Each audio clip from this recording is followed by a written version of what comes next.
Comes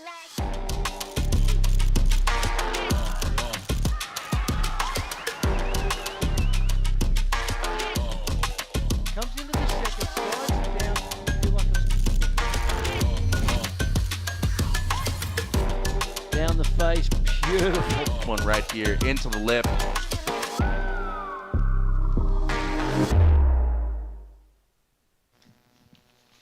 And a very warm welcome to Surf City, El Salvador. The ISA World Juniors in town, the best under 18 and under 16 surfers from across the planet convene to represent their countries on the balmy tropical shores of El Salvador. Surf's not been a problem. It's been pumping every single day. Looks like more of that energy for today as we see quick vision of plenty of Pacific energy. Here to talk you through the activities this morning. Joining myself, Paul Evans, 88 world champion Barton Lynch. Morning, mate. Morning, mate. Fantastic conditions. The wind is beautiful. The swell's still there. Maybe a little bit smaller than late yesterday afternoon when it got massive, but still beautiful size. Incredible performances yesterday.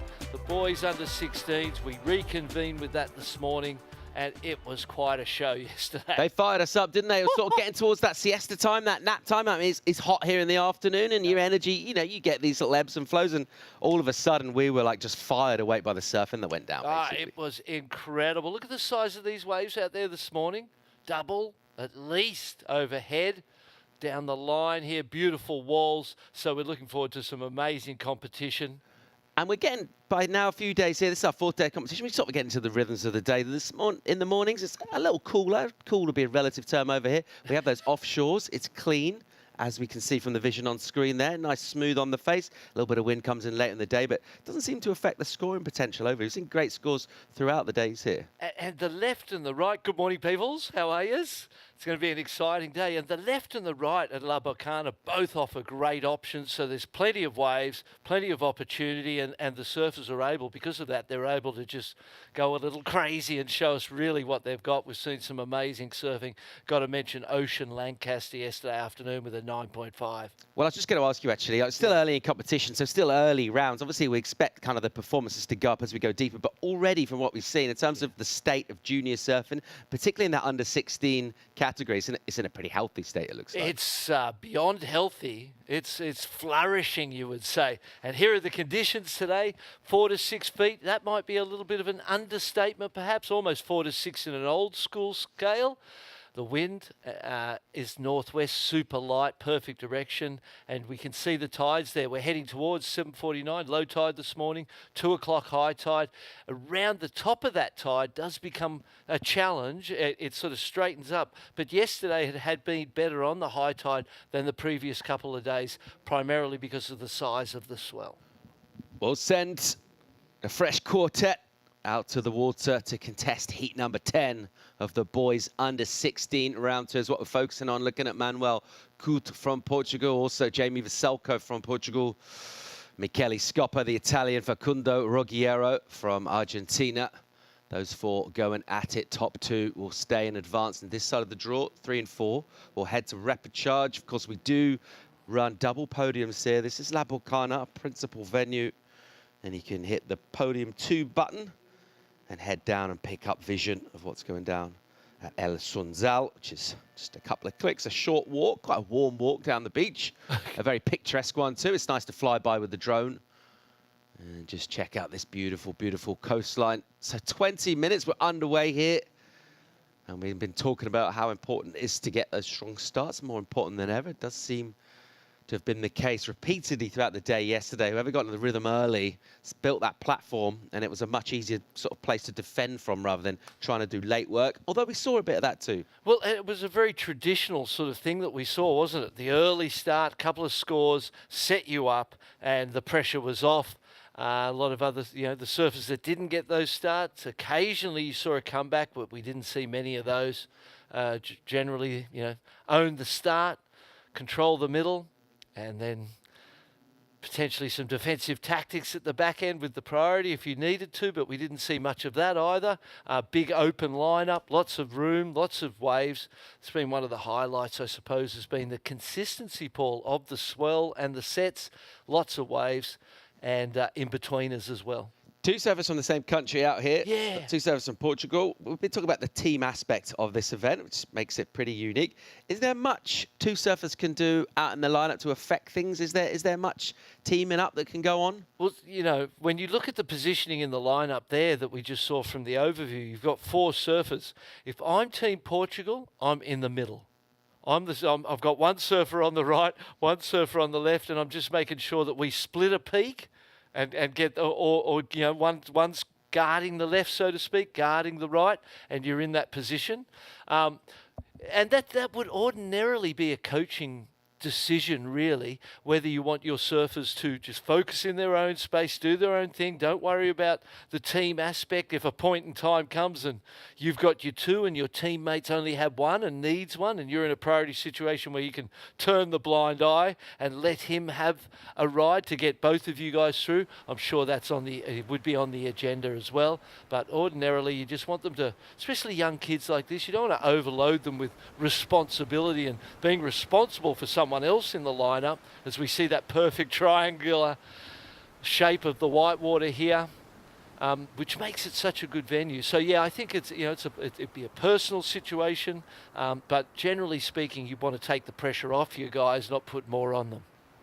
So a couple of minutes tick away, and not a wave ridden in anger thus far. Couto had a look at that last right hand. It looks like he's positioned himself on that right to kick things off. It's been good points going down on that. Has stayed, some of them stayed a bit steeper, haven't they? Kind of maintained their size as well. That's been a bit of a feature, but majority of waves ridden are lefts. Yeah, it's been, what, 70% lefts, 30% rights, maybe a little higher, but you know, don't discount the rights. There's some fantastic waves, and I suppose depending on which way we saw that sea breeze yesterday afternoon blow from both directions, southwest, southeast, and so depending on which way the wind comes up through the afternoon would, for me, dictate whether I'm going right or left, because one way, you know, you're going to be going into the wind and the bump, and the other way stays smoother longer. All right, good entry to this from the Argentinian Ruggiero, and a ton of speed, cracks one off the top. Look at that board just chattering as he motors down the line. And gets a good hit on that as well. So very nicely done. 2 turns linked together, and just the speed really throughout that ride, pretty impressive. Yeah, you mentioned that chatter in the board. That's an interesting point. You know, obviously, if the board's sitting in the water and you can see it chattering around, speed wobbling around like a skateboard does underneath the feet of the surfer, then, you know, it in a sense shows a lack of control of the rail. If it's super smooth and clean through the water, that would the judges would appreciate that type of surfing better. Here we go. Pretty smooth and clean from Scopper. Little wrap to start. Look at this face, just dreamy stuff. Puts a bit more heft into that one. And then onto the inside section here. Another similar kind of maneuver as the wave will slope out a bit. Has a little look around, looking for that inside. Wasn't much happening for him in there, but some nice redirects with speed, and that'll feel a lot better to open up the campaign for the Italian and the Argentinian surfers. I mean, once again, with the risk of getting repetitive, it looks so fun, those lefts. Oh, super fun. It is a fantastic competition venue. Moves around a bit, which gives space to the lineup. It's not all concentrated in one tiny takeoff spot. And Portugal seems decided, one surfer on the right, one surfer on the left. I imagine that's a personal decision. And to get both of your surfers through is a coup. Italy have been one of the nations that you see investing. Obviously, they've got Adriano de Souza as a coach in the World Surfing Games. We've seen him there, and they're investing time and money. Look at this one. Manuel Couto, backhand attack from him. Doesn't go all the way to the top of the wave, just cuts that one short, and then Faye's got a good section here. What's he going to do with it? Little snap, almost kind of stops himself a bit with that turn. And that wave will run away from him. It'll be decent, you know, sitting from here. If you just perfectly mind surfing that, he probably could have cracked it a bit harder, but he did well to get the control and get the finish. Here goes his compatriot, Vaselko. He's gone on the left. Bang, solid. Wow. Gives it a good crack and gets plenty of it. Yeah, great last turn. And, you know, good opening rides for all 4 surfers.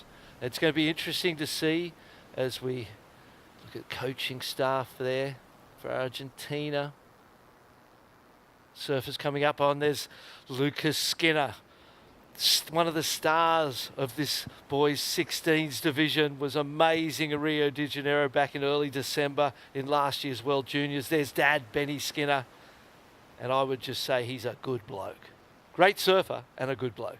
Yeah, Skin Dog in a coaching role over here with Team England. Obviously, he's got his son and his daughter competing for Team England and imparting his experience and his competitive wisdoms and just generally being solid. He's solid. Solid in the mind. And talk about solid. This was solid. First turn into the lip. Committed. Gets around the section. Another snap. And that's a second ride there as well. That wasn't the one we saw with the big closeout re-entry. Nice energy here. Drops down. Snaps tight. The wave sort of flares up and he steps onto the tail of the board to keep the nose. Good technique. And here, the Italian. Love seeing those flags on the boards. Drives deep off the bottom. Beautiful snap out of the top. Great opening exchange here. This one came in as a 4-4-3. So, no hitting of the lip, nothing really critical, just wraps on the face is why that score was, mid-4s.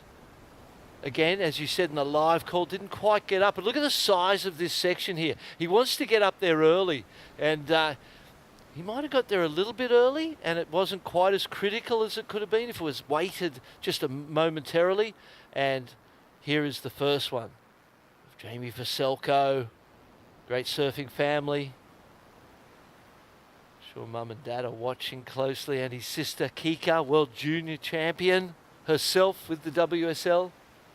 Live action here from Ruggiero, the Argentinian, swooping on a left and keeping that board alive on a softer face. He's got the 483 locked in, wants to back that up, gets a small wave, doesn't waste time in finding that. Good call from him. Numbers to come in for Vaselko as well. He's already got a 7, as Jamie said. That big hit where he took on the lip, and to your point, he mentioned on Michele's wave, a little bit lateral. That does seem to be a point of difference for the judges. If you take it on the lip, you will be rewarded more with points. Yeah, 100%. All the other scores are 4.8 for Manuel on that first ride, the 4.43 for Michela, and 4.83 as well for Argentina. So very similar scores for all 4 surfers, 3 surfers there, but a 5.67 drops for the second of Vaselko. So with the 7 puts himself in a solid place. Yeah, he's got a bit of wind in his sails here, isn't he? You even saw just from the kick out, the good energy from the jump off, a little bit of exuberance. He's enjoying himself. He's got a bomb here. Wow, great turn with drift and speed and projection, and then digs that rail in. Look at this, just cupping out beautifully for him. And then whip that one down. Nice little S on the face. And then slightly different. Gets the hand back behind the tail block, throws a layback jam, then another quick wrap from him. And he's still going here. He'll get finish on the end. Flares up, and he absolutely loves it. The emotion. Fantastic. That was an incredible wave. I feel it's better than the 5.67. It's got to be. 2-turn left. That right was, I don't know how many were on that, 6. But as you suggested, live call, some variety in those turns. So conscious about, just not being repetitive. As some calves, little drop of the arm on one of those calves, into the closeout, into a pump of the fist because he was feeling it. And really, potentially one of the best opening 10 minutes we've seen in the whole event. Yeah, definitely. This one has been fireworks. Great to see everyone getting in on the action. And his confidence, Vaselko, looks sky high right now. He's found, well, that was his 3rd good wave. Actually, he's already gone a 7. Let's see where this one goes. Beautiful looking right-hander for him. The rhythm as well, the timing of everything. When the wave stays nice and steep, you don't have to wait between sections. It almost feels like the wave's cooperating with you. Yeah, and well, you make it look that way, appear that way through your performance, through your positioning, don't you? Right from the very start on the takeoff, it's that way. This split peak here on the replay, going the left, that we saw Jamie retract with the right. Great inside float, a couple of good turns before it gets the final turn. What a heat this is to start the day. regardless of the results, all 4 of these young men should be very proud. Great first half. Here's the right. Big double overhead. First turn out of the lip. Beautiful. Second turn is this beautiful rail carve. And doesn't drive it too far back, which was perfect because otherwise he may not have made that section. As you said, this wave just kept cutting out. There's the layback for variety. It just kept delivering. Drives the rail into a cutback. The inside section standing up. It goes one more. Flares it. Stands there tall, proud. Throws the fist. And there are not too many better feelings in life than that. All right, here goes Facundo. What's he got loading up? Backhand, grabs the rail, jams off the bottom, and puts a bit more zhuzh into that first turn. And then this one's a setup. It'll go soft there. What's he going to do with it? Just being patient, keeping the board alive as he brings it to an inside and a finish. Gets a good crack into the lip as well. Plenty of spray. And a strong finish. Good first turn, good last turn on this wave. Judges with their work cut out. Got a couple of scores to come through. We got one in for our heat leader prior to his number. He improves his lead. Vaselko 6.83, and he's got a big total here, nearly 14 points. And the judges just, in a sense, holding some stuff back in this first heat of the day, it would feel. I could have seen that going 7.58, really. It was a beautiful wave and so much work done, and the consciousness around variety and not being repetitious was fantastic. So the 7 was that big closeout turn was incredible as well. So I feel like the judges just keeping the scale down a little bit in this opening heat. It's a long day. There's a lot of surfing to go, and you got to give yourself some space. It's probably, you kind of feel why as well. I mean, like you said, the variety is really good. The wave is good. You could see surfers doing that kind of surfing, but with like maybe a bit more spray and a bit more power. He is quite a small guy still. He's young. So just giving themselves a bit of room. Someone could do those kind of turns maybe with just a little bit more power, and they want to have some room in the scale to reflect that. Yeah, and we may get to that point where someone, does something that is gymnastically influenced and take to the air, and you need some room for that type of surfing as well. But I feel like as the day goes on, rides like that may get scored a little higher because the momentum of the day and things take place. But again, as long as the scale is maintained in that individual heat, there's no need to maintain scale over a day, over different heats, and he is clearly in the lead, and it's been a fantastic performance. 6 minutes on the clock. Other scores? For Italy, a 5.07. Solid. So a great score. That, puts him into second place. We're waiting for a number, aren't we, for White Ruggiero. Let's see where that one goes. He got that strong start and then a good finish and turn as well. Little downtime in between, but look at the number that he needs. It's not a big one. It comes in 4.27. All right, so it sets him up. He's within reach of having a crack at second place by virtue of another 4. It'll be 4.68 is the requirement. Couto only caught one wave, one of our 2 Portuguese surfers in the water. So want to get busy here. He's in red. Look at this peak swinging through. Manuel Couto, here he goes on the right-hander, and he's lined up sweetly for this thing. Drops straight down off the bottom, and then just has to change his line a touch and just go a little conservative on the first time because the wave backed off a bit, actually. Let's see what this section provides. He'll need to get a bit busy here if he wants to get himself in contention with a decent number. That was nice. Into the lip, and the little air drop down, and he's feeling it too. 2 Portuguese surfers in the water. The emotion is high. The stakes are high. Representing your country, surfing for a World Junior Championship, and the, I won't say burden, but responsibility of coaching staff, team members, and all of that comes with being a part of this is, I always found it difficult to carry. And so it's, it's understandable. But when you've watched the performances this morning of this opening heat, when they haven't had anything to watch either, engage, you go, okay, the lefts are doing that. When you watch a free surf, it's a very different situation to live heat situation because you can watch a free surf and there's gazillion waves ridden. You're like, oh, there's so many waves, it's so good. And then the heat starts, you go, oh, there's not that many waves. And once people start selecting waves and sitting and waiting and being deliberate about that, you start to get a good understanding of how you'll manage your heat. So we always referred to this first heat of the day as the guinea pig heat but in this particular guinea pig heat, fantastic performances across the board. Under 4 here, crucial number to come in, actually, for Manuel Couto. 4.71 is the number he needs to go to second place and be in an advancing position here. Do you think about that crack they did in the lip? The last turn was the most critical. As you said, the first turn, late. Didn't get that one. Wow, look at that little inside tubing section. Might have been a little hard to turn on that. He's already had the 5 and the mid-4. Definitely looking for something to improve and build and put some pressure on 3rd and 4th. Still deliberating that second score of red. Here's Scopper again, the Italian, bang, tags the lip hard, and then he goes behind a whitewater section and brings his bottom turn around, and then jams one, flicks off plenty of spray into the lip, skids it out, loses the tail. He'll go incomplete, 2 complete maneuvers prior to that. Let's see where that goes. It's a big score to go to first, but it's all about trying to add some scoreboard pressure. The surface chasing him down. Let's have another look. This was our heat leader, Veselko.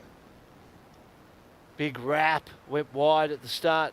Back to the whitewater, waiting for it to stand up. Snaps out of the top, drives the bottom turn. Another wrap around, back to the pocket. Last turn, maybe not the last, maybe there's more to go. Couple of insiders. Finishes that one up. He's just had 4 incredible scores. I see a score for that one already, 5.53. Doesn't improve, didn't feel like it was going to because the start was so solid. That first turn, a little wide, a little skittery off the bottom. You saw the rail quiver a little bit. Gets another flatter snap as well. This is the money turn on this wave. And the judges recognise how important this score is because they're still considering it. There wasn't loads to get too excited about prior to that. It was nice surfing. Didn't go fully on the attack, but the last turn was a banger. And the judges say, you know what? It's enough. And the number in for him, 5.13. So his high score and good work on that last turn, that backhand vertical hit on the lip. A little bit of hang time as well, just made it look more critical and steeper. Meanwhile, in full flow, your heat leader by a country mile right now. Massive first turn for him. The speed he's able to hang on to through those turns, come out of the turn with almost more speed than he went in. Impressive. That was Jamie Veselko. Love that first whip from him. Doesn't get much going down the line. No. But he looks like he's enjoying himself. He is enjoying himself. He's having one of those heats. And so much so that his 3rd and 4th waves, his 2 throwaways would have him in the lead. So, you know, he's been dominant in this heat. His wave selection and rhythm with the ocean has just been spot on. His surfing on the wave face has been amazing. And judges rewarding it. Yeah. To ever be in a position where your 2 throwaways, your 3rd and 4th wave, would actually still have you leading the heat, you know you're doing something right. Yeah, he's having a good morning so far. Let's check final 40 seconds. Having a look at Scott, looking for a number. 4.87 is all he needs. Good speed here and a nice wrap with some authority and some incisiveness as well. Again, jams one. Will he find something on the inside to hit? He'd love to find a lip to tag, and he does. That was well done. Oh. And onto the boulders he goes, and he goes down. The Salcoat right behind him, who just want to keep surfing. He can't help it. He sees beautiful looking waves coming through. And regardless of position in the heat, he's just going to keep going them. Here he goes, onto the inside. Tries to ditch the fins on the backhands. All right, here goes our Argentinian Ruggiero. Wow. Ooh. Look at this stuff, the drive and the power. The backhand floats. He would have loved another section, though. Doesn't need a big number. So Scopper and Ruggiero, this guy we're watching, they only need mid-range scores to come back and attack Manuel Couto. We're all out of time, and it's with the panel. And we're watching Manuel. So he stood up before the horn here. This will count for him. And he'll also look to just add a little bit more and try and make that job more difficult for the surfers and also more difficult for the judges in order to award a score that will overtake him. He'll go incomplete on that rotation above the lip to finish. Nervous moments for 3 surfers right now. Yeah, I don't know that any of those waves really are going to influence too much. Nice drive out of the start on this one. We picked it up a little later. What happens here? Beautiful section, stands up, gets the snap. And this is where we picked it up. Nice surfing from the tail of the board.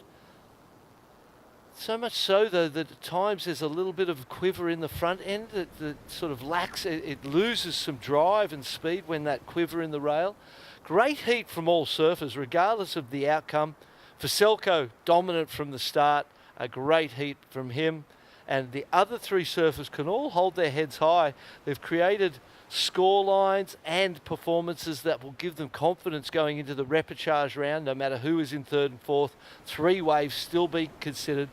4.87 for Italy and a 5.11 needed for Argentina to advance. Judges with a bit to do right now. They're considering those scores, making sure they nail this. Surfers will tentatively make their way in. I don't mind the board flipped over from Ruggiero. Keep the fins out of trouble. Feels like the boards are a bit more buoyant when you go against the rocker as well. Yeah, great idea. You can see the delicate dance through the cobblestone rocks there. Team members coming down to support.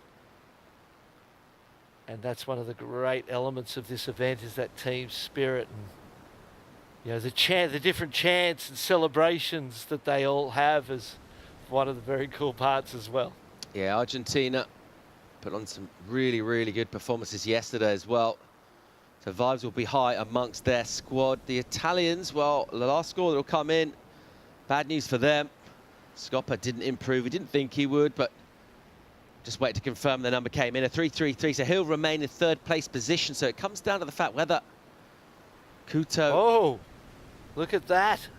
Argentina. Wow. All right, well, good news for that squad. We're watching make their way down the beach to greet Ruggiero, because he gets the number 5.33 in for this guy on screen. He'll hear about it from our beach announcer soon. Before he gets to that, we just want to make his way up the rocks. I think he's finding out right now. He'll be absolutely delighted. He'll jump up. Meanwhile... still one score being considered. A 5.04 is the requirement for Manuel. I'm not sure we saw that, though. He just had a slopey one, didn't he? It was cutbacks and an incompletion, so I don't think he'll get that number. Yeah, they're taking their time and making sure they do their due diligence to get the score correct, watching replays.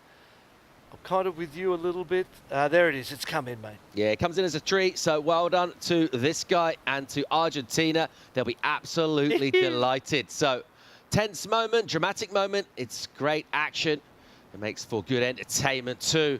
First heat is in the bag here. It's been an entertaining one. Great performance from one of our young Portugueses. More live action from Surf City, El Salvador, right after the break.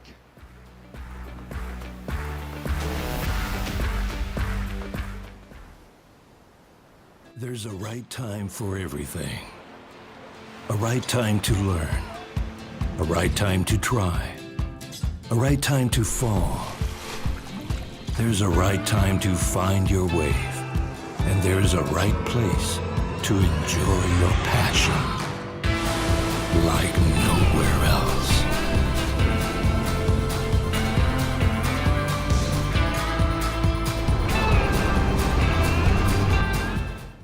Bienvenidos a la tierra de anfitriones. Aquí somos los campeones del mundo en hacerte sentir especial. Te compartimos olas, volcanes, pueblos históricos y te aseguramos una experiencia de 5,000 estrellas. Porque esta tierra tiene más anfitriones por kilómetro cuadrado que cualquier otro país del mundo. El Salvador, tierra de anfitriones.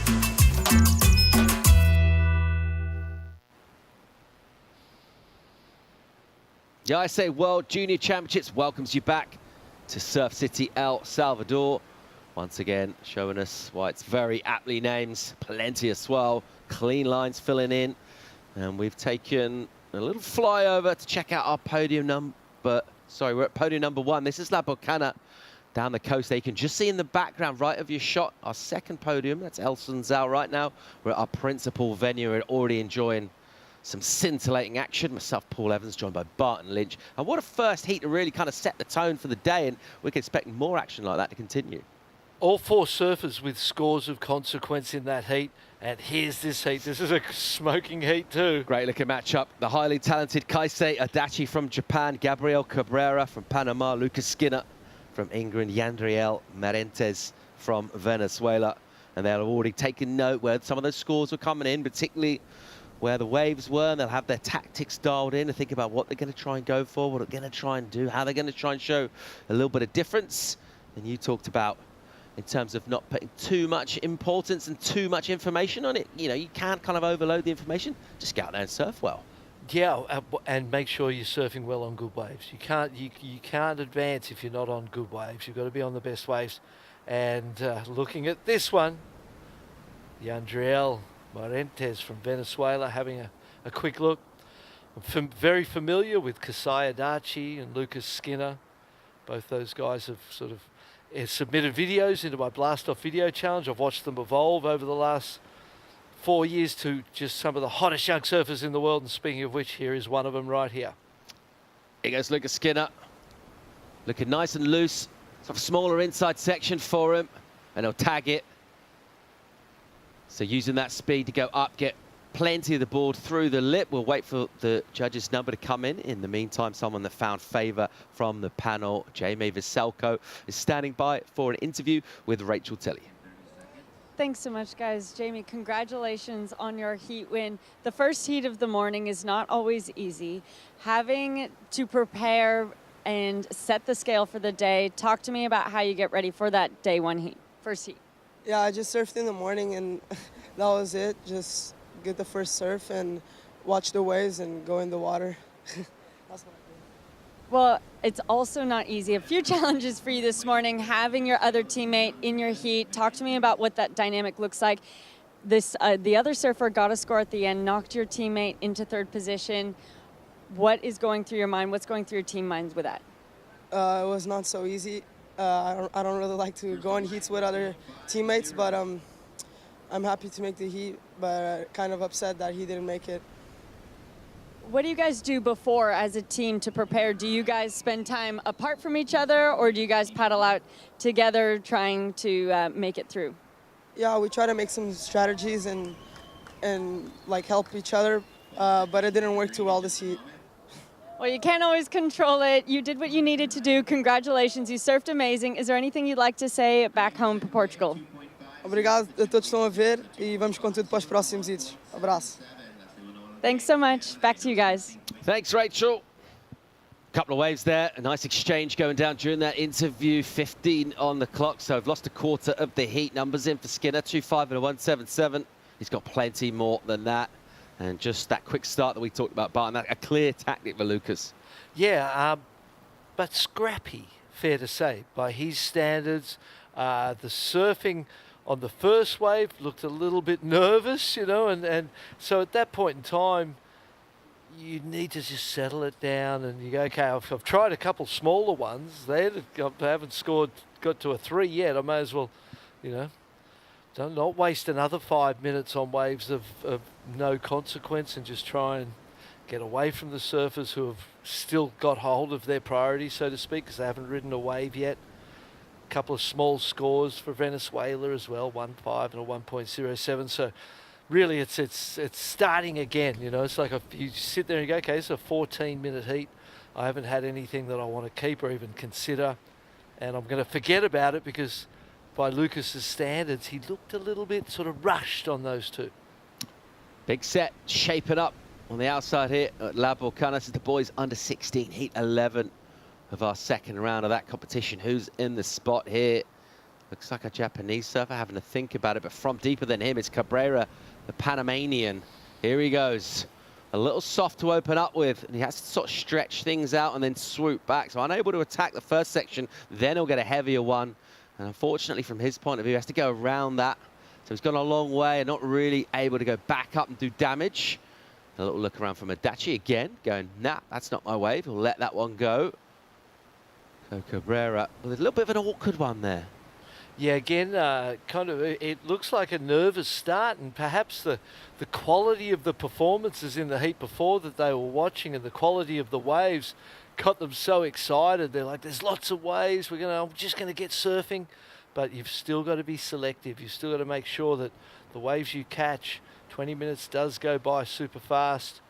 You're in the hot environment, even here in the morning. It is a little bit cooler, but you wouldn't call it cool, that's for sure. It's still got that balmy, humid feel to things. You talked about patience Japanese surfer Adachi's been in position for a couple, and he's felt like, it looks like he's got a really good read, actually. He's been there, and you're thinking, okay, he's going to go something, just try and get a wave. And he's had a little look. He's made a sort of an effort to be seen to not paddle, and he's let waves go, and they haven't had much on him. So far, so good. He will need to catch a wave. Obviously, we're looking at Yori Claes, surfer representing Belgium. He'll be coming up in the next heats. We talked about the difficulty of keeping wax on the board, so Yeah. applying a bit of the foo wax there and hoping it stays sticky. We're just hoping it just stays on the board, essentially. Yeah, it's, you know, a lot of people just using base coat, really, just to kind of, you know, the hardest wax that there is. And Jorge Clares reached out to me most probably 4 or 5 years ago. Said it's difficult, you know, being a, you know, I want to be a professional surfer. I live in Belgium. I don't have any waves around me. It's difficult to get sponsors and support, but I'm working really hard on my surfing. And here we are 4 years later, representing his country. I can't wait to watch and call that heat. All Here right. we go. Here's Lucas Skinner, has a look both ways there, decides to go right ultimately. Gets a nice slice on the first section, bang, really cool. And comes out of that with loads of speed. And then again, just springs out the bottom turn through the lip with the re-entry, swooping back. Gives it a little tag off the whitewater, just banking off that with his speed. And then a slice down, and just keeping that board and making sure he gets deemed complete for the last maneuver. Here's Cabrera behind him. Ooh, nice little angry redirect on a smaller wave. And again, similar sort of thing. Just whipping that thing around, bang, once more. Buries the board, a smaller wave, but he likes it. Great energy. Got to, you know, you may as well pump yourself up. No use pumping yourself down, is there? Deflating, inflate for sure. Long ride. And as you said, just he looked like he was feeling the rails of his board and enjoying the aggression he was able to harness, throw into his maneuvers. But, and you know, if you're Kasai Adachi right now, you're not worried. It's been 9.5 minutes of sitting, but you know that there hasn't been a score of consequence. Not getting too into scores, but just in terms of feel for Lucas Skinner, that last ride for him, is going to be feeling better about things? My mind goes to the 6.83 in the previous heat for that right-hander of Jamie Faselko's. That makes me feel like that's a 5.5. You know what I mean? In relation to that. Some nice surfing, white water on the face of it most of the time, and nothing really too critical. And then that little stumble right at the end. So, again, I don't feel like that was the best of Lucas Skinner either. And maybe some nerves this morning. But I'll tell you who will be nervous, and unless he's just caught a wave, because I can't see the number 1 next to Kasai Adachi's name right now. See the other surfers paddling out. And here it is, his first opening ride on the replay. Carves it back to the pocket. Drops straight down, lip in front, snaps out of that, and catches the rail. Nervous times for all 4 surfers out there, in stark contrast to that first heat. This is this is another example. That was the best turn on the wave. This one, I liked how he kind of pulled the line vertical up the face, but still got the carve out of the top. He is a wonderful surfer. Through to the inside, waiting, pumping at the bottom, gets kind of stuck at the top a little bit, and then kind of stumbles into the white water. So not the most controlled finish. 5.17 comes through from the judges, so I feel like that's spot on. Well, the context of the heat's pretty solid, actually. Over half the heat gone, less than 9 minutes, and that's the best score. Adachi's been super patient, and then he got a bomb of a wave and an error for it there. He really needed to bang that. And the incompletion for him, that'll cost him. He's got nothing on the board, really, just a 2.4. Exactly. He's only got just over 8.5 minutes. So, yeah, it's not been a little bit different in terms of quality so far, this one. Let's see where it goes, 8.5 to go. Let's see if Lucas Skinner's now with a little bit of momentum behind him. Look at that ride. Woohoo! Beautiful waves peeling here this morning, offshore glassy conditions. And lots of options, which sometimes makes it almost more difficult. Because when there's lots of waves and lots of options, you've got to make decisions. If it's really inconsistent and clear and obvious, the decisions aren't so hard to make. So the 5.17 and then the 2.5, really in context of all the other scores, the only other score better than the 2.5 is that 3.5 for the Panamanian. So, you know, at this point in time, Lucas Skinner would be feeling good about this heat, as I'm sure he's not going, well, that was I feel great about what I did, but he'd be like, I'm in the lead. and I know I can do better. Merentes from Venezuela, a couple of small numbers for him. He'll get priority, though, over Lucas Skinner. We're watching those two from the drone. 7.5 on the clock here. So Merentes will have first dibs on whatever comes through. We are seeing multiple waves in the set, so an opportunity for surfers down the order. Try and find something, need to go early.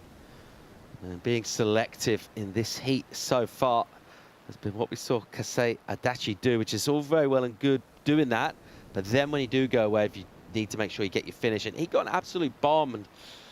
And you don't want to do it. Nobody wants to wait 10 minutes to get one. No one in the world wants to do that. That's not the strategy. But you know, sometimes you find yourself in that circumstance and you've got the first priority and you go, well, I'm obliged to wait.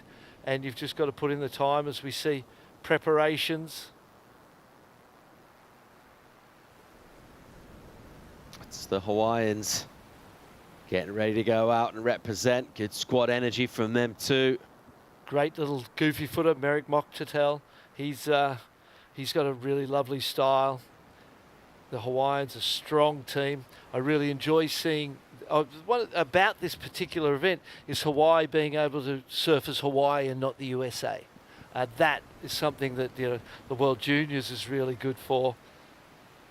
We see, you know, Channel Islands. We see all these countries that are Wales, you know, England, just being able to separate rather than having to surf as Great Britain and under the one banner. You get to separate from the colonised country, you know, the coloniser country, and represent. And that's a great part about the World Juniors. Kasei Adachi, though, he, in his mind, he is a fantastic surfer, as I said in the intro. I've seen a lot of him. He spends a lot of time in Hawaii in winter, and he charges this kid. Waimea, Sunset Pipeline, here today. So it's not, you know, he's got no issues with the size of swell. He's just been out of rhythm. He's got himself a wave there. We went for a number to come in for it. We just picked up vision at the end of that wave from the Japanese surfer Adachi. He went a long way. Let's see what he got done when the score comes through. 5.5 minutes. 3.93. Well, an important number in terms of getting him up the order. He's in second right now. So that would make you feel so good. You go, wow, I've had a bad heat. I've had a 2 and a 3, and it took me 10 minutes to get them, and time's ticking down, there's 5 to go, but I'm in second. Right on. You know, there's a lot of positivity to be taken out of that. Lucas Skinner's second priority. Yeah, like the look of that wave. Had a paddle. Meanwhile, here goes Cabrera. Look at this, a bomb. What's he got? Smooth off the bottom, and then he'll whip one. And then draws out that bottom turn. What wow. Nice sting into the lip. And he's feeling it too, so much better from him. Gabriel Cabrera from Panama only needs a 2.84 to attack Adachi of Japan in second place. Only 4.5 minutes to go. Job done. You would think, you know, he's going to back that 3.5 up with something of consequence. That bottom turn, top turn, closeout final maneuver. The bottom turn looked beautiful. The track in the wave was real. You know, you go, well, that was a strong bottom turn, top turn combo. I feel like it's going to be perhaps, you know, the next best wave underneath the 517 of Lucas Skinner in this heat, and take the Panamanian into second place. That's my guesstimate. First priority is with Skinner. So I'm have a paddle from second. Is the fact that so would have lost that second place priority, which no one else in the lineup basically, and then saw that wave get ridden. He's in the driving seat now, and he'll look to try for sure. He'll look to try and put just a bit more authority on this heat. It's been a little bit, don't know if it's nerves or what it is, but just a little bit out of sorts relative to what we generally expect from his performance. Let's see with a paddle there, and it's been a bit of that go down in this one. It's been that kind of heat, hasn't it? Even on that 5 that he got, he was looking left, and even when he got to his feet, a little indecisive. And generally, I mean, he did really well, decided to go right. It was a good call. Yeah. He got a decent score, the high score, but generally speaking, you don't want to be still undecided about which way you're going when you get to your feet. No, you want to be pretty certain about that and have all the energy, all the focus going one way where you want to go. Still waiting on that score for Cabrera. It's first turn it was a big set wave, wasn't it? And you know what? He did so good to get that from not in first or second priority. So, you know, I bet Lucas Skinner or Kasei, anyone else in the heat would have taken that wave and loved that wave. So, you know, he did great with his position. Here he goes into the lead. Wow, 5-6 drops in for Gabriel Cabrera from Panama. And he's in the lead in this heat. You saw the fire from him, the passion, as he hit that turn, that vertical hit on the lip, and he loved it as he rode out. Judges enjoyed it too. 5-6, decent number. And here's some nervous energy from Team England. And fair enough, you know, it's nervous times, but great judging. I feel like the judges have really nailed the scale in this one. They've left plenty of room. That 5.6 was the best wave of the heat so far. Although there's less work than the 5.17, what was done was consequential. Here he goes. Skinner goes again here on the inside. Nice looking first section.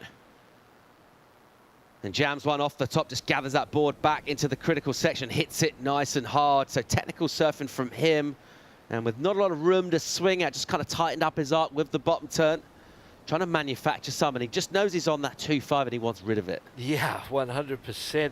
Again, you know, that board looks a little, it doesn't drive with authority in those turns. It looks a little like there's almost energy going out to the side of the board rather than it projecting on the rail. And perhaps it's an epoxy, perhaps it's a technology that's a little lighter, and it looks a little, see how there has to kind of, it's got that lift. He's trying to lift that thing into speed and create the energy and the speed in the board. It doesn't look quite as inherent underneath his feet in the board as I've seen before. So maybe it's a small wave board that, you know, on these bigger faces is drawing a sort of shorter line, a tighter line. Still a good ride. It's going to consolidate his position, you know, advancing position. He's looking for the 3.94. Every chance he gets that goes back into the lead, I would say, too. So a great heat, competitive heat. Kasai Adachi, though, has really gone missing for most of the heat with 40 seconds. Very unlike him. You know, the repechage round is not where he'd want to be this early, as we see Mexico warming the body up. Not that you need to warm it up too much here in El Salvador, though. Don't see a lot of hat warm-ups either. So keeping the headwear on as the coach. And we'll get the band out for a bit of resistance. All part of the preparation, getting everything really dialed in. Number in for Lucas Skinner, it's decent, 4.97. Close to his high score, goes back to first place position. That's where he likes to be, it's where he's more familiar with being as well. So Skinner in first place in this one for England. And it's Panama, Cabrera in seconds. And we're all done here. So something for Adachi in Japan's point of view. A bit of a surprise at the kind of meek effort from him. Didn't get much on the board. He's heading a repechage, as is Yandriel Marentes from Venezuela. And a really different sort of heat. The first one pulsated, big numbers going down. This one, a little scrappier. It doesn't really matter how you do it. It's all about advancing and staying alive. It does not, and I love getting through heats when I didn't feel like I had the opportunity to do my best surfing, and you know it's coming at some point, and you hope that it comes at the important end. I'm sure Kasai Adachi will be feeling that way as we see him make his way in through to the down to the repechage round, and it's a great thing, the repechage round, because it's, you know, you could have a bad heat and still be in there. So look forward to seeing that young man and our Venezuelan in that repechage round. Second heat of the day is wrapped up here. Waves still look really, really fun. Just a touch less consistent in that heat. And I think that energy from what we saw earlier, just kind of firing everyone up, and they're thinking, okay, 7s, 8s, we're going to be getting bombs. That one just went dialed down in energy, a touch. We're looking at another big day. Still plenty of waves out in the water. We're watching Lucas Skinner, who won a tough heat, and we'll come back with more live action from Surf City, El Salvador, right after this.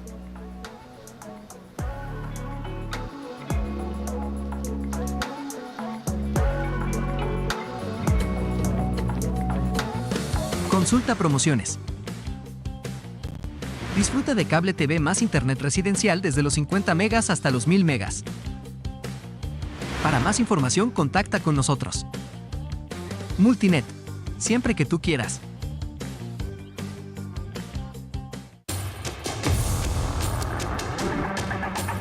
It's one of the biggest goals and one of the biggest dreams.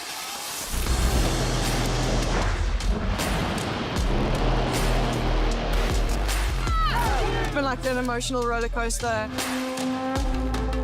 I ask myself, what just happened? Is this real? Every athlete's dream is to, reach that gold medal.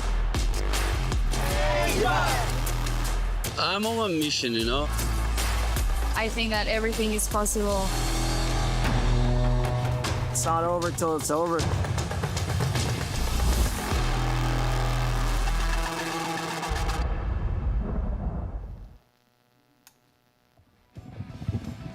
Welcome back to the World Juniors, Tuesday morning in El Salvador, and flags from across the surf world fly with pride. Team Energy on point here this morning. Under 16 boys in the water on our first podium. La Bocana is the spot, rights and lefts. Powerful waves, clean on the face. Some good sections to hit if you can find them. Looking to do that will be out of Hawaii, Merrick Mocatel, Yori Clays from Belgium, Ren Arcano from Japan, and you're watching Marcelo Huaman of Peru right now. On the backhand, he'll know how to put a heat together, this kid, and he'll have to do that here. It's going to be a tough one. Some good surfers in the water, and already in the second round, there's no gimmies right now. If you're going to get first or second place, you're going to have to go pretty good with the scores. Yeah, absolutely. It's going to be a high-scoring day with such great waves on hand. Interesting in that last heat, we talked about the consistency. Perhaps, I believe I saw 7:49 was low tide. Perhaps we're at the bottom. We are at the bottom of the tide, and at that bottom of the tide, the lulls that we experienced in the last heat, not in the first heat, in that second heat, are because of that bottom of the tide. And the ocean sort of always at the top of the tide, the bottom of the tide, there's that slack period. Slack water. Yeah, and in that slack period, the consistency can go down, and I think that's what may have caught our competitors in that last heat off guard. There's a bit more swing on it today, isn't there, with the tide? We've added about another 30 centimetres or so, 2.1 metres, 7 feet, something like that in terms of our range. So makes a significant difference. A lot of water getting pulled out and then just waiting. And then, well, the flip side of that is when it starts to flood in. Hopefully it'll flick the switch and we'll start to pump. Yeah. How big are those tides in England? I remember just being blown away by hundreds and hundreds of metres of beach being exposed in the change of tide. Yeah, it's not uncommon to get 4, 4.5, even 5 metres in some places of range, so pretty massive. Here we go. All right, live action here. Here goes Arcano. Nice style from him. And even sort of stylish the way he recovers that one, actually. I like that. That was cool. But not really what he wanted to do was lose grip on the wave face. So we'll just recover that for a kick out. Meanwhile, here goes Merrick. And what's he got? Sort of swing a first snap and then back towards the juice. Similar sort of thing again. This one, a little lateral, is a little bit on the face here. Just trying to really get that speed going. And this wave just not offering loads in front of him to aim at. So every time he points his nose down the line on the left, he actually has to head back. It was a tricky wave to surf. It was, but you can see how good he is. Great style, technique. Here we go. Here goes Huaman from Peru. Second wave for him. That was really nicely done. Surfing really far back on the tail. And that looks good on the backhand. And gives that one a little slice. Bang. Nice and vert. And he just keeps that rhythm. So straight from the turn out of the top, straight into the bottom turn, holding that rail in the water. It's clean and it's crisp. And so was the exit out of the wave onto the board, paddling within no time. Like if you're talking about a pit stop, you know, timing a pit stop, that was just so, you could see the intent, the urgency. He just needed, he knew it was a good wave. It's going to be the best wave of the heat so far, but he was just so urgent to get back on that board and be paddling back out and create more opportunity for himself. I suppose they watched the heat before, recognised that two of the surfers in the heat in third and fourth place only rode 2 waves in that heat. So wanting to make the most of every opportunity. Here's Team England. A little debrief for Lucas Skinner. The important information from that heat was he won it. And he'll keep that momentum going. He's been in town for a while as Lucas Skinner, because his dad competed in the longboard. So he came early, watched all of that go down, got plenty of practice in, and he should be pretty well acclimatized by now. Yeah, you would need to, I suppose, coming from England. You know, it's an extreme environment in terms of the humidity and the heat, and in the water and out. Hotter in the water really than out, which is a very, very rare situation. Not many places you go where it's hotter in than out. No wetsuits needed down in El Salvador, that's for sure. Yeah, it'd be a tough place for a wetsuit rep, wouldn't it? Yeah, you might have picked the wrong career.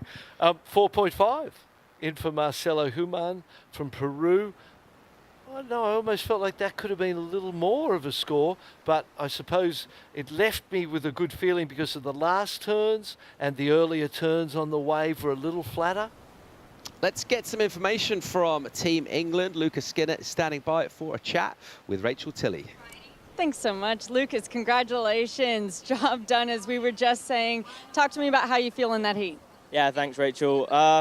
Yeah, it was super tricky, super slow, but I got the job done, couple waves, and yeah, stoked. Another heat later on today, so just regather everything. Yeah, so how will you prepare in between your heat just now to your heat this afternoon? Pretty much the same. We've got, I think, 2 more servers before mine, so go and watch them, chill in the AC, maybe do an ice bath or something, and yeah, just cruise.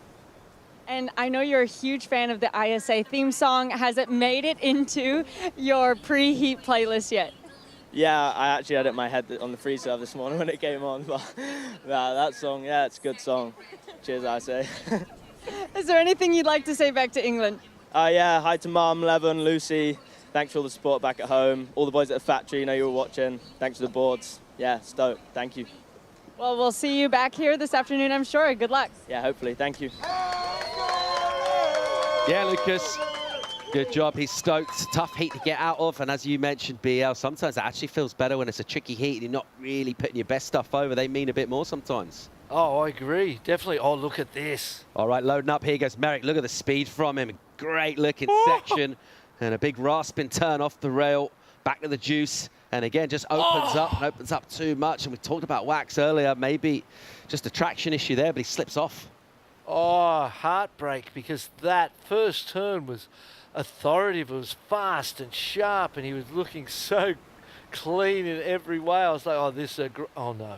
You know, they're the ones where you're so on such a high, and they're just from the penthouse to the basement right there.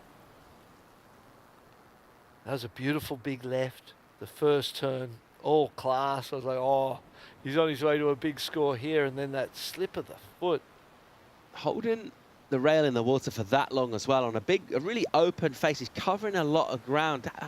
Why is that? We talk about how important that is. Why is that hard to do, and why is it so well appreciated by surfers? I suppose, you know, rail surfing, where the board is the rail of the surfboard, the side of the surfboard is just deeply entrenched in the wave, and you're driving it with style and technique, is the old school. You know, when you think back, you know, we went from surfboards with no fins, and let's watch it here. Pumping, driving, great energy, flares it out. I love you see the flare of the arms out of the bottom turn here? Oh, looked like a back and a front foot slip nearly at the same time right there. And so almost the high of the moment, the excitement of the moment, just kind of, he got a 4.17 as it was. So the judges are really appreciating the acceleration out of the bottom turn, the carve and the arc. And again, it's so difficult because, well, there's two types. There's a style of surfing. When you think of where we came from, you know, people used to ride these big long boards and walk up and down them. Was kind of what you did. The board just kind of did its thing, and then some people still do. Yeah, that's right. And slowly you start to turn that board and move it around under your feet, and you get that connection with the wave, and you feel like you're connecting with the wave, not in a subtle way, but in an authoritative way, and it feels really powerful. Gives you a sense of power and excitement. Oh, these kids are ripping. Right on cue. Amazing rail work here from Juanman out of Peru. And he's just digging into this thing, even from the very first bottom turn, the commitment he put into that, just driving off that bottom and then onto that heel edge, digs it in. And yeah, I agree that 4.5 that he got for the work that he did on the right-hander, and he maybe just be thinking, oh, I could have got a bit more than that. Maybe he's using that as a bit of fire and then just pushing really, really hard on the left. Let's see where this goes score-wise. Well said, mate. And he pushed harder on that wave, didn't he? And the 4.5 was most probably an indication of, hey, you need to be given a little more, mate. They're not going to give you points just because you've done a couple backhand re-entries at the end of the wave. those early, obviously we've talked about the earlier the manoeuvres are, the more you're risking, because it's a long ride, and if you fall on the first one, you've blown Merrick Moktatel on that last wave. His second turn he fell on, still got the 4.17. Where was that score going without the fall? Japan. Akano, smooth as you like from takeoff. Such a good style, this dude, and again, gets a little wobbled off. So his casual approach is really cool to look at, but it's cost him a couple of times. Yeah, and it's great to that. You saw the rail then bouncing around. That feels terrible. When you're out of control of the rail and it's bouncing around and the wave's in control of you, and the moment you're not in control of the moment. The reason why it feels so good when you're on the rail is when you're driving that rail, you're in control and you're dancing with that wave, but you feel there's a sense of authority in your connection to it.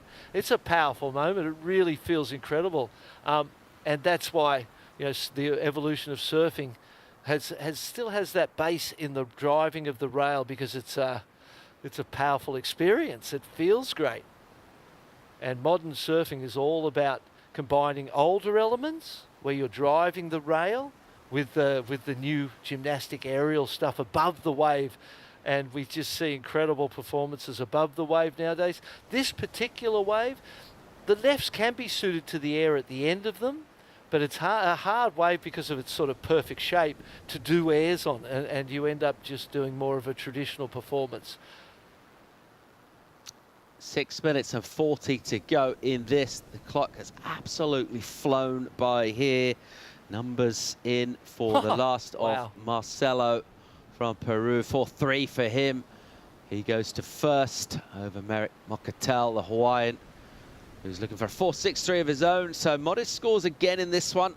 Bottom of the tide right now, and a couple of errors from surfers like Ren Akano, who looks really good. I love the style on this kid, but just getting into those bumps and those chops and getting the better of him. That's happened a couple of times. And I guess that's one of those aspects of style that we talk about, where there is actually sort of a practical effect on the wave. If everything's kind of not doing much with your body and not extending much, it looks really good, but you don't have the safety of spreading the weight. And we talk about that kind of safety stance, and the opposite of that has been super cash, but then again, harder to balance if something does suddenly happen to your board. Absolutely. The closer the stance is, you imagine you're standing with your legs together and someone gives you a push in the chest, you're falling over.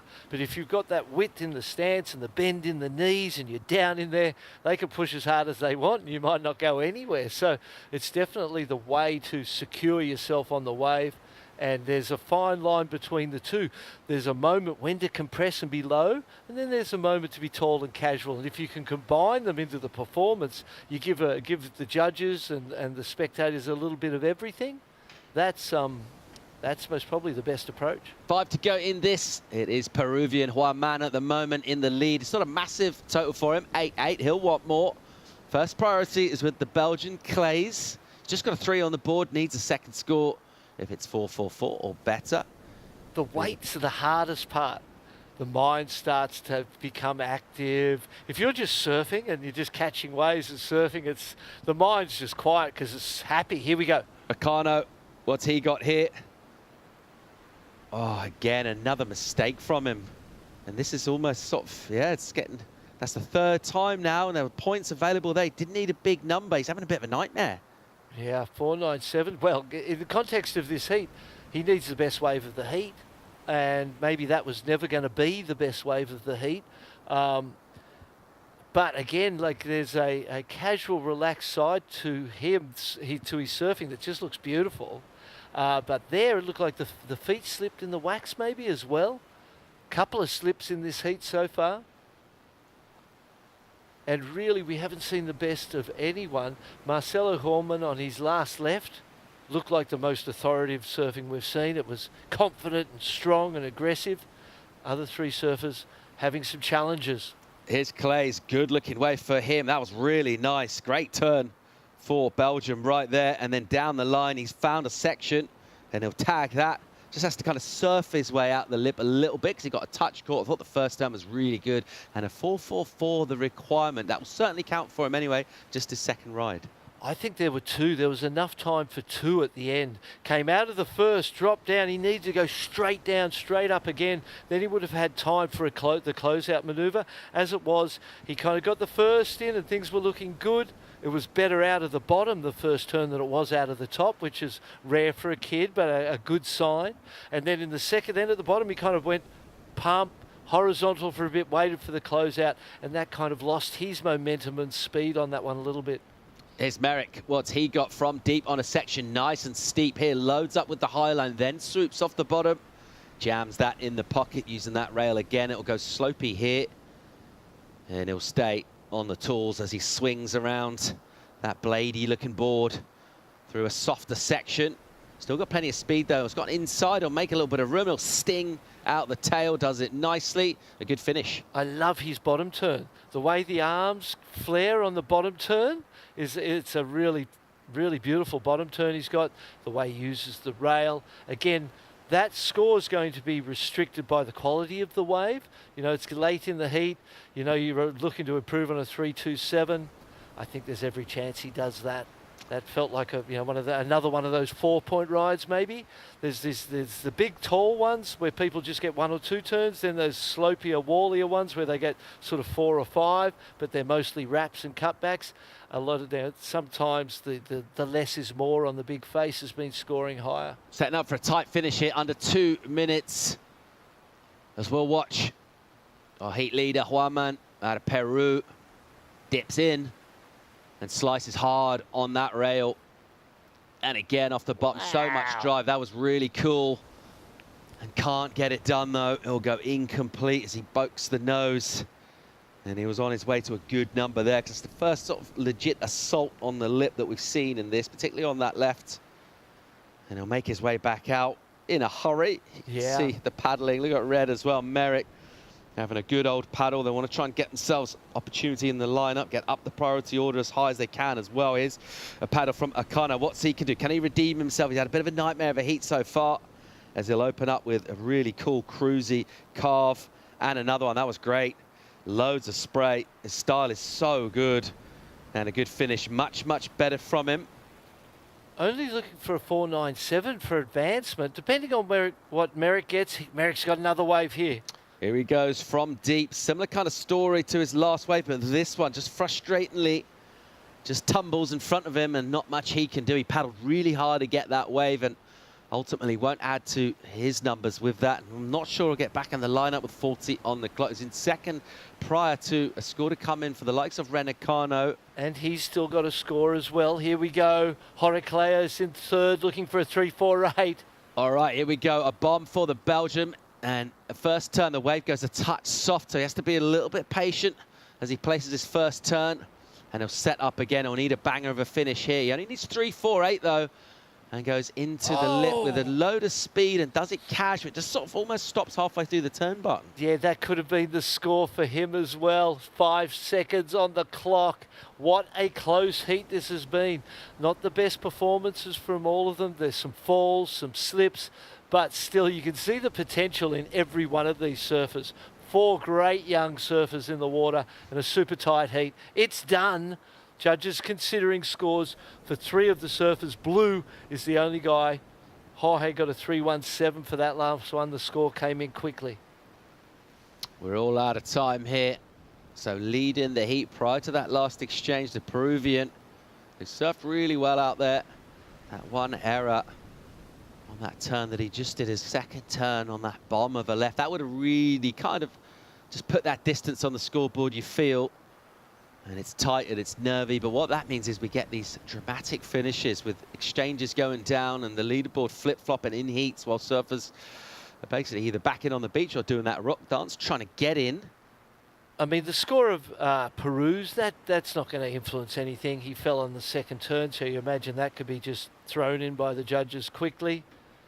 Renacano's his best ride of the heat for sure, so that needs to be considered. Well, we'll wait. The judges will make their minds on this. We're going to bring you the updated situation on the other side of the break. Good surfing from the Peruvian. Good action out in the water. We're enjoying it so far this morning from Surf City, El Salvador. When we come back, we'll bring in Shannon Hughes and Mitchell Salazar for the call. Stay tuned.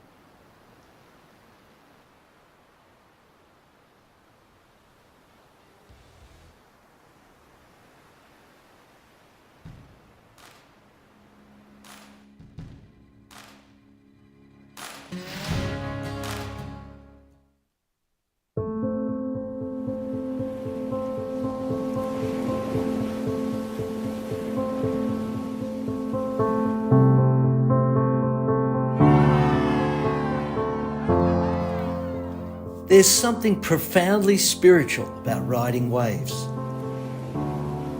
Water is transformative, healing. You're at the mercy of Mother Nature, the ever-changing movement of water. The ocean is the great equalizer. You don't need to belong to a certain race, religion, or gender to surf. The pursuit of these fleeting walls transcends sport.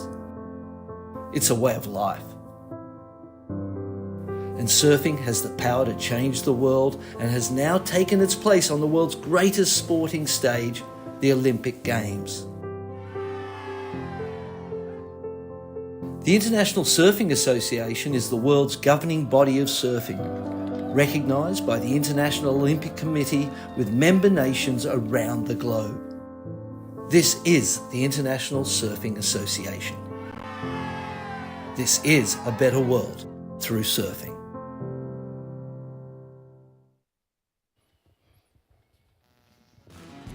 Welcome to day 4 of action here at the ISA World Junior Surfing Championships. We've got a big day of competition ahead of us, and heats are underway. There's the results from the previous heat. Marcelo Huaman taking out the win for Team Peru, and the Hawaiian Merrick walking away in that second place position. Looks like we might have an early start, an early look at least. Within this heat, we got 4 surfers, heat number 13 for men's or under 16 boys.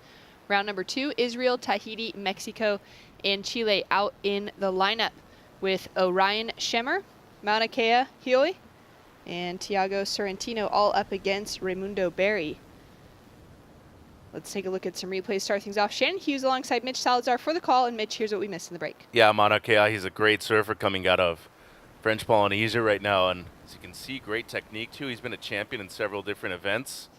Great technique right there into the lip, and you know, nice little combination here to finish things off on the inside at La Bocana. It's not easy to do, especially with the lower tide still coming up, as we see live action here, Berry. Off the top for that first turn, and he just hits that little speed wobble on the bottom turn. Yeah, that's why having the right fin set up here too at La Bocana in comparison to El Sunsal is so much more important. Really want to have something that controls that speed coming off of the bottom, especially with that little reverb, as you were saying, Shannon. Yeah, there was a lot of that yesterday that we noticed through the whole day of competition across all the divisions, where there's quite a few takeoffs, that kind of speed couldn't be maintained. Right. And surfers just taking a fall, whether it was, you know, kind of face forward or back over their heels as they're trying to dig those rails in. It just comes down to having a fin and a board with a lot of hold and grip when you're coming off of the bottom turn, especially here with, you know, a lot of sections that you really have to go deep on your bottom turn too to really accentuate once you make it up into the lip line. Tiago now up and riding for Team Mexico. That first turn, nice clean face in front of him, sets it up. Bit of patience here for the second one. Little 2-piece step as he finishes off. And Orion up and riding now. On the forehand, locks in the first section. Just kind of checking in front of him to see if he's going to be able to find that closeout. It's not going to open up, so he'll exit as we see Mauna Kea into a great looking finish. Yeah. On the inside. Yeah, I like that. He's really aggressive. He's already got 2 waves on the board within the first few minutes of the heat too. This is already an excellent start for him in terms of, you know, building a house, just getting some scores on the board, and having Tereva David in the corner as one of their coaches has been essential. A lot of QS experience. He ran the camp last year for a lot of the Olympians that were going over to prepare for the Olympics in Paris, and having Kioya here, Mauna Kea, has been a champion in Tahiti before at the amateur level, wants to be a world champion here at the ISA level, Shannon. Yeah, and what a great opportunity to have someone like that in that coaching space who understands, you know, that kind of relationship with a surfer as well as how to get things done within a heat. Great looking conditions, kind of peaky out there this morning. It's beautiful. It's really going to offer a lot of variety and split up maybe those packs a little bit more than what we saw in our first 2 days of competition. And Mitch, we got a couple scores in. The first of our surfer out of Tahiti, a 4.67 for Mauna Kea, sets him up in that leading position with the second score to drop. A 2.83 was the opener for Raimundo as we take a look here. Yeah, great opening snap right there, and a good read, but see how those fins slid out, unfortunately. Not enough control off of the pivot right there, so want something with a bit more hold. And then Sorrentino right here, he comes from Los Cabos, his brother Teo also in the event. Great surfer. It's a 317, nothing crazy, but a couple nice backhand slashes. And then we're still waiting for this one for Shemer, and, you know, nice carve.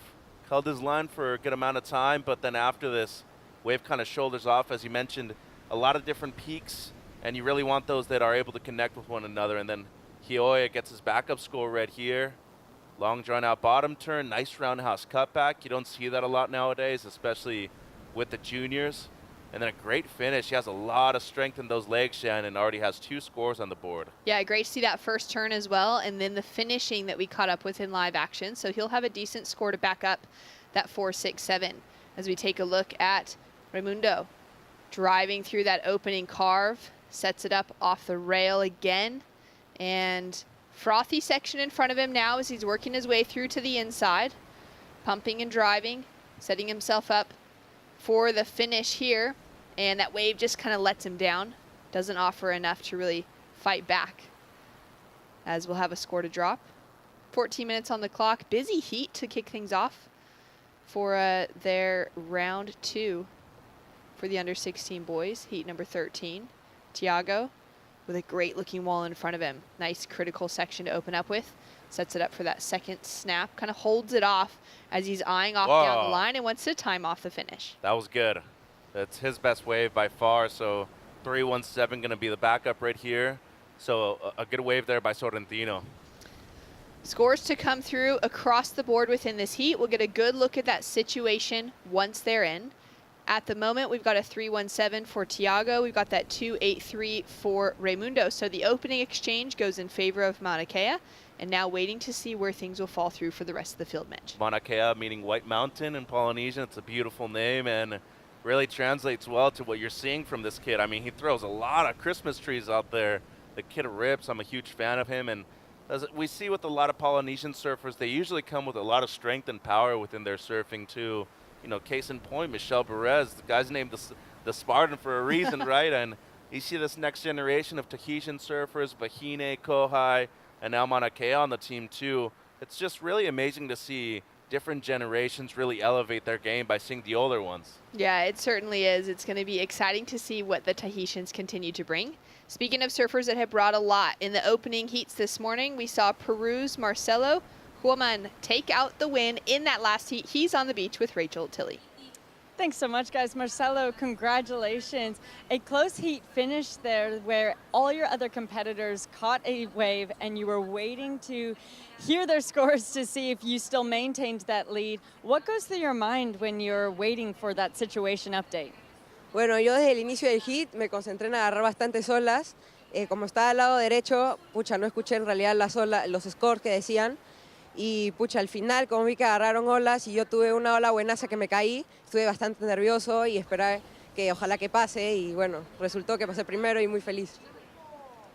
Well, he says that in the beginning he was concentrating on getting his own scores, and he was just keep on trying to get his own wave. And at the end, he couldn't even hear what was the score. He just concentrated on doing his job. Oh, well, that's the way to keep a strong mind.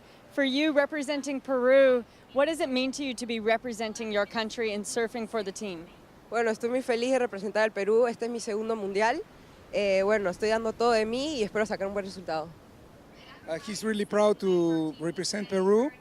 This is his second World Contest, and he's super stoked to be part of the Peruvian team. Well, is there anything you'd like to say home to Peru? Bueno, les mando las vibras. Estoy muy feliz de pasar el hit y vamos con todo. Gracias. Thank you so much. Back to you guys. Thanks so much. Well done, Marcelo. Taking out another win, another heat here in El Salvador as we look at the backhand attack from the Israeli, from Shemer on the inside section. He opened with a 2.1, so we were waiting for that score to drop in. We got a couple of smaller scores as well on the board with another 283 for Raimundo, and to better his situation, a 4.6 on the board for Mauna Kea sets him up with a convincing lead. Yeah, and still waiting on the score for Tiago as well, but Shamer should be having what seems to be his best wave. I don't think it's going to be a huge score, but in the context of the heat, anything within the 4-point range is going to be very beneficial to you. So halfway through the heat right here, if you're Mauna Kea, first priority, you don't want to be too selective out there. As you mentioned, Shannon, plenty of waves. And nobody ever complained about having too many waves within their heat. What that does, though, it just adds too much pressure on you being too selective when you have priority. So right now, just really look for the first wave that you can. Yeah, we saw a lot of heats yesterday where the surfer under priority with that 4th or that 3rd priority actually scoring big scores because they were freed up. They were picking off waves that maybe weren't quite that set wave, but just inside of it, that sort of medium size that had really good shape, that was running off of the cobblestones really well. And we were seeing excellent scores drop from the surfers under priority, which would have been a bit of a shock to the surfers sitting and holding that priority, waiting for what they would think is the excellent scoring waves. Yeah, it just puts too much pressure on you. And, in the end, situation at a normal beach break, maybe at a point break that's not as, diverse in terms of the setting like we see here at La Bocana, it could work in your favor. This place has so much different room to move around and kind of roam. I feel like not having priority or being in the situation in 3rd or 4th priority is probably way better than being in that position of having control of the heat, but at the same time knowing which wave to go on, but not finding it. It's difficult to really find the perfect wave out there. Challenging with only 20 minutes on the clock, 4 surfers out in the lineup. Very easy in comparison to the early free surfs where, most of the juniors that are competing in the event are going to be out there trying to scrap around and just get something. So they'll feel like they have a lot more space. We've been hearing that from some of the surfers in their post-heat interviews as well, just going, 4 people's great, you know, in comparison to the 440 that are in the draw this week. But when it comes down to that timing, that selection with 20 minutes on the clock, and the pressure mounting to have to put scores down, it can be a lot to manage. So far, Tiago drops in the biggest score of the heat, Mitch. We've just seen that 5.5 on the board for Tiago, and that means he only needs a 3.77 to take the lead away from the Tahitian. And he's up and riding down the beach with second priority, eyeing off this good-looking right. Big section in front of him. Finds that first turn, kind of checks off the top, holding his speed down the line. Looking to really redirect here. Drives hard into the rail and sets himself up with a couple more opportunities likely before he'll kick out of this wave. Continues to offer up more. We've been kind of waiting for rights like this to show up this year at La Bocana, I feel like. Yeah, they're available. Everybody's just concentrated on the first peak, though. Nobody's really committed to that deeper peak. We saw Jamie Veselko in the first heat of the morning get one of those rights. Lucas Skinner had a few. They closed up pretty quick, though. This was actually one of those that kept on giving opportunities for him. And it was a well-surfed wave. It won't be huge, but well better than the 3.17. And most importantly, he was effective with the wave that he caught, too, in a position that is super important for him, because there's a chance that he takes the lead with this wave, too, Shannon. Yeah, he only needs that 3.77. He'll likely get that to take himself into first. We've got a 4.5 on the board now for Raimundo in the white jersey. That helps his situation greatly when it comes to trying to get into that second place position.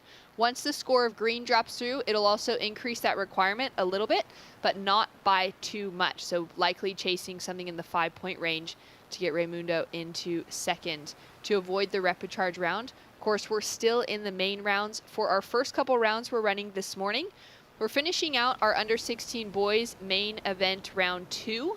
We're running through heat number 16 on that. After that, we're going to be running through round 3 for the main event of boys under 18 and boys under 16 before seeing a few repecharge rounds in the boys under 18s this afternoon. Wow. Mauna Kea into a beautiful looking carve to start off with. Sets himself up for that second one. Puts a lot of power into it. Now just waiting for this wave to stand up for him on the inside section. Getting a little bit of work done here. Catches a stumble as this wave goes really frothy and bumpy on the inside section, but capitalizes on that finishing maneuver. He's riding one of Michelle's old boards, by the way. Oh. It's a Firewire. It has the Red Bull sticker and everything. So hand-me-down.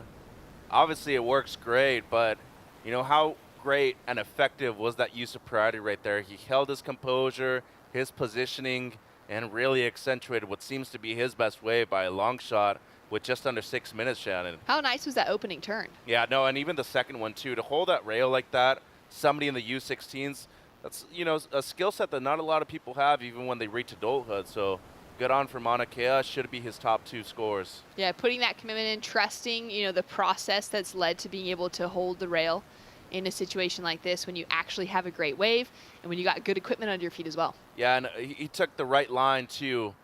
Didn't go too high up. That was just beautiful. But look at the second bottom turn too. To be able to hold that for so long at, this young of an age is really impressive. Then just does the finishing work on the inside. Nice little roundy once again. Nearly lost it. Then cleaned it up well here on the inside and got a good finishing snap. Even slid the fins a little bit. So to me, best wave of the heat right here. And I think Hioe is going to extend his first place position as the score for Sorrentino comes through. Scores in for last of green, a 4.87, so it's enough to take him into the lead. Now a 5.70 is expected for Mauna Kea to take first. We'll see that score delivered for sure on that last wave. That's going to increase the requirements on Raimundo and on Orion out in that 3rd and 4th place position. At the moment, though, 4th is in first priority, White is in 2nd priority. So they've got that pick of the lineup.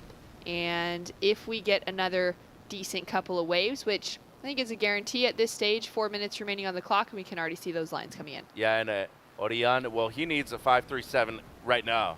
We're still waiting for Hioe's last score, and I feel like it's going to be competitive with the 5.5, probably even better than that from my perspective. So both him and Berry, they're going to need something at least in the mid-5s, close to a 6, to be able to move into the top 2 spots. So wave selection going to be crucial right here, but if you're both the surfer in white and red, you don't want to wait till the last minute, because if there's waves right now coming through, you want to be on one of these as the score comes in for Hioe. A 6.50 takes Mauna Kea into the leading position. Well deserved for the highest score of the heat. And it now puts the requirements into the 5-point range for 2nd to go into the lead or for 3rd to go into 2nd. A 6.47 is now the requirement on 4th for Shemer out of Israel. Sitting with that first priority next to his name. Raimundo's lost his 2nd priority. He's now down to 3rd priority, so would have had a paddle for a wave but didn't get into it. As we can see him still sitting out of backline.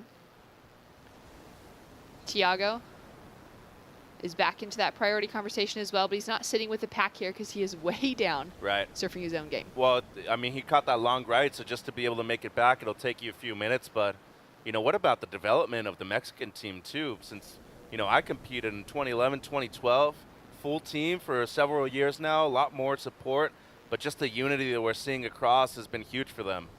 Up and riding now. The Tahitian driving through that first turn, smaller wave. And it's giving him a lot to work with as he comes through for a powerful hack on his forehand.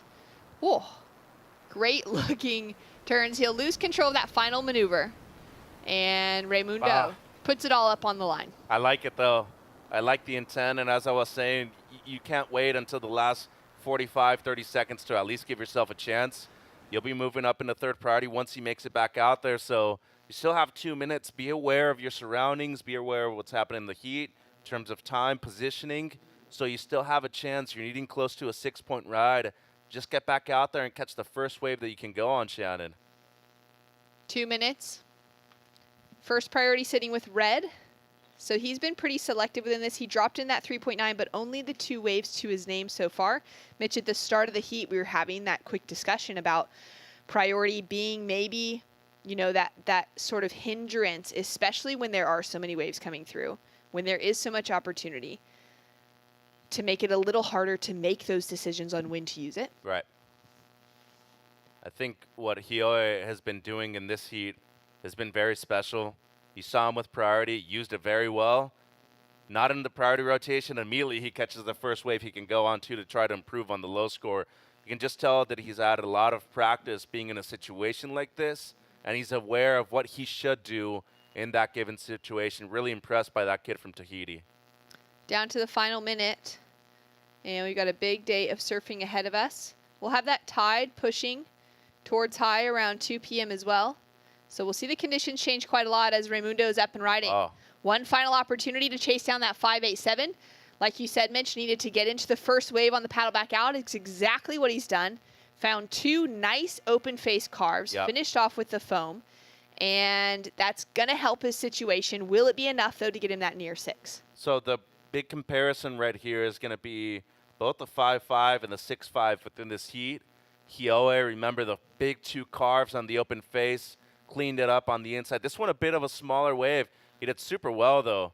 Really like that opening carve right here, then combos it up going into the lip. So diversity maneuvers, first of all. There were steep sections as well. The finishing touch maybe not as critical, but still, to me, it's his best wave. Does it go as high as a 6, though? It's right around there, Shannon. It's going to be a close finish. His high point at this stage being that 4.5. Took him a couple waves to get a score of that quality, and then had that one missed opportunity just a moment ago, but swung to go on this one just prior to the buzzer sounding. So the heat and the time has run out, and the scores are in. The judges loved it. Well rewarded. A 6.33 takes Raimundo Berry for Team Chile up into second, knocks Thiago Sorrentino down into third. Very tight between those two for that second place position, which will hold Raimundo in the main round. Yeah, and Mauna Kea with a big heat win for Team Tahiti. They've been looking good throughout the several different divisions that we have here. Yeah, solid performance so far from the Tahitians. Mauna Kea, Hioe will be catching up with us in just a moment. We've got more action to come when we return. More of the under 16 boys hitting the lineup. Mitch and I will stick around to talk about more surfing right after this.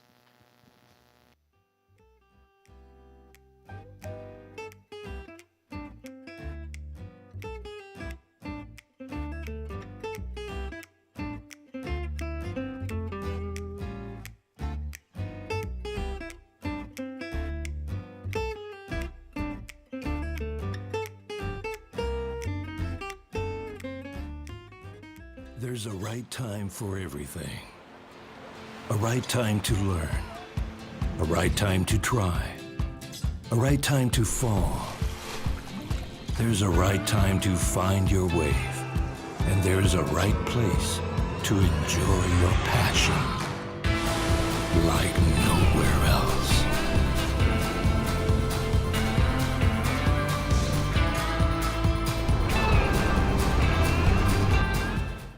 Bienvenidos a la tierra de anfitriones. Aquí somos los campeones del mundo en hacerte sentir especial. Te compartimos olas, volcanes, pueblos históricos y te aseguramos una experiencia de 5,000 estrellas. Porque esta tierra tiene más anfitriones por kilómetro cuadrado que cualquier otro país del mundo. El Salvador, tierra de anfitriones.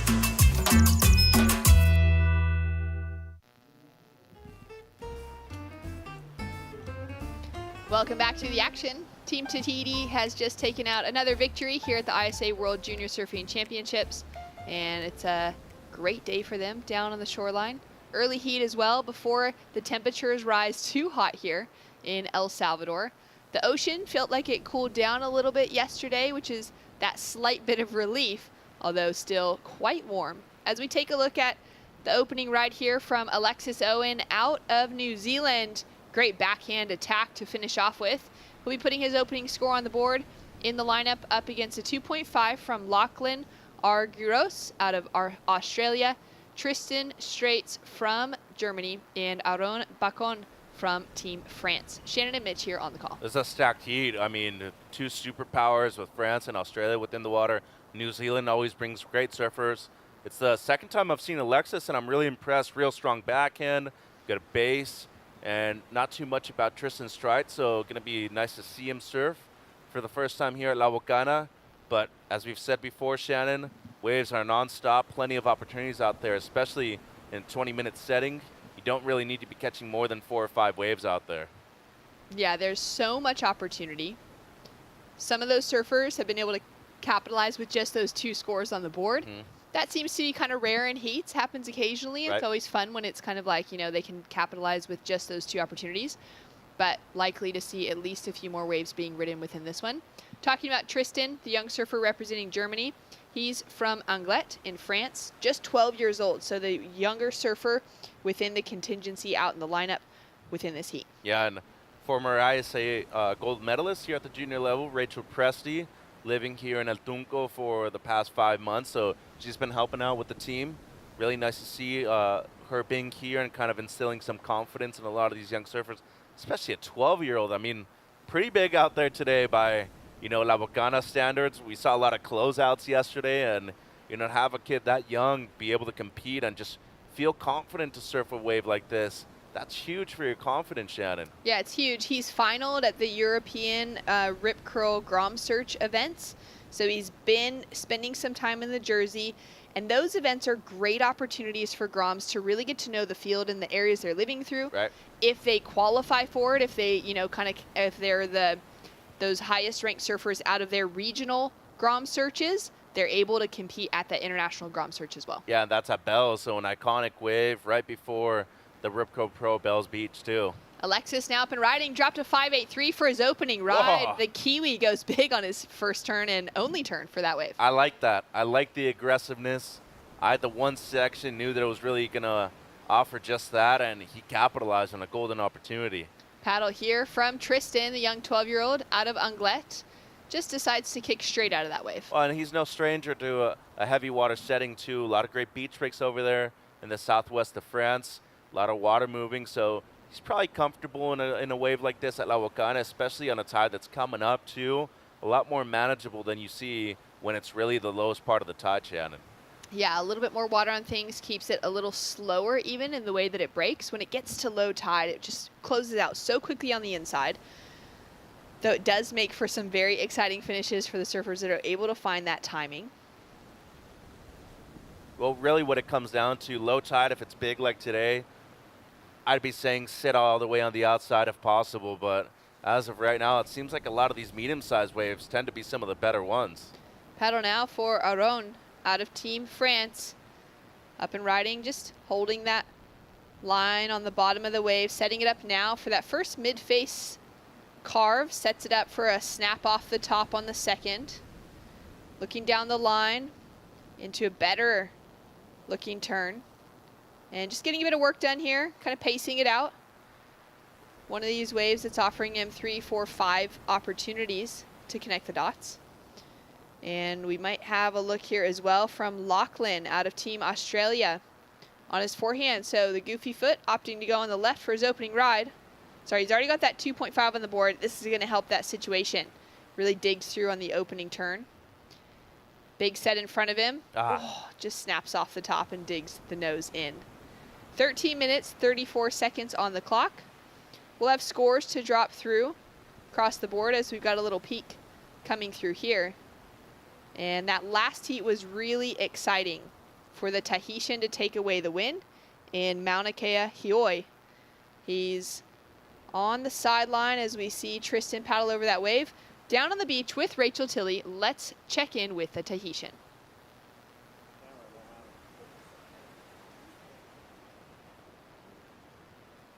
And we'll check back in there in just a moment as we've got this set coming through now.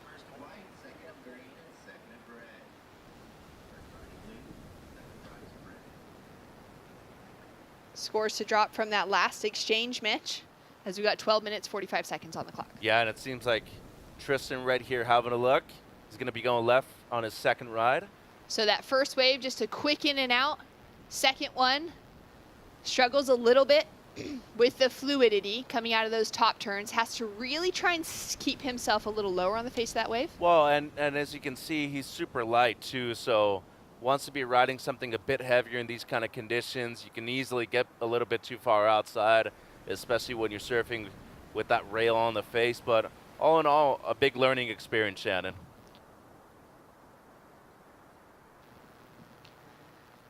So 12 minutes remaining. Let's go down to the beach, though, to check in with Mauna Kea Hioi. Thanks so much, guys. Congratulations. The team during your heat was talking about a really mature way of using your priority at the end of that heat, staying busy. Talk to me in the last 5 minutes. What's going through your mind? Il y a des moments ils ont remarqué que tu avais vraiment été intelligent dans comment tu as utilisé ta priorité et comment tu t'es senti mentalement dans les 5 dernières minutes.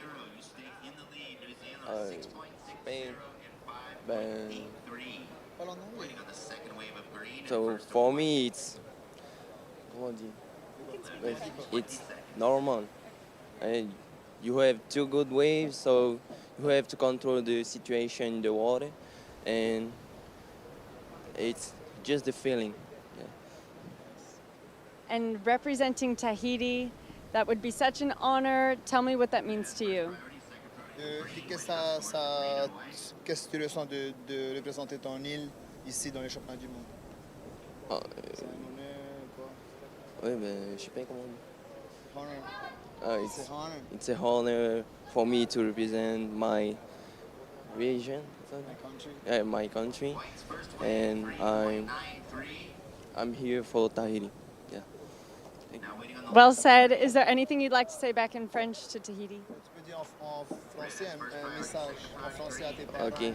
Ah ben, merci tout le monde de m'encourager dans cette compétition et ça me donne beaucoup de force pour la suite et je vais tout donner, je vais tout fracasser ici. All right. Thank you so much. Congratulations, and back to you guys. Thanks so much. Well done to Mauna Kea. Exceptional surfing and working on that English. We've had so many surfers at this year's event who have English as their second, maybe even their third language, wanting to do their interviews in English, and it's awesome to see them putting in that practice as we take a look at that big re-entry from Alexis. Yeah, that came in as a 6.6. Well-deserved. I mean, a big section, really committed turn, and a lot of progression in that one single maneuver to Owen with a strong lead right now in 2 scores. Owen in that leading position, a 6.6 and a 5.83 on the board. We got a 4.23 to improve on the situation for Lachlan. He's sitting in second. And that 3.9 for Aron has him sitting in that third place position. But the strength of a 3.9 could be okay within his conversation at the moment, chasing only a 2.81 to get himself into second. And for Tristan, the young surfer representing Germany, just a couple small scores on the board. He's chasing that single score now of a 5-point ride and gaining some valuable experience out in the lineup right now, surfing against some surfers that, like you said, they've been here, they've been competing for their teams for, you know, the last couple of seasons, and they have just got a lot of that experience behind them as we're down to 9 minutes on the clock. Pretty special though, Mitch, you were down on sidelines yesterday to see how many of the Groms have been working on their English behind the scenes, really wanting to get that sharpened up coming into these events, as we see Aron on the inside section. He's already got that 3.93. He's now chasing just a 2.81 to put himself into that second place position. Nice 2-turn combo on the inside and tries really hard to hold on to it, does well to stay on his feet. Well, and he only did so because of his wide base, too. So he has one of the wider stances that we're seeing in this division so far, and because of that was able to hold on onto the second maneuver. But, you know, going back to the language part of this event, you know, obviously something that they're going to have to work on once they get into the professional level, too. You know, it's just the law of nature and the law of sports, and, you know, English being the universal language outside of Mandarin and, you know, a couple of Eastern languages. If you want to develop into a professional competitor and be something that's, you know, considered really a global superstar, that's really the way to go. And how many Brazilians have we seen succeed with that on the World Championship Tour as well? So, you know, it's really something that they need to emphasize outside of training for the sport. You need to be able to communicate in certain ways, too. Yeah, it's amazing. And especially to start working on that from a really young age. It's much easier to pick up languages for most, the general population. As a kid, as you're kind of growing up in those school years, to start developing in a second or a third language then, rather than waiting until those teen years or into the early adulthood to try and learn another language. Yeah, I mean, what I will say, though, is that a lot of people probably don't expect to have that level of success that early on. So maybe they get to a point when they're in their teens already and they start thinking about that as a career path for them. But, you know, in the end, getting those intercultural exchanges that you see, those different languages that you're probably going to learn a little by little, is one of the most beautiful things about this event. You know, you get to see people from different parts of the world, and just because you speak the same language doesn't necessarily mean that you speak it the same way either.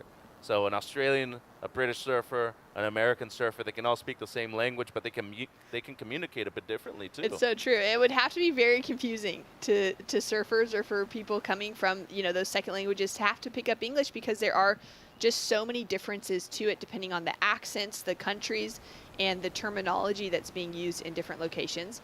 So I'm always just so impressed especially when we come to an event like this, as the Groms are just taking it on and putting themselves kind of in that risky position in front of the world to take on an interview. It's very different from hanging out and going to chat to one of their friends from Team USA or Team Australia and have that kind of broken conversation where they're trying to work out where they're going with things. But to actually put that risk on the line, it's similar to that risk out in the lineup of wanting to really put on a strong display straight away, knowing that if there's failure, it's going to be noticed by more people. Yeah, and 6 minutes in the heat left, Shannon. Owen with just the 2 waves in a commanding position right now. I mean, a 6.6, a 5.83. To me, you make it more into double digits, first of all, but you get anything better than a 12-point heat total by today's standards, you're doing quite well. So Bacon right now, 7.3 heat total. Arguidos 6.73, and even Tristan with just the high 1 as his best score. Second place still completely wide open. So if you're Arguidos right now, second priority, the Australian team very well prepared. You want to be on a good wave in these next 5 minutes, and it seems like looking at this right here. Great opportunity in front of Lachlan. Only needing a 3.07. We know he can score much higher than that in the jersey, and that's the surfing to showcase. Great 2-turn combination. Yeah, really committed on the second one too, and kid's been on a roll as Owen seems like he split a peak and went left, and nice little banger right there, Shannon. Just gonna kick out, little fist pump claim. So, I mean, he's really converted on the 3 waves that he's ridden, and excellent use of priority there for the Kiwi too, just under 5 minutes. Yeah, he's putting together a solid performance from the South Island of New Zealand, pretty far south there as well in Dunedin. And he says he's likely the most southern-based competitor in the event this week, as we take a look at this last wave from Alexis. Yeah, and a much larger one too. Beautiful snap right in the pocket right there. Brought it around well. Wave kind of fizzles out, shoulders off a little bit. Did well to commit to the inside though. Was looking to improve on the high 5 that he has. And then this is where we caught up to him. Really nice strong turn right there on the inside too, and the little fist bump just to claim it right there at the end. And then on the flip side, excuse me, Lachlan, not every day you get to see a competitive surfer ride a Lee Stacy board, and it looks incredible. I mean, real commitment to the second maneuver, good combo too with the first setup. Only needing a 3.07, I feel like it's going to be way more than that. Yeah, scores to drop for last of red, last of green. At the moment, Aron has found himself in second place with that 3.37. But now waiting for those last 2 scores to come through, we'll likely see a situation change down to 3 minutes, 40 seconds on the clock. And I was just having a quick look at the map as we see Surfer in White paddling over that wave. Where Alexis lives, 46 degrees south as far as global longitude and latitude is considered. He is not far from Antarctica. He's surfing with penguins on the daily, sea lions. He's got 7-degree water temperatures as the usual. In the summer, it can get up to 18 degrees. Yeah. But typically surfing in a whole lot of neoprene in a location that is kind of just that raw, that Middle Earth feeling. As we take a look now at Tristan, dropping in deep behind the section, putting in that effort as we come down to the final minutes. Yeah, I don't know if that's somewhere that I'd like to go myself personally on vacation. Seems a bit too cold, but probably guarantee you there's some amazing waves where Alexis lives. And not too many people that I would think of that probably surf around there too much. So a beautiful location, that's for sure, but one of the colder places that we're seeing out of the competitors within the event. Yeah, an amazing location. As we take a look at Lachlan now, driving hard off the bottom into the opening lip, and just holds on to the finish, but he'll go straight over Tristan, I believe, from Germany, trying to scratch out of the way. It looks like Tristan is okay, but Lachlan was on his way to a big score with that opening maneuver. Yeah, I mean, safety of our surfers, first priority always, but you could get called for an interference for doing something like that too. You always need to let the surfer ride their wave. They have unconditional right away, so you need to be paddling towards the white water or completely on the shoulder, because in the end, he did alter his line a little bit. The one thing that I will say is that there wasn't a ton of scoring potential left on that wave, so I don't think that we're going to see an interference be called. Yeah, that was kind of a wild moment to unfold in the final couple minutes. Everyone scratching to get into those last opportunities. Tristan went on that big closeout just before and on this paddle back out. But it is that really important thing to keep in mind, especially as a surfer caught on the inside, to always paddle towards the whitewater, though it may make your paddle a little bit longer and more complicated. it does mean that you're going to avoid any potential of getting in the way, especially out on that open face if there's a surfer that takes off on a wave. Well, I mean, realistically, that should be an unwritten rule just within surfing alone. Yes, 100%. Proper etiquette. So anybody out there that, you know, is getting into the sport, always paddle towards the whitewater. You might need to take a few more on the head, but it's just way more respectful towards the surfer that's already riding. There are also more beaches around the world, popular surfing beaches, that are putting up surf etiquette signs, and they'll show that displayed in a great kind of drawn out diagram of where a surfer paddling should be, of, you know, how the kind of priority, the unspoken priority in a lineup, in a free surfing lineup would work, where the person in inside positioning has right away on a wave and you can't drop in on someone. There's some great surf etiquette popping up on kind of billboards around surf spots around the world now. As we take a look at Alexis, he improved his situation with the last wave, a 6.67. Now just on a bit of a victory lap down the line, finds that big speed check to start, and he'll duck out. We're waiting for the score for the last of Lachlan to drop in.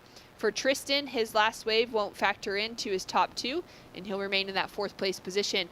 As Aron is up and riding on the inside section, tags the finish, throws the claim in as well. He's chasing a 5.5 at the moment, but Lachlan is up and riding. He's looking to improve on a 4.23. So many waves ridden throughout this heat. We knew that was likely going to be the scenario, with 4 young surfers under the age of 16 excited to put a jersey on, as well as how much potential there was out there.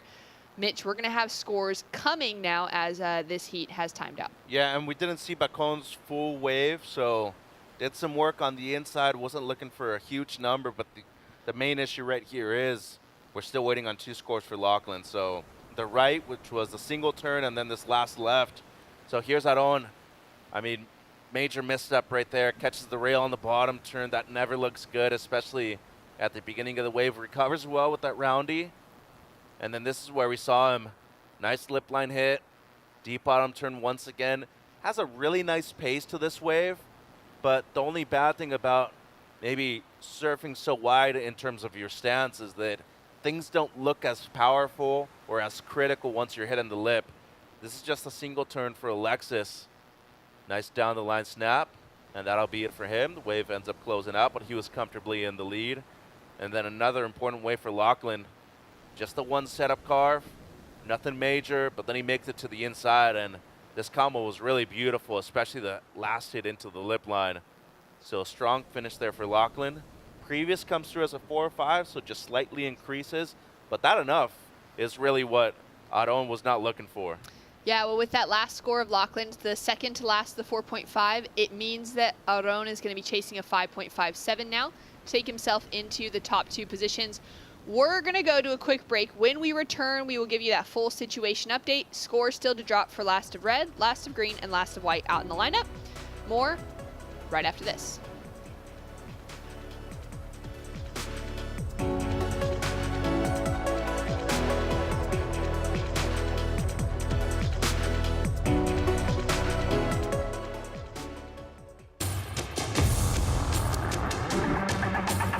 It's one of the biggest goals and one of the biggest dreams.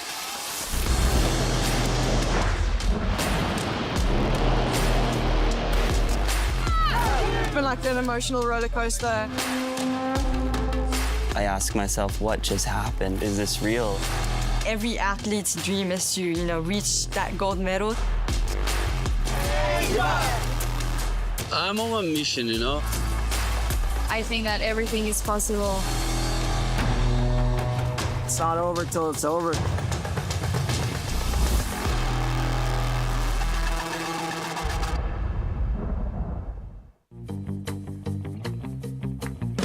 Consulta promociones.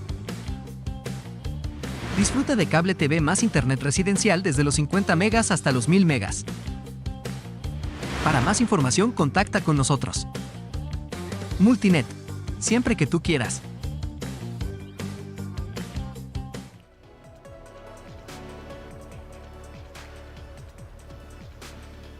Welcome back to the ISA World Junior Surfing Championships here in Surf City, El Salvador. And we're waiting for scores to drop from that last exchange. We will officially be seeing Alexis Owen out of New Zealand, taking away that leading position, and Lachlan out of Australia holds on to second. Last wave in for Aron out of France was a 3.93. Was not enough to take him into second, as that requirement also increased with the last score of Lachlan dropping in. And for Tristan out of Germany, he'll fall out in 4th place.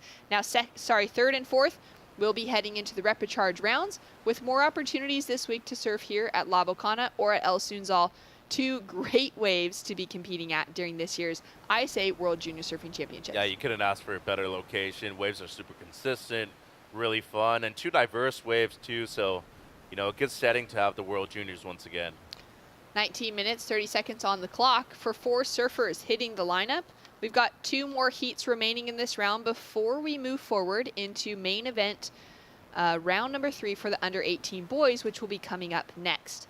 Out in the lineup right now, surfers from USA, Canada, France, and Chile in the lineup, with Quaid, Farion, Shea, Breweiler, Hugo, Flory, and Pascual Lorenz out in the lineup. Yeah, and I see Farion all the time. You know, he's from Costa Mesa, right where I live, so surfs Newport, Huntington Beach quite a bit, and the kid of Rips, he charges too, really has no issue going for those big sections. Breweiler, first time he's competed for Team Canada. Long legacy of Breweiler's over there in Tofino, so nice to see him qualify for the team. Just 15 years old. Flory, young Frenchman with a lot of talent, and can't forget about the Chilean Lorenz, comes from an incredible area. Diversity waves, a lot of consistency of waves too, down in the South Pacific. Yeah, so many waves available in that region. So you see surfers just sort of looking for positioning. We've got a 0.5 on the board for Quaid for his opening, just quick in and out. That will set him in 4th priority.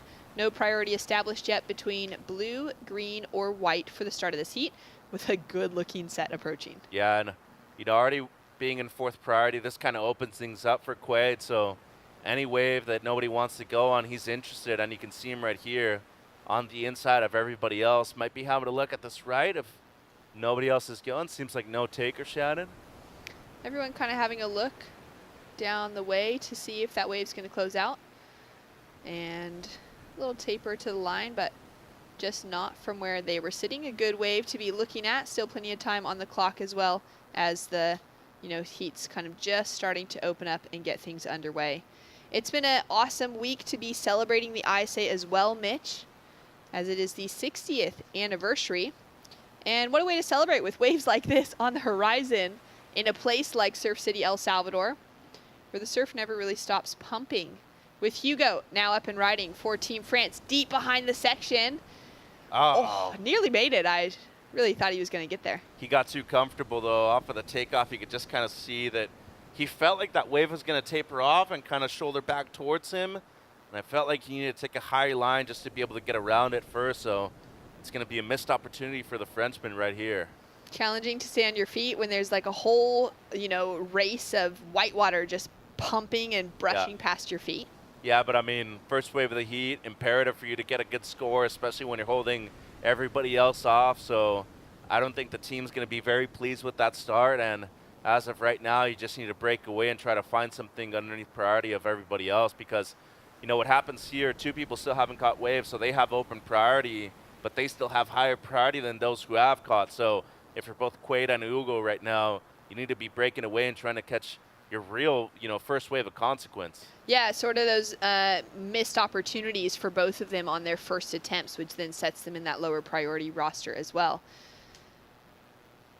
Little look there from surfer in red, just now trying to get himself away from the pack.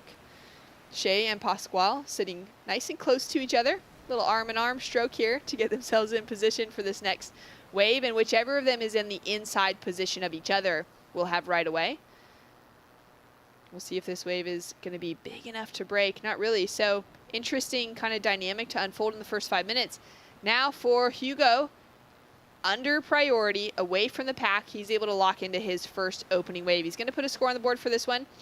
Couple kind of wraps out on the face, a little horizontal from what we could see on the inside section, but does well to get dynamic on the finish. I like the angle that he took for the last turn too. So going to be a decent opener, but really the strongest wave of the heat so far, Shannon.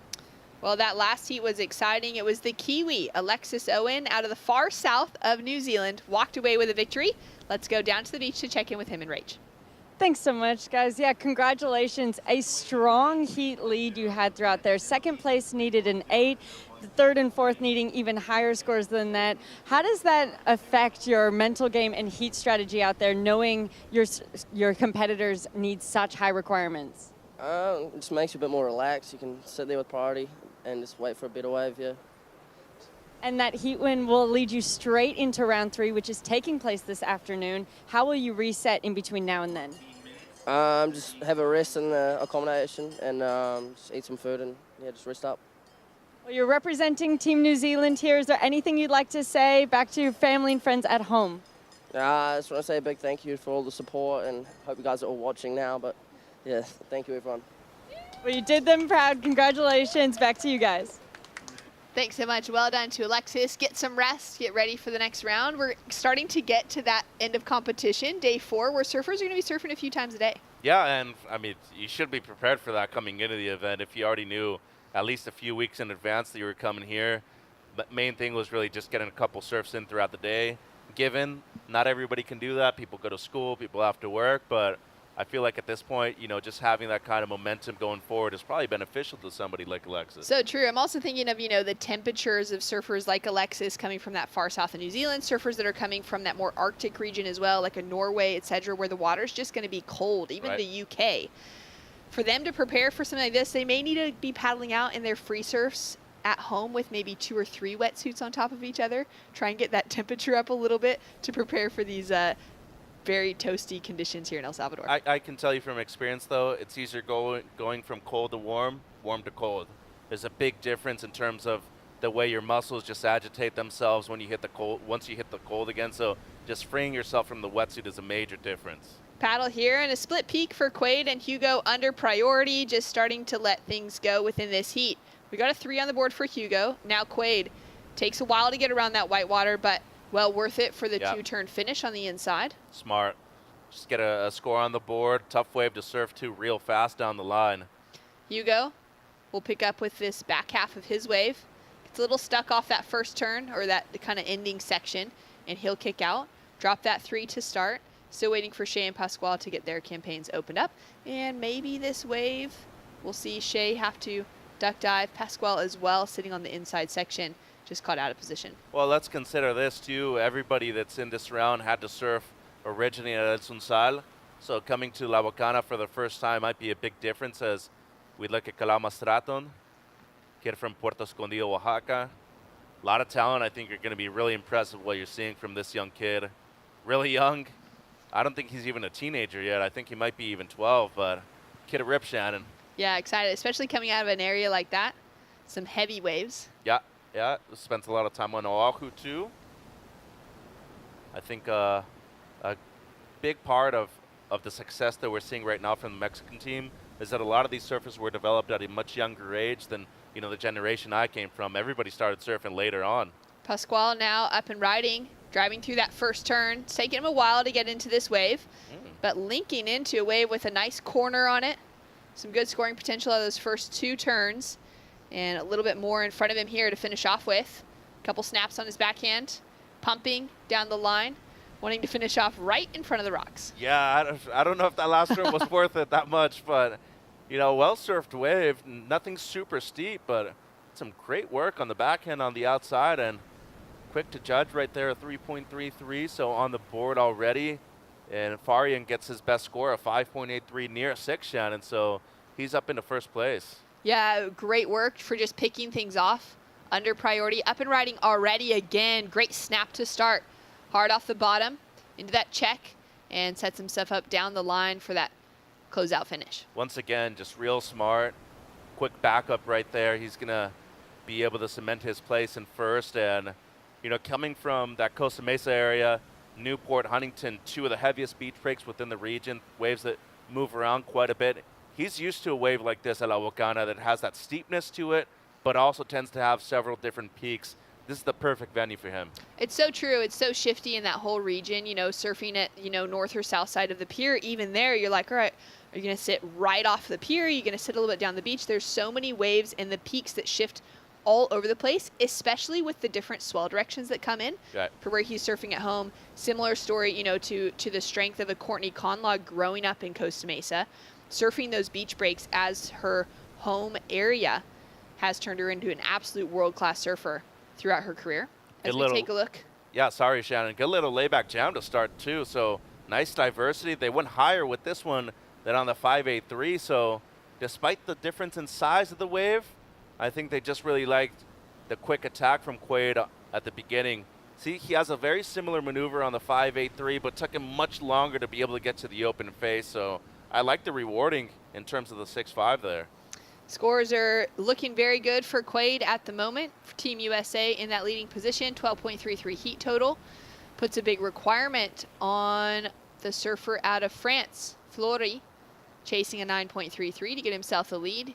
He's had a couple of, you know, attempts on that inside section, a 3.00, 1.6, and a 1. So what we saw of that wave on that in section was the entire wave without being able to capitalize on an opening turn first.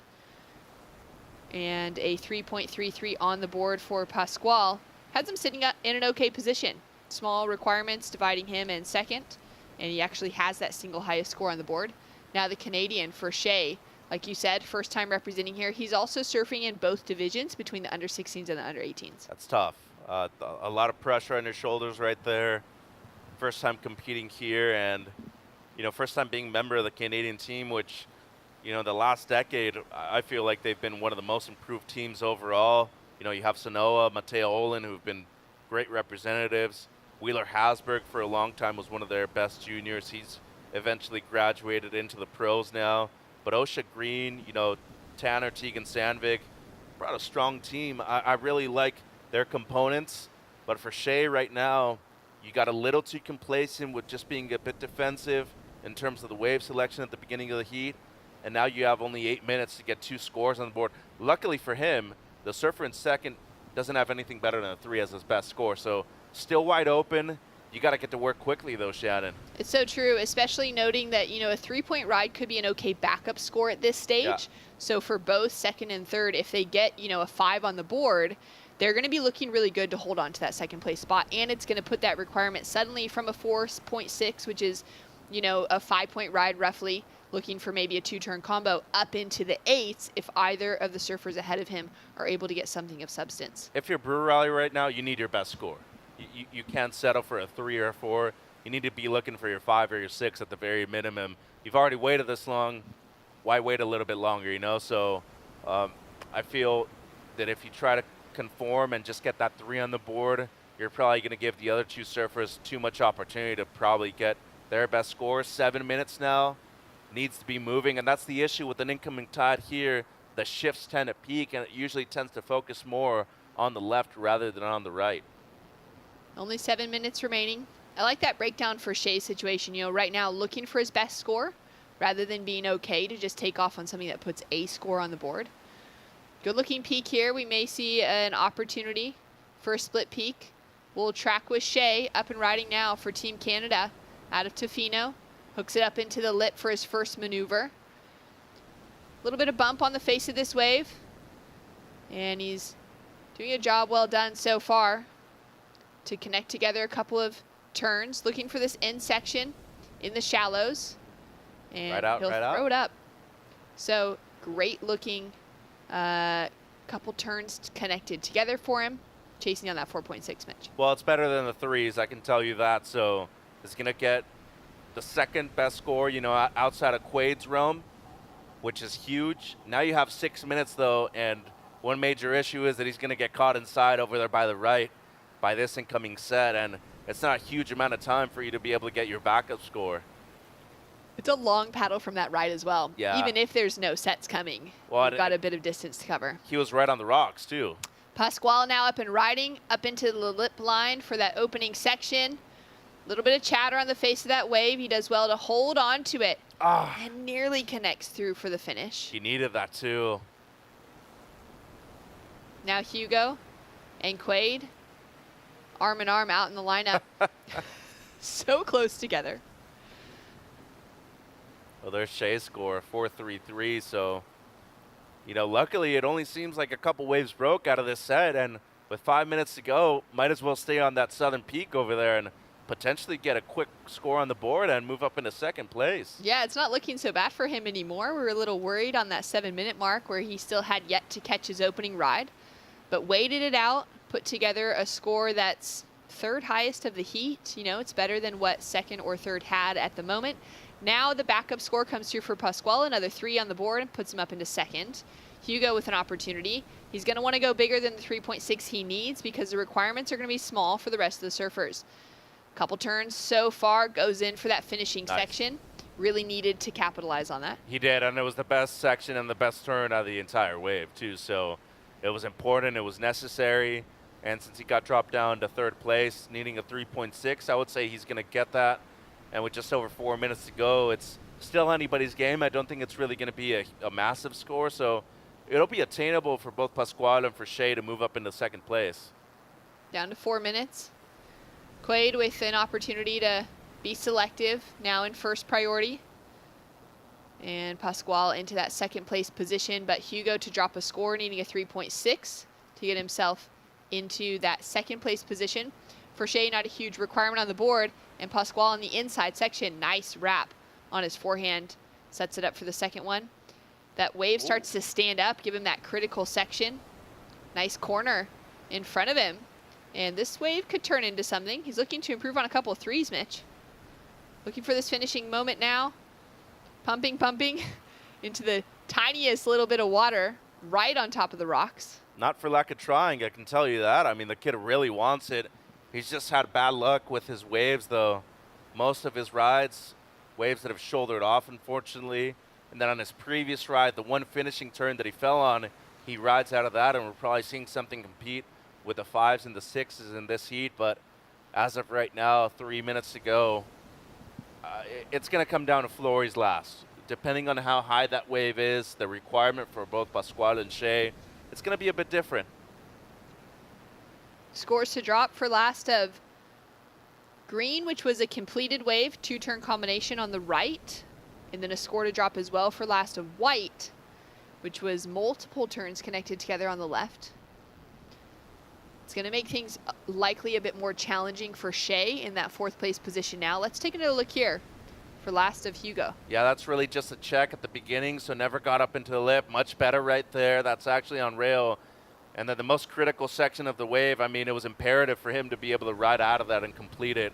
So I feel like that's going to be a decent score. Should be in the mid-range, maybe even touching the good. So 2 minutes 20, there it is. 4.47 takes Hugo Flory for France up into second. Now puts a 4.15 requirement on Pasquale, and we're waiting for last of Pasquale to drop.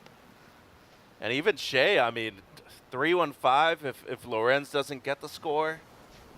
Shea's got priority back to his name, so we don't see him sitting kind of in that north pack. He's going to be farther down off the right. Oh, and the one person that you should be worried about right now is Quaid, because he has unconditional right away, drift away from him. Don't even be close to the surfer in red. So Breweiler playing it smart, and they're thinking about Lorenz as it comes through, and it's just under. Oh, 3.90.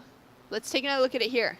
Once again, I just think it's the wave selection. Real good rail surfing, but the major reason that it didn't go too high is because there's just nothing critical about the sections.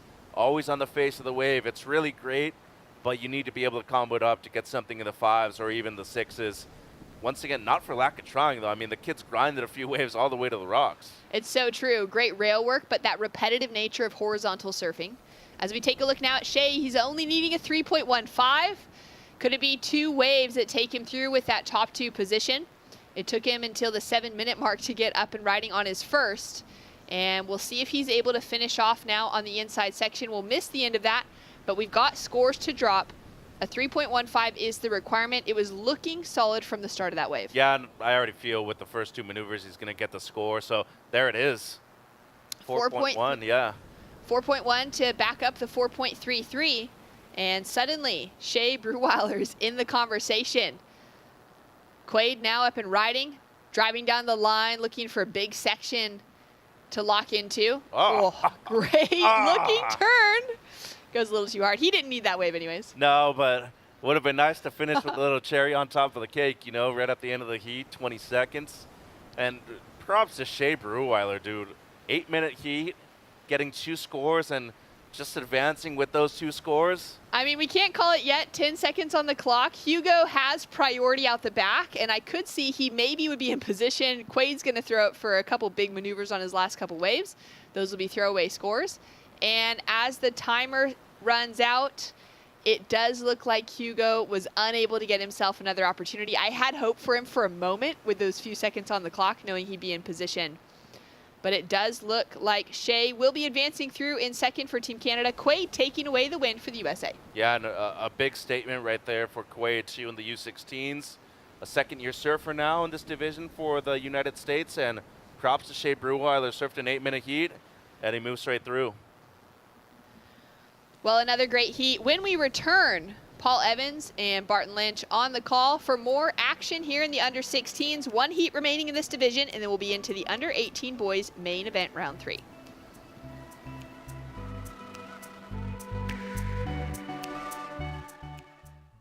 There's a right time for everything. A right time to learn. A right time to try. A right time to fall. There's a right time to find your wave. And there's a right place to enjoy your passion like nowhere else.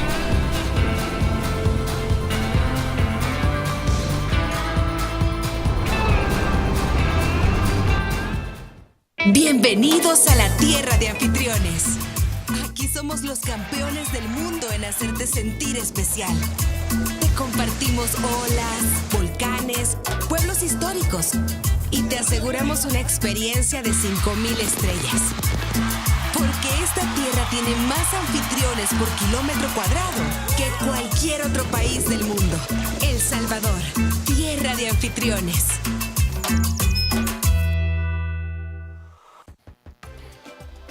El Salvador welcomes the best young surfers from across the planet. You're watching Quade Farion right now, the USA, making his way in up the rocks. Pretty commanding performance from him. Surf well, surf smart. And Team USA, they'll be in full voice. They're having a pretty good event so far. Early days still in the competition. ISA World Juniors. Once again, surf has showed up big time. We're looking at Harrison Biddle, Kai Walsbeck, Dylan Donegan, Kalama Stratton. I'm Paul Evans, and I'm delighted once again to say I'm joined by Barton Lynch. And delighted to join you as well, mate. Delighted by the waves as well. Rights, lefts, look at that peak peeling off. Surface caught inside by that one. Some big sets still today. And this is a stacked heat. Haven't seen Harrison Biddle surf before, so looking forward to that. Kai Walsbeck, Santa Cruz, California, incredible surfer representing the Netherlands, a natural footer. Dylan Donegan representing Spain, lives in the Canary Islands, so they get incredible surf there as well. Kalama Stratton, parent dad from Hawaii, living in Mexico, and that young kid charges some big waves too, so he'll be comfortable out there. Here's Kai. Off the bottom, just eases into a first snap. Keeps the speed up. Bit of a meaty section. Will stand up on the inside. He'll set up for it with a wrap, and then it'll get steep in the whitewater in here. Bang! Into the lip, tags it. Hold it. Nope. Doesn't get the completion there. Just gets tangled up. And just kind of stood a little tall on that re-entry almost. Like, just stood a little tall and got, like you said, tangled in that whitewater. Needed the completion on that. Always need the completion. Some of these waves, you do really feel all that energy just drawing, even from the takeoff. It does sometimes feel like a setup for that last turn. All that energy just waiting to converge in there, and there's big points available if you can take on that lip. It's tricky to do. Technical section hit. We've seen quite a lot of surfers go down trying to hit that inside, and I guess that's something, obviously we're still pretty young. This is under 16 surfers here. They're still working on refining their technique. The intent is there to do the biggest possible maneuvers they can, but just riding out of the turn has proved, for some, problematic. Yeah, absolutely. It's a timing issue, isn't it? You can time it perfectly and get in front. You can, because you don't want to go too early and miss the critical nature of the turn and leave points on it. You don't want to go too late and get tangled up, and there's the perfect time to hit it where you can speed out. You get the maximum points out of the turn itself and hitting the closeout section. We know how important that is now. in the modern day of surfing. You know, without the completions, scores, you lose a point or two almost without completions. Harrison Biddle, backhand from him on a left, goes right past Stratton. And nothing doing there. The BDI of Dylan Donegan watches on. I've watched him compete on the QS in Europe for a couple of years. Dylan, his brother as well. Yes, his brother's great as well. Harrison Biddle swooping into that wave. It all looked pretty good when he got to his feet, but that one just lying down, not offering much in terms of sections to attack. And he'll have to wait on. 5 minutes gone already.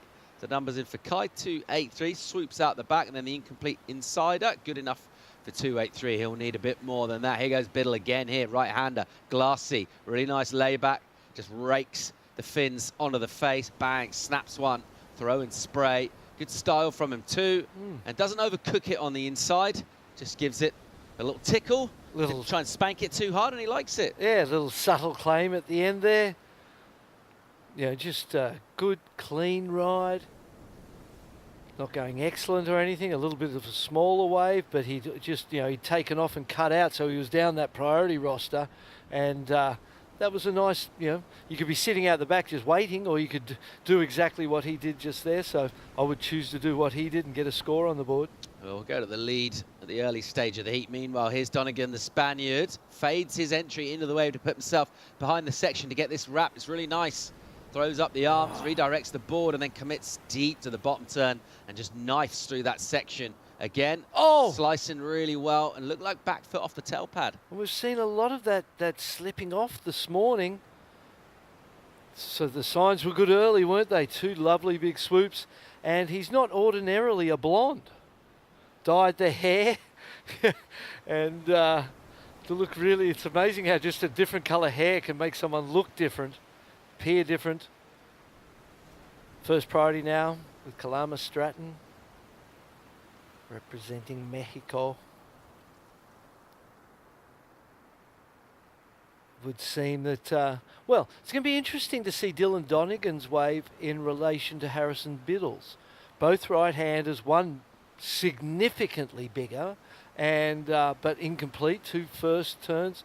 And even though Harrison's was completed, a smaller wave, not as critical. I feel like even with the fall, Dylan Donegan may or could get more points than Harrison because of the size of the wave, size of the turns of those first two. Let's see where that goes. 13 minutes. This one absolutely flying by. 5.33 in for Harrison Biddle. And while we wait for Dylan's number to come in, let's go down and hear from Team USA, winner of the last heat, standing by for a chat with Rachel Tilley. Thanks so much, guys. Congratulations on your heat win. Now, you were the only surfer with 2 decent scores with 10 minutes to go in the heat. And those are the 2 scores that you ended up keeping to win the heat. Talk to me about your heat strategy going in with that. Well, coming out there, I was looking for the rights, definitely. And I started off with a weird, left that I got, right on the buzzer. But that was kind of a mistake. And then I kind of tried to redo my game plan and try to just go for the inside rights, because the sets weren't really good and didn't really line up on the bar. So looking out there, kind of sitting inside of everyone and sitting on the right. Yeah, well, sitting on the right was a great game plan. It allowed you to kind of be separated from the rest of the pack too. Talk to me about working with your coaches prior to a heat, and what do you guys discuss before you paddle out? We discuss being aggressive in the heat and having a high amount of intensity, never relaxing in the heat, always keeping in that surf waves, sea waves, ride waves mindset, and kind of just don't let any good wave pass. And it's so hard out there, you can not get a wave for 10 minutes and you can still make the heat. Well, that's actually how the last end of your 10 minutes went, and it was really well served, really mature way of setting up your heat. Is there anything you'd like to say back to home before you have to get ready for your next heat this afternoon? Thank you to my family. Everyone supports me, sponsors, everyone. I'm just psyched to be here, and let's keep it going. Do it for USA. Let's go. All right, go USA. Back to you guys.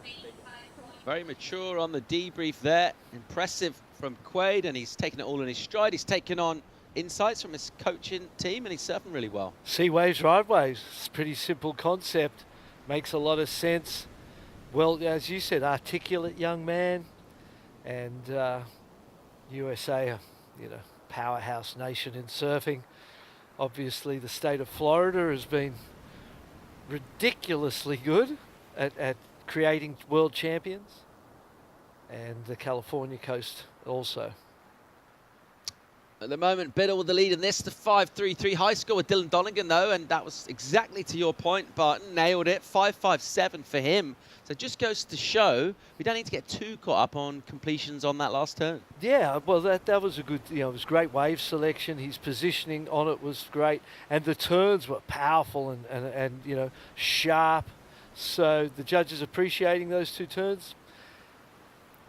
5.33, a good score though too for Harrison. That was a nice move, you know, from fourth priority to get a, you know, score of consequence is something that has you in the lead at this point in time. You know, looking to improve on the 0.5, he'll do that. Oh, it's exactly the strategy that Quaid was talking about, didn't he? He caught a wave, it was the left, there was nothing happening, he kicked out, and just while he's paddling back out, wave pops up, and obviously you don't need asking twice at this level. Yes, sea wave, right wave. Yeah, it's geez, the performances of these under-16 boys from yesterday to today have been amazing. Future of surfing's so bright with these young champions coming through. And it's so diverse in terms of geography, isn't it? Great surfers coming from all around the world. Yeah, he can really just spin the globe, particularly in this heat. We're waiting for the likes of Climber Stratton at the moment. Out of Mexico. He still hasn't seen anything to particularly tickle his fancy. That's why he's got first priority. Second priority is with a surfer from the Netherlands, based from Santa Cruz, California, which is a place with an esteemed history of surf talent. Here's another look this way from the Kiwi Biddle. Still overhead, nice layback first turn, snap on the second, and then a little controlled on the third. There was a potential maybe to stay in control, but hit that a little harder. Perhaps it needed to be a tad later. Donegan, first snap. Drives off the bottom, into the top. Actually not that much bigger wave. In real time, I actually thought it was a significantly bigger than Harrison's, but not that much bigger. So that also speaks to the closeness of the scores as well. Turns were bigger though, weren't they? And he was going faster as well. I think that's the crucial part. Yeah. Really nice, incisive surfing from him. That board looks like it's just slicing, cutting the water on the bottom turn. Anytime you're really speeding up on the bottom turn, just always looks, as a spectator, as a fan, it just looks really cool. When you see the bottom of the board, it's so over on the rail. You can see a fins coming out and the rail driving and a trench being dug in the wave. There's Ryland Beavers with the Team Hawaii. Coach Shane Dorian, his son next to him. Tammer Hanneman, Luke Temmer. Powerhouse team. So many great surfers coming out of that capital of surfing.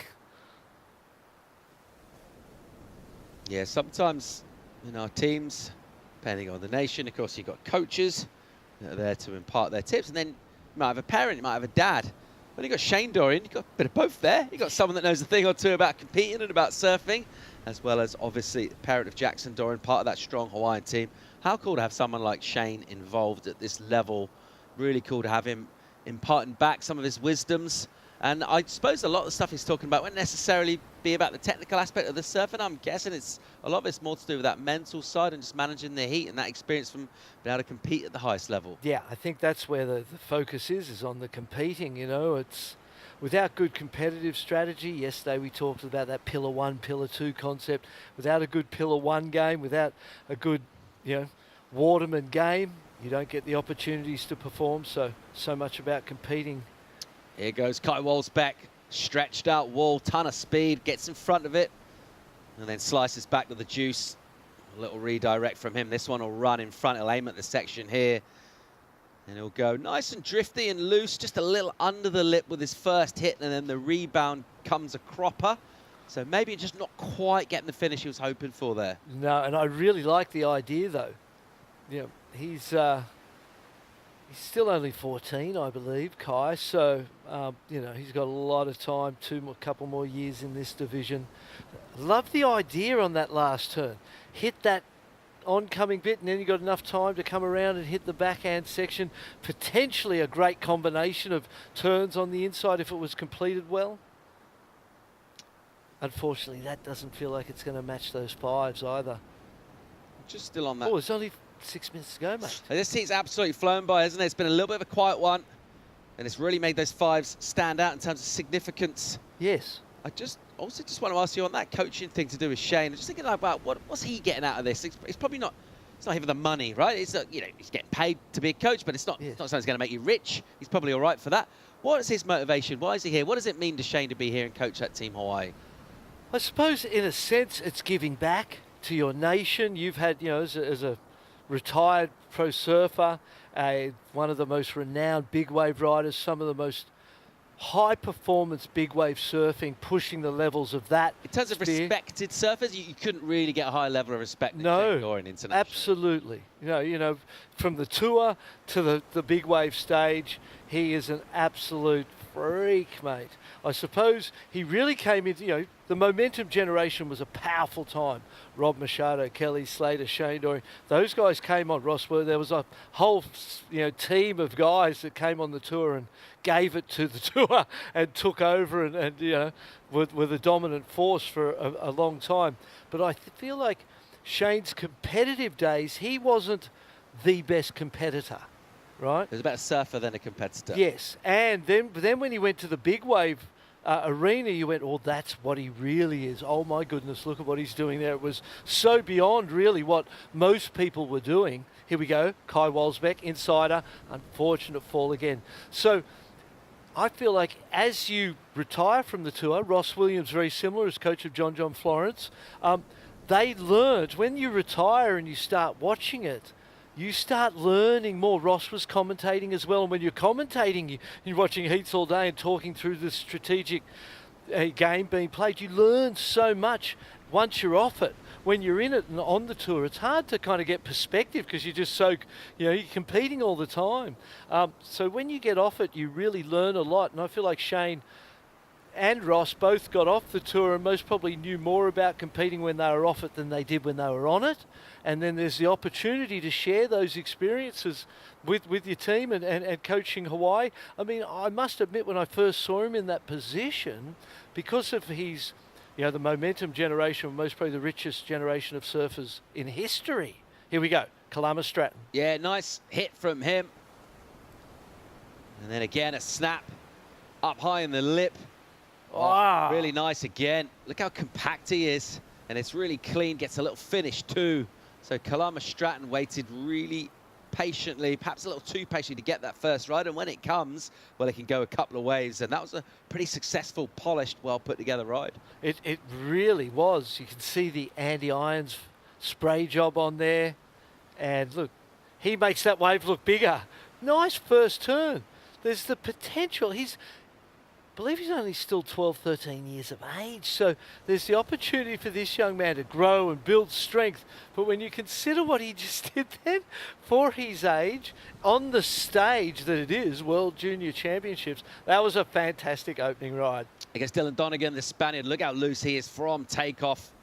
And just loading up that speed so easily. A nice wrap from him, and then he cuts it down and make room to do this. Bang, into the lip. Very nice indeed. This is brilliant surfing from Dylan Donegan. Well done. Probably looking at the high score of the heat there. Probably. On the inside, Harrison, Biddle, finishing up for New Zealand. So both Harrison and Dylan getting their second scores, consolidating on their advancing positions as time ticks down. Dylan Donegan, that was an amazing ride. Just when it looked like Kalama Stratton had himself back in this with his ride, and it was going to be a score that could be similar in a sense to some of the higher scores of the heat so far, those two waves dropped that are going to make it very hard for Kai Walsbeck and Kalama Stratton to advance. Yeah, before you even sort of break down too closely the maneuvers themselves, just look at the board speed and how loose the equipment looks. Dylan Donegan, that board just looks electric out there. As soon as he gets to his feet, just seems to have an extra gear. And every time those knees and those ankles do something, the board responds underneath so quickly. Response time, an important element in the design of a surfboard. Kai Walsbeck. Here we go. Surfer from Netherlands. And he'll wrap one, trying to make amends for his last effort. Lays back. Just trying to get a little creative with this wall here. And then on the insides, a little section to hit. Does that. Comes out the first turn, it's the rebound that gets him.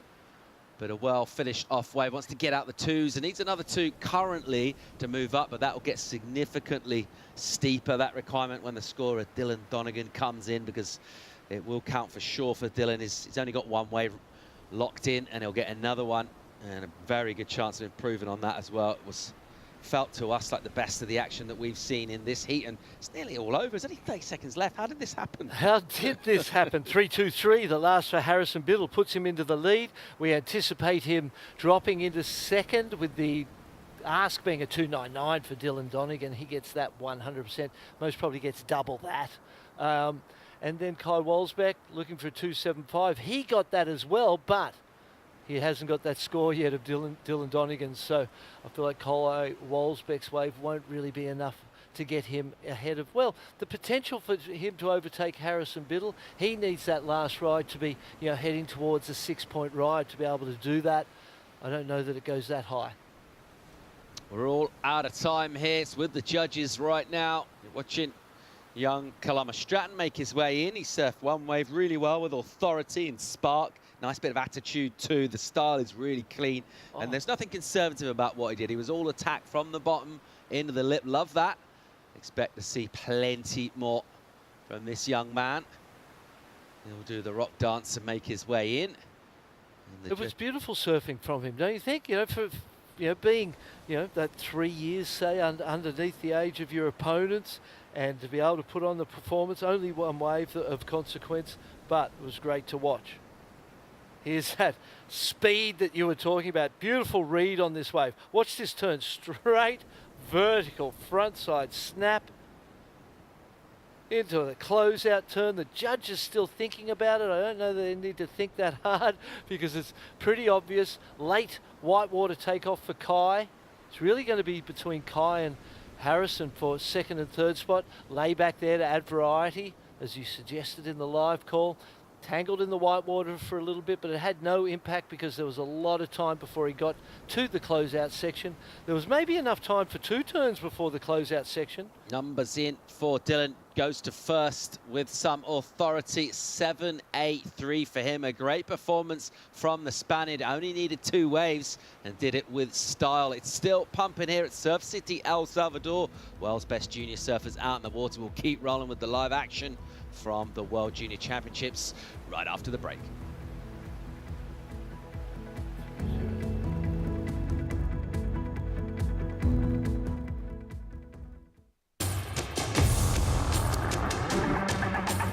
It's one of the biggest goals and one of the biggest dreams.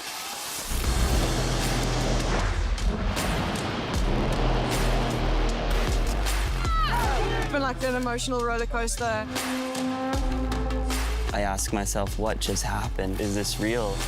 Every athlete's dream is to, reach that gold medal. I'm on a mission, I think that everything is possible. It's not over till it's over.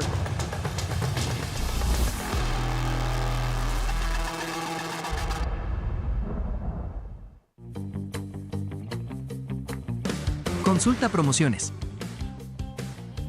Disfruta de cable TV más internet residencial desde los 50 megas hasta los 1000 megas. Para más información, contacta con nosotros. Multinet, siempre que tú quieras.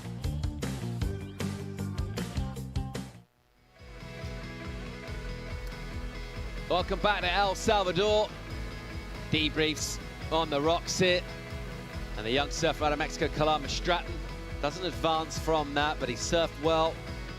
And he showed a bit of notice, the kind of stuff he's got. He'll be going to repechage round. He'll have the full support of his squad cheering him on into that round. We'll keep rolling with the main draw here, as we'll check out a brand new quartet representing South Africa. Simon Winter from New Zealand, Taimana Marupo. We're also going to see Kin Mateo Cadnas from Mexico and Ryland Beavers from Hawaii as well. We're talking about that Hawaiian squad and the work that Shane Dorian's doing, heading up with the coaching. He'll have given his instructions to Ryland And he'll be dialed in with exactly what he wants to do, taking a little bit of intel in from previous heats and the way they've gone down. A couple of sort of slightly slower ones here, Barton. So does that change anything before you go into a heat? How much do you buy into the fact when the scores are going down a bit? Does that change anything in terms of your strategy? Not so much the scores, but just the consistency of the surf. The one thing I think, though, is this consistent idea of the fast start. Everyone's aiming for the start and to take the pressure off early. Simon Winter is coming. Here he goes, working over a speedy right-hander. Good section here. Oh, almost looked like he was squaring up for a turn and then changed his mind maybe late and went the float. And in the end, he went incomplete. Yeah, unfortunate. It was a big wall, wasn't it? He put himself in a great position to get that one. Unfortunately, incomplete. A 1-point ride drops quickly from the judges. Tell you what else is coming from the panel. A massive number for Ryland Beavers. 8.67 in for him. Excellence for Hawaii. And you talked about getting the strong start, the fast start. Yeah. There's not many better ways of doing it than that. No, that is a perfect start. Excellent score. Haven't seen many rides or scores above the 8. And here it is. Drops down the face, stands up in front of him. Tall. Beautiful first vertical re-entry into a wrap. First turn was money. Down the inside here, another big floating turn. So big first turn, big last turn, managed the middle, the recipe for success. Waiting, pumping, foot goes back onto the tail pad, right back, waiting for this thing to stand up, hits it at just the right time. Floats it beautifully. It's straight-legged. Look how low he is and compressed on the landing. Yeah, that stance, that technique. I'm almost getting a little bit of Chris Ward there, almost off the bottom, just coiled and looking kind of naughty and ready for action. And what about that first turn, Paul? Straight up, vertical re-entry, big face on that wave, well selected and extremely well surfed. Powerful, athletic, nimble surfing from the Hawaiian Beavers. 8.67, a huge number for him. And how good is that when you paddle him back, just breathing, kind of reflecting on what you just did, hearing your score read out, realizing you're in a really strong position in the heat, and you just be looking forward to another opportunity. 16 minutes for him to go about getting another score, and 16 minutes for the other surfers to really try and be fired up by that 8. So let's... How does that affect you? You're one of the other surfers, you've got nothing on the board, maybe a 1, or maybe haven't ridden a wave yet, and you hear an excellent number come out. How do you respond to that? In a person-on-person heat, or a man-on-man, or boy-on-boy heat, you'd be devastated. But in a 4-person heat, you go, well, there's still one more spot. You know, that's a big score, and you don't hear that very often. You know, through this whole event, we've seen amazing surfing for 7s. So you know when the 8.67 drops, you go, wow, he did something out of the blocks. He's got another chance here too. Ryland Beavers up and swinging into his first one, and really nice arcing whip off the top again. Wow, that was really cool. Just drags that tail through the lip and throws loads of spray. And he'll keep on prodding down the line here. Turn number 4, little section on the inside, and a nice lightness and fleetness of foot, and he'll get 2 for 1 for the finish, just tagging it, throwing up spray, and it's going to be another good number. Well, he's getting through this heat. You could say that already. You know, it's been 5 minutes in the heat. He's had his 2 waves, he's got his 2 scores. He's positioned himself perfectly, for obviously. And here we go, Simon Winter again connecting. Here goes the South African, opens up, slopey face, and he'll just rebound this and set up and try and go a bit steeper here. What's he got? Bang. Really, really cool. And if he nails that, which he will, a great backhand turn from Simon Winter. Yeah, that's much better than the first ride with the fall. Mexico. Here we go. Cadenas off the bottom, squares off. Oh, and a big gouge, a layback one, and we see those maneuvers out on the face. Sometimes they're a bit underwhelming. That one was right in the critical section, but a bit too critical for the completion. Taimana having a look at this one. All right, here we go. Here goes Marupo. Nice and smooth and stylish, and a good first whip from him off the top with speed, and then tightens things up, throws up buckets of spray. And going to an inside now. And another nice hit off the top. So after being patient, waited a while to get a first legit score. We're game on here. We're going to get numbers coming from our panel. In the meantime, let's go down and hear from the winner of the last heat with Rachel. Yeah, thank you so much. Representing Team Spain, you got that score in the last few minutes, a 7-8-3 to shoot you straight up to the lead. Talk to me about that. Yeah, I made a strategy with the coach to go over to the rights because they looked way better. And when I went there, like, none of them came in. So I was like, okay, then I have to go, like, kind of mark blue, I think. And I went there, and then that right came, and I was like, okay, cool, perfect. So when you have to switch strategies mid-heat, how do you handle that mental game? Sometimes it can be really tricky and you can lose your way out there, but you were able to keep a really strong mind. Yeah, I was actually quite relaxed. I don't know. The coach gave me confidence. He just said, do your surf and you'll get through. So that's what I tried to do, and it worked well. Well, it's not over till it's over, and you trusted your skills with that. Talk to me about your equipment. You're looking really strong on this. What are you riding? I'm riding Bradley board, the one model. We prepared it for these kind of waves, and it's going really good. I really liked it, and just have to say thanks to him. Well, it's very hot out here. We're just talking about to jump in the ice bath. Is there anything you'd like to say to Spain before we wrap up here? Sí, nada, quería decirle a mi hermano Connor, nada, que espero que te estés recuperando, y a todos los que me estáis apoyando, muchísimas gracias, y nada, que la próxima manga más y mejor. Thank you so much, and back to you guys in the booth.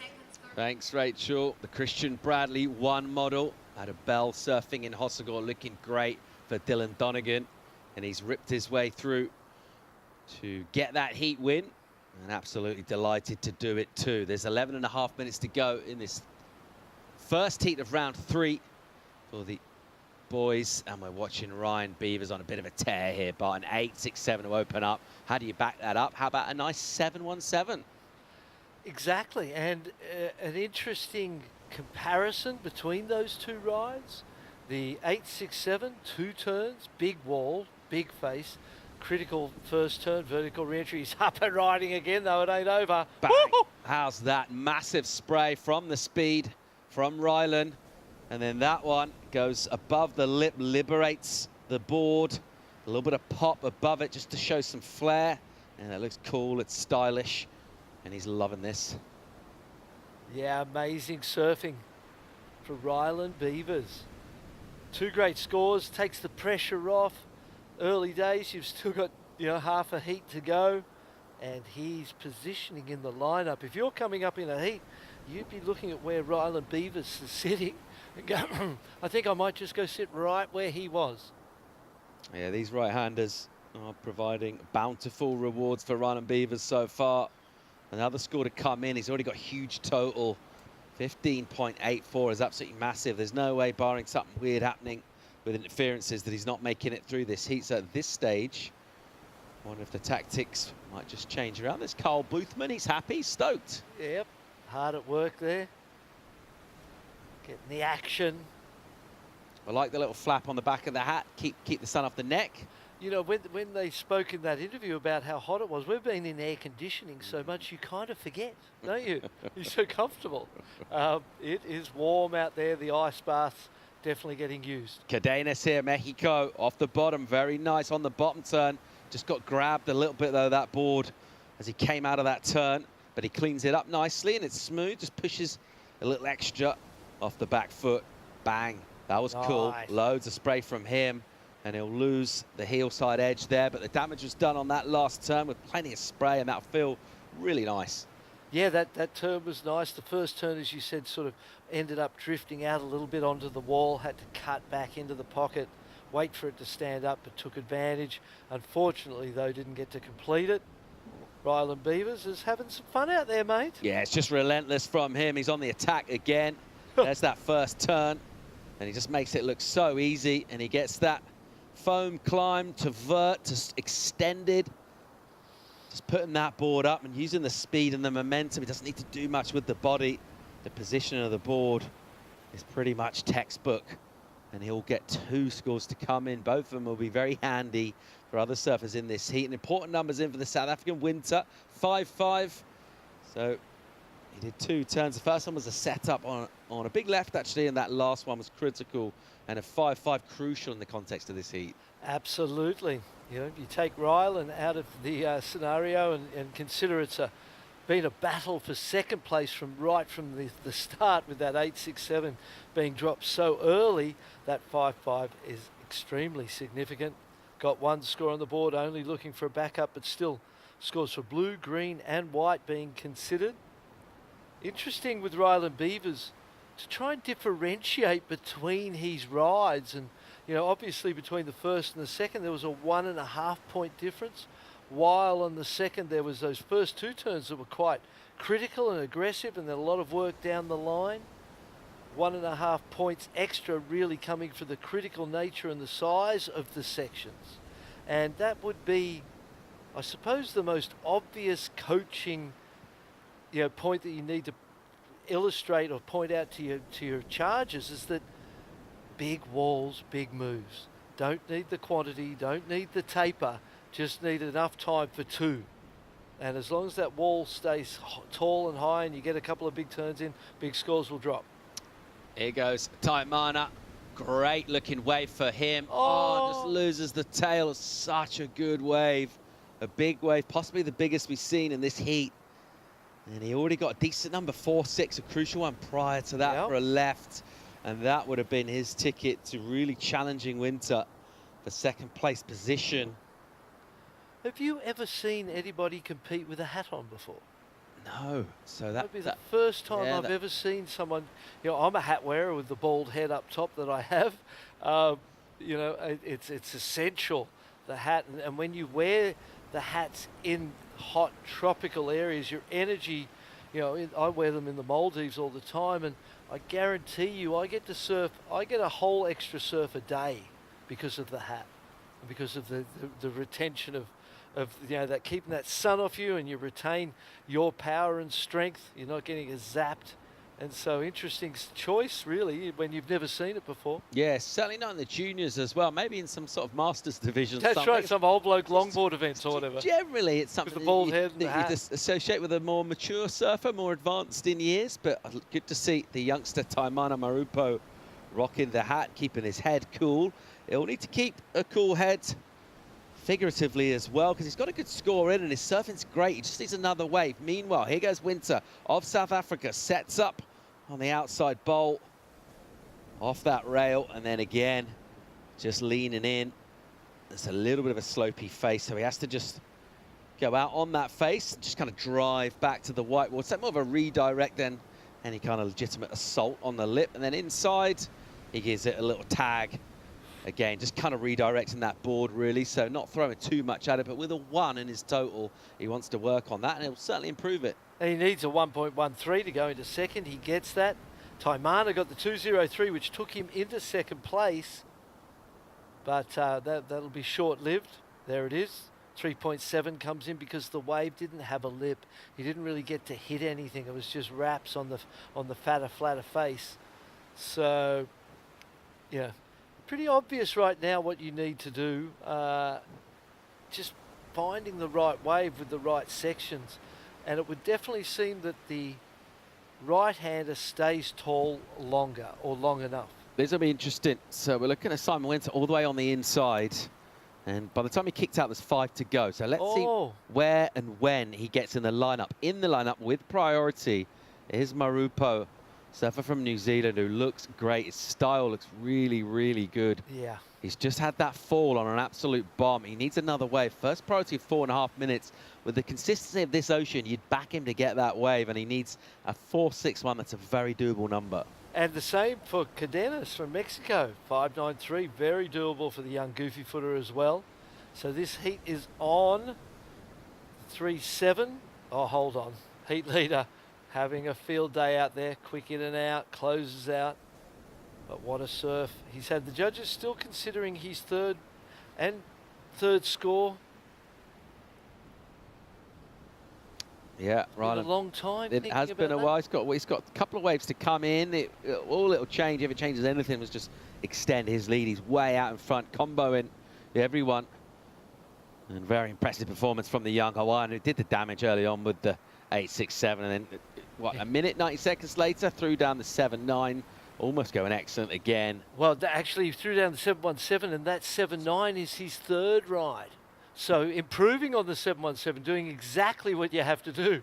Not an easy thing when you've got a 7.17 as your second score to improve on it. He did that. There he is again.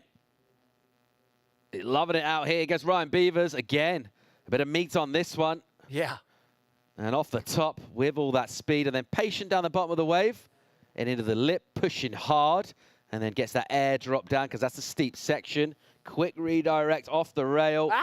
And just drifts out the tail on that last section. Board gets away from him.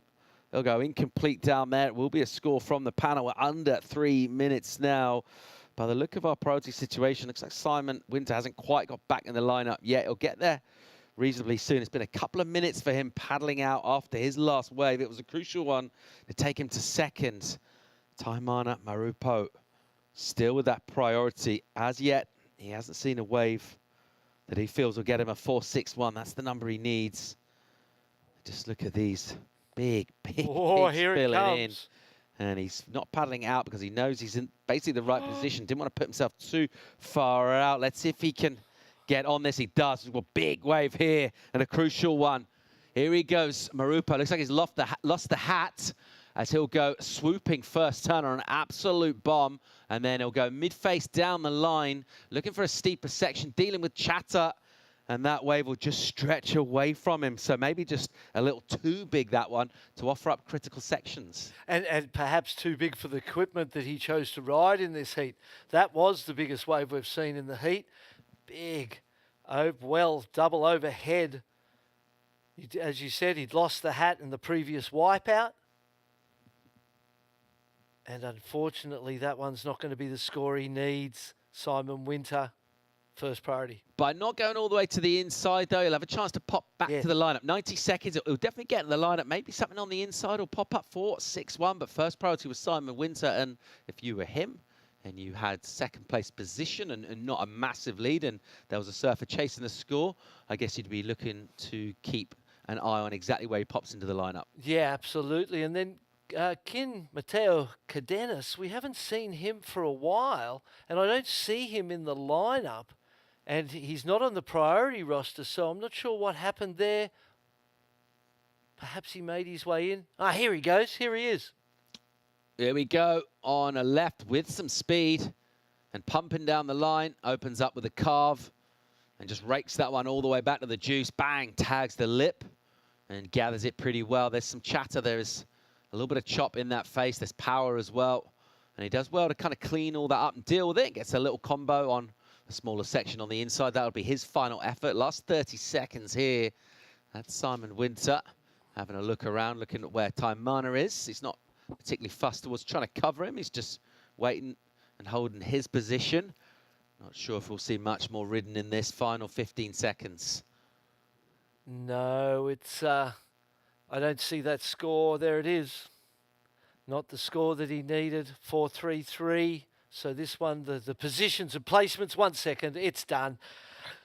Simon Winter holds on to second place, and Ryland Beavers from start to finish, he's throwing away a 6.03 and a 7.17, so could have won it on his backup scores as well. Amazing performance for that young Hawaiian. Yeah, Beavers absolutely dominant out there. And even just from the very beginning, throwing down that big, excellent number, putting down a bit of a marker as well. A great performance from him. Team Hawaii will be absolutely stoked. We'll keep rolling here from Surf City, El Salvador. More live action from the ISA World Juniors when we return.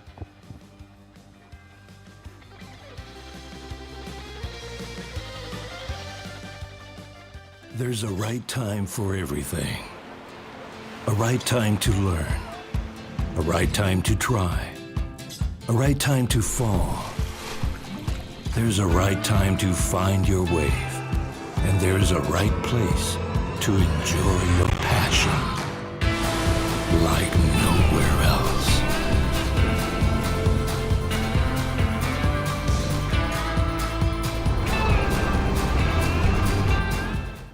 Bienvenidos a la tierra de anfitriones. Aquí somos los campeones del mundo en hacerte sentir especial. Te compartimos olas, volcanes, pueblos históricos y te aseguramos una experiencia de 5,000 estrellas. Porque esta tierra tiene más anfitriones por kilómetro cuadrado que cualquier otro país del mundo. El Salvador, tierra de anfitriones.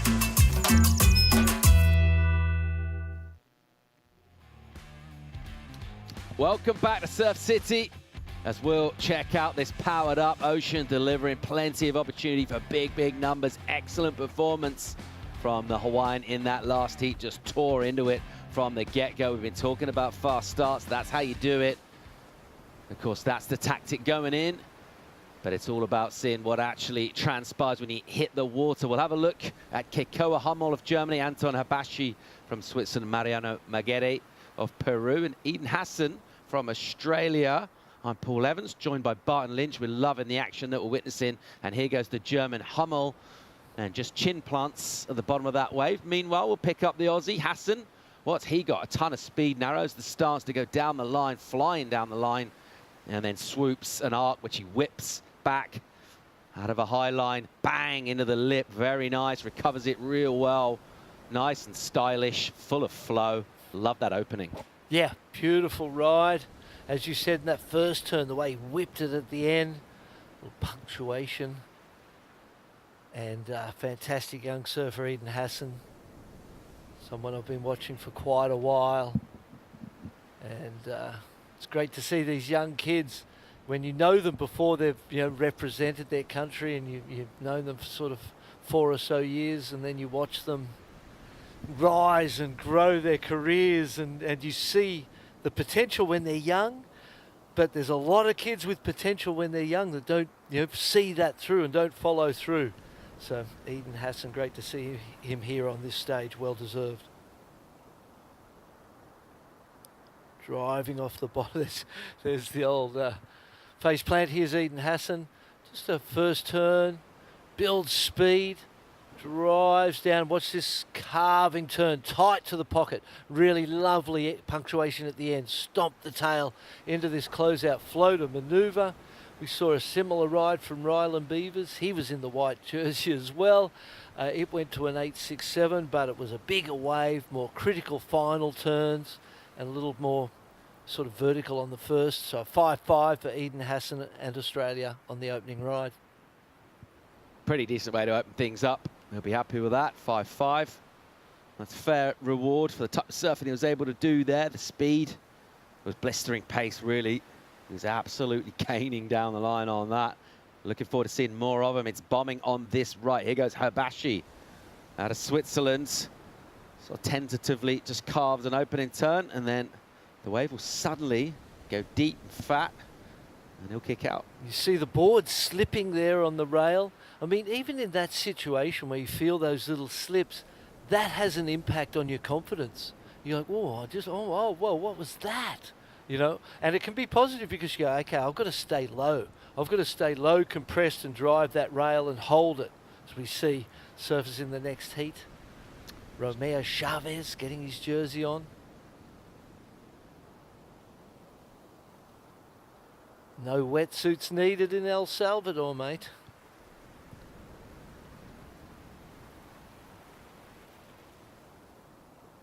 La Bacana, the area of El Tunco, which we understand to mean pig. And the word in the street is, if you pay attention and you start looking around with pig in your mind, you will see them more often than not, floating around, hiding in little corners.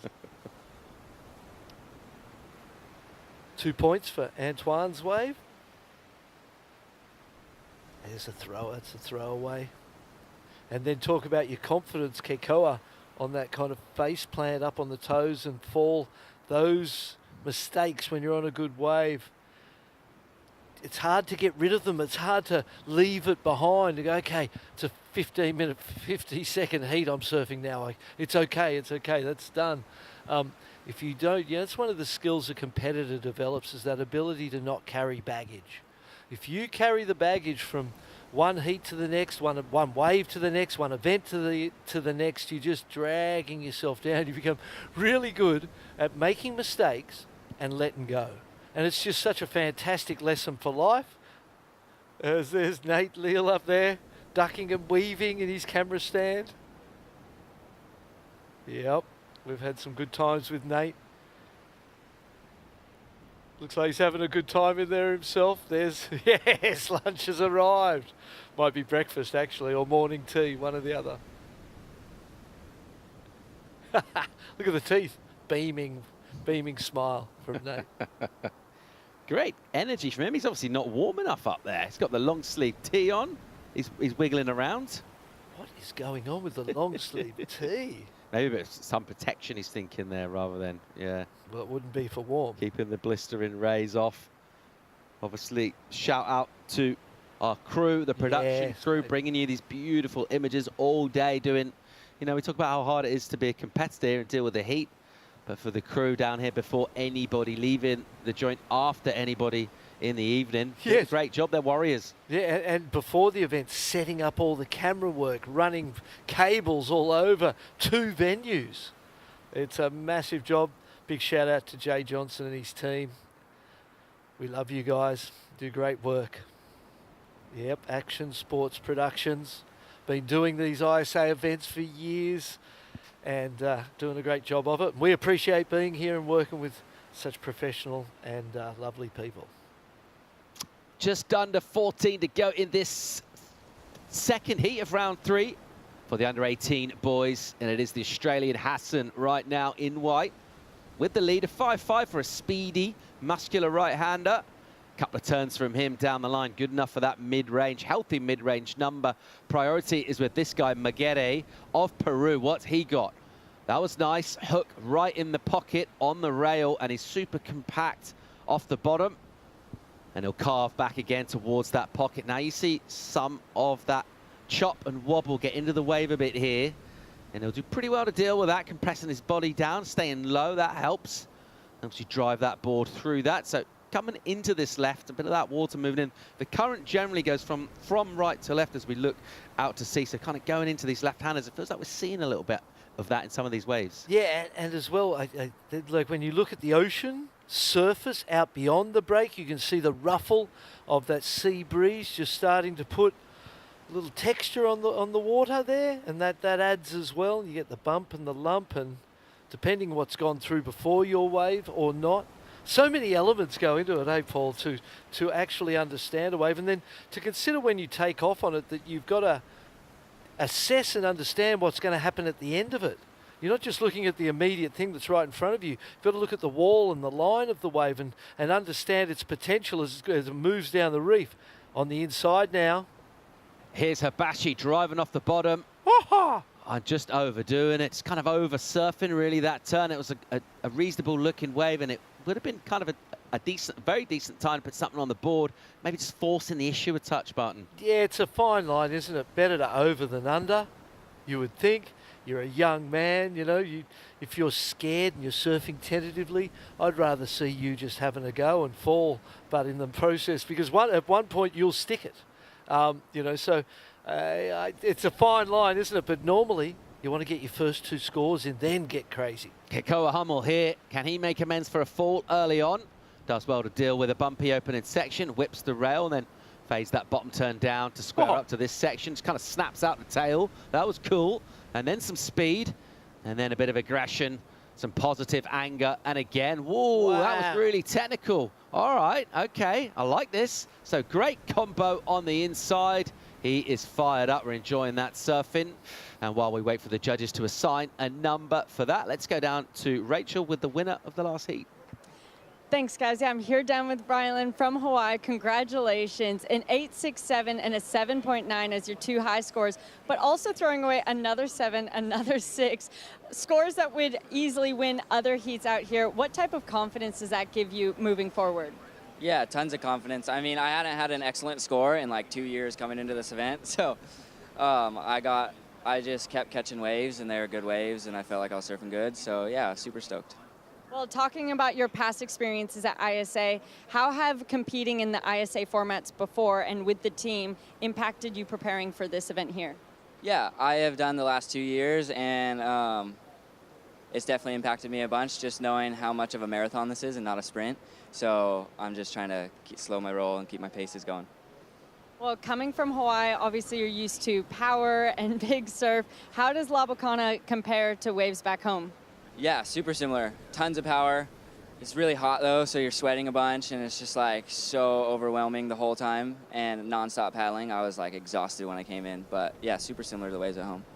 Well, you got lots of waves. It makes sense why you're so exhausted. Lots of great waves. Is there anything you'd like to say back to Hawaii?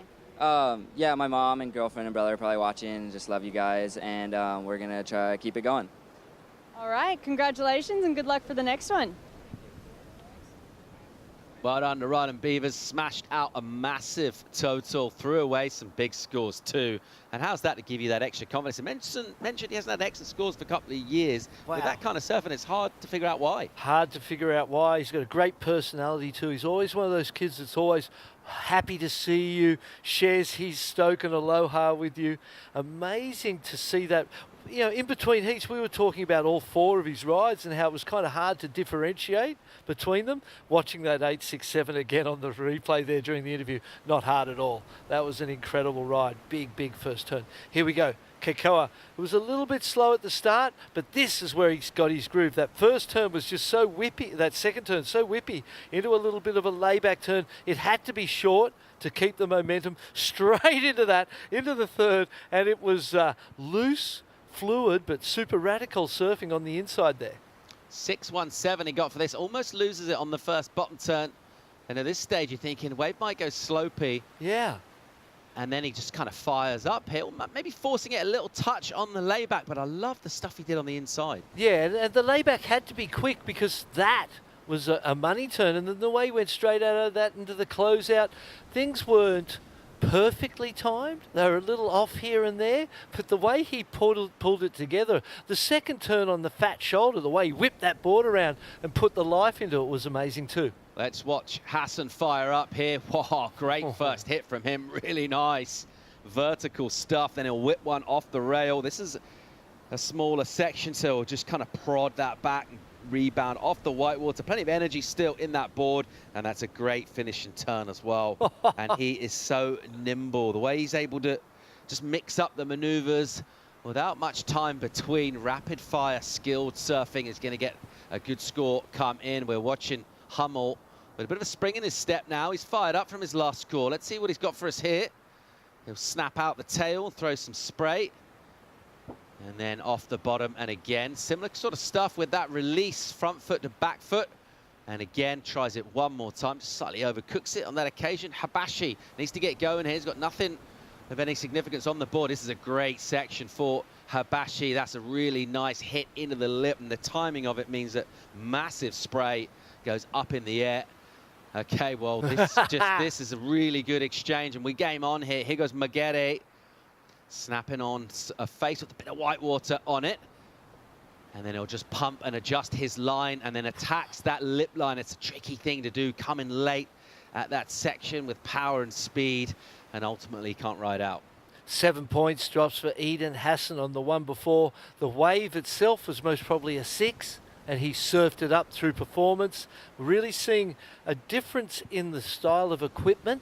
Some of those boards chattering around under the feet of surfers, and then other boards, in particular Eden Hassan's, searing underneath his feet. And even on those cutbacks that were kind of, ordinarily they're kind of pedestrian things that you're doing just to, you know, bide your time till a lip comes to hit.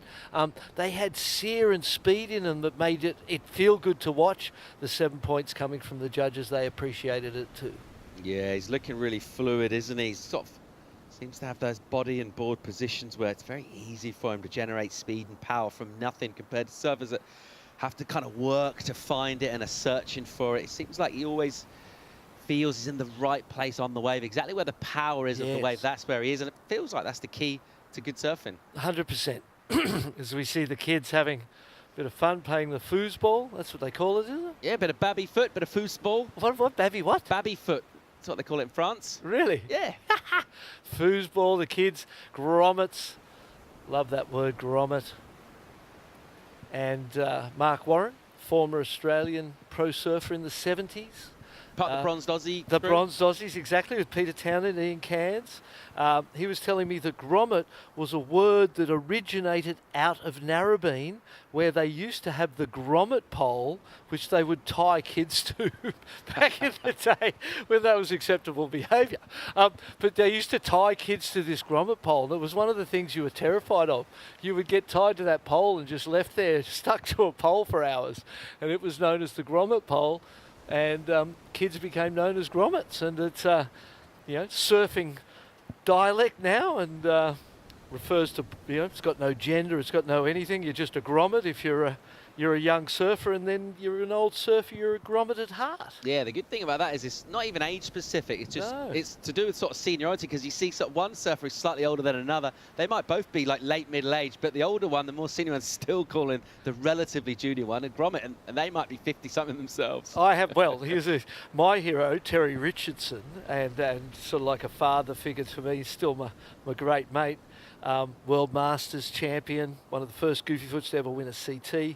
Picked me up when I was hitchhiking on the side of the road when I was 14 years old in my school uniform. He was going to the Coca-Cola Surfabout to surf a heat, surf his heats, and he stopped and picked up a kid hitchhiking, me, and I'm 60 years old, he still calls me grommet. All right, 4 minutes to go in this one. It's another Australian. He's given a really good account of himself. Eden Hassan is ripping out here, the 7 and the 5. And again, wow, whip. Look at that style as well. How's that bottom turn for recovery? And he's on a tear here. Really nice surf and a shorter wave. Just love the way he comboed up out the top into the bottom. Great to watch. Oh, that first one was magic. The second one too. He's got a 5.5. Maybe a couple of cutties and an inside turn, you're improving on the 5.5. Maybe it already does, I'm not sure. But he chose to cut out of that plenty of time. He's in a strong position, 3 minutes 30, and we see Antoine Habashi ripping. Yeah, nice stuff from him. And he needs to get going. He's not got a lot of time. It's nice to see him surfing loose, though. When you see surfers on the wrong end of the scoreboard, they can get tense and nervy. He actually looked pretty like he was just kind of surfing, enjoying himself there. Didn't seem to be feeling the pressure of where he is in the context of the heat. Yeah, exactly. Look, there's a 6.47 for him as well, a 5.87 for Mariano Maguire. So this heat really is very close. 4.87, 5.48, the ask for blue and green to advance. So Kekoa's not safe. Still 2 minutes 50, and all four surfers have got one really good score and then a kind of semi-backup. Let's see how this one plays out. 2:40 on the clock. We're waiting for number 4, Eden Hassan from Australia. 5.5 for his opening ride is his low score as he heads. You can see that he's heading deeper, either very deep on the left or probably towards the right. Let's see where he puts himself in the lineup. Couple of minutes for Habashi when he gets back to the lineup to find himself a number that's very gettable. 4.87 for him, and that's a doable number. He'll need a wave though. At the moment he's in 3rd and heading to rapid charge. And Magere doesn't need a big one either, as you mentioned. 5.48. These are numbers, well, they've already gone better. Each of the surfers has already got a better score than their requirement, the ones chasing down. So they just need to find a little bit more of what they've already brought to this heat number 2. Yep. In round 3 of the under-18 boys. But that clock will race away if you're a surfer chasing. Yep. 5.07, the last for Eden Hassan, doesn't count in his best 2. Potential there to add a 0.5 or whatever with a couple of cutties and an inside turn perhaps. But really at this point in time he has looked strong, confident, and maybe not been on the best of waves, but geez, the surfing he has done has been incredible. Yeah, and even not adding on that wave, it doesn't affect his total, but just watching him and what he's doing, he just looks so in control at speed. Oh, those backhand bottom turns getting really low, hand down by the rail, driving up into the pocket. The board looks beautiful under his feet. Kekoa Hummel, good heat, 6.17, 5.17, solid. Well, he's hung in with tenacity, right? Because he fell off at the very beginning, kind of slapped pretty hard. It's one of those ones that your ears still ringing, when you get back in the lineup. And at that stage, we were talking about, okay, how does that affect you? And what a great way to respond. Even actually, absolutely, he got his next wave. He almost got a bit caught on the first turn. It almost seemed like some of that energy was still with him, and he did really well to wash that off kind of mid-wave. Yeah, that 0.5 on the first fall, and only 2 rides since, both counters. Antoine, his last 2 rides have been his best. Keikoa's got priority. That's to his advantage. So he really is in a good position. You look, he's staying near Mariano because he knows he needs to control him. Eden Hassan in the whitewater. Antoine, we can't really see in the lineup at the moment. Keikoa's got the putting on the gas to stay with Mariano, who's trying to shake him, get away from him. With the second priority, he wants an opportunity. There's 5 seconds on the clock. Blue, Antoine's going to get a chance. Habashi's up here, 487 the number, straight down into the bowl. Good bottom turn into the lip. It's a nice amplitude to that turn, gives it a crack as well. All right, he's asked a question of the judges here, and he'll swing again. So a third turn, just a quick redirect to finish. Meanwhile, Hummel, all right, he goes into the lip with speed and recovers, and then into a low line, he'll aim. Whoa, nice. Throws a big reverse. It's a flat spin, it's out the back, so that won't count. So Anton Habashi had to get a wave. Crucially, he did that. Yeah, it's a small wave. There wasn't, I don't know, a 5-point ride. You know, it's a 4.87 he's looking for. So you go, well, a 5. I don't know. I just felt like there wasn't enough size in the face, given the other exciting surfing that's been done in this heat. Oh, I could be wrong, though. It feels like it's close. Let's have a look at it here on the replay. Paddling in, jumps up at the bottom of the wave. First turn into the lip, a little bit of a low line through there. Could have got a little higher. Nice second turn. Then there's a rib in this one that kind of disconnects it a bit. He gets in that whitewater, gets the completion, comes through. Judges still thinking, which as we know, gives us the indication that there is a chance. He's on the inside, breathing heavily after frantically scrambling to give himself that last opportunity. Hummel was after Mariano. Maybe he made a mistake. Did he make a mistake in chasing Mariano instead of sitting with Antoine? Well, that's the thing with 2 surfers with terrible scores. You've got to pick one, essentially. Exactly. You can't cover both of them. Let's see where this number goes. We're still waiting here for our panel to lock in. Anytime that requirement's under a 5, any kind of wave really offers the opportunity to come through. And it looks like we're in. And it's not going to be enough. Comes in just under 4.53. They need the 4.87. That kind of was how I was feeling. You know, I wasn't, I felt like it was a little bit short. Good job by the judges. So we're all wrapped up with our third heat of this round. And you have to say well done to the Australian Hassan in white. He absolutely ripped out there. Also, Keikoa Hummel of Germany. Very well surfed. Good recovery from not a great start. We'll keep it rolling here at Surf City, El Salvador. We'll bring in Shannon Hughes and Mitchell Salazar for the call. More live action from El Salvador after this.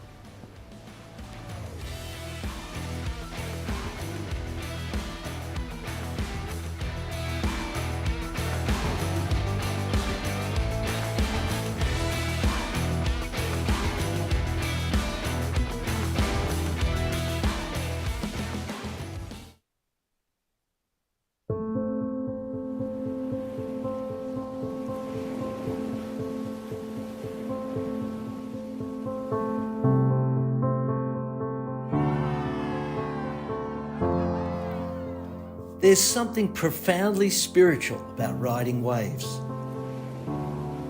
Water is transformative, healing. You're at the mercy of Mother Nature, the ever-changing movement of water.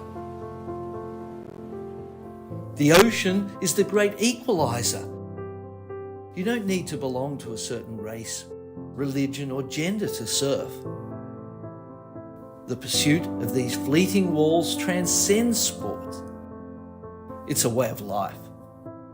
And surfing has the power to change the world and has now taken its place on the world's greatest sporting stage, the Olympic Games. The International Surfing Association is the world's governing body of surfing, recognised by the International Olympic Committee with member nations around the globe. This is the International Surfing Association. This is a better world through surfing.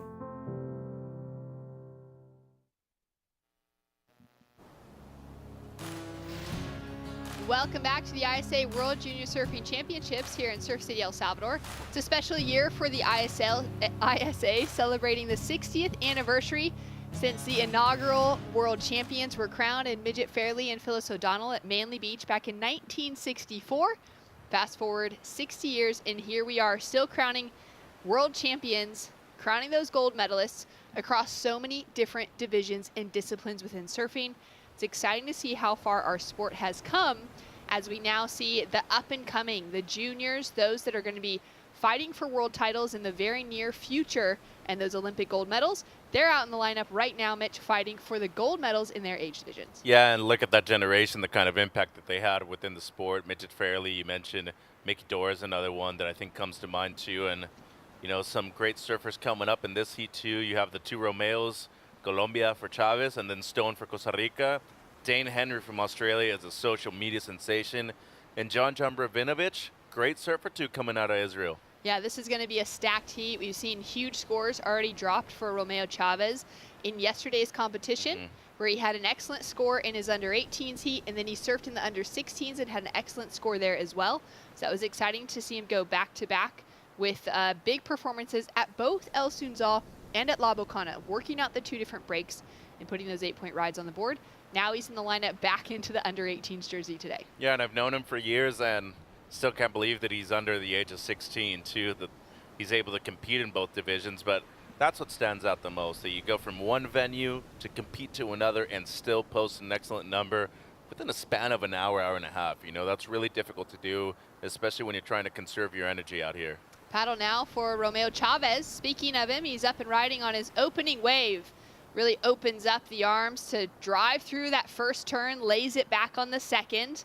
Sets himself up down the line now. Great rail work. The wave's tapering off, but he's still able to generate so much power out of each of those turns.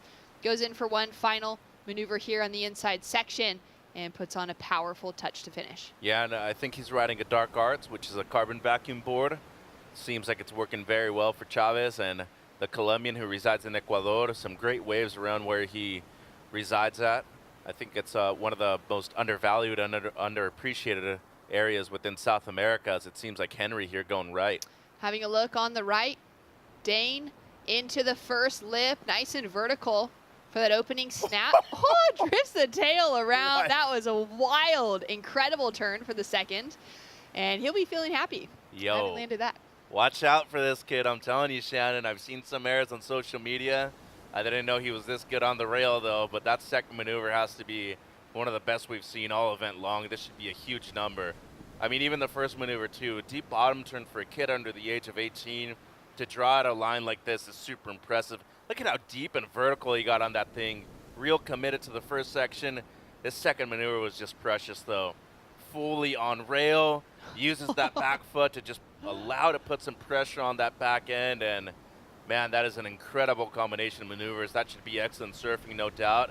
And give him credit, too, because the wave really only offered up 2 sections.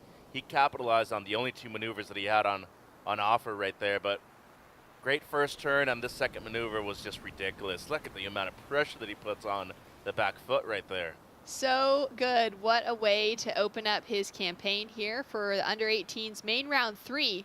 These surfers having found a bit of rhythm through competition so far this week. And for Henry, walking through his first 2 heats with some solid scores behind his name, he'll likely drop another one here for the opener. We got a 5.5 on the board for Romeo Chavez out the gates in that leading position. Now waiting for John Rabinovich for Israel and Romeo Stone from Costa Rica to get their opening waves. Yeah, and Chavez is usually a really quick starter. You can see right there already the 5.5 on the board. That's a good score to have as your backup. This heat's quite competitive. Stone is no slouch. The kid rips coming out of Nosara in Costa Rica. I've seen him over the last few years, and, you know, into his last few years of competition here at the ISA World Juniors, I'm thinking that for himself, he wants to make it into the later days and potentially make his first final. Couldn't agree more as we see an 8.5 drop in for the opener of Dane Henry. Well scored. Paddle now for John, putting himself in position, eyeing off the right. He would have just heard, all right, Dane got a 8.5 on the right. I'm going to take a look at this as well for my opening wave. Nice backhand attack. Manages to hold on to that first turn, which looked a bit challenging. He had so much speed coming out of it. Yeah, unfortunately, just not a lot of control on that second one, so it's going to be a throwaway score for Rabinovic. Once again, fielding a good team was Team Israel. I feel like Team Australia, though, it's been a few years since they've been this complete, both the women's and the men's sides of the draw. But as of right now, you know, you have Henry, you have a good balance of goofy footers and regular footers too, which is something that I think is really crucial when you come to a couple different waves like this, La Bocana, Zunsal, and especially a peak that offers up both quality waves here at La Bocana. It's really great to have a goofy footer and a regular footer really succeed out here. It's so true. And thinking of Team Australia coming out very strong this year, we've seen those, you know, kind of individual surfers on the team rise to the occasion, but as a whole unit, hasn't been since 2013 that they've walked away with that team gold medal. They went on a run in the early days of the World Junior Surfing Championships as well, from 2006 until 2010, and took out the title every single year. It's now been a decade since they've been able to find that team gold medal, so this is an effort from them so far, looking very strong to be able to put themselves into that position.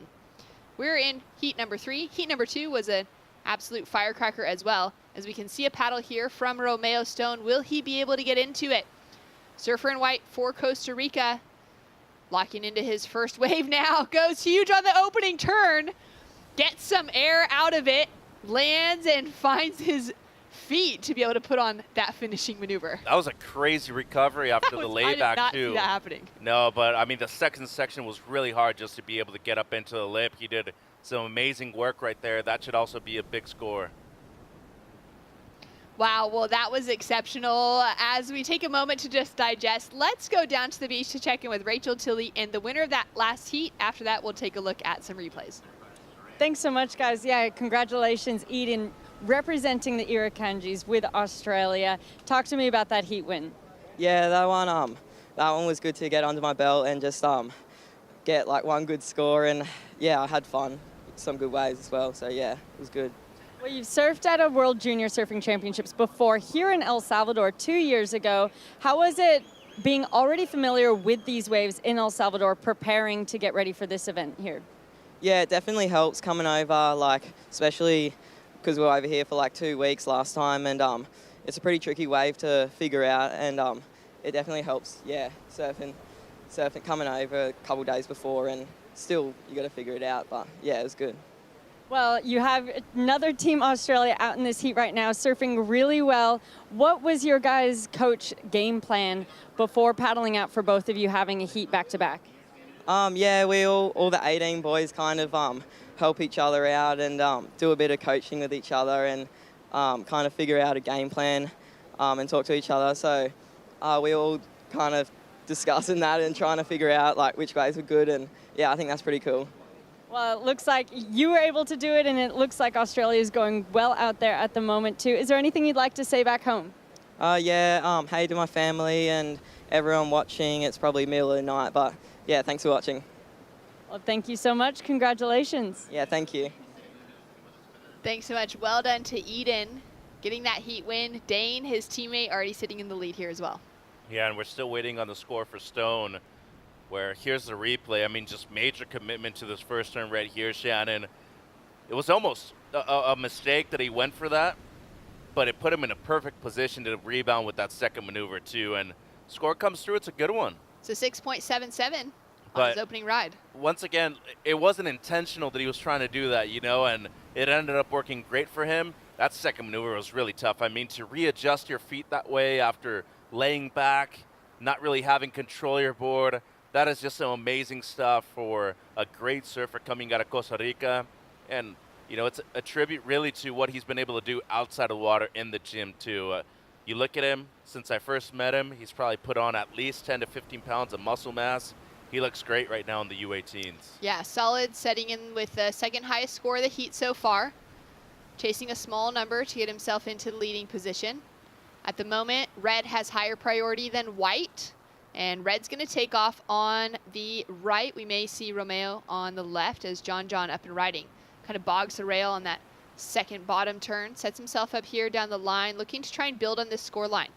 really capitalize on this more critical section, possibly towards the end, and he'll just have to duck out as that wave converges together. Yeah, and you can immediately tell that he's from a beach break. Really fast surfer. Up and riding now, Dane on his second wave. Smaller, kind of tapering line in front of him.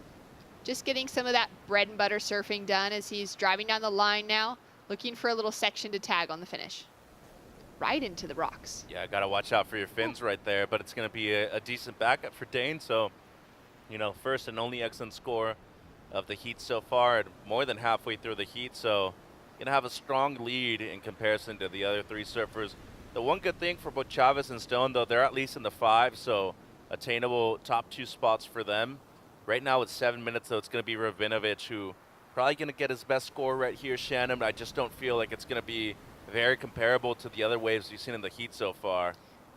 Taking a look at the split peak where Romeo took off on the left. Yeah, Stone, deep bottom turn once again. That's just beautiful technique, real deep off of the bottom. Rebounds with the cut back into the whitewater, so just a 2-turn combo, but should be solid. And then this wave, if there's one piece of advice that I could give John is to slow things down a little bit. Don't try to do too much, and it almost feels like he's trying to fit in too many maneuvers given the tight space that we're seeing on this wave right here. It wasn't bad, but the thing is that you want to do what the wave allows you to do and not try to force things. And talking quantity over quality. Absolutely, and a strong layback right there for Henry on the opener, then carves it back, and then really difficult to surf the rest of this wave, Shannon. I mean, it completely tapers off, and unless you're right next to the whitewater, you really have no chance of being able to surf this end section right here. Does well to clean it up, so should be a good backup for him. Should hold on to those fins as well as we take a look here. For Stone up and riding, he's jumped into the leading position with a 3.5 to back up his 6.77. Now that was a more intentional kind of top turn into the air that we saw on that opening ride as well, and he'll time out the finish. Surfed a great heat so far. I mean, the 6.77, backed it up immediately with the 3.5, and now he's going to get rid of the 3.5 with this last one. Once again, Latin American countries, they're really picking up when it comes to competing, developing their surfers outside of the water, and making sure that they're using those 20 minutes to their complete advantage.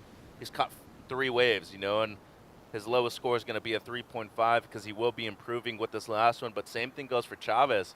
The kid's surfing in 2 different divisions. Not just that. Another important thing, too, he's still under the age of 16. So there's a lot of room to grow right there, you know, and we've seen a lot of these more younger countries in terms of surfing competition really hone their skills within the last 3 or 4 years, Shannon.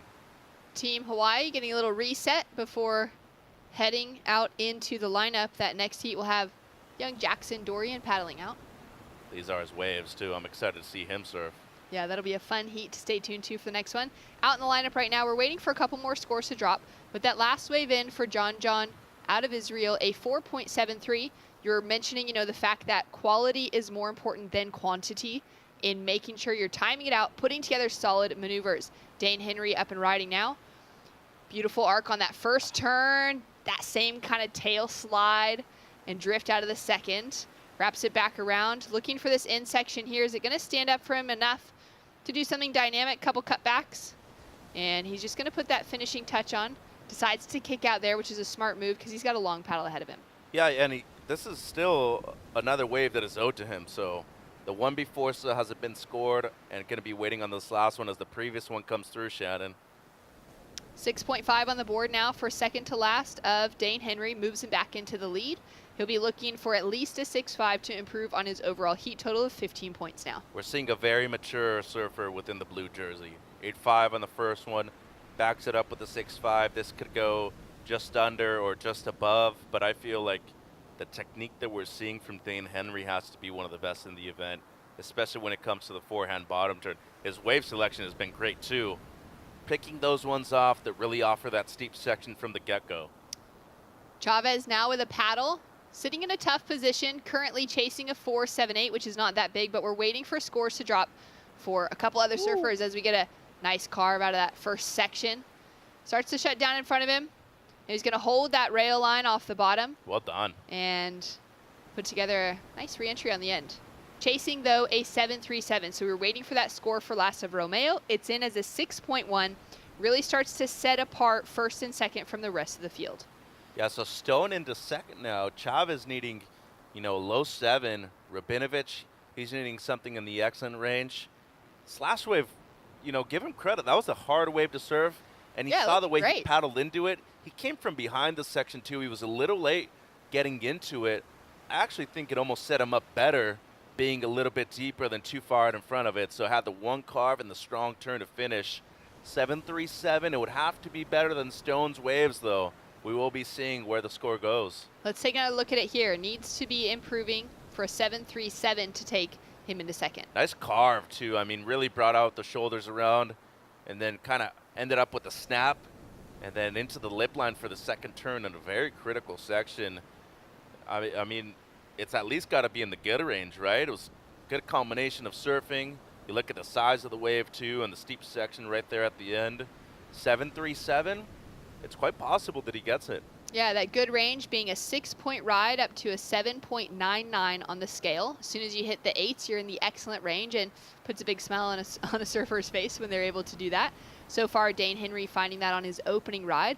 That last wave of Dane drops in as a 6.17, so it doesn't factor into his top 2, but very consistent heat being surfed for the Australian out of Fingal Head, which is just south of the Gold Coast. He's from northern New South Wales, and it's an area that is so wave-rich, but kind of removed from that Gold Coast crowd, while still being a very short drive to be able to surf D-Bod, to be able to surf Snapper on the best of days. Yeah, and so not only does he get to surf excellent waves, he gets to surf with excellent surfers on a consistent basis, too. And here he is up and riding for Henry.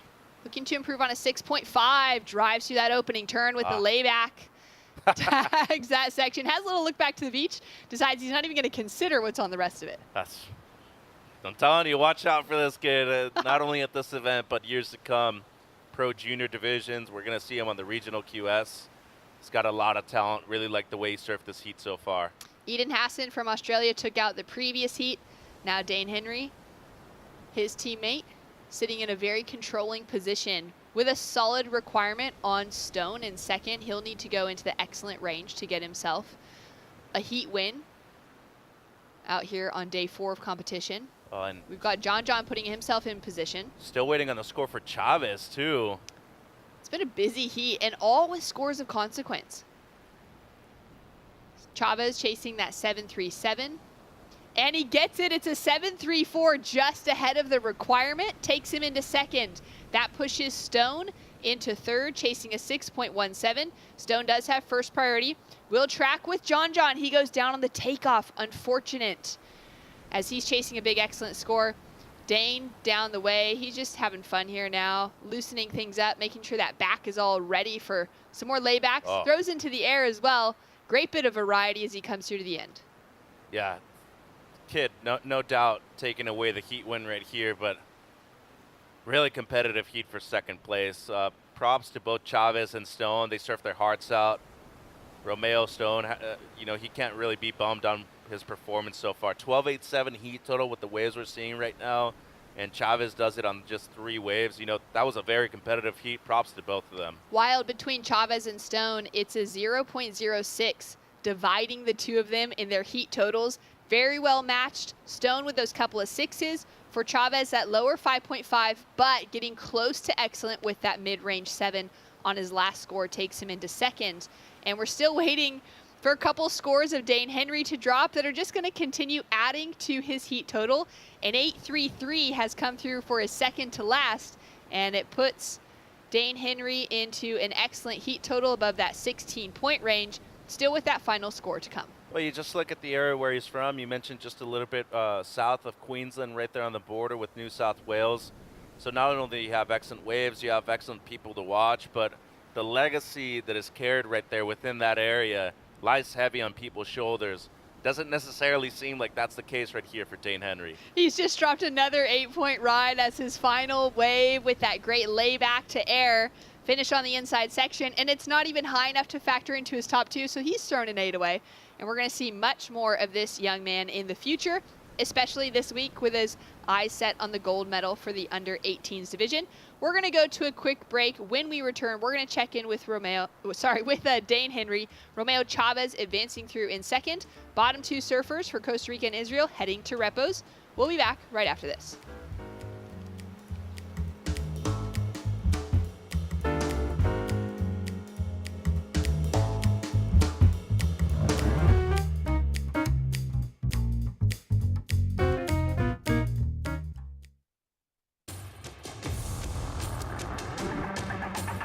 It's one of the biggest goals and one of the biggest dreams.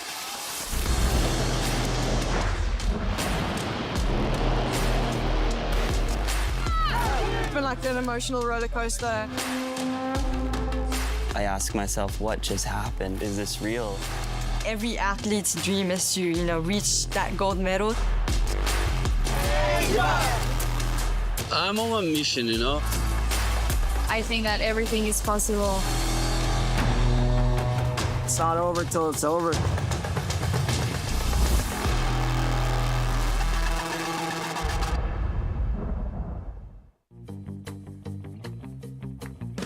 Consulta promociones. Disfruta de cable TV más internet residencial desde los 50 megas hasta los 1000 megas. Para más información, contacta con nosotros. Multinet, siempre que tú quieras.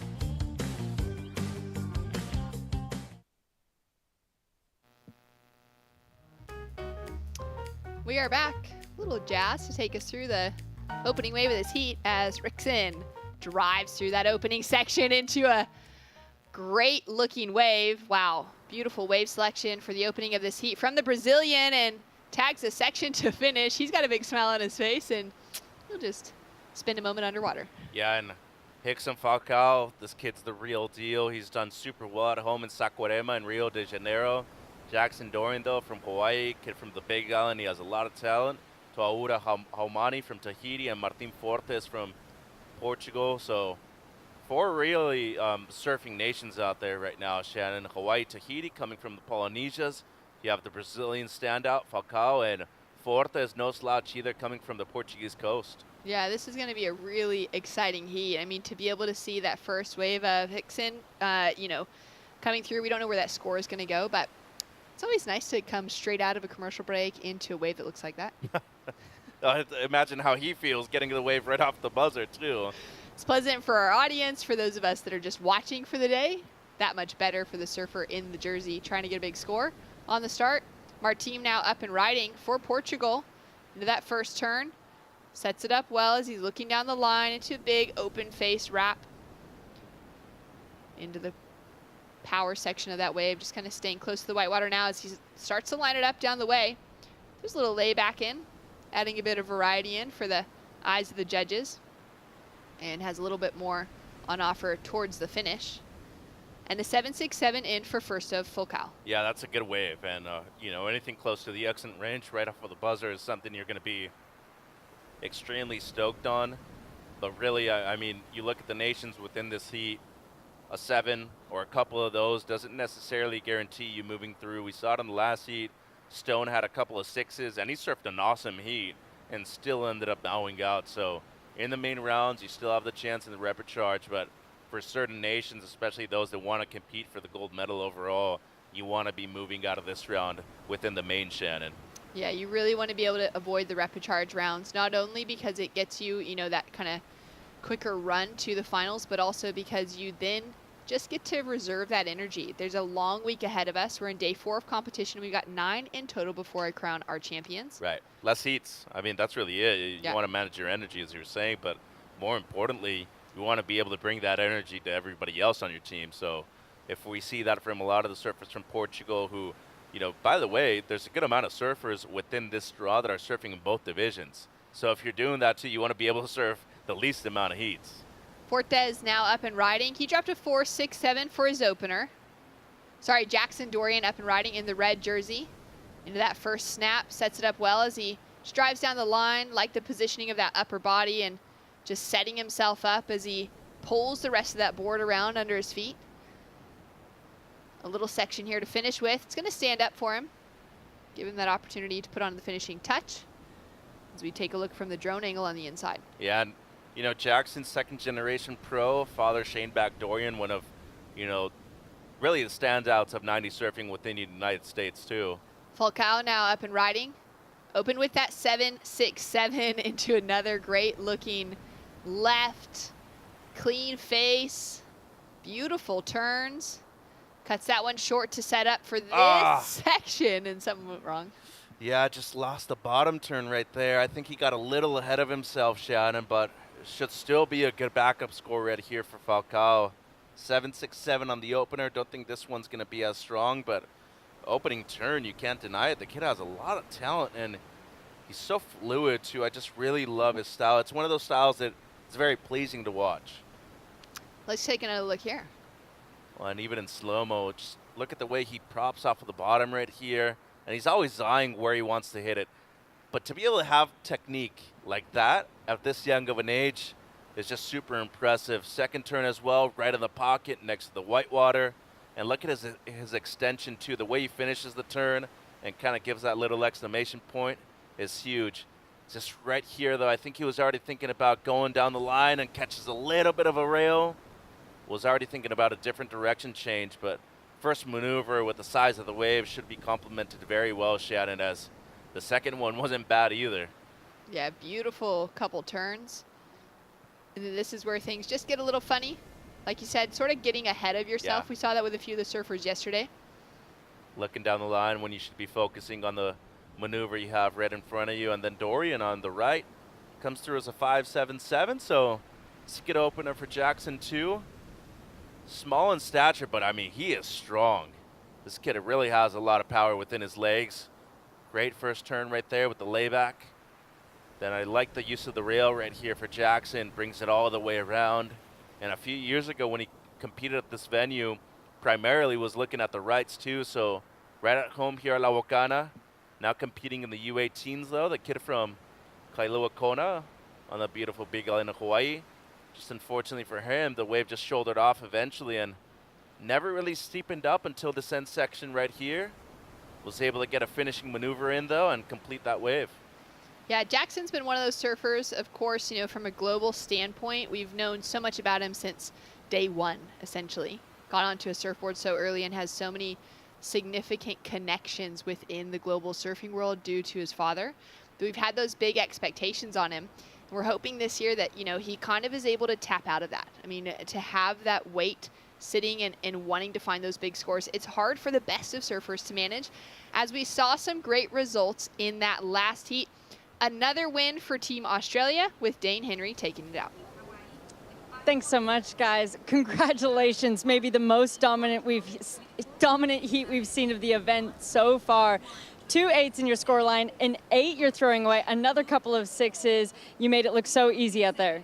Yeah, I love this wave, Labacon. It's like the best wave that I've ever surfed a comp at, and especially today, like being from the east coast of Oz, we've got a few waves like this, but none as fun. And yeah, to get a few scores in my scoreline, it definitely feels good without showing all the cards yet. Oh, well, talk to me about that. We know you have a really strong air game in your repertoire. Talk to me about how you plan to use that throughout this week. Yeah, obviously it just comes down to the waves. I get like the last couple minutes in that heat when I had a couple of 8s, I was definitely looking for something, but I'm not going to try and force it. I believe in my turns as well, and I haven't really had a good opportunity to surf my backhand because I just saw like so many good rights before that heat. So yeah, I'm just here to have a good all-round comp, and yeah, just whatever the waves give me, I'll give it a crack. Well, coming from basically the land of rights over on the east coast of Australia, you looked very comfortable out there. Is there anything you'd like to say to your family back home? Yeah, hello to everyone back home, Dad, my sister, my little brother. It's probably the worst time to watch at night, but my nan and pop as well, they're big supporters. Shout out to everyone over there, my sponsors, my Sharp Eye Surfboards Australia. I've been riding a Synergy 511 and it's been going absolutely insane, the fastest I think I've surfed in a long time. So shout out to everyone, and yeah, came for a good comp.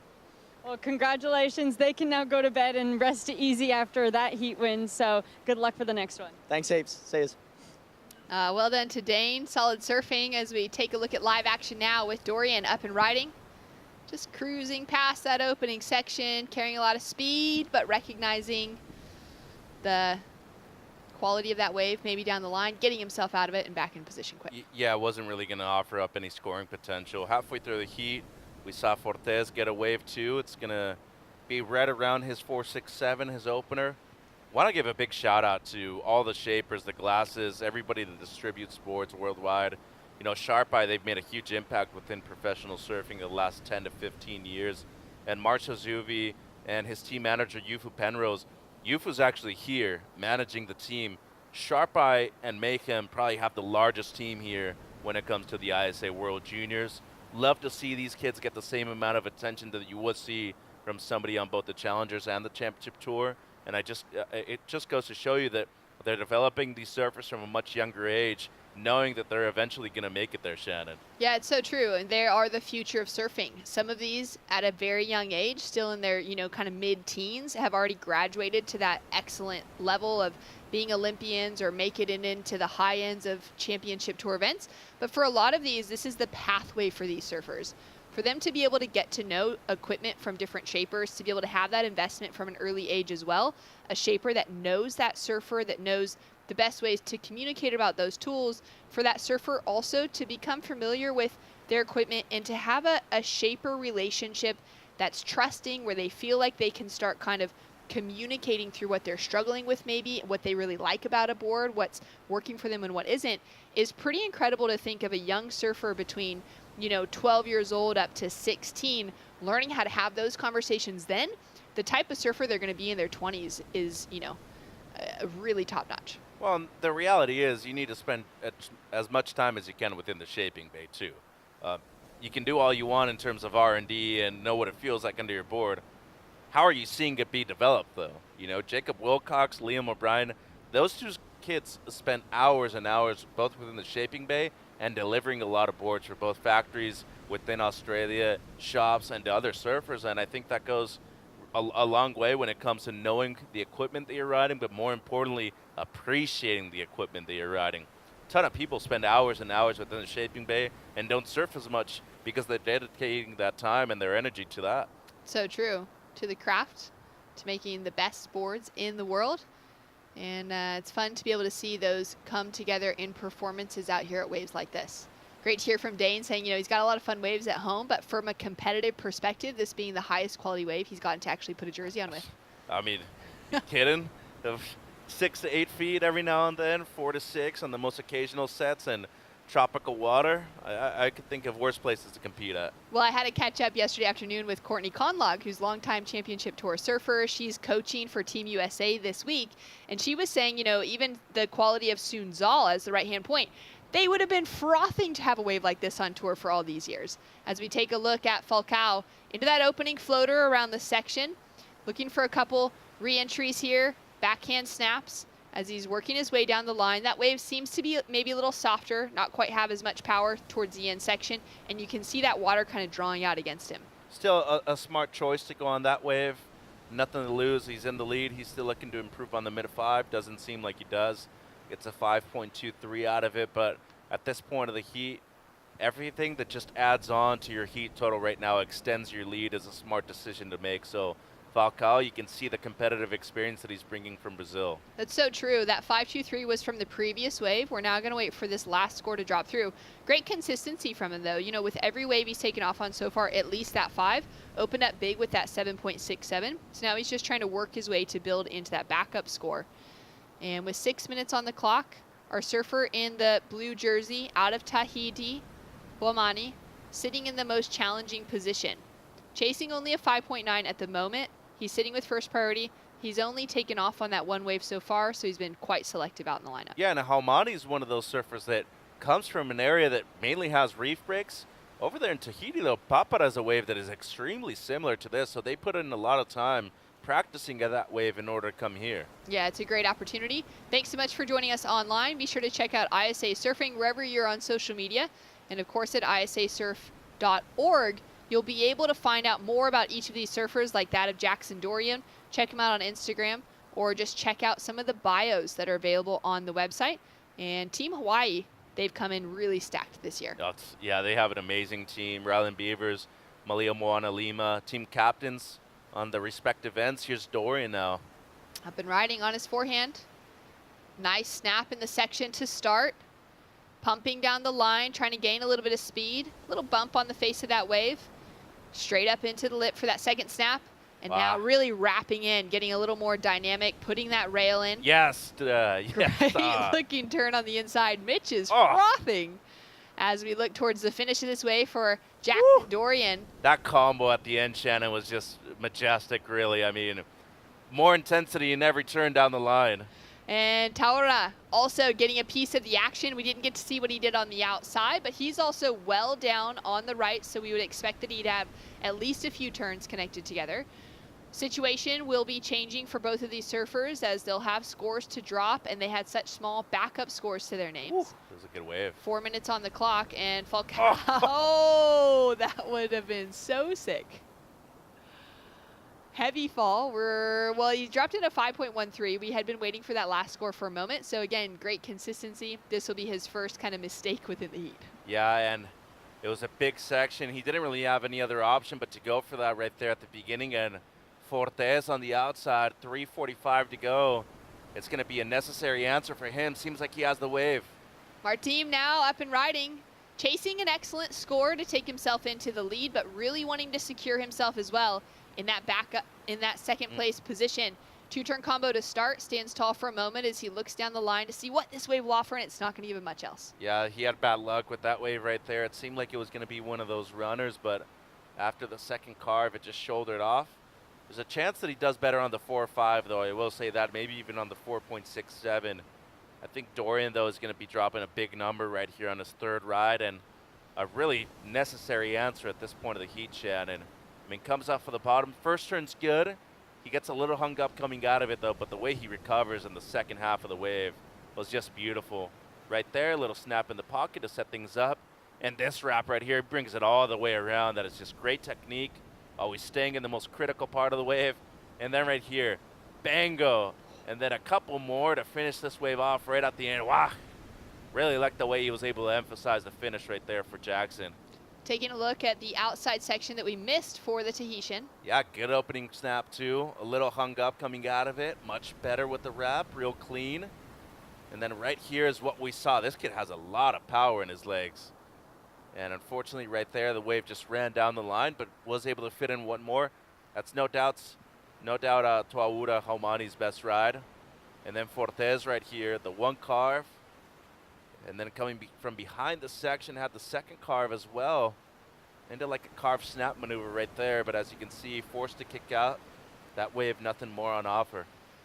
Time is ticking down, 2 minutes. We got 3 of the 4 surfers back into position now if there's maybe going to be another opportunity. But that last exchange could be deciding things for us. Scores in for Dorian, it's a 6.33. Takes him up into second. Now puts the requirement into the 7s and the 8s on 3rd and 4th. Score to drop for last of blue and for last of white still. So Toa needs at least something close to a 9. It's not that, but it's his best ride. So you get something in the 6s. Now you're going to need something very similar to that.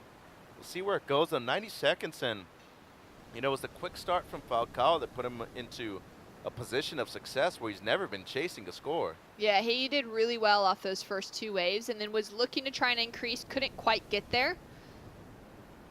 Not for lack of trying, though. I mean, he got 2 5s in a row. I mean, exactly, like great consistency. Had he maybe been on slightly better waves, we could have seen those scores, those 5s, going even higher. That 6.33 for Dorian. He's a bit quieter within this heat, opened on the 5.77 a few minutes into it, had that 1-point ride, and has done very well on that last wave. He'll also put himself back in priority. Fortes is going to have one more opportunity. We're still waiting for his last score to drop.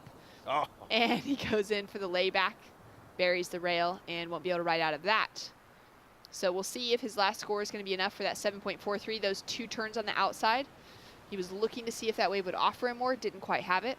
It's the right choice to go on that wave, though.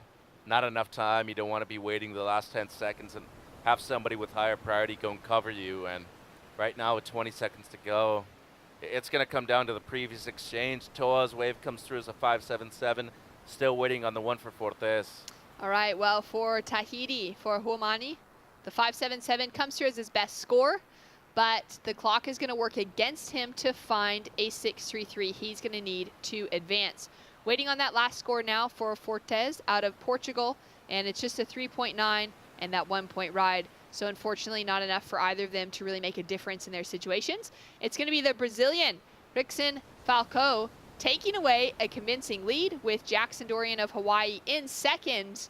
And they'll have a bit of a paddle to get themselves back into the shoreline as we appreciate some great surfing from Falcao out of Brazil. walking away with the win. More action when we return in the under 18 boys main round 3.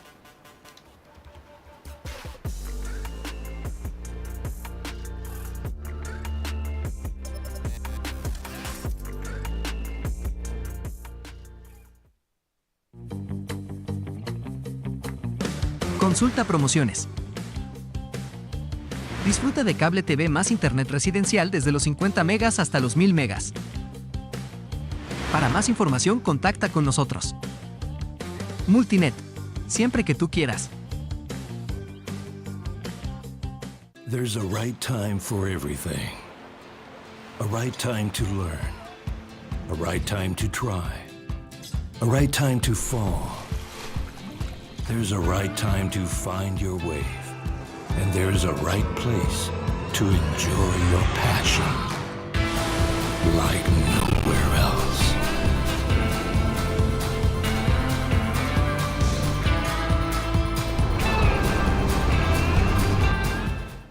Bienvenidos a la tierra de anfitriones. Aquí somos los campeones del mundo en hacerte sentir especial. Te compartimos olas, volcanes, pueblos históricos y te aseguramos una experiencia de 5000 estrellas. Porque esta tierra tiene más anfitriones por kilómetro cuadrado que cualquier otro país del mundo. El Salvador, tierra de anfitriones.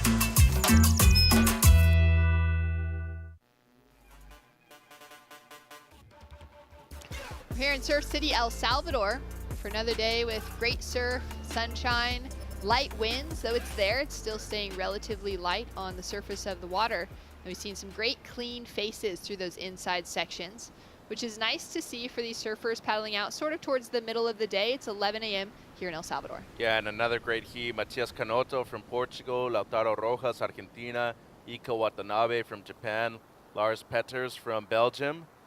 Canoto, Shannon, watch out for this kid. Real deal. Made it into finals day last year over there in Brazil and really lost because there were a lack of swell over there. I mean, the case could be made for many of those people over there in Brazil, but I like the way this kid serves. Strong, goofy footer coming out of Portugal. I think he's one of the favorites in the U18s. Yeah, excited to see this heat get underway. A little bit of a lull at the start with just a 1.77 on the board for Lars out of Belgium. And last year was a pretty complicated scenario for the ISA World Juniors. It's a great talking point. We haven't really mentioned it that much. It took place in Brazil, which I think everyone is aware of, and we saw some really high quality surfing.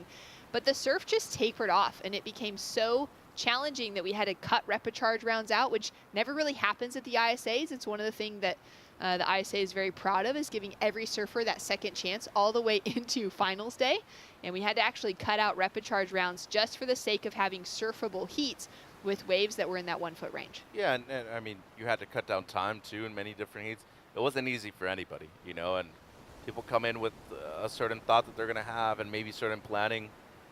Ocean runs its own business, you know, and you got to be adaptable to Mother Nature, and in the end, she's the one that has, you know, the biggest voice out of everybody. But the good thing and the best way to explain it is that it happened to everybody, you know. It just wasn't one person. It's like, hey, you have good luck, goes your way. You have bad luck, it doesn't go your way, and it's as simple as that. And now you have another opportunity to do it well at this event or other ones, and you got valuable experience from that event. So true. And as a collective, every surfer in the draw was like, well, okay, we don't have great waves. We're just going to have to make do with what we have. And that's where that coaching staff was so important last year, especially for these young surfers to be able to have, you know, that kind of direction from someone with a bit of a pulled back experience, maybe without their own, you know, feet in the wax, so to speak, but able to speak into the lives of some of these young surfers that would have been struggling with those transitions, really needing to learn how to be adaptable in those kind of moments. And you got to be honest too.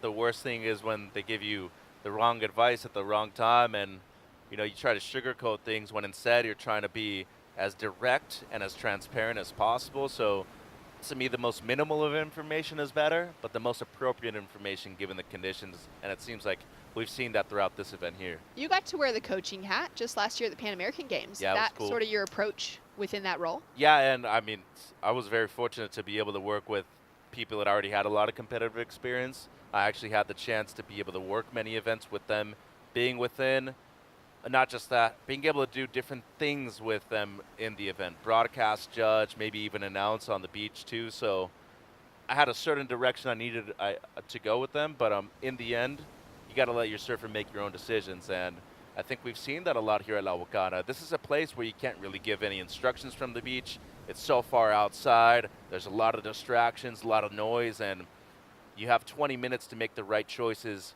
within that time span, but most importantly, try to surf as well as you can. So true. Maybe the only communication a coach is able to use is with the use of that flag, and that would be more just for positioning, maybe holding a position if they're pointing it left to right or holding it just, in one kind of space. But other than that, the surfers are going to be relying on their instincts, on all that preparation in the lead up to an event like this. Matias now up and riding.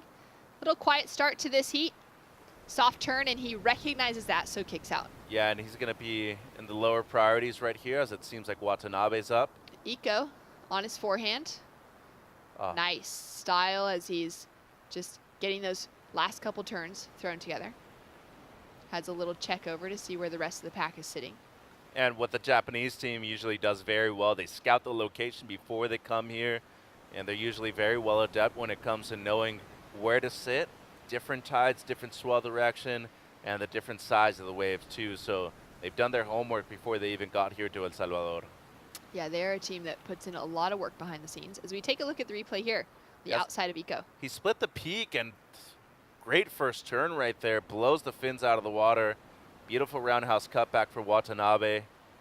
Once again into the lip line for the foam climb, and then drifts the fins right here towards the end. So great combo on the outside and finishes well, but huge fan of the deep bottom turn right here. And look at the amount of commitment to that first maneuver too. Real spicy and explosive. A lot of progression and innovation within that one maneuver too. And Shannon, I'd be lying if I said that style wasn't included within the criteria. I know it necessarily isn't written in, but it does matter. And Watanabe has a very beautiful style. As we take a look at the replay for this first wave of Matias. Yeah, he thought it was going to be way better, and it just offered up that one section. Pretty soft, though. Immediately kicks out. Talking about style, factoring into the criteria when it's not really supposed to, but, all of the things taken into consideration with technical surfing, actually, performing the best maneuvers in critical sections and everything. You look at 8-time world champion Steph Gilmore. She's got the best style on the planet. No doubt. I mean, look at some of the best, too, that haven't won. Rob Machado, I think, is the most popular one. I'd even put Taylor Knox up in there, too. Oh, Master definitely. Disaster. As we take a look at Matias now opening up into a much healthier opening turn than that first wave. He's going to stick with this one. Oh, comes in late to the section. That lip seemed to just come over and pitch really quickly. Yeah, and I think he might have gotten a bit too complacent with the timing of the turn, too. Didn't necessarily figure that second section was going to steep up that quickly. It's almost better to get there a little too early than a bit too late here at this wave, Shannon. Scores to drop from the opening waves here, a little bit slower as we take a look at some live action. A paddle now for Rojas out of Argentina. He's been quiet through this heat. This will be his opening wave. Straight up into that lip line. Pumps around the bottom. Sets that rail. And frothy section in front of him. You can see that lip just trying to kind of come over. Waves a little soft as he comes into the inside section here, but he's going to do well to manage and pace it out for the finish. Takes a dive. With 11 minutes remaining on the clock, scores to drop across the board. Let's go down to the beach to catch up with the Brazilian in Hickson Falco after a solid last performance. Thanks so much, you guys. Yeah, a solid performance. Congratulations. We're starting to see the wind pick up a little bit and make the conditions a little bit trickier, a little bit different from this morning. Did that change your strategy before paddling out into your heat? Uma performance sólida, né? A gente tá vendo o vento começar a soprar. Isso mudou a tua estratégia ou não? Não, eu entrei ali na estratégia de fazer uma boa bateria, né? Consegui me movimentar bem conforme o jogo. Muito feliz de estar somando mais uma bateria para o time do Brasil. É um time incrível, é uma bandeira que eu honro muito. Muito feliz, queria agradecer ao Paulo, a todo mundo que está dando todo o suporte que eu preciso. E espero ir bem nesse evento, é um lugar incrível, altas zonas. É bastante calor, mas é um lugar que eu estou gostando muito e espero ir bem aqui.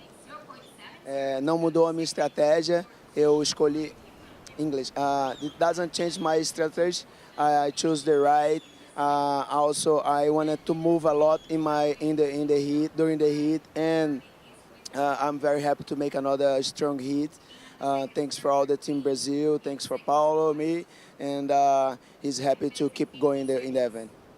Well, representing Team Brazil, what does it mean to you to fly the flag for your country here at the World Surfing Championships? Representando o time Brasil, o que significa estar aqui representando o Brasil, a sua bandeira? É uma sensação única de estar aqui, honrando aqui essa bandeira que nós temos excelentes surfistas, temos o Gabriel, o Felipe, o João, que para mim é meu ídolo. Estou muito feliz de aqui estar continuando esse legado, né? Espero estar um dia com eles lá no WCT. He's very happy to be, he's very honored to be represent his country.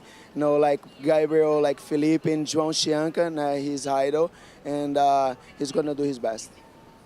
Is there anything you'd like to say in Portuguese back to Brazil?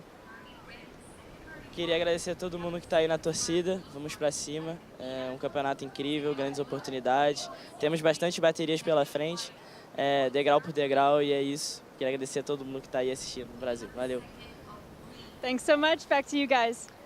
Thanks so much. Well surfed and well spoken from Rickson. Advancing through, Team Brazil has been staying just at Casa de Mar, which is right on El Sunzal. And every evening they gather together in the upstairs kind of balcony section, and they're watching video and kind of just having those team meetings, discussing things. There's always big claps at the end of the meetings as they kind of band together as a team. So it's been really great to see that team camaraderie, that unit together. Yeah, and having Paulo Moura as one of your coaches must be one of the most amazing things ever, too. That guy was very successful in the qualifying series. When I was growing up, he was definitely one of the guys that I look up to, a great goofy footer, who, by the way, is still in amazing shape. He could still be competing today if he wanted to. Might be competing over at the Masters event in October here at one of these very locations. But speaking of style, Shannon, this kid has it. Great opening snap right there, drifts the tail. How's that deep bottom turn too? Just love the extension that he got with that forward momentum. Once again, brings it back around and then cleans things up here on the inside. Does super well to make it up into the lip line. Love the claim too. You guys got that? Eyes on me, baby. An 8.27 drops in, and it sets him up with a leading position to improve on that 5.67 he opened with. Well deserved too. I mean, speed, power, flow is really the centric part of competitive surfing.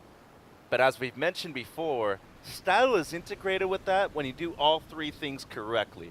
So it's really just an add-on, a plus per se. And Nico Watanabe definitely has had that on both of his waves so far, the 8.27 and the backup, which is the 5.67. You know what his favorite hobby is? Sleeping. Oh.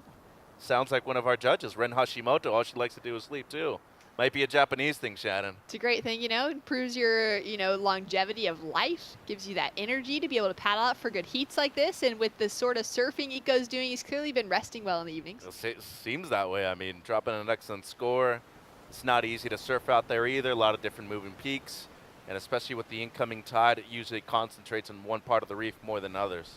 Well, a couple scores in for the rest of the field for that situation update. Rojas for Argentina sitting in second with a 4 that he opened with and a 3.63.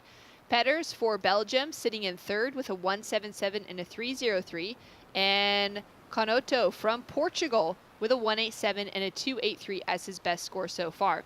So those bottom three surfers looking for some big changes to really take away that leading position. Just 4-point rides on the board, though, for third and fourth requirements. Yeah, and there isn't a huge amount of separation between second and fourth. Look at the backup of Rojas. Look at the best wave of Matias, a 2.83 compared to a 3.63. So both Lars and Matias are only needing something in the fours. That's going to change, though, if Rojas is able to improve on his 3.63. The one thing that is necessary to point out, he just made it back into the lineup to be next to them. So 6 minutes to go. This is a smart move right here if you're Rojas. You want to be active, try to distract them from, the best waves out there and make sure that they make the mistakes and not yourself right here because you're in an advancing position. You need to be able to defend that second place. 5 minutes on the clock. We can see a good set starting to approach. Peaky, shifty today. Being in position has seemed to be one of the more challenging things for each of our heats this morning. And it's the surfer in white has second priority. Red has first priority. So even if another surfer on the inside of him takes off, he's allowed to drop in on that red, on that right-hand wave. Yeah, and You see Rojas right there. He's moving over towards what Lars is right now. And the main reason is because Matias has first priority. There's nothing you can really do to keep him off of a wave. So you try to pressure him as much as you want, but there's just too much time left in order for him to catch 2 waves. So I think the smart play right here for Rojas is to improve on the 3.63. Eventually move over if you do improve by a good margin. Matias needs to be active, though. He needs to be on a wave pretty soon here, Shannon. Another paddle for Eco. He dropped an 8.27 on the last right. Up and riding on another one. Speed check for the first section. Racing down the line. Drives hard off. Squares it off. Perfectly vertical. For that second section. Drifts the tail around. Holds on to so much control and speed as he's kind of chattering through to that final turn. Dynamic, fast, powerful. Has so much flow within his surfing as well. Now Matias with an opportunity to answer back. Squares up perfectly on the backhand into each of those turns so far. Tags the section, is not going to come out of that 5-foot wall of whitewater. 3.5 minutes on the clock. That was a nice wave for Eco. Great answer back for the first couple turns of Matias. He's got some work ahead of him though, as we've only got 3.5 minutes on the clock and he's sitting in 4th. Lars now up and riding. First priority. Down the line on the left. Oh, late to the section. And Rojas now on his backhand. Goes in for big finishing maneuver. Looks like he would have had a turn before that because he's pretty far down the line for the closeout on the finish. And that was an important answer to Canoto right here too, because Matias is going to get his best. He's needing a 4.8 to move up in a second. So Rojas deep up off the bottom. Nice setup turn right there. And then into the lip. Cuts it a little short. Got there just a bit too early. But in the end, despite it being a bit safer surfing, he should be improving on the 3.63. A large wave too. Now out of that exchange, a wave per surfer, Lars is the only one to not do anything to help his situation. Just the 1-point ride on the first turn fall will be that throwaway for him. So he'll remain in 3rd for the moment. Waiting for the first couple turns of Matias that he rode out of. Unfortunately got swallowed at the finish and couldn't reappear from the whitewater on the end section. For Rojas, an important wave, and for Eco, could be another substantial score. He's improving. 5, 6, 7, with that wave's gone, he's going to be extending his first place. And with 220, I mean, it's going to be a battle for second place as we look at the last of Watanabe right here. He's just been in rhythm with the ocean. Down the line snap right there. This second turn is just absurd. Look at the way he goes up into the lip, maintains his speed, and then this third one drifts the fins, was able to control it coming out of it. And then unfortunately for he, right there at the end, a little too straight-legged coming out of the turn. Still, he had done the damage before that. He'll be improving on the 5, 6, 7. 2 minutes remaining. Rojas sitting out the back, having second priority, which means that Petters is also somewhere in a position to be able to catch a wave. He's sitting with first priority, which he would have gained really easily. After at least falling on that wave, it meant he was going to lock himself into that priority position. Look at that, though. Rojas recovers second priority. 90 seconds to go. Matias gets his mid-5. And now it's really going to come down to the last wave of the surfer in blue. Last of red takes him into that second place position, a 5.57. And Eco in the green drops a 7.5 to better his situation in that first place position. Still waiting for the final score of blue to drop through in that third place position, Rojas for Argentina. He needs only a 4.41 to put himself up into second. So looking for a wave that's a point less than what we saw from the surfer in red. Remember, Matias' wave really big too. Second turn was easily the best one. And there's a score for blue. Scores are in, a 5.73. It's enough. Takes Lautaro from Argentina into that second place position. He's in a combination situation to take away the lead, but he's not going to be thinking about that right now. He's going to be focused on keeping hold of that second place position. He's moving over now. He immediately got informed, and he's like, okay, I know what I need to do. Second priority, Matias, though, 30 seconds. He's a dangerous surfer and does not need a whole lot. Here's a wave, Shannon. Fourth priority, but he's in a little more shallow than everyone else. That wave's not going to break, and for him, it seems like Matias just left things too late. We knew he's a good surfer. We know he can drop those big scores. A 4.17 is a piece of cake. The question is, though, has he left it too late within this heat? Seems that way, and it's going to be a huge win for the Japanese surfer Watanabe.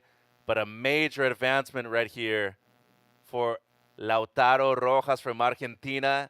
That is a big, big advancement for the Argentinian team, who have had many of their surfers advance through the main round so far.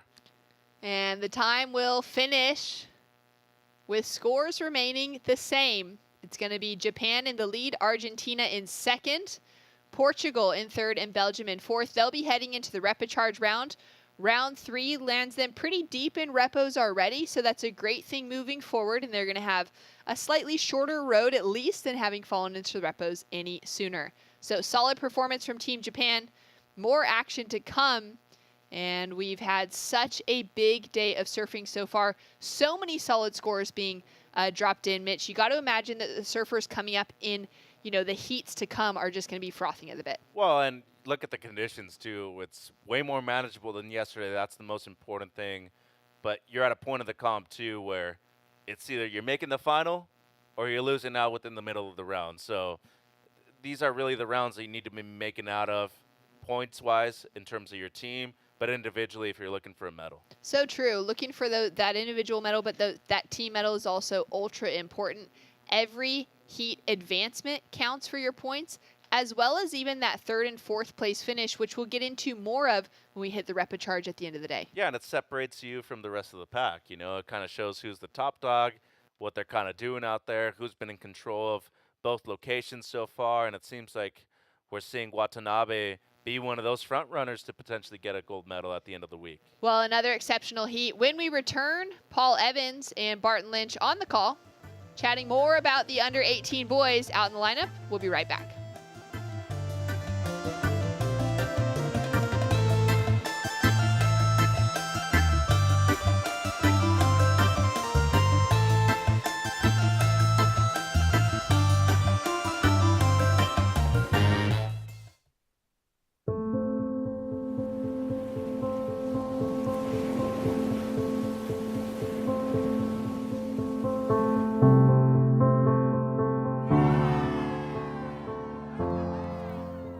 There's something profoundly spiritual about riding waves. Water is transformative, healing. You're at the mercy of Mother Nature, the ever-changing movement of water. The ocean is the great equalizer. You don't need to belong to a certain race, religion, or gender to surf. The pursuit of these fleeting walls transcends sport. It's a way of life. And surfing has the power to change the world and has now taken its place on the world's greatest sporting stage, the Olympic Games. The International Surfing Association is the world's governing body of surfing, recognised by the International Olympic Committee with member nations around the globe. This is the International Surfing Association. This is a better world through surfing.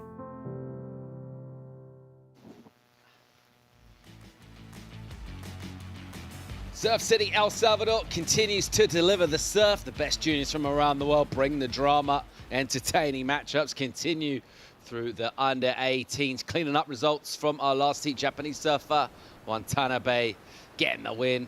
Rojas from Argentina squeaking through. Bit of an upset. Mateus Canhoto, outstanding surf out of Portugal.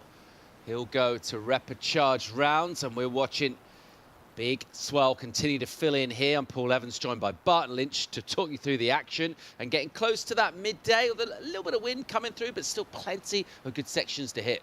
Yeah, still. Yes, mate, it's still largely clean on the face. We saw some amazing rides from Japan's Watanabe in that last heat. And look at the size of this one. Woohoo! Absolute bomb for Ferreira of Brazil, the goofy. And he'll open up, carving, just a little stiff, maybe through the shoulders. That didn't really give it quite as much as he could have done. It was a big wave with loads of push, Tony. Does well just to deal with that. Board chattering a bit and gets a good hit on a lip to finish. Yeah, there was a little bit left on that first turn, wasn't there? It was a little bit hesitant. First wave of the heat, though, so you're going to be a little bit nervous. You want to complete it. You're on a bomb. It was definitely a bomb set. got the completion, but definitely left a little bit still on there, a little meat on the bone, as they say. Massive wave, that one, as he paddled into it. That thing just drawing water up the face. Meanwhile, this is what happens on the right. A good score coming in. Beautiful first snap. Wall gets a little smaller, but still stands up. 3. And will he get the completion? Beautiful ride to start from Alejandro Bernales. Wow. How's the start of this heat, Paul? Leonardo for Italy. Nice couple of turns, some good length down the inside. Kind of went a little bit flat on the wall after his first turn. Here's that wave. You'd see the first drive. Now right there, almost like he didn't stomp that back foot quite as much and looked a little tentative. Sure, the judges will pick up on that, and then into the closeout turns. So what an opening exchange. 3 incredible rides. Absolute fireworks from the get-go, and this big number 4, Bernales, 7.67, locked in for him. That's the passion he showed on the inside. He knew he was onto a number. There's the outboard motor of Ferreira, giving it legs as he claws his way back to that lineup. Wants to get back and get first dibs on Prio. We went for a number for him, a big wave with a finish into the lip. Let's see where that goes with the panel. We've got a number in for Leonardo Apreda, the Italian, 6.67 for him, solid. See it on your scoreboard there. So the first 2 numbers are decent. Also a number to come in for Ferreira. Waiting for Luke Tema to make a move as well, the highly rated young Hawaiian. In the meantime, let's go down and hear for a performer, the winner of the last heat, and entertainer too, standing by with Rachel Tilley. Absolutely, an amazing performance. Congratulations. Tell me about getting the 8.5 and the backup of a 7, a very great heat total. I'm so very happy. How does that make you feel going into the next heat, surfing so strong? Yeah. Perfect. Would you like to say anything to Japan in Japanese? 応援ありがとうございます。今のヒートで調子も上がってきたので、次のヒートからもうキャプテンとしてのサーフィン見せていきたいと思います。All right. Congratulations back to you guys. Thanks, Rachel. Brilliant surf from Watanabe. Just looks so elastic and loose. Got that spring in his step off the bottom turn and then just releasing in the lip. Really cool. What a classic character. Big smile on his face. It's so wonderful seeing those interviews with the winners, and I like watching their faces before the questions are asked, and you just see the smile and the contentment of having won their heats. Scores through, definitely some points left for Brazil there on the wave face. We saw it in the replay and in live action, 4.43. The wave itself had the potential to be a 6+ ride, I would think.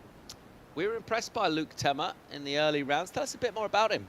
Yeah, he lives on the north shore of Oahu, right near Velzy Land and Freddie Land, and Dad surfs, Mum Jen, she travels with him. I know Dad's over here with him as well, so he's got a lot of family support, and he's been doing some great stuff at Pipeline already. Young man on a mission, very serious, focused young man, and achieving great things in his free surfing and here representing his country. Jason Shibata's been coaching alongside Shane Dorian, so great coaching staff. Here's his first ride on the replay. Let's have a look, Paul. Bit of time behind the whitewater, waiting for it to stand up. Some confusion there maybe as to when and where to hit this wave. Whitewatery face, but getting some good work done, even though the face, it's not easy to drive the rail on those type of waves. It looked like perhaps a little bit of a bigger board even, but perhaps a step up. A lot of nose in front of him. Here we go. Second ride for the Brazilian. Comes through, 2-turn combination up into the lip. Powerful finish. It was like a reboot of the first wave. Similar stuff, but both turns better. Like really similar combination, but just an improvement. Meanwhile, live action, here's Tema. And he's got a wall here, and he'll go at that. And he'll whip one off the rail and then some speed. Not quite enough speed to outrun the lip. It lands right on the board and blows him up. So Tema will get a couple of numbers to come through. But he wanted to reply back after that wave. Just a little pushy, a little fat, the first wave that he got. And that one was a runner. It was steep, but just couldn't quite get the position he wanted to be in. So he'll still be in a spot where he'd love to significantly add to his total. This guy you're watching there, Bernales, already with good points on the board, having a little look around at that lineup, trying to improve his backup, which is just a 3.83. 11.50 total in the first 10 minutes. Got to be happy with that. The 6.67 for Italy, a great score as well. Brazil got the next score to drop. Most probably going to be better than the first. Most probably not as good a wave as the first wave, but better surfing. As you said, there's the score, 7.10. Judges saw it that way too. So another good number in this heat, been entertaining already. Meanwhile, Apreda of Italy into this bowl from takeoff, and he'll prod the nose up through a crumbly section, kind of cooperative for him to put the board through, and then he'll have to just S back as it goes a little flat. Here's the lip to hit on the inside, does it pretty well, doesn't do too much with the body, just uses the board, uses the speed into the lip, and then kind of clicks it down to finish. Yeah, it was beautiful, wasn't it? He hit it at the perfect place at the perfect time. Great finish to that ride. Good start for all of these surfers, really. The drone angle of Luke Temmer's never a great angle to kind of judge and assess from because it's so different, and the waves always look so much smaller from that above angle. There's certain waves in the world that just, when you see them on a television screen or a computer screen, Waimea Bay, Sunset Beach, they always look about half the size of what they really are. Live action here, Bernales. What's he got for us? Backhand. Goes into a foamy section right in the critical part. And a little head flick from his second turn. Gets that whipping motion on the backhand. The second turn better than the first. I think he liked it. Yeah, he did like it. And, you know, we've seen the judges respond to two-turn combinations on big waves in a consistently positive fashion. So that's going to be a good score as well. It'll improve on that 3.83, it's no almost question. Like two's the magic number for the judges. They love those two-turn combos. It is the magic number. You can do 4 or 5. You'll get less as you go, which is, you know, it's a bit of a strange one for me, and I always have difficulty interpreting and understanding that. But I suppose that's a free surfer mentality because you're not looking for just 2. The more you get, the better you feel. You know, so if you can do 6 or 2, I'm doing 6 every time. But in a competitive situation, as that wave, the wave that gives you 6 ordinarily tapers off and gets smaller as it goes, and that's where the points come from in the two-turn combinations ordinarily because the face is big for the entire time. So that's you know, it's a mix of different interpretations of what good surfing is. And really the job of a competitor is to know what the judges think. Doesn't matter what you think. You know, it doesn't matter what I think, but what your job is to interpret what the judges think and make sure you surf to the criteria and make them happy. Job of the judges right now is to assign numbers. They've already got a score to come in for this, guys. You'll get another one. It is Apreda. Yes! Wow, massive air reverse from him. Huge punt with speed.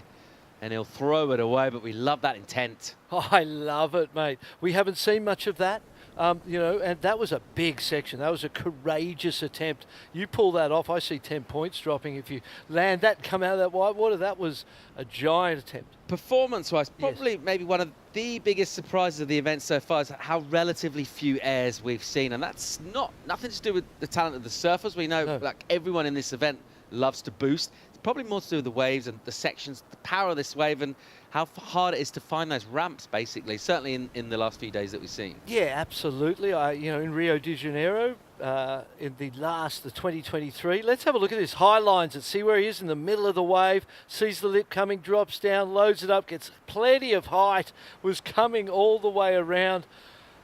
I'm just glad he could paddle back out in one piece because there is so much potential damage that could be done to you in that fashion, approaching a lip like that. So courageous and that type of surfing, you know, I love seeing that being rewarded and encouraged.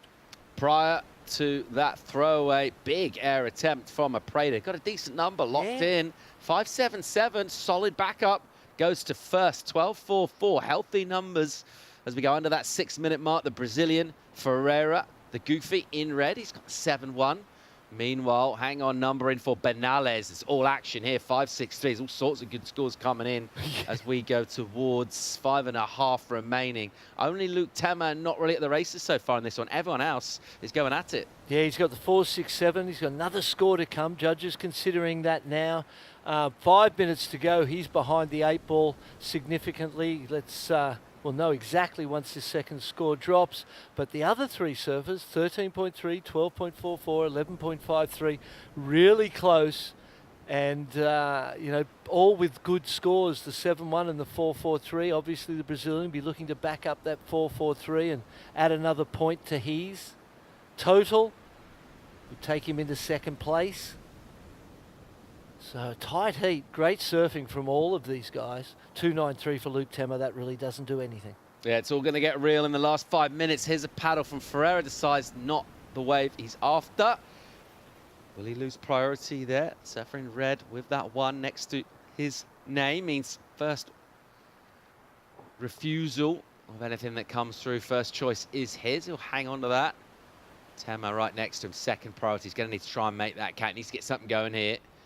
He's a little bit of a way back, 7.77 with 1 wave. He'll get a couple of waves. If you think about, well, he'll need a couple of 6s anyway. If he's going to get 2 waves, he can do it just with a 7, a high 7 at the moment. A little paddle out to sea for both Temmer and Ferreira, and it looks like priority will be used by the Brazilian. Backhand for him this time. Commits to the bottom turn, goes vert and goes up. Tries to go over a whitewater section. Doesn't get it done. A little wiggle from Bernal as he pivots on a softer, smaller section. Gets that back foot really tucked in, gets super low, and just a little bog there. This is a smaller wave, and there's not a lot of energy in it. And he's just kind of chipping away at this, but a little bit of a road to nowhere, that inside. He'll go again with a nice snap. Not sure he'll threaten the 5.63 back up with that. There's most probably a point in time there where you needed to just cut off and shorten the paddle and maximise the time you've got left. I don't see that one improving. And interesting to see the Brazilian on that last ride. I could see from the drone angle it was going to close out. You saw the drone angle, you saw the wall. I was thinking, he's not really going this with first priority, is he? Opened it up. The door was swung open for Luke Temmer because he's now got the first priority, as you said. Angel numbers, 7.77. The ask, you call that a flat 8. Big score, but he's very capable of that. Yeah, he did a pretty good job of selling the wave if that's what he was doing. He kind of showed some interest, and that possibly inspired Ferreira to take it, and ultimately unable to add to his numbers with that. So a chance for Temmer now, but with 3 on the clock. It probably will be a single ride, just in terms of the scale required to get back out and get another wave, as we see a furious paddle from Ferreira going across the peak, and then a Prada with second priority and crucially second place going right with him. And it looks like the Italian not interested in this right-hander. The Brazilian will take it. Here goes Ferreira again. So a smaller wave. Nice and shiny on the face, and this thing loses half its height as soon as he really got to his feet. But the finish is decent. It's crisp, and he goes up nice and vert. So the opening section of that wave looked like it was going to fizzle out, but actually kind of connected with an inside and gave him a bit of steepness. Let's think about 5.34 as that requirement. Yeah, I don't think so, mate. I think, as you said, the first turn was flat on the shoulder, and in my mind, I'm like, why are you going this? But, desperate times call for desperate measures. You've got to try and manufacture the score that you need. Last turn was nice, but I think we've seen a lot of good surfing today, and that particular wave really didn't offer much. If he doesn't get the score, because I have been wrong before, if he doesn't get the score, great and performance or ability to stay calm and controlled from Leonardo Preda and let that one go and hold on to his second priority and not get conned into stopping Luan Ferreira from getting it. Judges still thinking about it though. The 4.43 was his first wave, big left, few turns. I don't see that right was better than that left, really, although it was most probably more aggressive in the last turn, but the left was a much bigger, much more, committed wave. But, yeah, the time being taken to consider it. All action from Ferreira after falling on that right closeout. He sprint paddled back across the peak to get himself that right, and now he's motoring as well, or get himself in the lineup. You cannot fault the effort of this young man, Luan Ferreira, in terms of rallying himself and putting everything into the fight here to try and get himself into first or second position. A 7-1, a good number for him locked in, but it's the backup at the moment that keeps him in third. Final 35 seconds in the heat. Priorities with Luke Temmer, who's not really been at this. And he most probably won't get another wave by the look of the ocean. As we look out there with 25 seconds to go, it looks a little bit flat, a little bit gentle, a little bit calm for the first time in a while. Surfers further over might get a chance, but they're in first and second place anyway. They don't really need to ride a wave. Oh, Brazil, they got the score on that wave. The old two-turn combination. Significant number for Ferreira, 5.53. A Preda right now who let him go will be thinking about that decision and reflecting on it. But delight for this guy, Luan Ferreira, who hits his board. A happy hit on the string of his board. We're all out of time here.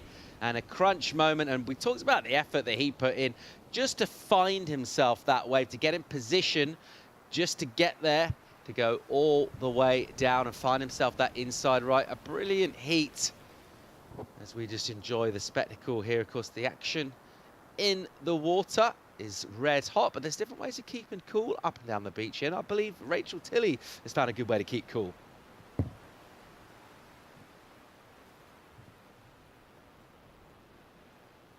She's gone to the air conditioning, mate. That's where she's gone.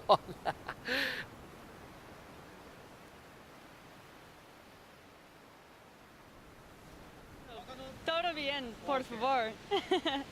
And behind us we have foosball. Over towards the other way we have ice baths, coffee bars. This is where the surfers, yes please, that looks amazing. This is where all the surfers are hanging out, yes please. And this looks amazing. Pineapple. Yes, pineapple. Look at all of that. That is perfect. Thank you so much. This is the area. This is where to get it all. And thank you to Surf City for putting this all together. Delicious. Yummy. Fruity. What a view. Yeah, beautiful, cool little treat on a hot El Salvadorian day. Team Brazil, they love that. Big props for their guy back on the beach. Luan Ferreira rallied, he battled, he got it done. Found himself a section and smashed it. And the judges rewarding him with the points. Look how much it means to him. High stakes here at the ISA World Juniors in Surf City, El Salvador. More action from the boys under 18s when we come back from break.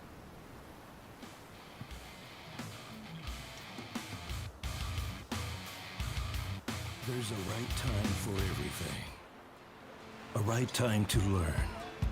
A right time to try. A right time to fall. There's a right time to find your wave. And there's a right place to enjoy your passion like nowhere else.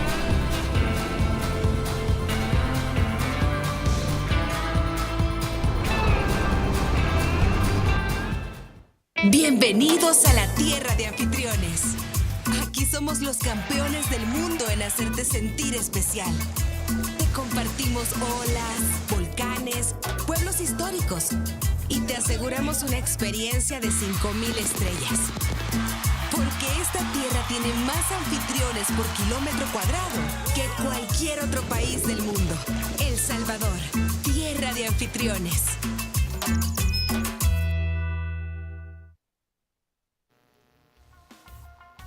Late drama here, turning heats. And that's what it's all about in surfing. Do not count yourself out, just 20 minutes, and all of those minutes and seconds count. Find yourself the 2 top scores and stay alive in terms of finishing first and second remaining in the draw here, surfers. 3rd and 4th, head to repechage. Let's have a look at Ty Murphy of New Zealand. Hai Nui Haumani from Tahiti. Will Dean from the USA. Hans Odriozola from Spain. And we know a few of these names. We've already seen them in action here in El Salvador. We've been impressed. And they'll look to carry on and just pick things up. Looks like maybe even cleaned up a bit. Bit of wind, bit of ruffle possibly threatening us maybe an hour ago. But maybe the wind's backed off a touch. Don't want to curse it. No, but I don't think you are. I think we've got that still slack wind, not too much of it.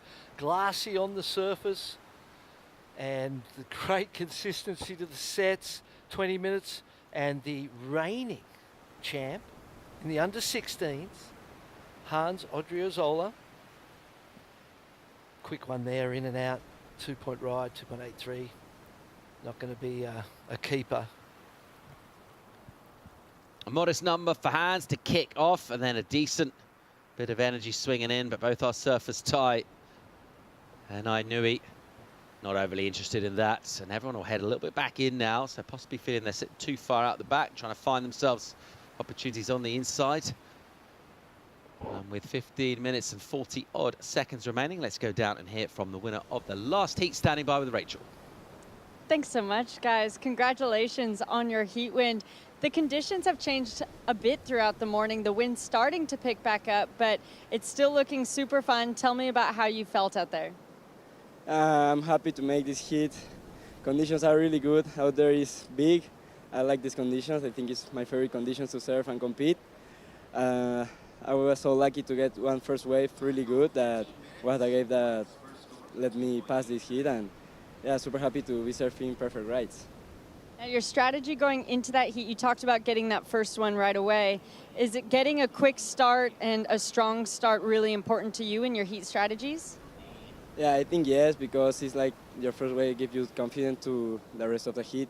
If you start with a good wave, you only need like a backup, a really good backup to make the heat. So yeah, I'm super happy to get that first wave and to the next round. And your equipment's looking really amazing under your feet. Can you tell us a little bit about what you're riding? I'm riding a CI 2.0 Pro of Channel Island with fins mediums, AM. I like it because it's sharp and fast. So yeah, for these conditions, I think it's a perfect board. Well, perfect. Is there anything you'd like to say back to Peru? Quiero saludar a toda la gente que está viendo hoy en Perú. Gracias por mandar las vibras. Buenazo los mensajes que me han mandado. Saludos especiales a mi hermana, que creo que está en mi casa, y a mi familia que me está viendo. Gracias y arriba Perú. Vamos con toda la siguiente. Thanks so much. Back to you guys. Alejandro stoked with his business, enjoying himself out there. Judges enjoying his work too. He'll swing through to the next round with confidence. We'll pick up heat 7 here. Under 14 on the clock. Nothing significant to bring you in terms of points. It's been modest numbers. We saw a quick wave during that interview though. Ty Murphy of New Zealand. We'll get a number in for him. Might improve things a touch if it's better than a 2.83. But as yet, this one not really catching fire. No, a little bit slower. Not as consistent, but we do see some lines out the back. Waves approaching. There it is, a 3.63 for the Kiwi. A little bit of improvement. Just thinking about Hans coming in here as the reigning champion under 16s. When you come back as the champ, does that make things easier for you in terms of a bit more chest out, a bit more swag, a bit more confidence, or is he a marked man?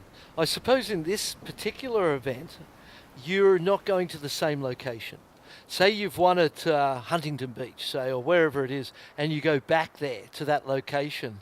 You always feel a relationship, you feel a connection, and the previous success at that location makes it easier, without question, because you've got so much positivity to draw on, and you know there is pressure with the defending champ tag.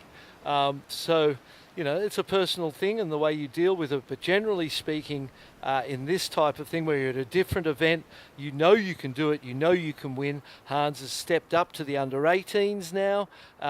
And so there's a little less expectation perhaps on yourself because you know you're surfing against an older field. But you're always looking for the positives. You're always trying to draw a positive out of anything you can. And I had an interview recently on my podcast with Kelly Slater, and he talked about being in a situation where he took off on a wave that he knew he shouldn't take off on, and at the end of it, he was sort of cursing, I shouldn't have done that, why? And he had to accept the situation and went, maybe everything happens for a reason, maybe I'm where I am now for a reason, maybe I'm going to bump into something. So he turned that negative into a positive in his own head and was able to kind of keep the opportunity for success alive rather than continue to bury yourself because you made a simple mistake. So, you know, the champ does it that way. The GOAT does it that way. I think it's something to learn for all of us. Here goes Ty Murphy on a left. Just a quick snap to stop himself and put him behind a section, and he'll get a bit more swing into that rail turn and then off the bottom. And then just slightly different, kind of extends the arc a little bit and then extends it quite a bit more. It's quite lateral on the face, but it's nice surfing with speed. There's a good finish as well. Doesn't ever have to overly force any of those turns. And if anybody out there isn't tuning in to the Stoked Bloke podcast, the YouTube channel, do so immediately. Barton_Lynch is the old YouTube channel. We'd appreciate the follow, that's for sure.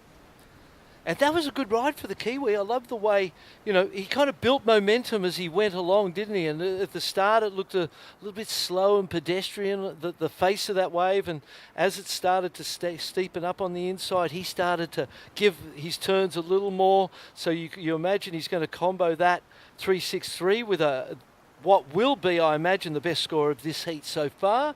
And, you know, he's only looking for a 0.13 to go in the lead. He's going into the lead. What else we got lined up for Stoke Bloke? Are we planning that far ahead, or are we kind of responding? How does it work? Yeah, we're pretty loose. You know, I'll do one when we just dropped a recent episode a couple of days ago, and we'll do one when we get back in here, and we'll review this amazing time that we've had. Hans Odriozola. Here he goes. Really nice composed surf, and that deep bottom turn, beautiful off the top. Love that arc. And into a lip line, a tricky one to do. And he does it really, really well. Great surfing from Hans. Very nice indeed. And after over half the heat, stuck in the twos, really. 2.83 is highest. Much, much better. Yeah, that was a difficult make. There was a lot of white water converging from all sorts of directions. And that young man knew the importance of that make. Can't wait to see replays. Here we go. Drives off the bottom.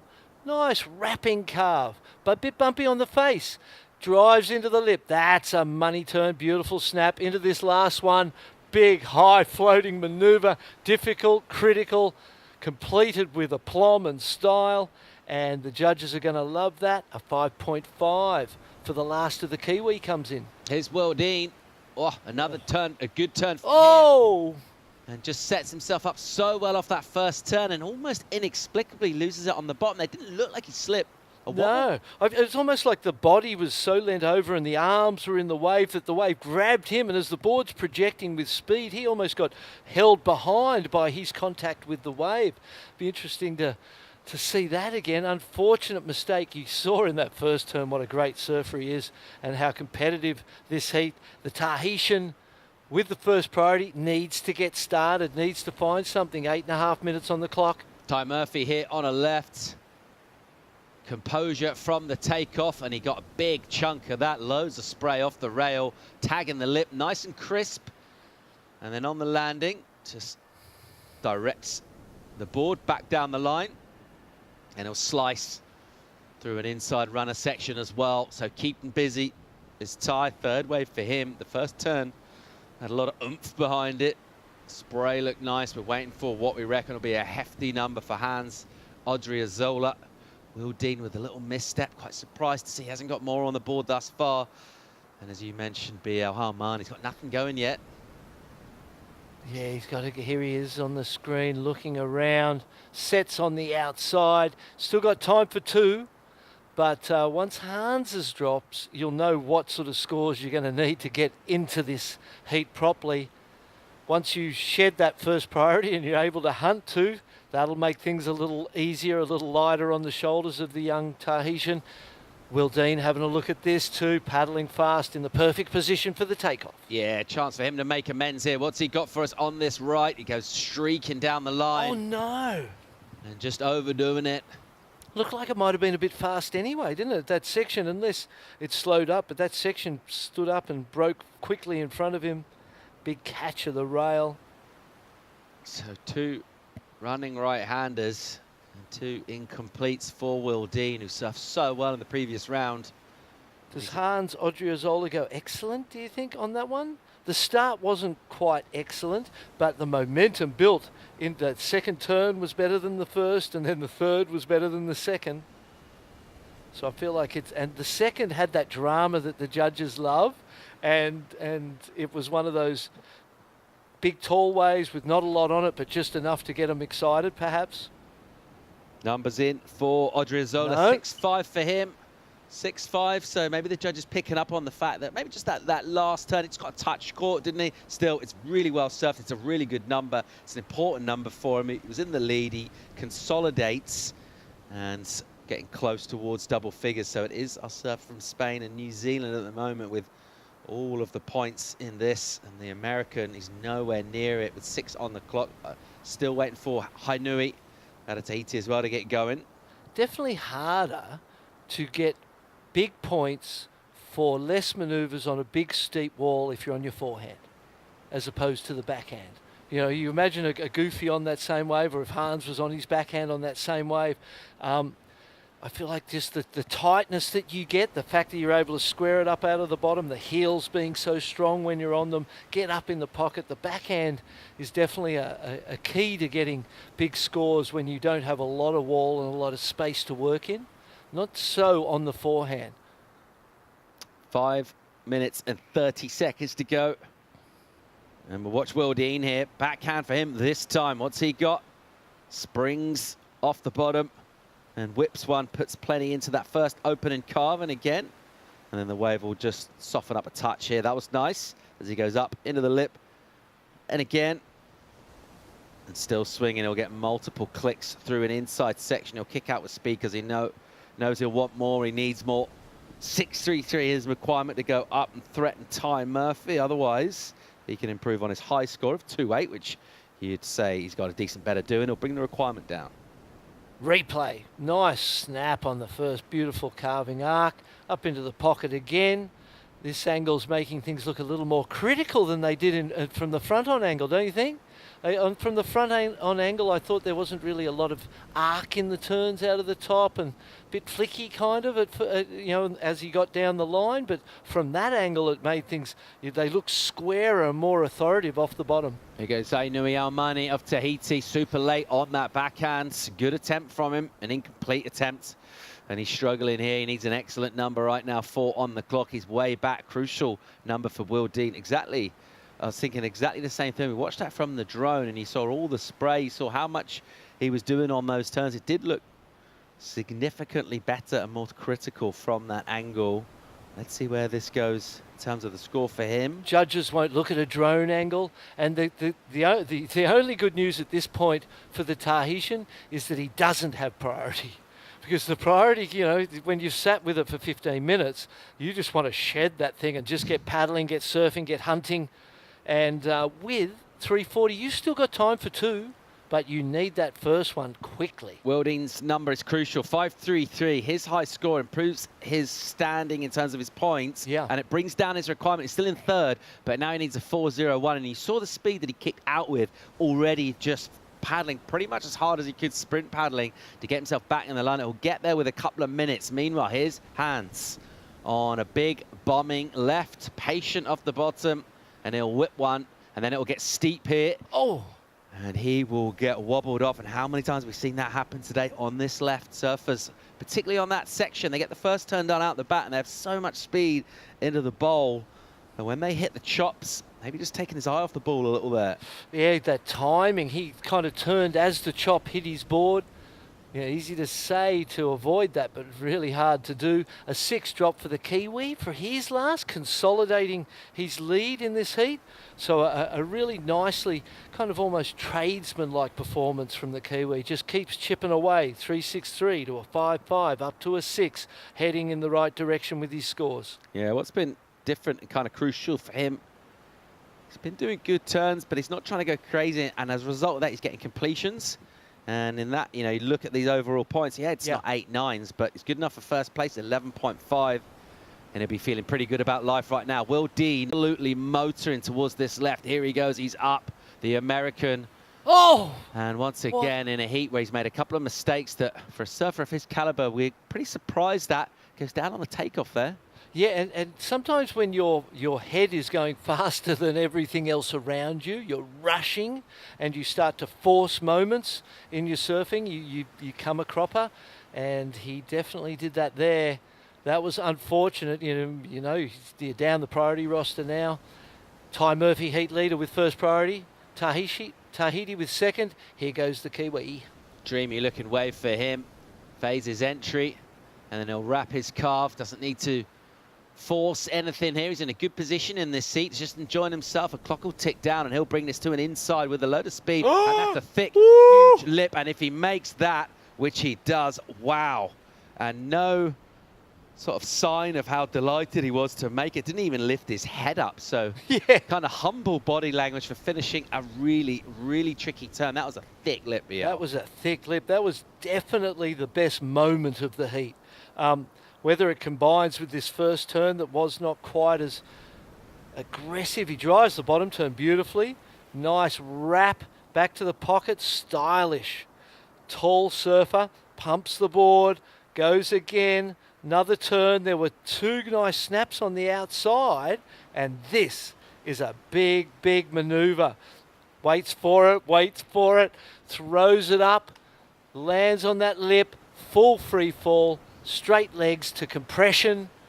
Beautiful surfing. Is that the best wave of the heat? The 6.5 of Hans Odriozola, does that better that? Here we go. Yeah, you'd have to say it would, wouldn't you? Let's see where that goes. Meanwhile, here's an important wave for the Tahitian. He needs a huge number, excellent score of his own, and this will be his last participation in this heat as we count down. Under 10 seconds to go. Crack it a couple of times. There's a well-surfed wave. It was a good wave with energy. I'm not sure we saw the excellent score he needs to avoid heading to rapid charge. And we're all done here. So a number to come in for Ty Murphy. But it looks like all it'll do if it changes the scoreboard, which we feel it will in terms of his points, but it won't change the standings. It'll just improve his position in first place. And a really well-surfed heat from the Kiwi. Yeah, and there's a possibility of going, you look at 3.53 to the 4.1, so his second score will be better than the opponent in third. So, you know, there's a chance that he could go up to third place when this score drops as well. Every little place you can go further up, even in these individual heats, the repechage round, Will Dean will find himself in that for sure. But a great surfer, disappointed in his performance right there. Yeah, it just didn't quite happen for him in this one, for a variety of reasons, whether it was just slipping off, just getting the timing slightly amiss. As we'll see Hans Odriozola bringing it in as well. And by his own standards, had a sort of relatively sluggish start to that one, but did really well to make amends. And that was a really, really fun heat. A big number will drop in, actually, just before we go to break. Excellent score for Ty Murphy. We love seeing these big performances go down. Surf City providing us the energy. More live action from the world's best juniors when we can come back from break.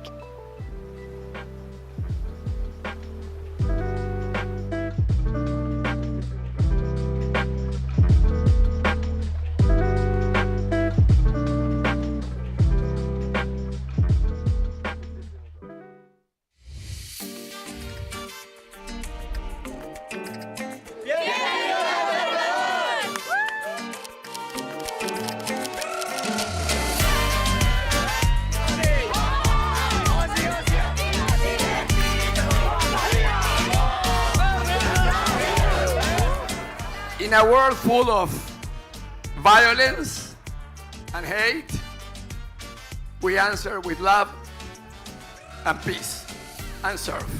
You gotta have a dream, you gotta work hard, and then the dream becomes your reality. That's just the way it is. We are ambassadors and protectors of the ocean. Let's have fun this week. Muchas gracias, El Salvador. It's my highest honor and my deep pleasure to declare officially open the Surf City El Salvador ISA World Junior Surfing Championship.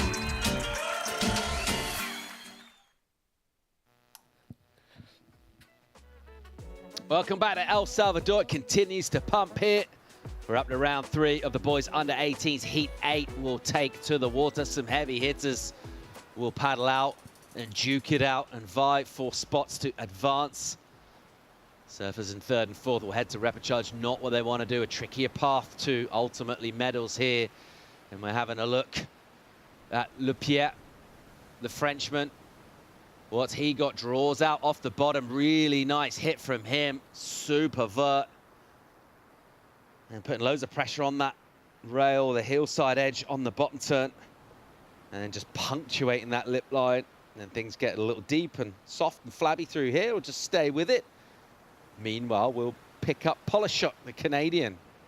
The Goofy on the forehand here and doing well to push hard with his rail jam.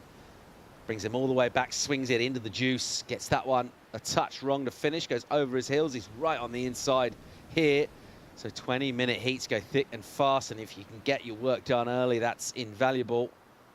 That is Nicolas Polishuk representing Canada on a wave right behind Enoa Lepierre of France. We've also got Fletcher Kelleher of Australia, Nesha Monjares from Mexico as well, out in the water.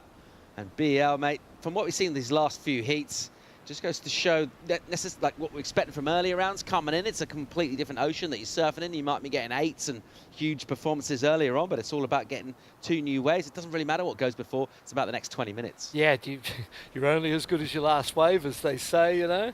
It's one of those sayings that keeps you in check. You know, you could have won a world title, but then you take, you know, your last wave you fell, that's what you remember. Here goes Fletcher Kelleher. The Australian is up here on a left. Nice turn from him. Opens up the rail, snaps the end of that carve, and then quick whip again into the lip. Nice control using the tail of the board. And he'll just try and hang on, does a little bit of snowboarding down with the whitewater there. You're going to get marked down for going incomplete on that last turn? Well, seriously, if you do, you should not, really, because the hard work was done. He was in the whitewater. He completed the turn. How far do you need him to ride in the whitewater to consider it complete? I think it was, you know, should get the merit it deserves. It was a great wave and 3 nice big turns. Great way to start for the Aussie and for the Frenchman. That first turn, as you said, he came from way deep on that wave, pumped a high line, built lots of speed, and then hit that first turn. Going to be interesting to see where those opening rides lands, where the advantage sits. Nicolas representing Canada there. It was a shame he fell at the end of that one. Powerful goofy footer, really, you know, lays the rail hard. Nesha Monjares from Mexico now has first priority.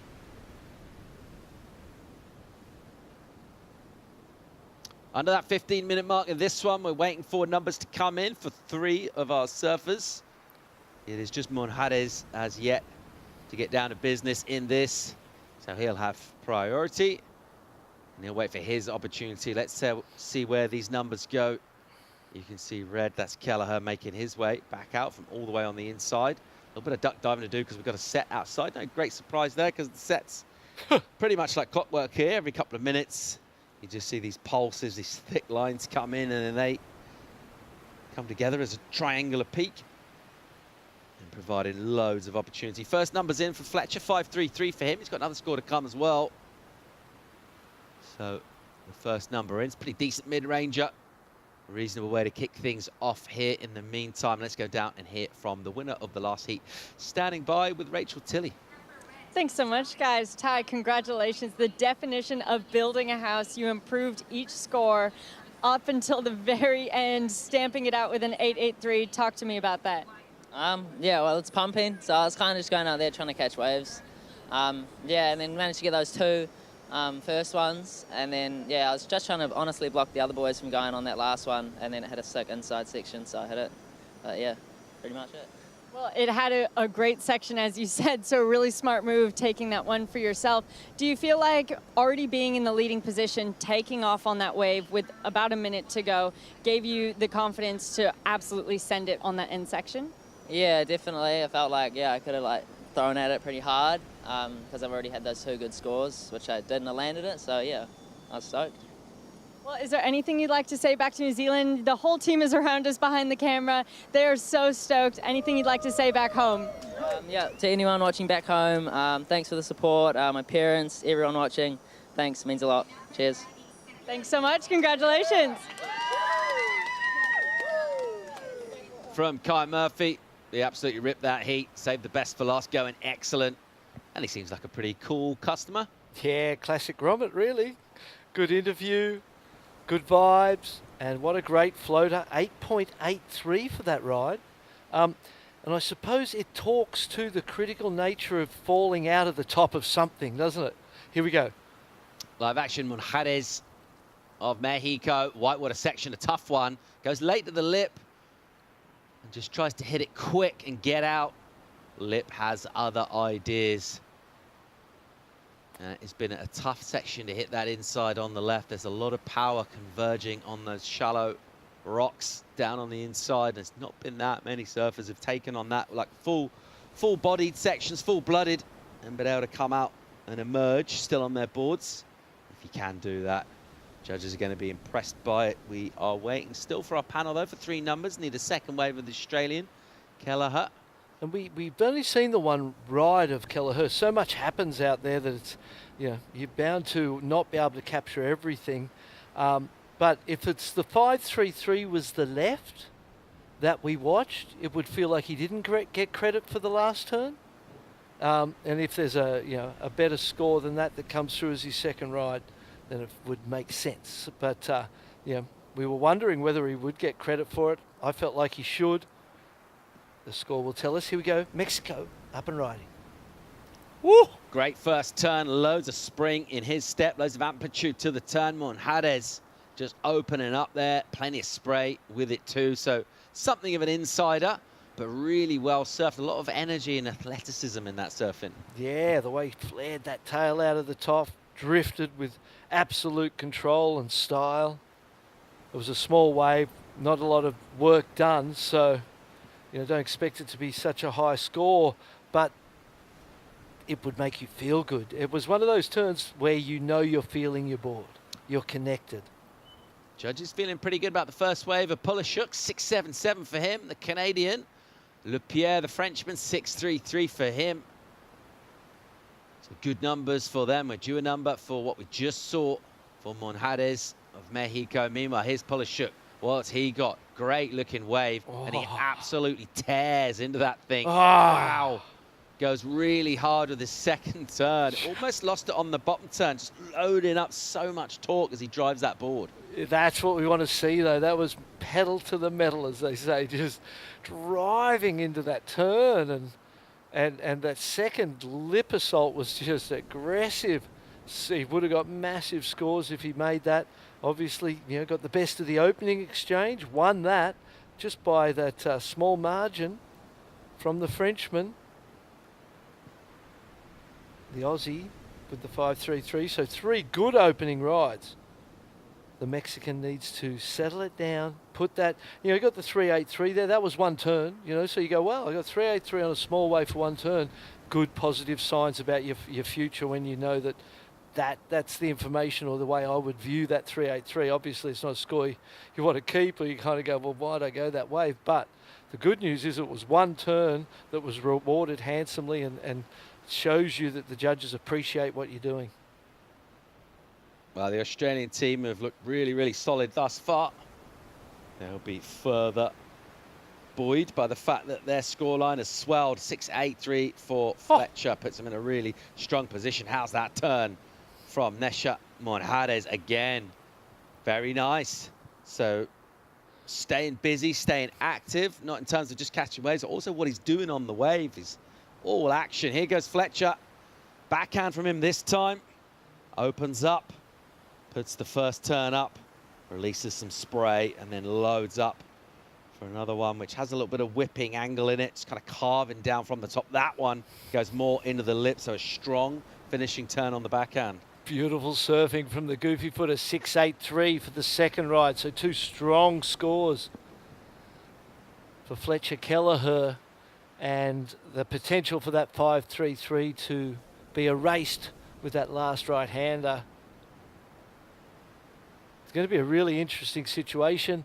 Nesha put himself, he got a 5.63 for that last one. Beautiful turns, great style and commitment in those turns. Judges loved it, put him up into second place. So all 4 of these guys are pretty much on fire. Yeah, this one's really intense, isn't it? You can just see by the way everyone's surfing that they're kind of feeling the fact that it's not really about going out there and cruising. I mean, you think about Polishuk, the leader, what he did on his last wave, and just how much he's putting in, how much he's committing. He's really talking into every redirection.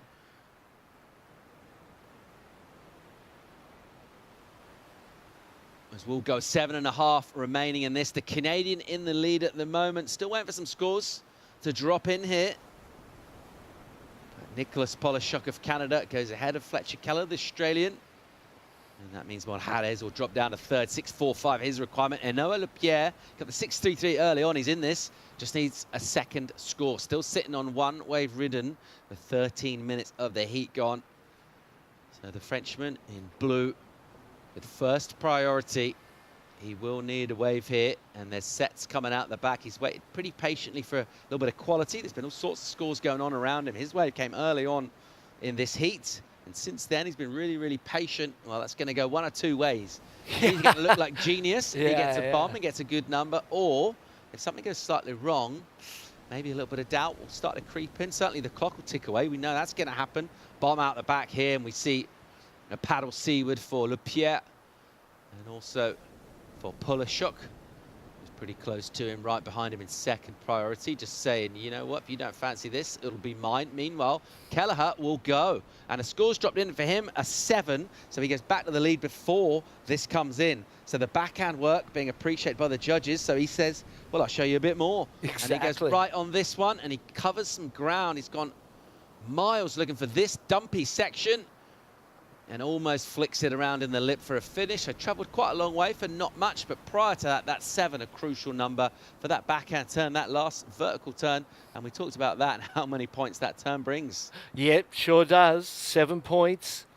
And as you said, he kind of went, okay, I had a couple of good lefts. They didn't quite get there. I get the right. It's better. I'm going to stick to the rights. 4.6 drops in for the Frenchman's second ride. And so this heat in particular, right across the board, everybody's had 6s. You know, the 5.63, you can call it, you know, it's on its way to a 6, very close. So all of the 4 surfers have all had scores that are keepers, and we haven't really seen too many heats like that. There's kind of been the guys who have got the early starts, got the big scores, pressure's been on, and they've been able to hold on all the way through. This particular heat, there's still 5 minutes to go. I feel like anyone could get through this heat still. I don't see that Fletcher's the first turns were lovely, vertical, in the pocket. The little pump over through the flats into the fall at the end was kind of a bit of a downer to finish on. So it'll be interesting to see how that impacts the judges' interpretation of that ride. And the 4.7, the third ride for Nicholas from Canada. Here he goes again. Is there going to be enough wall on this one to improve? Opening turn is muscular and powerful. That's really nice. Snap with speed and tries to combo it up. Go 2 for 1. Tricky to do.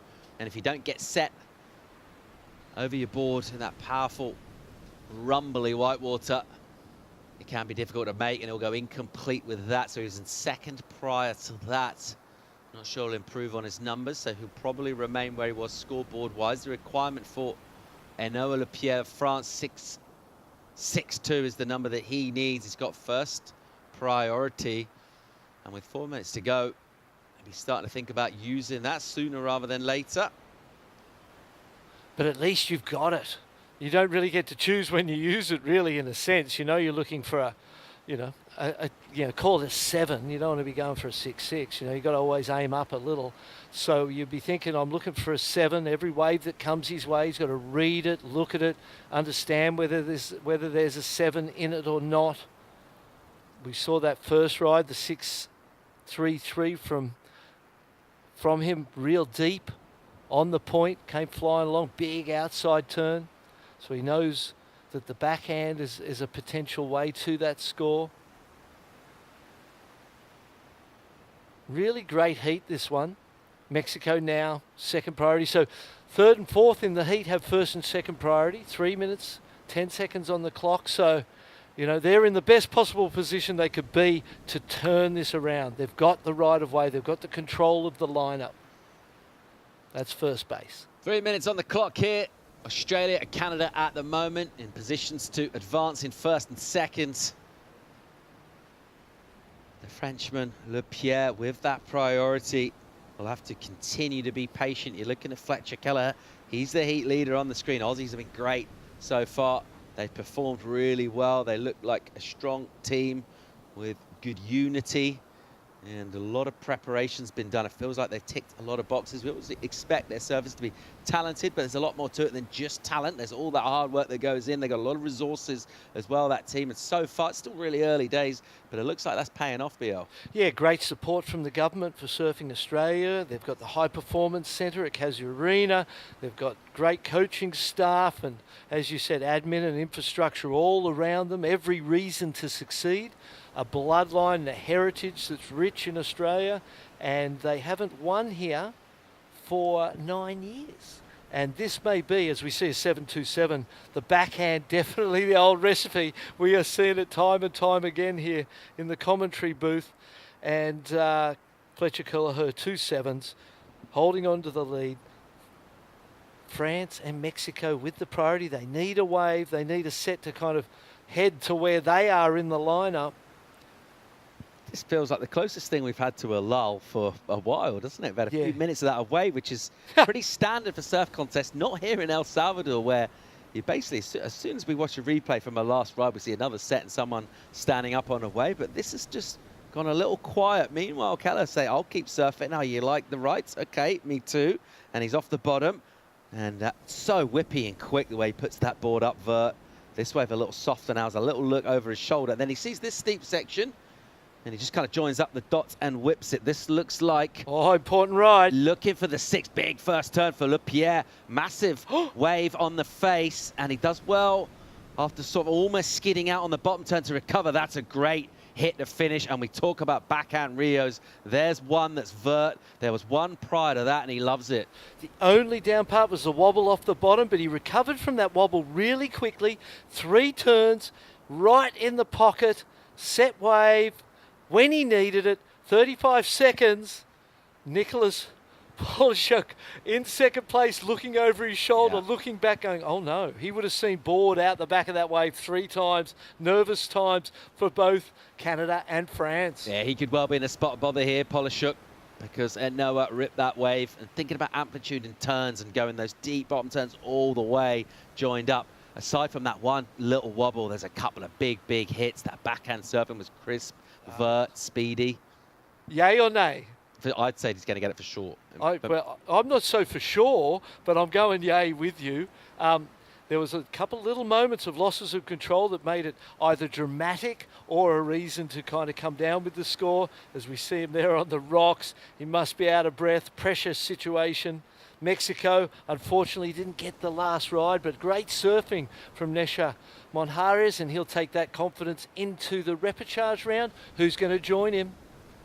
This is the replay, Paul. First turn, nice. Driving bottom turn. Here's the loss of control right there. Wasn't too bad. What do the judges think? Last turn, I think he gets it too. 3 turns, thinking back to the 7s of Fletcher Kelleher. Maybe a little more control, a little more polished in those 2. But that one had a little more of a ragged edge to parts of it because of the bounce and bump and lump on the wave face. But my goodness, he surfed it beautifully, did everything he could to wring the points out of it and get the thumbs up from the judges. Oh no, it's a thumbs down from the judges. Comes in, it's a 6.57. Thought he was going to get the number, judges didn't. And he doesn't get it, and a big sigh of relief for Nicholas Polishuk, who will advance in second place. And we'll send Enoa Lepierre to the repechage round along with Nesha Monjares of Mexico. That's what's happening on podium 1 right now. Let's head over to podium 2. It looks beautiful and dreamy from above as we'll do a drone flyby of El Sunzal. And this is the right point break, a real swell catcher and a totally different kind of wave for our competitors to figure out. A long wave BL. It's going to take a completely different skill set as we are watching the girls go at it here.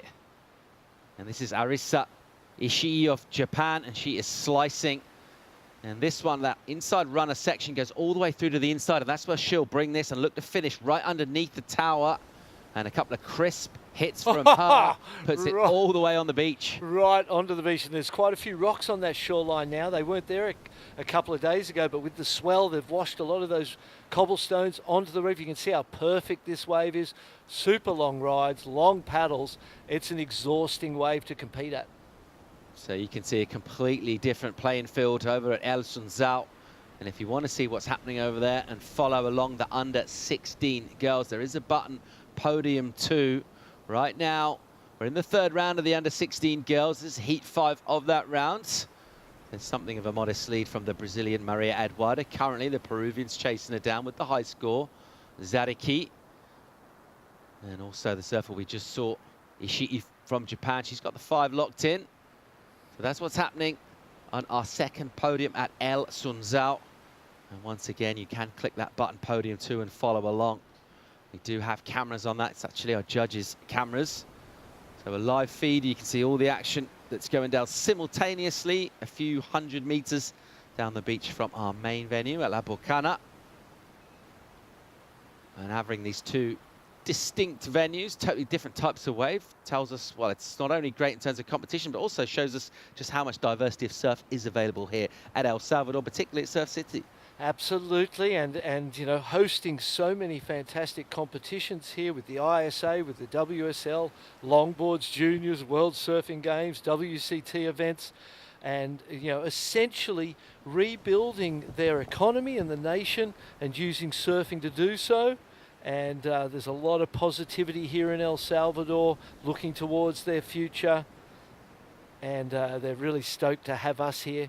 Catalina Zaracuay from Peru was on fire yesterday, got excellent scores, so no surprise to see her in the lead in this one so far. And look at the lines, look at the corduroy to the horizon. Such a beautiful sight as a surfer to see those lines marching through the ocean. We'll see a set bending in here. We're going under that 9-minute mark. And this heat's number 5 of the under-16 girls. And waves peak out the back. And no one really been tempted to get too deep and too far out, because it has been about the inside wall, that runner section through to the inside. That's where the scoring's been coming from. And if you go too far out the back, you can have trouble joining things up. Here goes Katia Wersch from Argentina. The whitewater takeoff from her puts her in a position to set up and be a little bit patient. And that one will go a little deep, and it will leave her without the ability to connect up through to the inside. And you really do need to do that in terms of pressing the panel with multiple maneuvers strung together, or a couple of big hits out the back, of course, if you can go deep and find one of these peaks. Swell direction, pretty significant out here at El Sunzal. It does change radically the way particularly the outside section breaks, and obviously then how much swell can bend in through to the inside. And it's a much trickier wave to line up because you're so far out, a bigger playing field, Barton, and it's not as obvious where to sit as that one triangle that we have at La Bocana. You can basically read the whitewater where to sit. Pretty different story here at Sunzal. Yeah, and the great thing about both of the breaks is that there's kind of the main areas, but off to the sides there's always opportunity as well. And we're seeing how much wider this set is coming than what that outside wave is. And you most probably have 100 meters of lineup across it, horizontally across it, that you could surf in. Here's the Brazilian. Fading that takeoff, Maria Eduarda. Good looking wall for her. Holds the rail in, commits to it, and then comes back and hits the whitewater. And again, just slicing and staying with this. You'll want to stay with the steepest part of the wave, generally right next to that whitewater. She'll stay close. Little salties out on the face and then quickly going back. That one will run a little deep. You saw that wobble go through it. And then that face not steep enough for her to continue with. So there's the view from our second podium at El Sunzal. It's been cool to fly down and take in the beauty and appreciate the surfing that's going down from our under-16s. As we look at Surf City El Salvador, looks great from above. More live action. We'll bring in Shannon and Mitch for the call right after the break.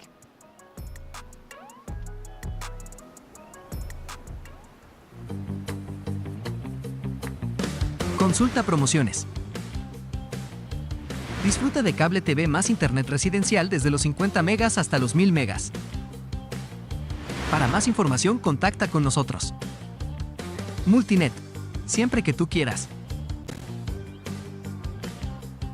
There's a right time for everything.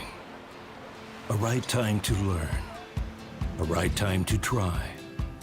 A right time to fall. There's a right time to find your wave. And there's a right place to enjoy your passion like nowhere else.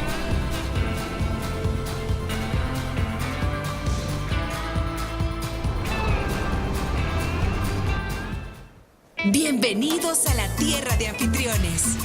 Aquí somos los campeones del mundo en hacerte sentir especial. Te compartimos olas, volcanes, pueblos históricos y te aseguramos una experiencia de 5,000 estrellas. Porque esta tierra tiene más anfitriones por kilómetro cuadrado que cualquier otro país del mundo. El Salvador, tierra de anfitriones.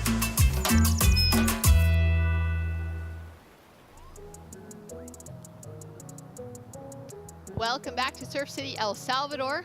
Nice little town called El Tunco, sitting right on the edge of the Pacific with so many quality waves. I mean, right now we're looking at La Bocana, our main podium for this year's event, but just having a look down the coastline, waves everywhere, Mitchell. Yeah, there's a couple really secret spots here too that are, you know, kind of nested in between a couple of the most popular waves. La Bocanita right next to La Bocana, really fun beach break.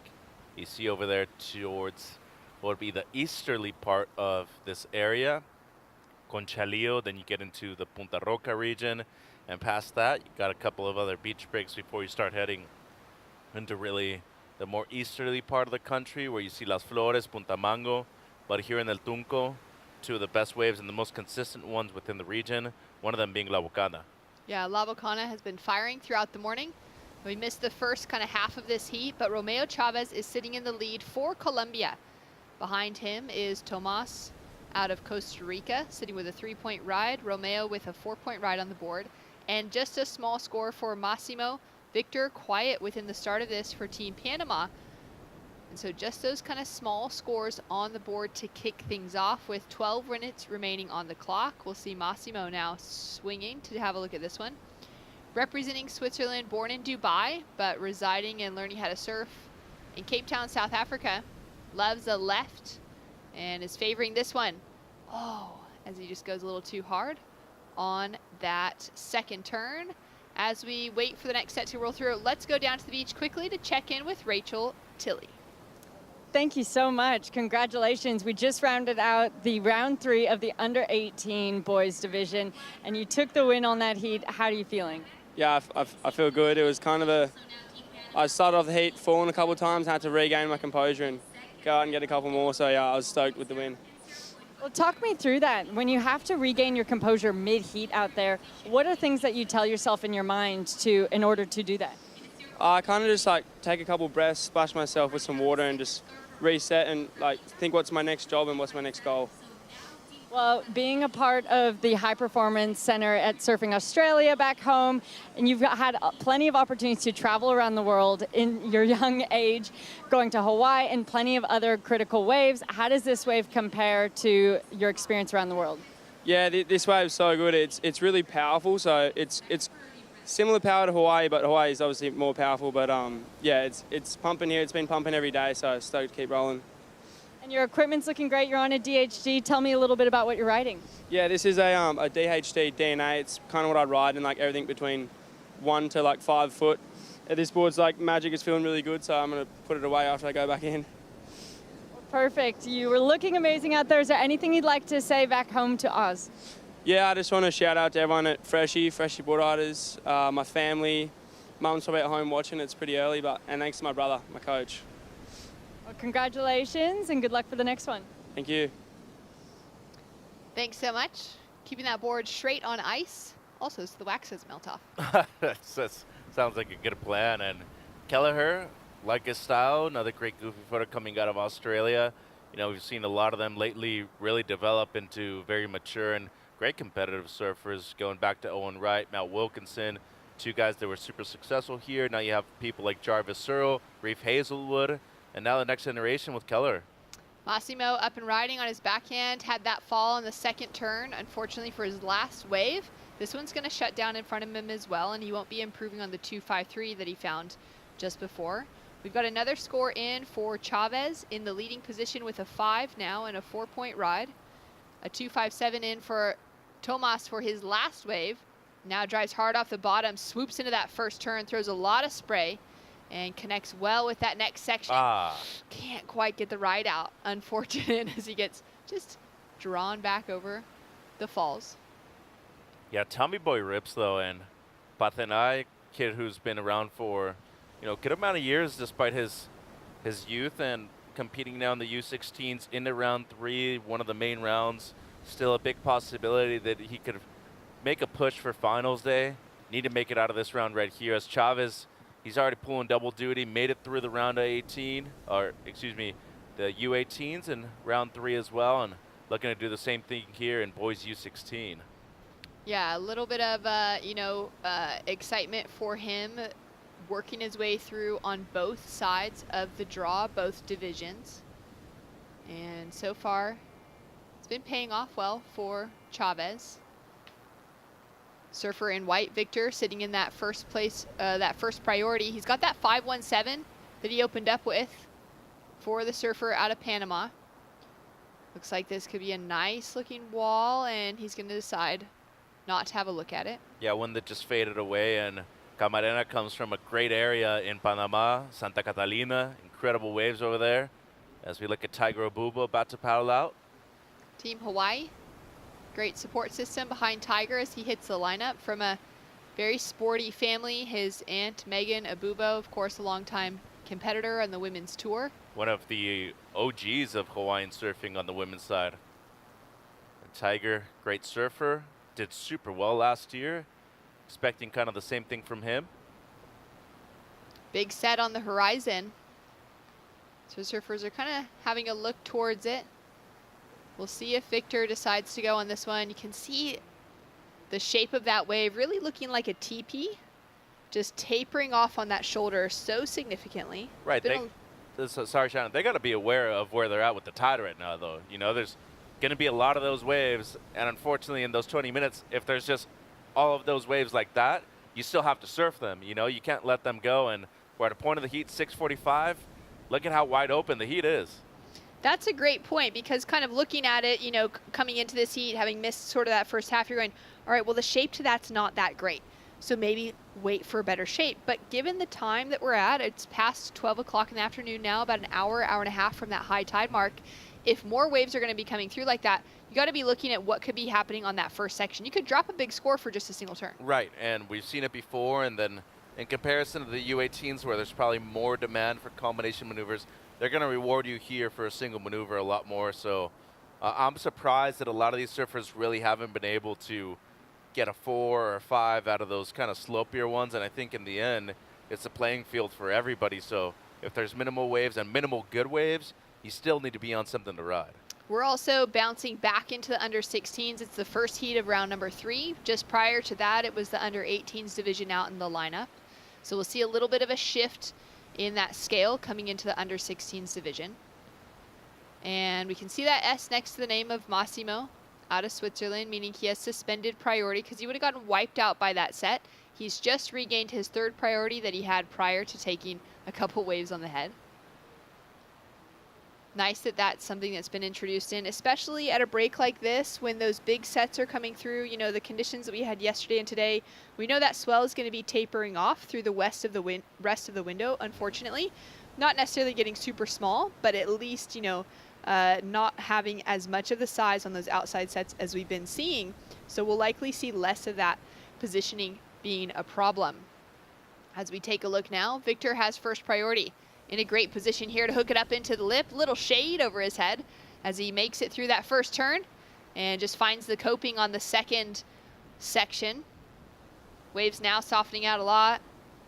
Kind of a fun first couple of maneuvers as Massimo kicks off on the inside. Yeah, and that nice little under the lip snap right there to start things off for Victor. It was a bit of a different line that he had to take in order to get there, but he was only needing a 116 to move up into the top 2, so he's going to get that and a lot more. And then Massimo here on the right. So Bien's had a great performance yesterday. I was really impressed with his surfing. That was a nice carve in the pocket. Critical into the lip right there, so fitting in a few in a row and a consecutive finish right there too, Shannon. So a bit of a down carve, nothing major right there at the end, but did a lot of good work before that. And then that was what I was talking about, under the lip snap, and he read the wave well. Up until this point, didn't think that floater was really necessary. That section really didn't offer up for a floater, but still did enough to get that 116. He should be moving up into the top 2. Chavez now up and riding. Kind of had a look left to right, ups to go on his forehand.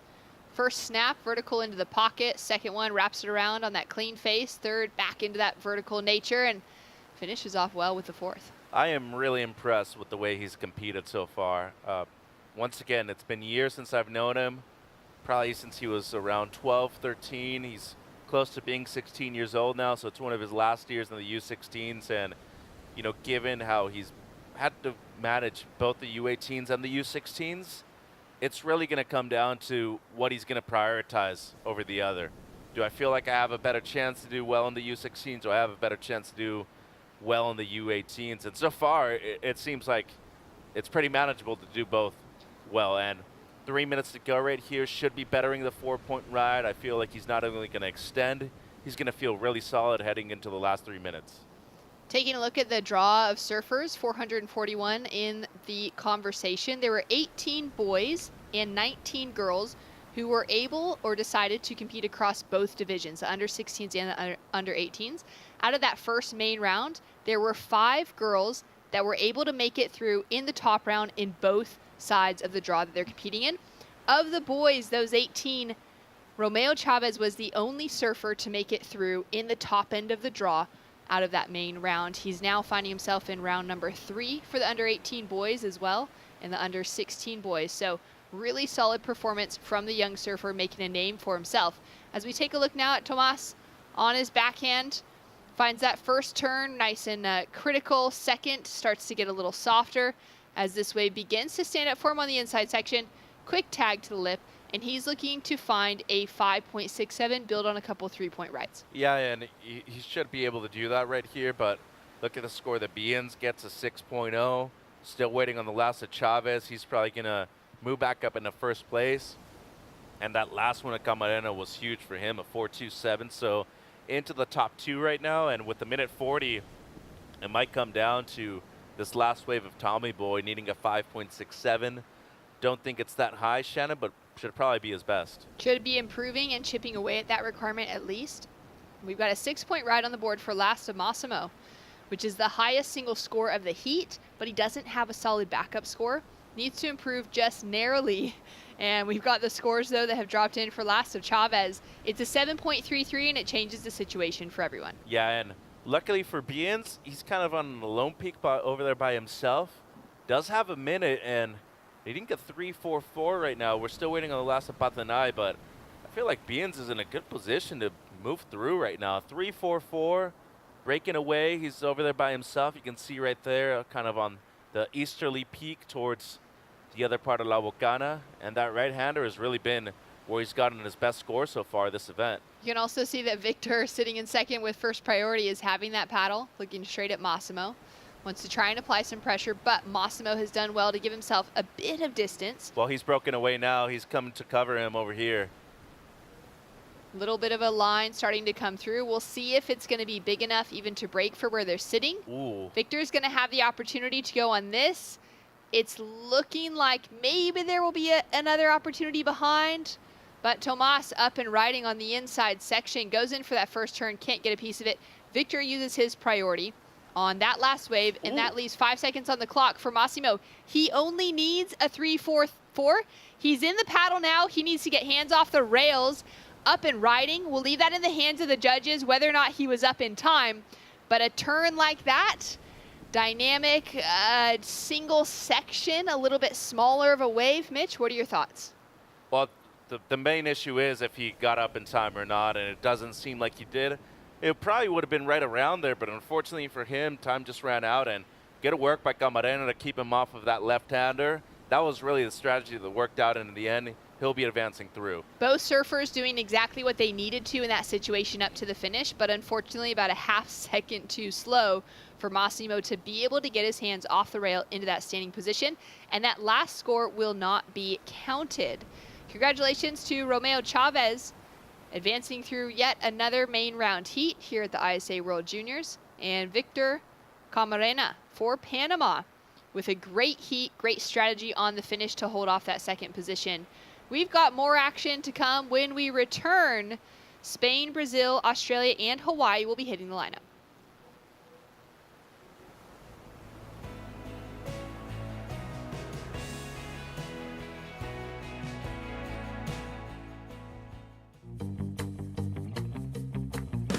Consulta promociones. Disfruta de cable TV más internet residencial desde los 50 megas hasta los 1000 megas. Para más información, contacta con nosotros. Multinet, siempre que tú quieras. There's a right time for everything. A right time to learn. A right time to try. A right time to fall. There's a right time to find your wave. And there's a right place to enjoy your passion like nowhere else.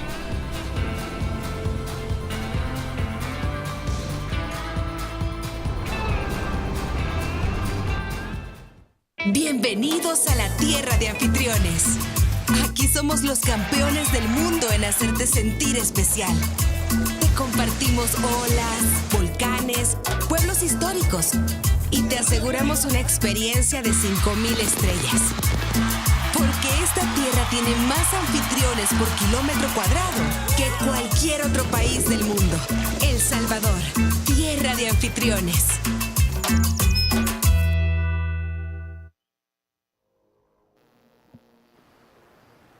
Celebrations on the beach for so many teams throughout this week. Colombia specifically taking out the victory in that last heat.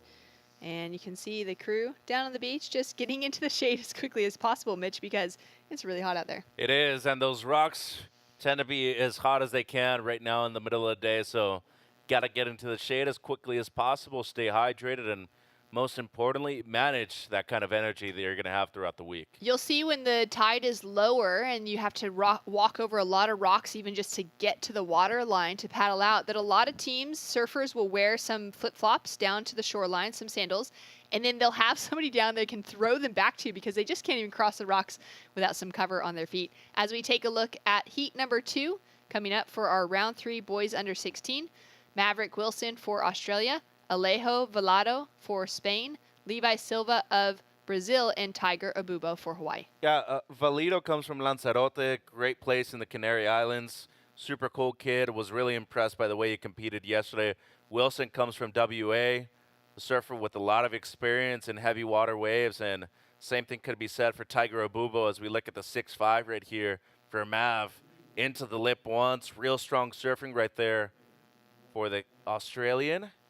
And then wraps it up with the one carve on the backhand. So 6'5", really on the strength of the single turn right there. Excuse me, a 6-point ride. So the 0.5 was the second one.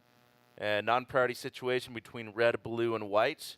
And Levi Silva, haven't seen too much of him throughout the event so far. He's really been competing at El Sunsal where we haven't had the broadcast yet. But once again, Brazil fielding a strong team. And they also are the defending team as a gold medal. That's right. They've been putting together some solid performances again this year. We've heard plenty of interviews from Team Brazil. It's a good indicator at an event, especially of this magnitude where you got so many teams, so many surfers in the draw. The more that you continue to hear post-heats from surfers of the same team, you know that they're sort of going to be one of those front-running nations at the moment when it comes to those team totals. Not really even worth trying to look at that at the moment because there's still so many surfers in the draw. Actually, at this stage, we have every single surfer still in the draw because we have yet to open up our rapid charge rounds, which will be taking place later today. Yeah, and there were many years where Brazil never even fielded a complete team. It was pretty surprising to see that, but now the new federation under Gui Palastri and Teco Padarats, they've done an amazing job, and we even had the ISA World Juniors there a few months ago in Brazil in Macumba, and now here, once again fielding another great team for La Bocana. Tiger having a swing here underneath Levi. Quick paddles, up and riding. Sets himself off the bottom. Couple pumps on the way down the face of that wave and launches into a solid turn to start. Gets really low and compressed on those bottom turns, even coming out of that cutback into the whitewater. Throwing a little bit of spray off the tail and just compresses, can't hold on to that finishing maneuver, but some great surfing up until that moment. We've got 14 minutes remaining on the clock. Let's take the time to check in with the Colombian Romeo Chavez. All right, thank you so much, you guys. Romeo, congratulations. Tell me, how did you feel with that heat win out there? La verdad me sentí muy bien, estuve bastante calmado y bueno, hubieron buenas olas, buenos scores y la verdad estoy agradecido de competir con con Latinoamérica, uno de Panamá y otro de Costa Rica, entonces me orgullece y bueno, estoy feliz de competir contra ellos. Yes. He said that, yeah, it was a really tough heat. Like, he's super happy to take this win, and that it was a really hard heat because it's against friends, and he knows their potential, but he's glad he stayed focused and made it all right. So when you have friends in a heat and you're familiar with your competition, what is your strategy prior to that heat?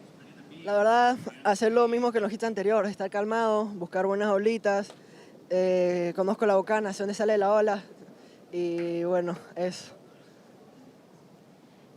He said that he's just doing the same thing as all his heats because even though they're his friends, they're still competitors, and he's looking for that gold, so he's just going to keep going for it. And as his older sister, I'm super proud.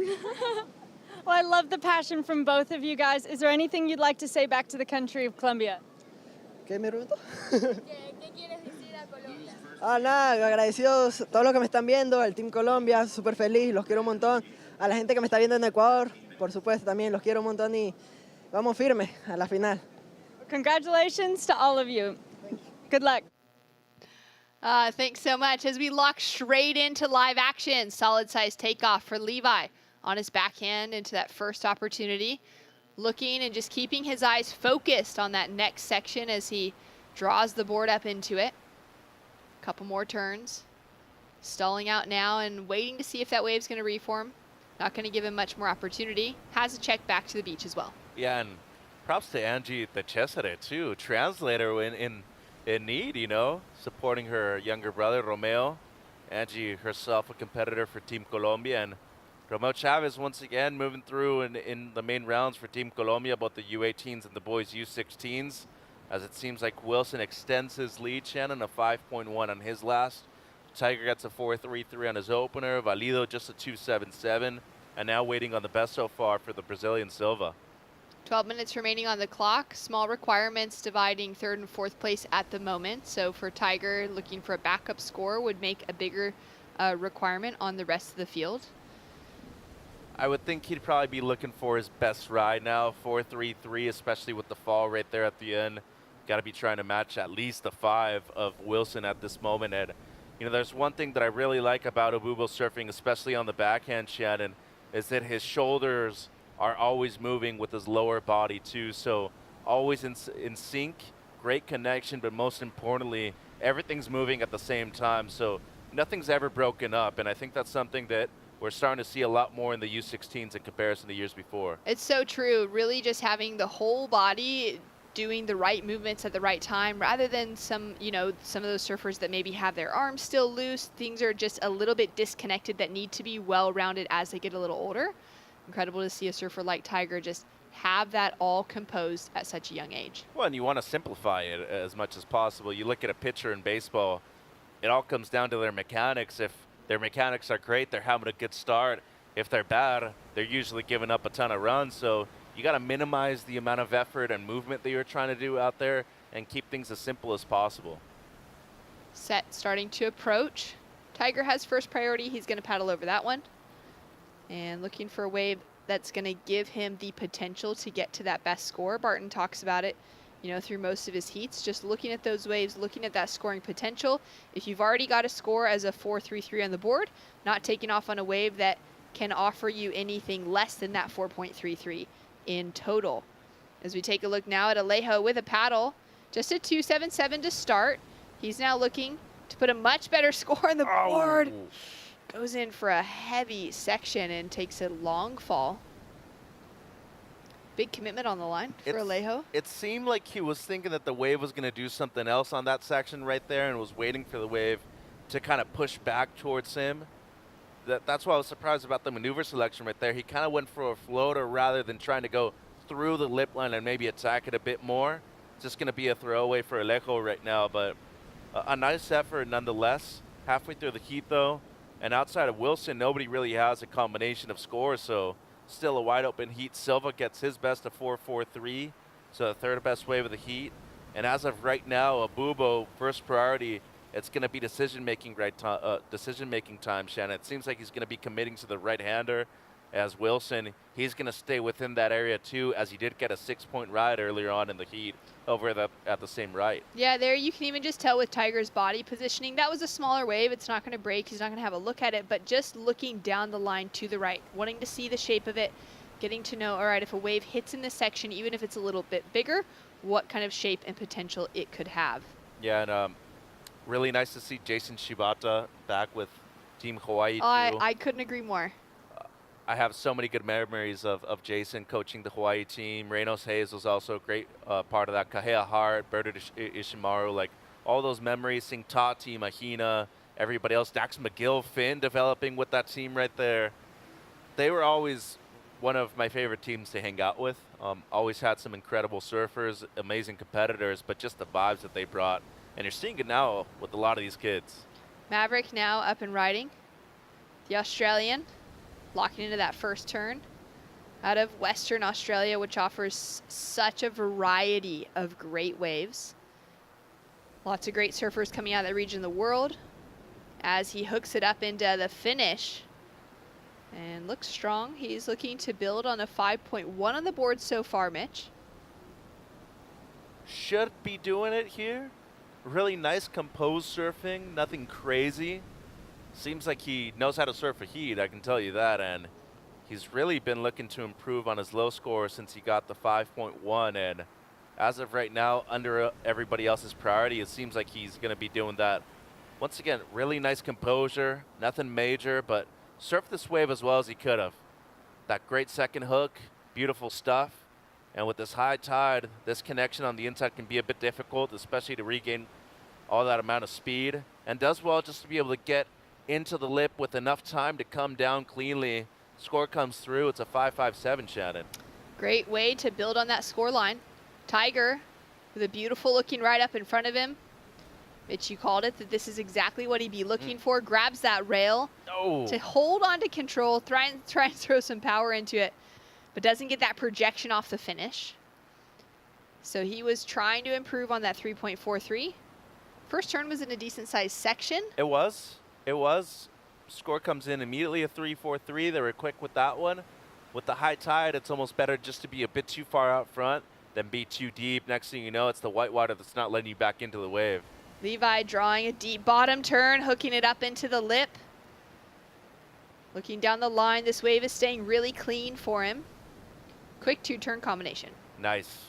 Should be getting the 3.33 that he requires. Some beautiful stuff on the backhand. Alejo now out of Lanzarote. He's been surfing since he was about 2 years old with his dad. Hooks it up into the section. Really frothy. And a big difference between the face of the wave on this one in comparison to the last one. That last wave having maybe a little more size as he continues to work his way through to the inside, which would leave that whitewater on the face of his slightly smaller wave, but that smaller wave actually held that shape all the way through the inside. It did, but the one big difference is always going to be the section on the outside. If you're able to get something critical like we saw from Silva, it'll elevate the score, and right now just under 6 minutes. I love this wave. Just some beautiful backhand surfing right here, especially the critical nature of the first turn. Little two-stager right there. Rebounds with the carve afterwards. And fortunately for Silva, not much after that, but great combo at the beginning. As he said, much frothier this one. Did well just to get up into the lip. I mean, the bottom turn with all that friction coming off of the bottom with all the whitewater, it's really difficult just to be able to manage the speed. So just in that, you got to look at the positive. Added in a couple finishing touches afterwards, but really the score is going to come down to that first opening turn. 5 minutes remaining on the clock. Levi already up and riding out of Bahia Formosa in Brazil, home to Italo Ferreira, the Olympic gold medalist. And Levi is really excited this week to showcase his surfing and also to let this add to the development of his surfing. He's got big sights set on the future, and with technique like this, we can see why he's qualified for the team. Coach there on the shoreline feeling stoked as well as he got that finishing. And it's a great opportunity this week for some of these younger competitors to just start to learn, to start to really develop in this global scene, as Tiger's got a great section in front of him. Quick kind of, opening turn, sets himself up and really, trusts that rail all the way through as he engages the end of that wave. He's looking to build on a 4.33. And with 4 minutes remaining on the clock, we've got scores to drop. Yeah, and Wilson still comfortably in first, has the 5.57 as the backup. Still waiting on 2 scores now for Silva. And coming from Bahia Formosa, same place as Italo, as you were mentioning, long right-hander that they have right there. So especially on the backhand, he's going to be dangerous. Mav now up and riding, holding on to the 6, improved his last wave to a 5.57. And that was a challenging opening section. Now finds himself in the pocket. Really sharp competitor from Maverick Wilson. He's the reigning under-16s junior champion for Australia.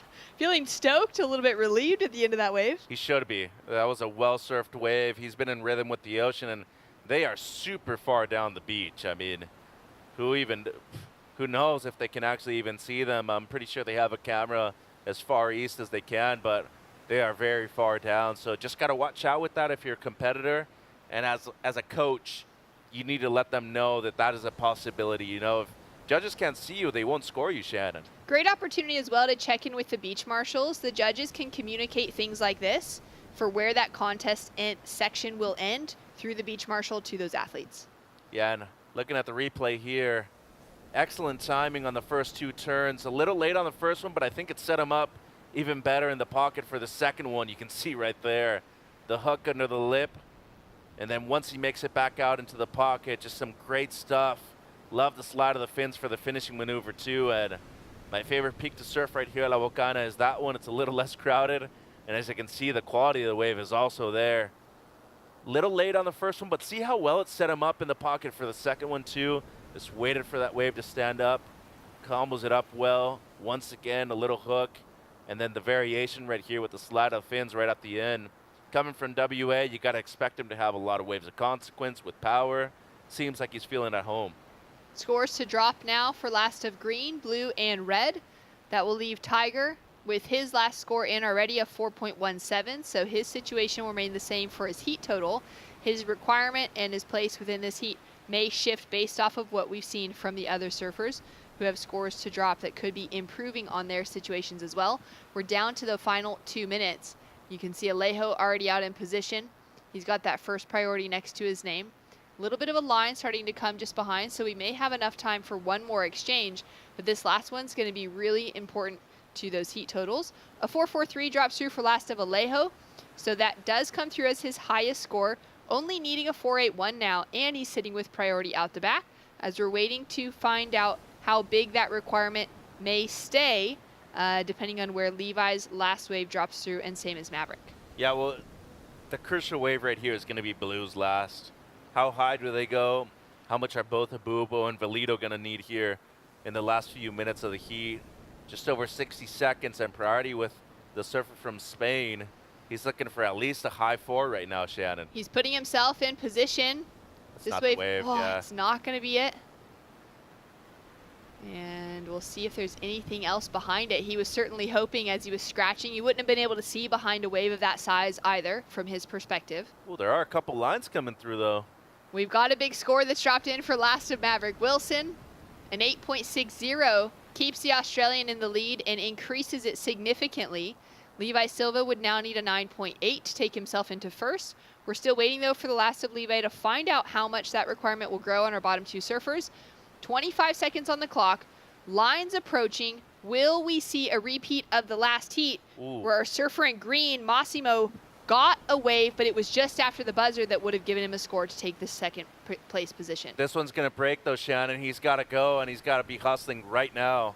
Strong paddle, putting himself in position. 5 seconds on the clock, and he will be, so close to being able to get into that. Just had that little bit of kind of backwash that pushed up as he was in the position to try and take off.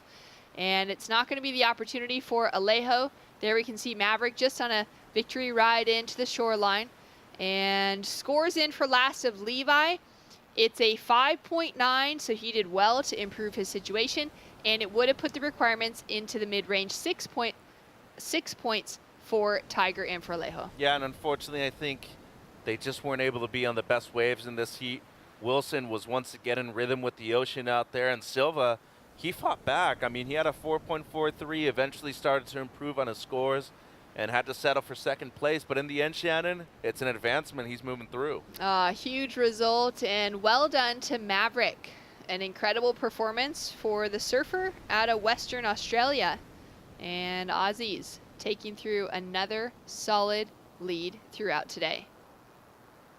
More surfing to come. More great heats ahead in the under 16 boys main round 3 right after this.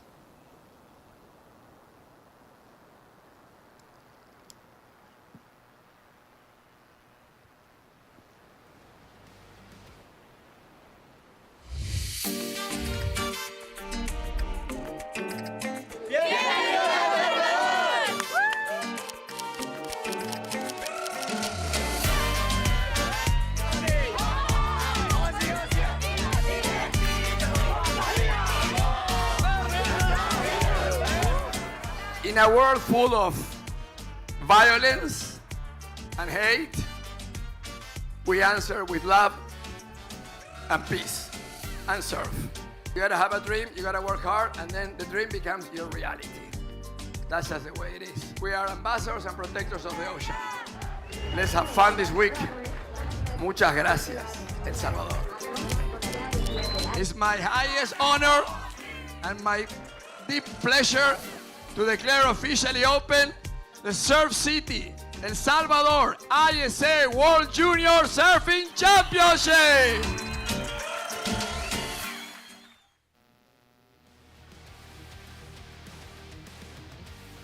Welcome back to the action.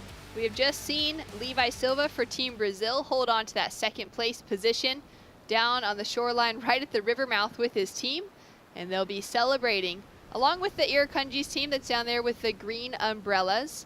They walked away with another victory from Maverick Wilson, and the Aussies are on the up. Yeah, they've cemented themselves as probably the front runner for the gold at the moment. A lot of surfers still in the main draws for them. We look at Ben Skinner and Lucas, who's going to be surfing in just a few heats. Icing the board. Not every day you get to see that, Shannon. Well, we're in a location where the air temperature is around 90 outside right now with 10,000% humidity. The water temperature is going to be around 85 as well. And Tiago Passeri making the most of this opening ride. Maybe noting that that last heat was a bit slow off the start, so he's going to take off on a wave that seemed to be slightly smaller in size but had some great shape to it. As we've got 17 minutes on the clock for this current heat. And I feel like it's a bold move for Lucas to even have brought a board with full black decks into a location like this. And it's the risk you're taking. You know, you come into a place in the tropics where it's extremely warm. You're usually surfing water just as warm as the outside. As we look at the replay here of Oxel Oregi, the Spaniard, that's a beautiful hook in the pocket, Shannon. Real commitment right there once again. And I'm telling you, with the waves shouldering off with the high tide, you need to take advantage of the sections that do stand up. He did just that. Gets a 6.83 for his efforts. Right stuff right there with the one single major turn. Just a 6.6 for that.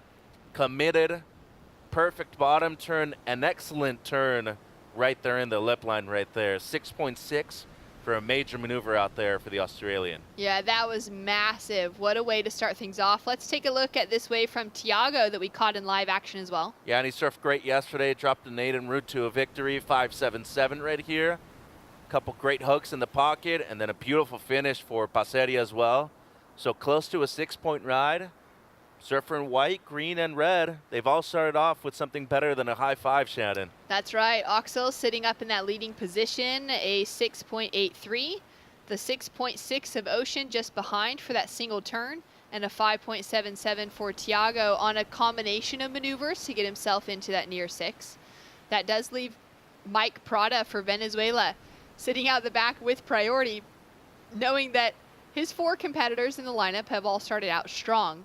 And it looks like Tiago, under 4th priority, he's just going to chip into this one, kind of looking to the right. He'll opt to go on his backhand, throws it up into the lip line for that first section, drives really hard off the bottom. No pumping, really seamless transitions within his surfing here. Gets a little caught up as he comes through to that 4th or 5th turn on the inside section, but that first 3-turn combo was incredible. And keep that energy up right now. 15 minutes to go.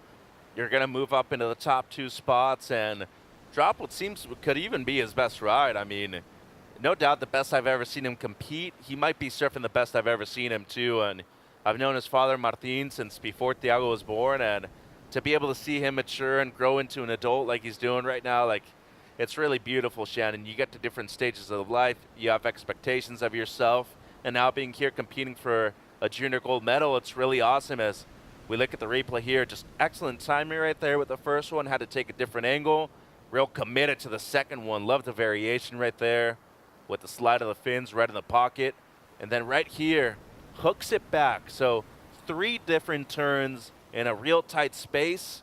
Loses the bottom turn there for the 4th one, but cleans it up on the inside. So should be a significant score. And how about the positioning and the awareness to get this wave in 4th priority too? Nobody else wanted it. He was able to get it. Gets a strong combo at the beginning, and he moves up into 1st place. Takes an excellent score under 4th priority. We've seen it happen more times than one in this event, and well done from a strategies perspective. Impressive surfing from the young Argentinian, and thinking of a name like Leandro Osuna, Lele, he's been around the event this week as that real, kind of hero out of the Argentinian contingency. He was an Olympian in Tokyo 2020, and he's been working on the Athletes Commission. He's down here this week to support all of the athletes within this event, to be able to have those conversations, hear their concerns, hear their celebrations. But I feel like also for him, he'd be so celebrating the next generation of Argentinians that was surfing like that out of Thiago. Yeah, and Santiago Muniz also has a lot to do with that. I mean, both of them have been 2-time ISA gold medalists at the World Surfing Games. Both of them probably just as credited when it comes to developing surfing as an overall sport. I think Martin's generation, you have Maxi Siri, Lucas Santa Maria. On the women's side, you're seeing Lucia Indurain, Ornella Perisari. There's always been talent there. The one big major thing that's never really stood out for them is having big events at home.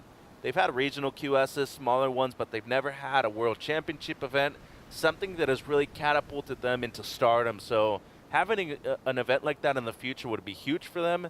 And I think it's probably time, having South America really thrive lately, Brazil, Peru, Chile, it needs to be Argentina's moment now. I agree. I think it's such an important factor when it comes to development of a nation or region in surfing to have those big events within that, within their country, or at least very close by. Of course, Brazil's had long-time championship tour events running. And now even for Central America, to see the development of events like this here in El Salvador, to be able to see the championship tour that'll be returning soon as well, are really great things for the growth of the region of surfing. As we take a look at Thiago, already put an 8 on the board for the last left. He may as well take off on another one, and he's just looking so sharp with every turn that he pulls together. He looks confident too, and that's something that you can't teach. It's just born from within, and all in all, it's probably the most important factor that you need to have coming into an event like this. So long, you need to be able to take that every heat. 11 minutes, 35 seconds on the clock. Maverick Wilson of Australia had a great heat in the last one. Let's catch up with him now. Thanks so much, guys. Yeah, I'm here with Maverick. Congratulations on that heat. And 8.6 is your highest single wave score. Australia has had a dominant day so far. What were you able to gain from watching the heats of your teammates earlier today? Yeah, everyone's been ripping, and especially Danny got me pretty hyped up to put a couple good scores together. Yeah, it came together. And I've heard that the coach and some of your fellow teammates aren't feeling too well at the moment, aren't down here, so you guys are really having to rely on each other. How does that team atmosphere helping you down here? Yeah, everyone's bouncing off each other, and we came down with a bit of a flu, but everyone's still kicking and, still surfing good. Well, congratulations. Is there anything you'd like to say back to Australia? I know it's the middle of the night, so anyone watching is really dedicated to supporting you. Yeah, I'd like to thank all my sponsors, Mum, Dad, everyone that's watching, the rest of the family, and all the Surfing Australia and everyone for helping out. Well, congratulations and good luck for the next one. Thank you. Cheers. Thanks so much. Well done to Maverick. And the green jersey must mean something in the last couple of heats, because Thiago's also just dropped another huge score. A 7.7 has him sitting with a convincing lead. Yeah, and he extended it by a good amount, but most importantly, he separated himself from the rest of the pack. So even Oregi, who had the best wave of the first exchange, now needing something excellent. Oxel now up and riding into the lip on that first Opening turn, sets himself up down the line for the second, looking to see if this wave is going to give him more. Just drives a little slower and paced out through that final turn. He's going to be backing up the 6.83 that he opened with. And we're down to halfway through this heat, 9 minutes, 30 seconds on the clock. Ocean Lancaster, with that single 6.6 on the board, has now been sitting with priority next to his name for a moment. And for Mike Prada, he's had a couple of efforts, the 1 and the 3.83 being the highest of them so far. For Tiago, the 8 and the 7.7 coming from under priority, freed up, hooking into waves that no one else wanted a piece of. Yeah, Noregi right here, another deep bottom turn. Maybe doesn't connect as well as you wanted to with the first section, does much better on the second one. And once again, with this high tide, wave shouldering off real quick.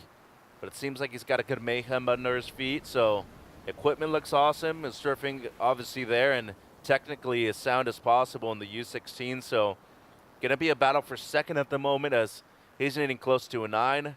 And there's the backup of 5.23, but now Lancaster needing a mid-5, and Prada, well, he's still needing something in the low excellent. That's going to be a difficult ask given the slow amount of excellent waves that we've seen so far. Yeah, the 5.23 on the board now for Spain has set him up in a great position to try and control second moving through the rest of this heat.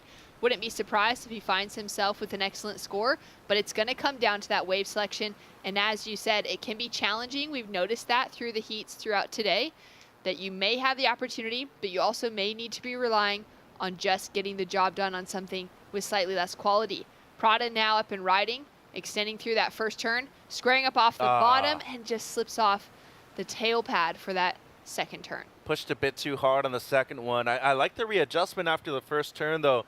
He slightly settles his feet back into position and makes sure that he's going up into the lip where his feet need to be. Just pushes a bit too hard with this high tide right now, though. A 3 on the board for his last wave, so that does move him into third position ahead of fourth. Ocean chasing that 5.47, and Prada is still chasing that 8.23 because he's got those 2 smaller scores, the 3s to equal his heat total, where Ocean is sitting on a single wave for that heat total, so his requirement is significantly less to take the second place spot. This heat's a perfect example of you coming to a World Junior Championship here at the ISA, even at the World Surfing Games. You can't take anybody lightly.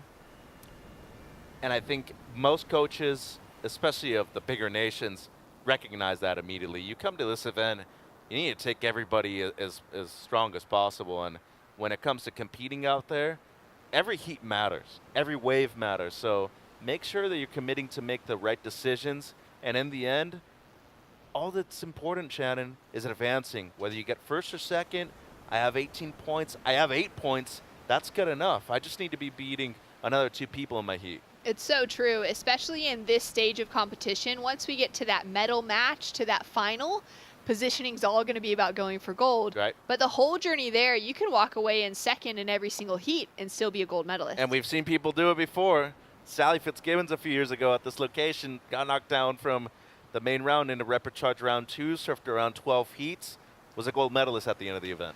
Gives you that extra drive and inspiration by the finish going, you know what, I put in the work getting all the way to here. I've surfed 12 heats on my way to this final. May as well walk away with the gold. Why not? I mean, if you've already put in that much effort, what's another 20, 25 minutes, you know? Paddle now for Mike Prada. Sitting under fourth priority, just kind of sniffing around the lineup to see if there's anything worth going for. Ocean for Team Australia, sitting with that first priority next to his name, just waiting patiently to take off on a second wave.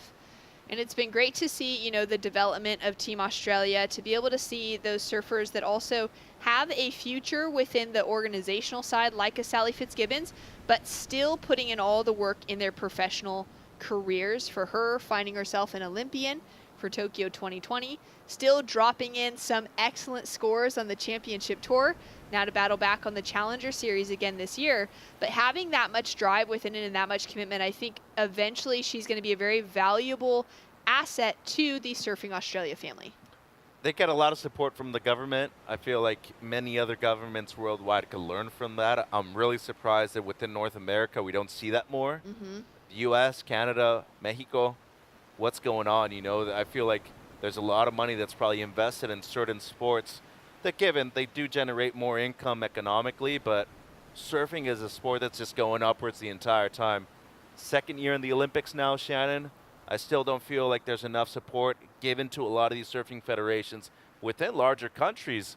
But look at it, Japan, France, they've been getting a lot of economic funding. So is Germany, a country that doesn't even have a coastline. Oh, they've got great support for them, and we've really seen the growth of their team because of that investment on a national and an Olympic committee level within their countries. Ocean, just a quick in and out, looking like, you know, he finally got a little bit tired of holding on to that priority, needed to put that backup score on the board. Yeah, it's going to be a small score, too. Needs a 5.47. I doubt he'll get that, and with 4 minutes to go, had a great performance yesterday, dropped to 6.6 with just a single maneuver in this heat on his opening ride. And the kid from the Steel City over there in Newcastle, he's looking, you know, to back that score up as quickly as possible, as it seems like a couple waves moving through. You know, he dropped a high 9 en route to a victory last heat that he surfed yesterday, 9.5, comboed it up with another great score. In this heat, though, he's had bad luck after that 6.6. Hasn't really able to get another wave. Yeah, I mean, a 3.5's just dropped in for that single turn, which is confidence in knowing that, all right, on a wave of that size, if you can link together two, he's going to be at that 5.47 potentially that he needs. But he could also find himself on a solid size wave to try and drop that score on a single turn like he did with the 6.6. Tiago now up and riding, already surfing his way on a heater and gets hung up on the lip. Nearly, well, he made the drop, looked like he got bounced off as soon as he kind of connected with that surface of the ocean outside of that softer white water. And that'll go incomplete. 3 minutes on the clock. White with first priority and red just next to him with third priority. And back to that conversation about, you know, the investment from these nations, from the governments into these programs for young surfers. Australia has, out of Surfing Australia, their talent identification program where they're taking the Groms that have that talent around Australia to surf in those championship tour locations, knowing that one day they're going to be competing out there as, Oxel goes down on a crazy looking wipeout. Small wave, but that did not look comfortable. Hopefully he comes up okay.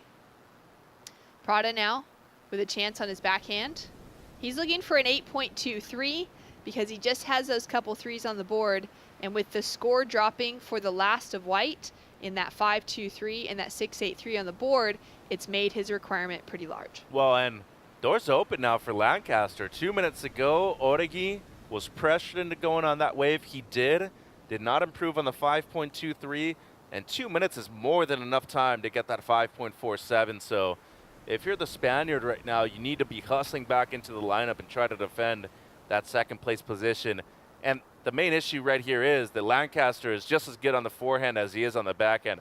I mean, the 6.6, he got it with a single turn going left. He's just as good at going right. I love that you referred to that as an issue, having a strength on your forehand and having a strength on your backhand, because you're thinking as, you know, if you were out in the lineup surfing against him, that's the threat. A surfer that's very strong on either direction, a left or a right. For him, he's obviously seeing that as a pretty high pro on his list of, a strength on his list of pros and cons. As we're down to 1 minute, 25 seconds on the clock. He's going to give that one a skip, being quite selective. Would have a watch on his wrist as well. Yeah. You know, he's one of those surfers coming out of programs like they're running at Surfing Australia where he knows exactly what to be doing in this situation with that final minute on the clock, paying close attention to the horizon. He's going to lock into this wave, but we'll track right now with our heat leader, Tiago Passari. Up and riding on his backhand. Gets a little caught up on that first turn. Not really putting in a whole lot of effort for this one because he knows he doesn't need this score. It's not going to be improving. So the question more so is going to be on what Ocean Lancaster was able to do with his last wave as Tiago pumps his way through to the inside section here and looks to just tap the in section. How's that smile as soon as he's kick stalling off of the board right there. 2:30 seconds, Shannon. Lancaster might have a chance. And there we go. So we were hoping he was going to get into that last right. He decided not to. We don't have a score to come through for it, and now he's digging into this, chasing a 5.47. He's going to need to do something explosive. Drives around the first section, looks to hook it up in to the lip, gets that first turn, looks for a second one now, really needing to have a good end section to this wave, likely to put him into scoring potential for a 5.47. He's done everything he needs to do. Is it going to be enough, though, for the panel? quiet moments as Mitch contemplates my question. Well, there's no doubt that it's going to come down to the last turn. I mean, everything before that, mistimed. He kind of missed a section, and this is going to be close right here. Needs a mid-5, Shannon. We've seen a couple 6s, some excellent surfing in this heat, and let's take into consideration the size of the wave, too. You probably shouldn't be judging that a ton, but you're judging the quality of the sections, too. So the first 2 weren't really as steep and a bit conservative on the first 2 maneuvers, but the finish was beautiful. So as of right now, you're basically needing a 5.5.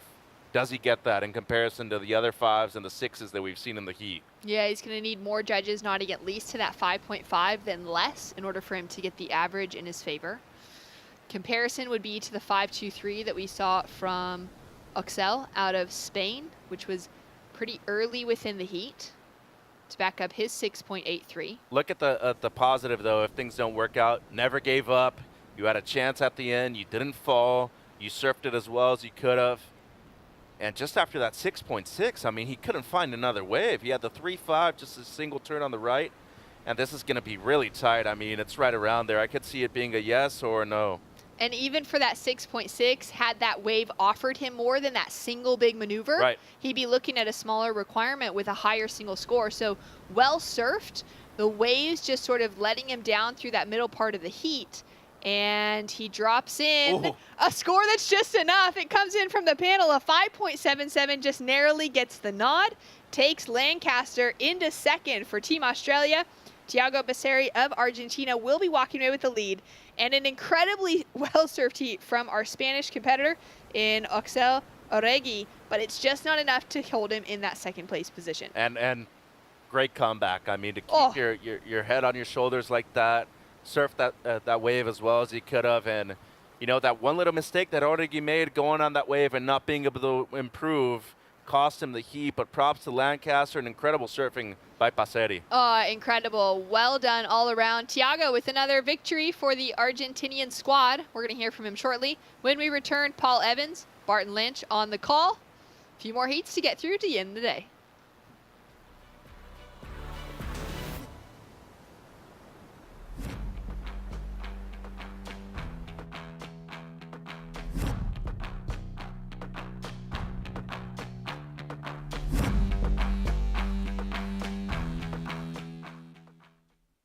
There's a right time for everything. A right time to learn. A right time to try. A right time to fall. There's a right time to find your wave. And there's a right place to enjoy your passion like nowhere else.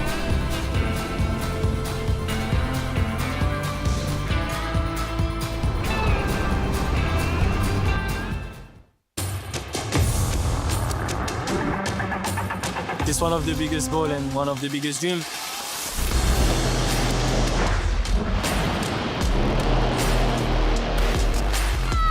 It's been like an emotional roller coaster. I ask myself, what just happened? Is this real? Every athlete's dream is to, reach that gold medal. I'm on a mission, I think that everything is possible. It's not over till it's over.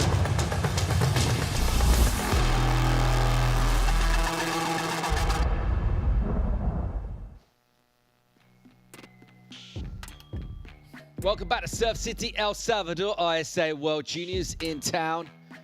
And loving the conditions being delivered for our surfers out in the water already. We're just a little bit past lunchtime, Barton, and we've had a great day, some massive performances, and they're just going to keep on rolling. Yeah, it's been an incredible day, and the performances of our under-16 boys particularly amazing, as well as the 18s. That's what we've been watching today, and great here. Great heat coming up, but for me, Ocean Lancaster just squeaking through that last one. He's a real superstar to keep an eye on. Yeah, we touched on it earlier briefly in terms of airs. Haven't seen loads of that sort of stuff. It's all about the power here in El Salvador. Plenty of power from the swell. And it doesn't matter about the youngsters. They can match it with the rail game. They have been, haven't they, as we see this heat. Round 3, heat 4, mate. Let's set this one up. Checking out Taro Takai, Adrian de Osma, Fabian Rosales, Cali Piñeres of Colombia. This is De Osma right now, really clean and crisp off the tail as he just slices this thing to pieces. Incisive surfing for him, and a little wiggle to finish as well. So the Peruvian on the tools early in this heat. And right behind him, Takai. He's been impressive in earlier rounds as a concerted paddle. Wave has other ideas right out the back. Fabian Rosales possibly in the spot. This one will be a bit straight, actually. He won't go. It looks like Piñeres, maybe. Nah. A little deep for him, too. And with just under 16.5 minutes to go in this, let's go and check in and debrief with the winner of the last heat, standing by with Rachel Tilley. Thank you so much, guys. Thiago, congratulations. Representing Argentina, you did them proud. Your highest single wave score, an 8-point ride. Tell me about that. I feel great. I mean, the waves are really good. And Surf La Volcano with 3 out there, it's awesome. Go. I love seeing that elation coming off of you, and you're just seriously enjoying yourself out there, and that's really coming through in your surfing. Now, you're working with your dad as your coach. He is here with you. What is the strategy that you guys worked on before paddling out? Well, go out there and catch two good waves.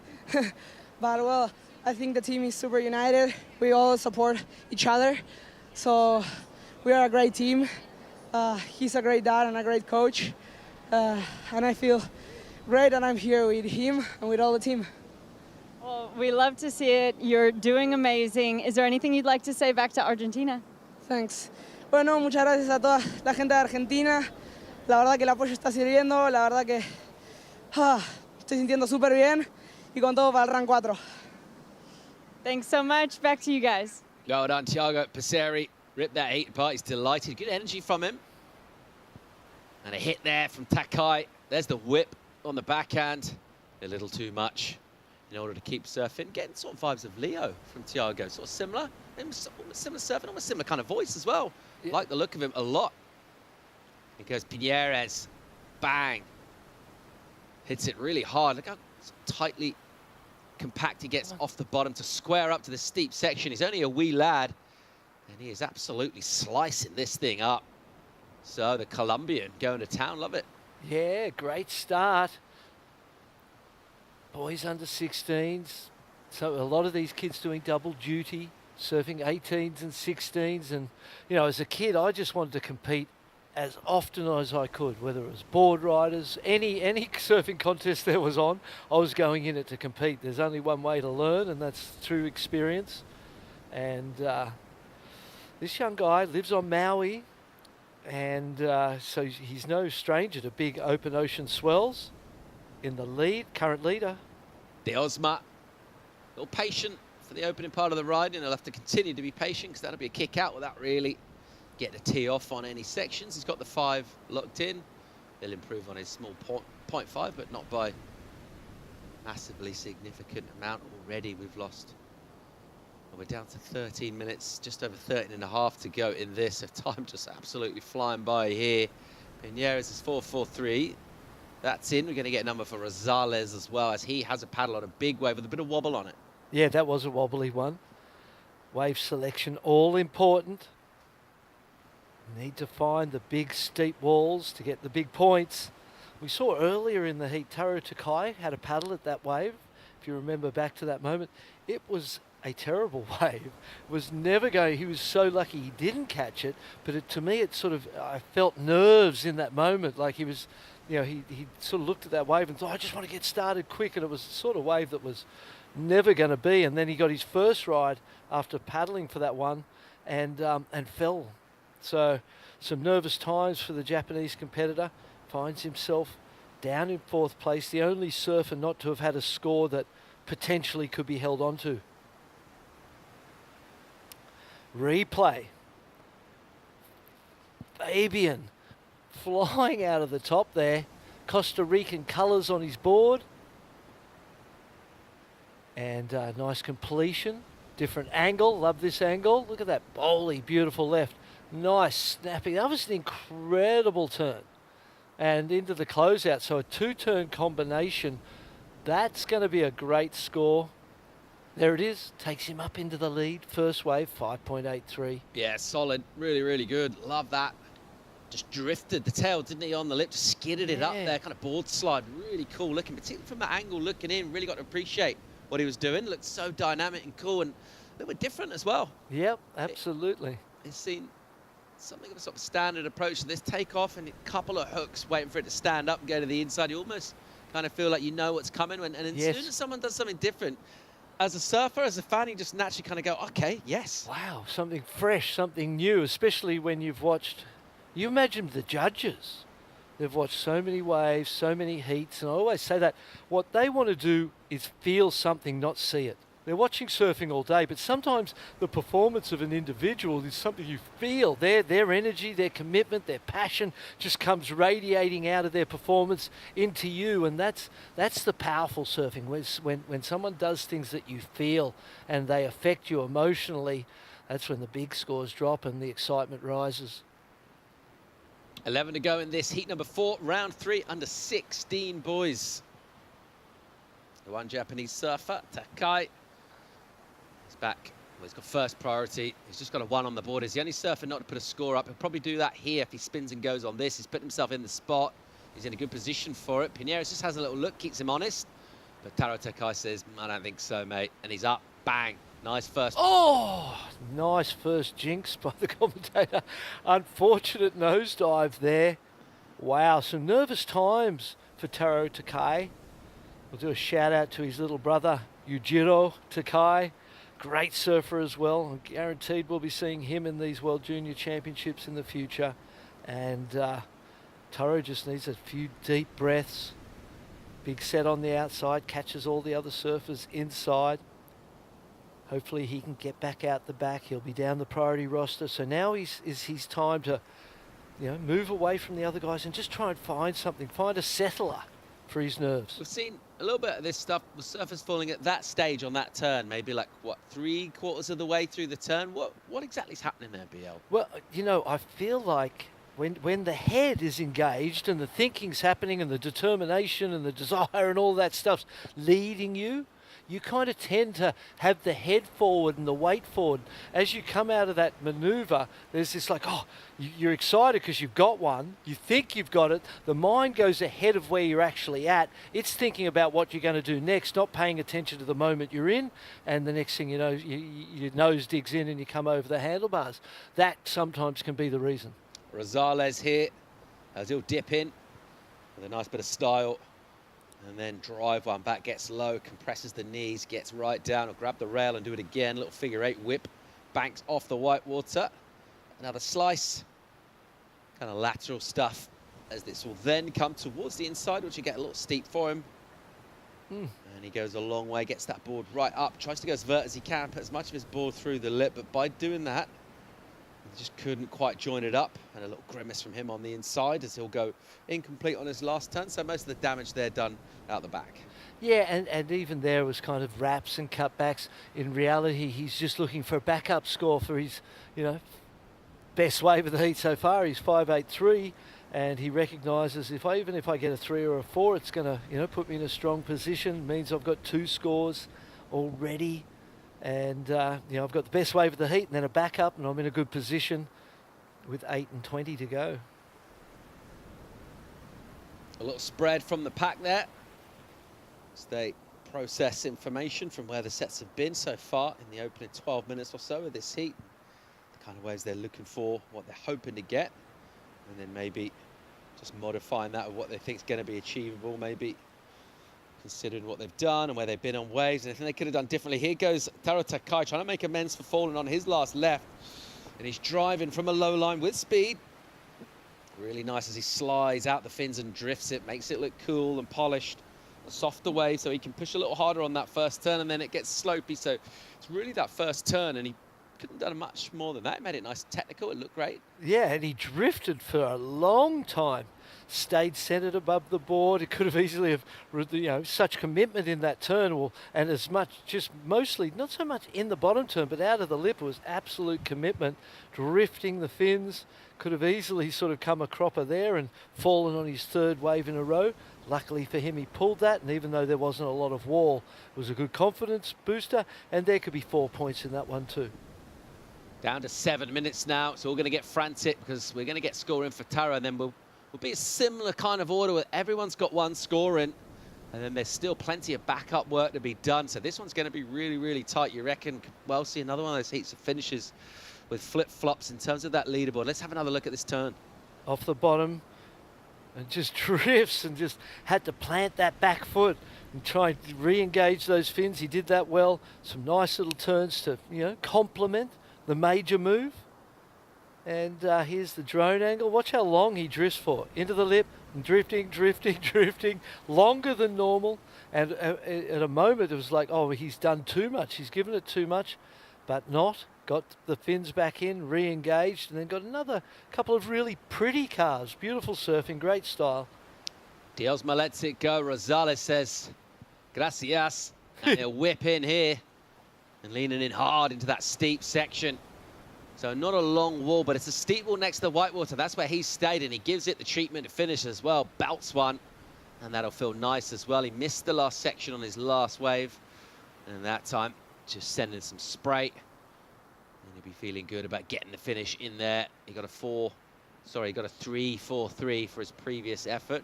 So, you know, fair enough backup, but this is going to be better, you think? I think this one's, you know, definitely going to be a better score. Still waiting on Taro Takai from Japan's score.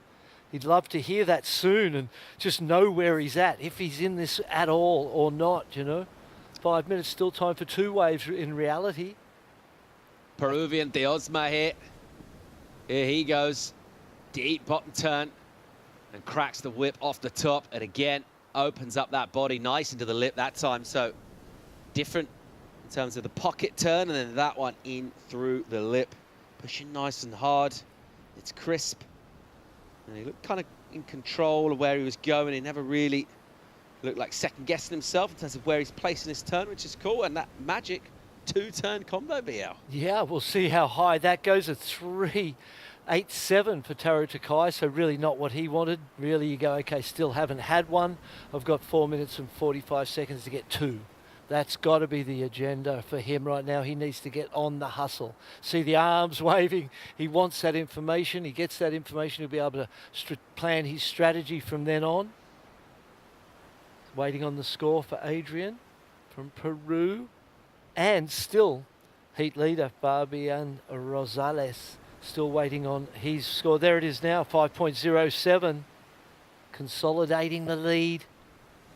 Good heat from him. But again, generally speaking, quite low scores across the board, so anything's possible at this point in time. Yeah, Rosales gets into double figures. That's legit. Meanwhile, Takai, here he goes. Some size on this. Nice angle on the bottom turn. And that whipping carve, and it'll go real slopey here. Not what he was after. I'm glad he cut out of that too and just didn't keep working it. That's done. Move around, keep moving, keep hunting. Now for me, if I'm I'm thinking I'm just looking for a little ramp somewhere. The turns aren't working.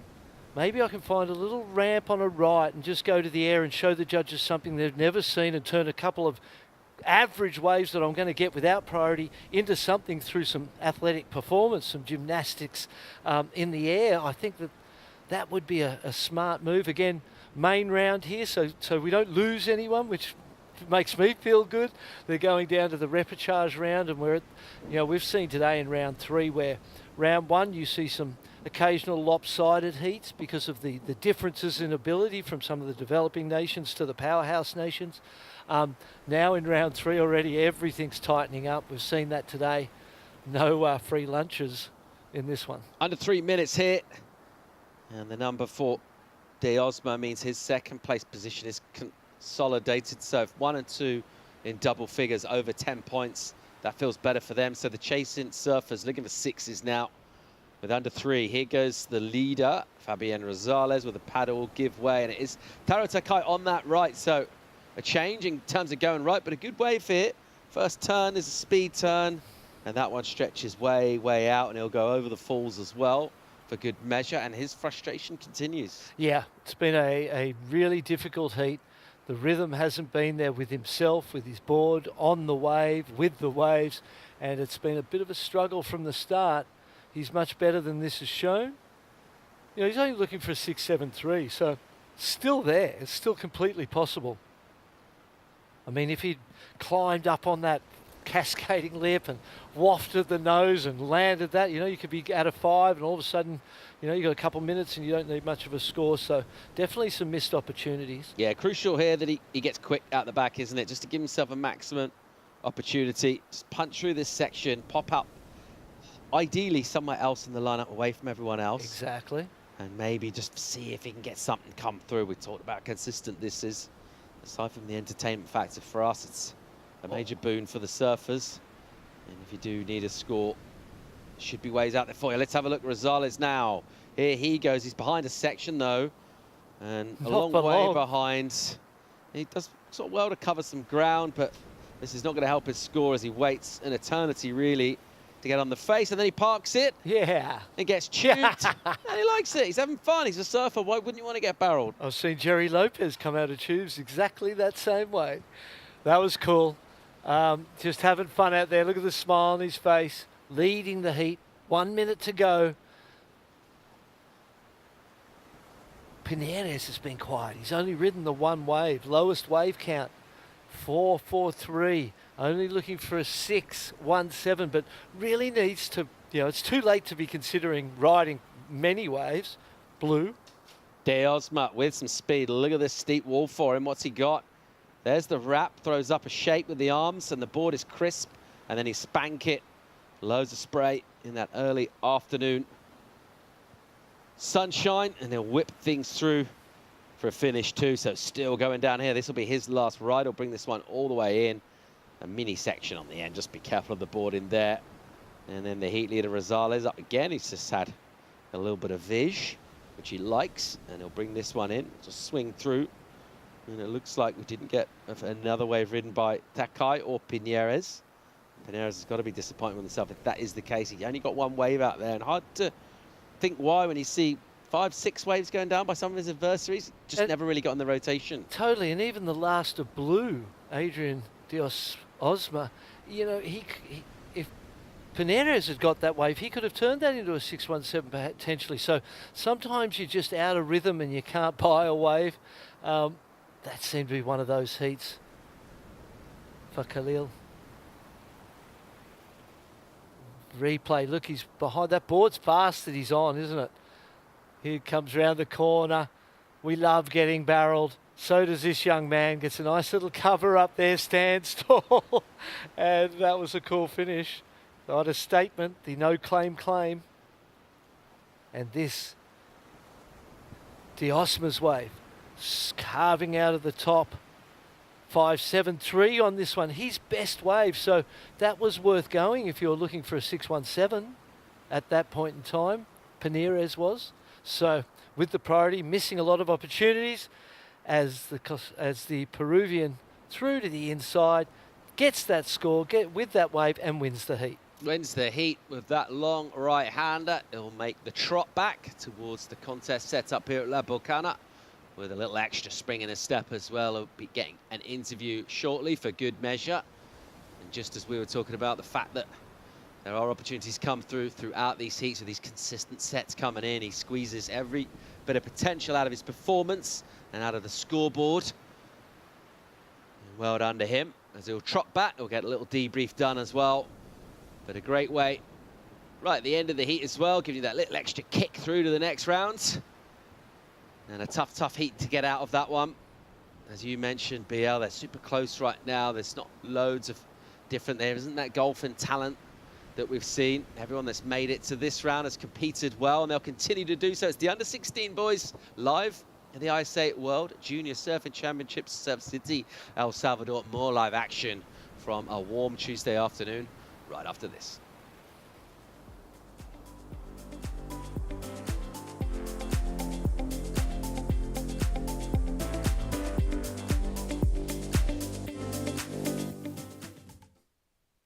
Bienvenidos a la tierra de anfitriones. Aquí somos los campeones del mundo en hacerte sentir especial.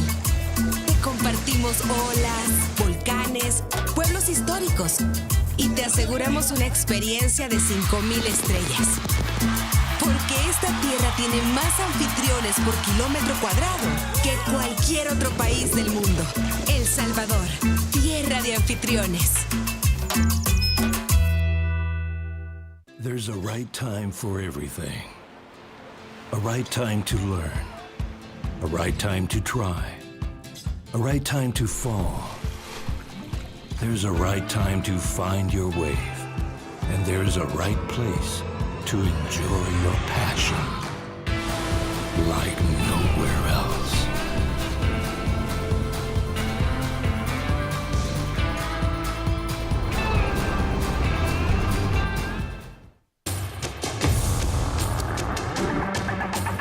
It's one of the biggest goals and one of the biggest dreams.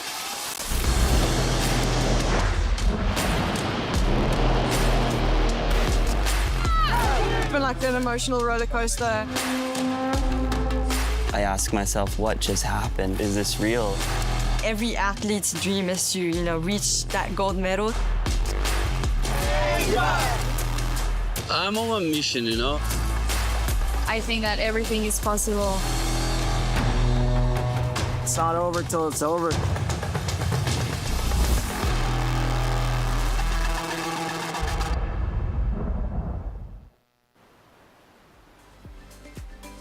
Welcome back to Surf City. And a bright and blue and wave-blessed Tuesday afternoon. We'll keep rolling. Under 16 boys in the water. Heat 5 features Juan Garcia Mata, Facundo Ruggiero, who you're watching in live action right now on a bomb of a right-hander. And he almost loses the bottom turn. He recovers that. And he'll give it a couple of flicks off the rail. Just redirecting that board, the power of the wave, providing the speed and the spray. And admires his own work with a mini look back there. And he'll check out without really doing major damage through the inside section. Also out in the water, Lucas Skinner, who we saw surf earlier today, as well as the Hawaiian Merrick Mokatell. Paul Evans joined by Barton Lynch, and another great looking matchup.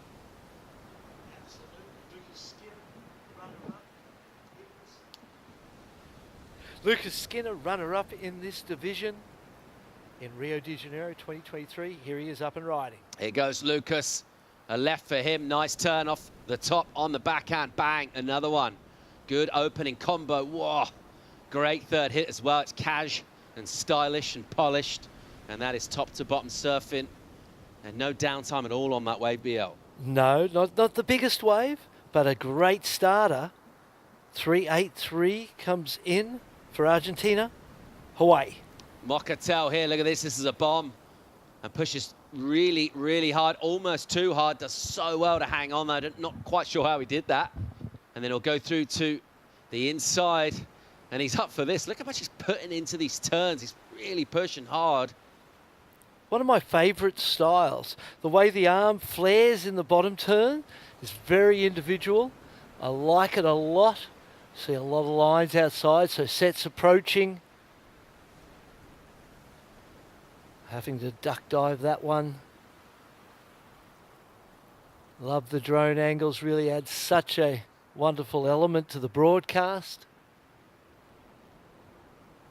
And some of the pictures you get of, the reef and the bathymetry of the breaks that we surf around the world from the drone angles.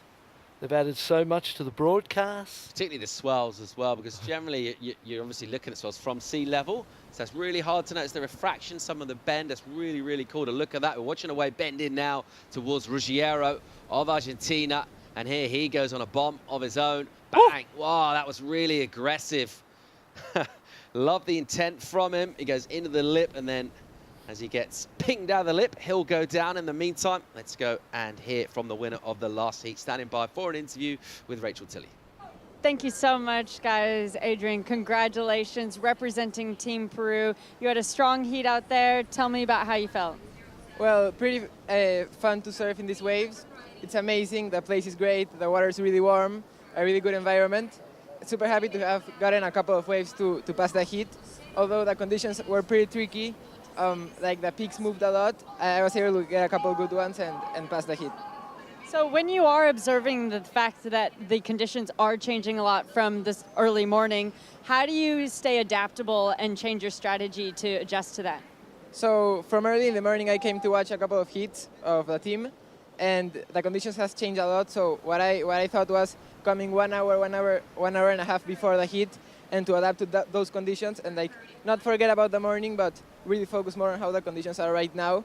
Because in the morning it was like really different. The tide was really low, and I think that was my strategy that I used to make it.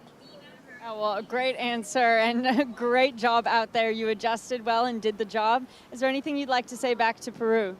Gracias a todos los que están apoyando, a mis auspiciadores, a mis amigos, a mi familia y a todos los que estén mirando en Perú. Thank you so much. Back to you guys. Thanks, Rachel. Well done, Adrian. Then we watched Juan Mata go at that hammer and tongs. Yeah. And he got slapped back to reality by the lip. Great to see, though. Love seeing these young kids just charging, throwing caution to the wind, their boards up into the lip. But just from the opening exchange, we like to see surfers taking a risk, but two of them going down hard. And by contrast, Lucas Skinner's wave, a smaller wave, but in terms of the points dividends that he's going to get from a lesser wave, we're waiting for the score to come in still. Oh, we're not waiting for the score to come in. It is 7-6-7. So the wave didn't quite have the visual impact, but the way he surfed it, and the fact that he's using his rail and not having to try and take on so much of the lip where things can go wrong, really, really strong start for the Cornishman. Yeah, fantastic start. I've got to be honest, I didn't see that many points in that wave. But again, the backhand re-entries being rewarded, 3 of them.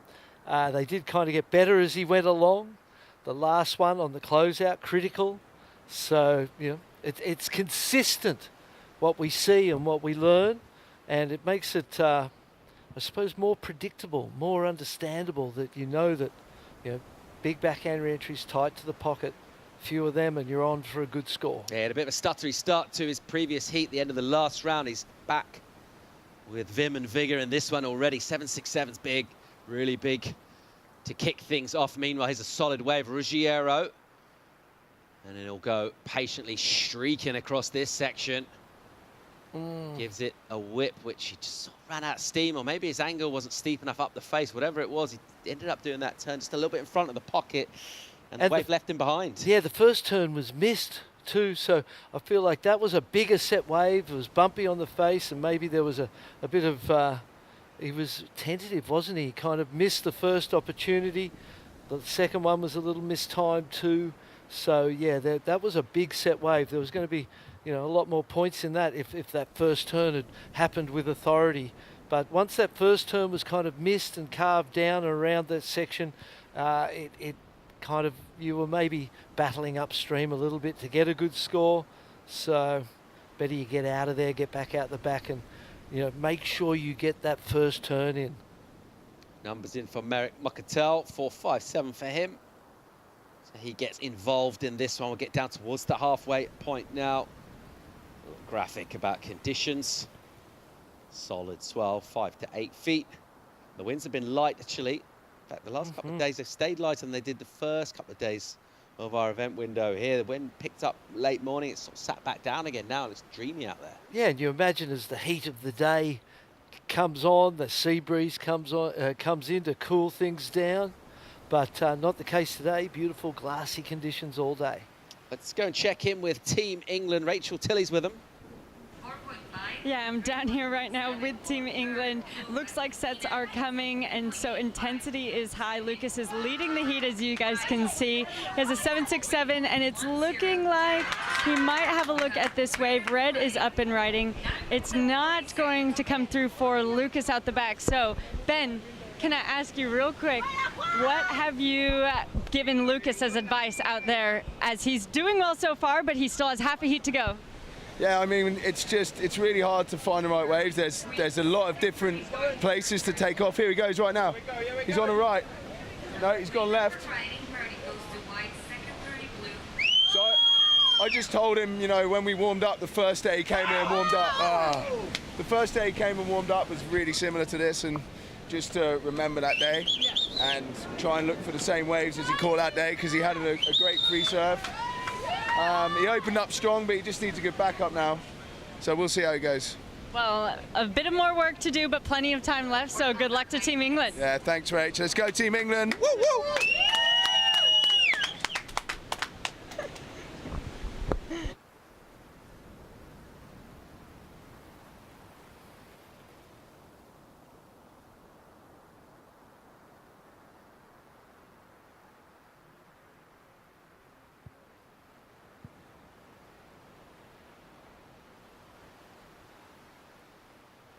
We're going to paddle now from Juan Mata as he'll go this left. Goes towards the lip, kind of carves in it rather than hits it. And then swings around again. And does well to use that speed to get that board on edge and to control it and keep it moving. And he skids out on the inside to raptures from the Argentinian squad. They appreciate that work. They're giving him encouragement and making some noise and just sending vibes. Of course, two of their compatriots in the water right now. Juan Mata alongside Facundo Ruggiero, who you're watching in live action right now on a bomb. Good hit with speed. And very nicely recovered that one. And then that one's a little whippy and it'll just kick out from there as it goes soft. So good first turn from him on a bigger wave. And with 7.5 minutes, these are going to be crucial numbers. Ruggiero chasing stuff down. We saw Lucas Skinner fall, working on his backup. He's got the high score. Juan Mata's got that 6-1 though, and he's got the 5-8, and those two numbers together pretty solid for 11.9. Absolutely. Great surfing. Last two rides, 4-5 for Mata on the first, and then 3-1-7. You go, well, it's kind of been an average start, but then you back it up with a 6-1 and a 5-8, and you bounce straight back into contention and take the lead. Lucas Skinner, the 7-6-7, looking to back it up right now, Paulie. Paddling in and driving off the bottom. Bang. Pushes hard on that back foot. Really nice as he cracks that one. And tries to get straight back on the front foot and drive down the line. The section will run away, but thinking of combos, he pushed so hard. That back foot just releasing that tail and then straight brings that board underneath him and gets drive immediately. But just kind of dropping the body down a bit and aims and whips back up. We know the judges love a combo. Let's have another look at this. Pumping, driving, carving snap out of the top. Beautiful turn. Combination of two. Comes in as a 5-8-0. Replaces the 2-6-7. Goes up into first place. And a lot of speed and power in that combination. Beautiful surfing. Smaller wave, but really exactly what he needed at this point in time. And this is another look at the 7-6-7. One turn, smaller wave, two carves into a closeout. Yeah, I still don't see a 7-6-7 in it, but the combination of two scores, this one, first turn, driving, and then another snap. There it is, another angle of it, little early to the lip there, mistimed the last turn as well. So two carves to a mistimed floater, and the 7-6-7. The next wave, a few falls between, and actually 1, 2, 3 falls or incompletes between before he gets his second score. That 5-8-0 I felt like was surfed better than the 7-6-7, but one extra move. It's been a feature though from him, sort of tenacity. We saw that earlier today when things weren't going his way. He doesn't waste time getting another wave. He doesn't sit out there. He takes opportunities straight away. He's straight back on it, particularly when he feels, well, obviously, if he knows if he's fallen off, but even if he feels he didn't do quite as well as he could have done with a wave, he finds an opportunity and goes straight back to work. And, I mean, it feels obvious, but catching waves and riding them is quite a crucial part to get scores. Yeah, might be important. When we were in Rio de Janeiro for the 2023 World Junior Surfing Championships and we were in round 3, we'd seen Lucas do half a dozen incredible air reverses. And they were already kind of starting to feel like, okay, you might want to back off on them. You don't want to show us too many of them too early. This time, this event, he hasn't surfed his best yet. He's done exactly what he's needed to do to advance. He hasn't shown us his top shelf fireworks. He hasn't delved up there and grabbed them out and had to use them yet. So this feels like a managed, professional approach to this year's event where he's just doing what he needs to do, and it hasn't been too flashy yet, and they're ominous signs for the end of the event, because when he starts going to the air, there's not many that are as good as he or can beat him. 4 on the clock here. Skinner in first place, the 7.67 and the 5.8. Decent, 13.47 the total lines. Filling in second, also with good numbers, Juan Mata. He's got 11.9 out of 20. Pretty hefty stuff, and that means Ruggiero and Mokotell struggling to the tunes of 7s, a high 7 for the Argentinian. Lucas Skinner will go again here. He's got a load of speed. He's loaded up. And a great first turn. And then that one, he extends and puts a bit of flair into the float. And then chops it hard as well through the lips. So if you think that first one, 7.67, that felt considerably better than that. Where does this go? Well, in reality, if you were to keep scale from the 7.67, that's a 10. But, you know, I don't know that the judges can go there with this one. But that was excellent surfing. The drive and the speed to everything he did on that wave was incredible. Here he goes. That floater was magic. I loved it. And then look at this last turn. Wow! Tore the top out of the wave. The spray went flying. He drove it down the face. The first turn's money too. We see it here, vertical. Beautiful snap. So considerably better than the first wave. I love and I rate that floater as well. Beautiful way to deal with that section in front of you. And then that flaring archy off the top. Nice big round turn. Oh, this is going to be a great angle. Paulie, what do you think, mate? Got to be better than the 7.67, obviously. It's going right? to go in the 9s, you would feel. You would feel. I would feel absolutely ripped this wave apart. It's a big wave. What? Everything's critical. It's so well joined up. The speed as well from him. And even this float here. Look how dynamic that. Look how much the board's doing there. And the body language, the interpretation, the style in that moment. And then look at that. On a frothy wall of wave that had no right to be carved and seared through like that. Beautiful, beautiful surfing on that one. Scores in 9.23 and rightly so. Yeah, massive total for him. And Lucas Skinner, he's ripped this heat up. 9.23 is huge. And he's just kept catching waves and just showing us some of that electrifying performances that we've come to appreciate from him. We know he's got plenty more in the tank, but he's looking really good so far. Oh, that board looks way better than it did in his heat earlier today. He's really found his feet with the board and the flow and rhythm with the waves. And, you know, that top shelf surfing. Under 16 boys, peoples. Hard to believe, you know, that a young teenager can surf so well. Especially, and one out of England. Must make you proud, mate, to see that type of performance from the home shores. It's been a little while since we saw a surfer from Britain at that sort of age, as you know, with that much talent, and not just talent actually, but results as well. Because it's not necessarily the same thing, is it? No, that's right. Well, it does take two. Here he goes again, finding so many opportunities to have a good time. Big float from him to open up. He'll go incomplete as he tags it on the inside, but waves like that, you think of names like Ruggiero and Mokotell, where are they? They need 7s, they need to catch wave. Here goes the Hawaiian now, and he's waited ages for this wave. Just his second ride, he's been anonymous in this heat. Here he goes though. He's got some meat on this wave to deal with, and he goes hard onto an inside, and 30 seconds. He had to do that. He needed a 7.33, so he had to attack. And you think, how has he sat there and not caught anything while Lucas Skinner's catching 7, 8 waves? The burden of responsibility that comes with first priority, wanting to build. You can see he's floating there in the water. He's not getting back out, so there's no issues there. We know that, but it was pure disappointment we got to watch there for the young Hawaiian. Oh, second place, Mata. That was an odd fall. Looked like he was shot by a sniper. Someone like lassoed his feet and just pulled the lasso tight. England celebrating the victory. Ben Skinner there with the hat on, you'll see right behind the flag.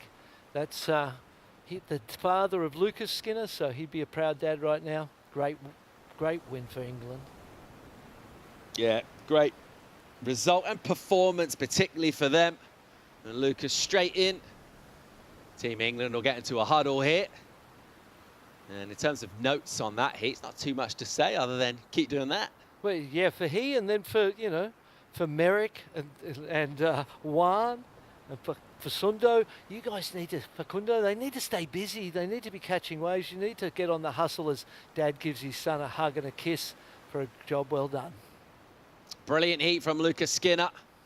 Massive numbers for him, getting in the 9s and a really, really solid total.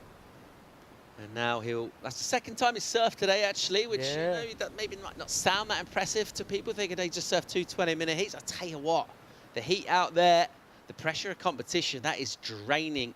And he'll want to get some fluids on and chill out now, get in the AC, relax, maybe watch a bit of tape back of his performance and particularly enjoy this heat. You know what? Let's enjoy it again. Should we have another look at this? Oh, please. 9.23 from Lucas Skinner from England as he slams this one shut. We'll keep rolling here in El Salvador. World Juniors are in town. The action's red hot. More of it coming at you right after the break.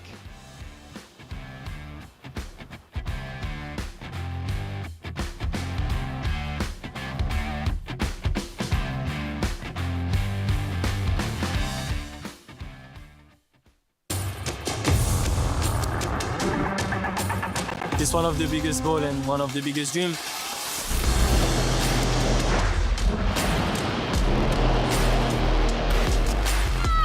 It's been like an emotional roller coaster. I ask myself, what just happened? Is this real? Every athlete's dream is to, reach that gold medal.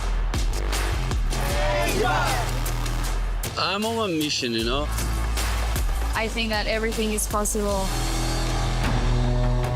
It's not over till it's over.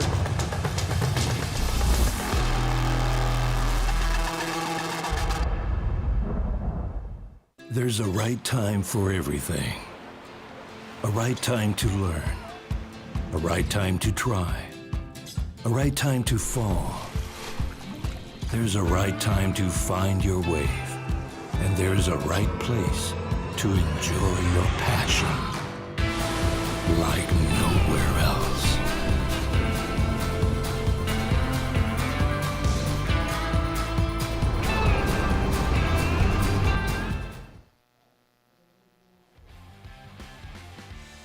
World's best juniors in town at Surf City, El Salvador. Will fly over La Bocana and admire a swell, a consistent swell filling in, and we'll check out a brand new heat in the water, Heat 6, under 16 boys, Jamie Veselko, Rory Dace, Marcelo Huaman, Gabriel Cabrera.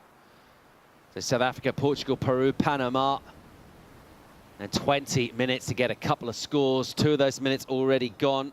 A couple of small numbers in, throwaway numbers, just presumably the immediate kickouts or blown takeoffs. Meanwhile, let's go down here from the man of the moment. Lucas Skinner is standing by with Rachel Tilley. That's absolutely right. The man of the moment, Lucas, the highest single wave score of the day so far, a 9.23. Tell me about that wave. Yeah, I kind of paddled deep. I didn't have priority, and I was like, I just want to catch waves, so I just paddled deep, and the wave came, and it was like such a nug. I had one similar in the free surfs before while I was over here with Dad, and yeah, I just felt so comfortable out there and so stoked. Well, in the middle of the heat, we caught up with your dad, and that's something he was saying was to just trust what you know out there, and that it was very similar to how you've surfed here in previous days, so to just trust your instincts on that. What did you see in that wave when you were paddling onto it that set it apart from your other waves? It just had like a different line in front of me, and it was a little double up. Like, it was hard to get into, and I caught it. And yeah, I trusted what I could do, trusted my boards, and yeah, it feels so good. Well, that's the second time you've surfed today. You had a heat win earlier this morning too. How do you feel the conditions have changed from heat to heat, and how do you adapt to that? It's super hard out there on a big low tide. Like, it kind of comes off the reef a little bit. So when it's high, it's like got such good bowls. You got to just stay low through the backwash, and yeah, so happy.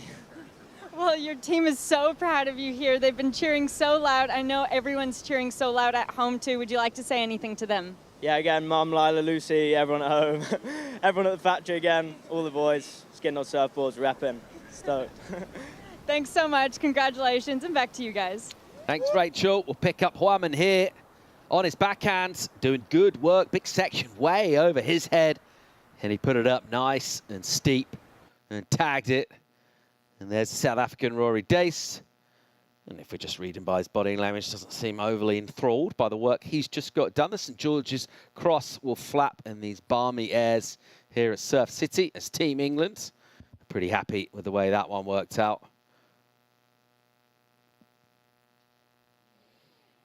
The boardwalk there, beautiful infrastructure being created along the shoreline here that's, you know, used for the events, but then stays for the community after the events. So again, an illustration of them using surfing to facilitate the development of opportunity in the nation. Judges have a couple of numbers to give us. That last ride of Huaman that we saw, the right-hander. And then also a wave for Rory Dace. We just picked him up after the ride as he made his way, commenced that paddle back out. It's a much shorter paddle out right now. Lucas mentioning the high tide just brings all that energy in and you get these wedges come through. This is the first wave, is it, from Huaman? Nice wrap, a lot of white water on the face, so decides to get out of there. No wall either. Rory Dace from South Africa, big strong kid, drives the first turn, waits for it to stand up. Shoulder goes a little flat, gets stuck at the top for a second, has to force his way back down it. Another carve back to the pocket, and I think you read the body language correctly there. Not super stoked on that one, but it's a starter. Replay. Huaman is number 2, backhand, really good style on the backhand for this young man. 6.67 for that one. So great scores on the backhand again for the young goofy-footed Peruvian. Portugal as well. Jamie Faselko, the brother of Kika Faselko, surfing on the Challenger Series for Portugal and a World Junior Champion, so it's in the blood, the surfing.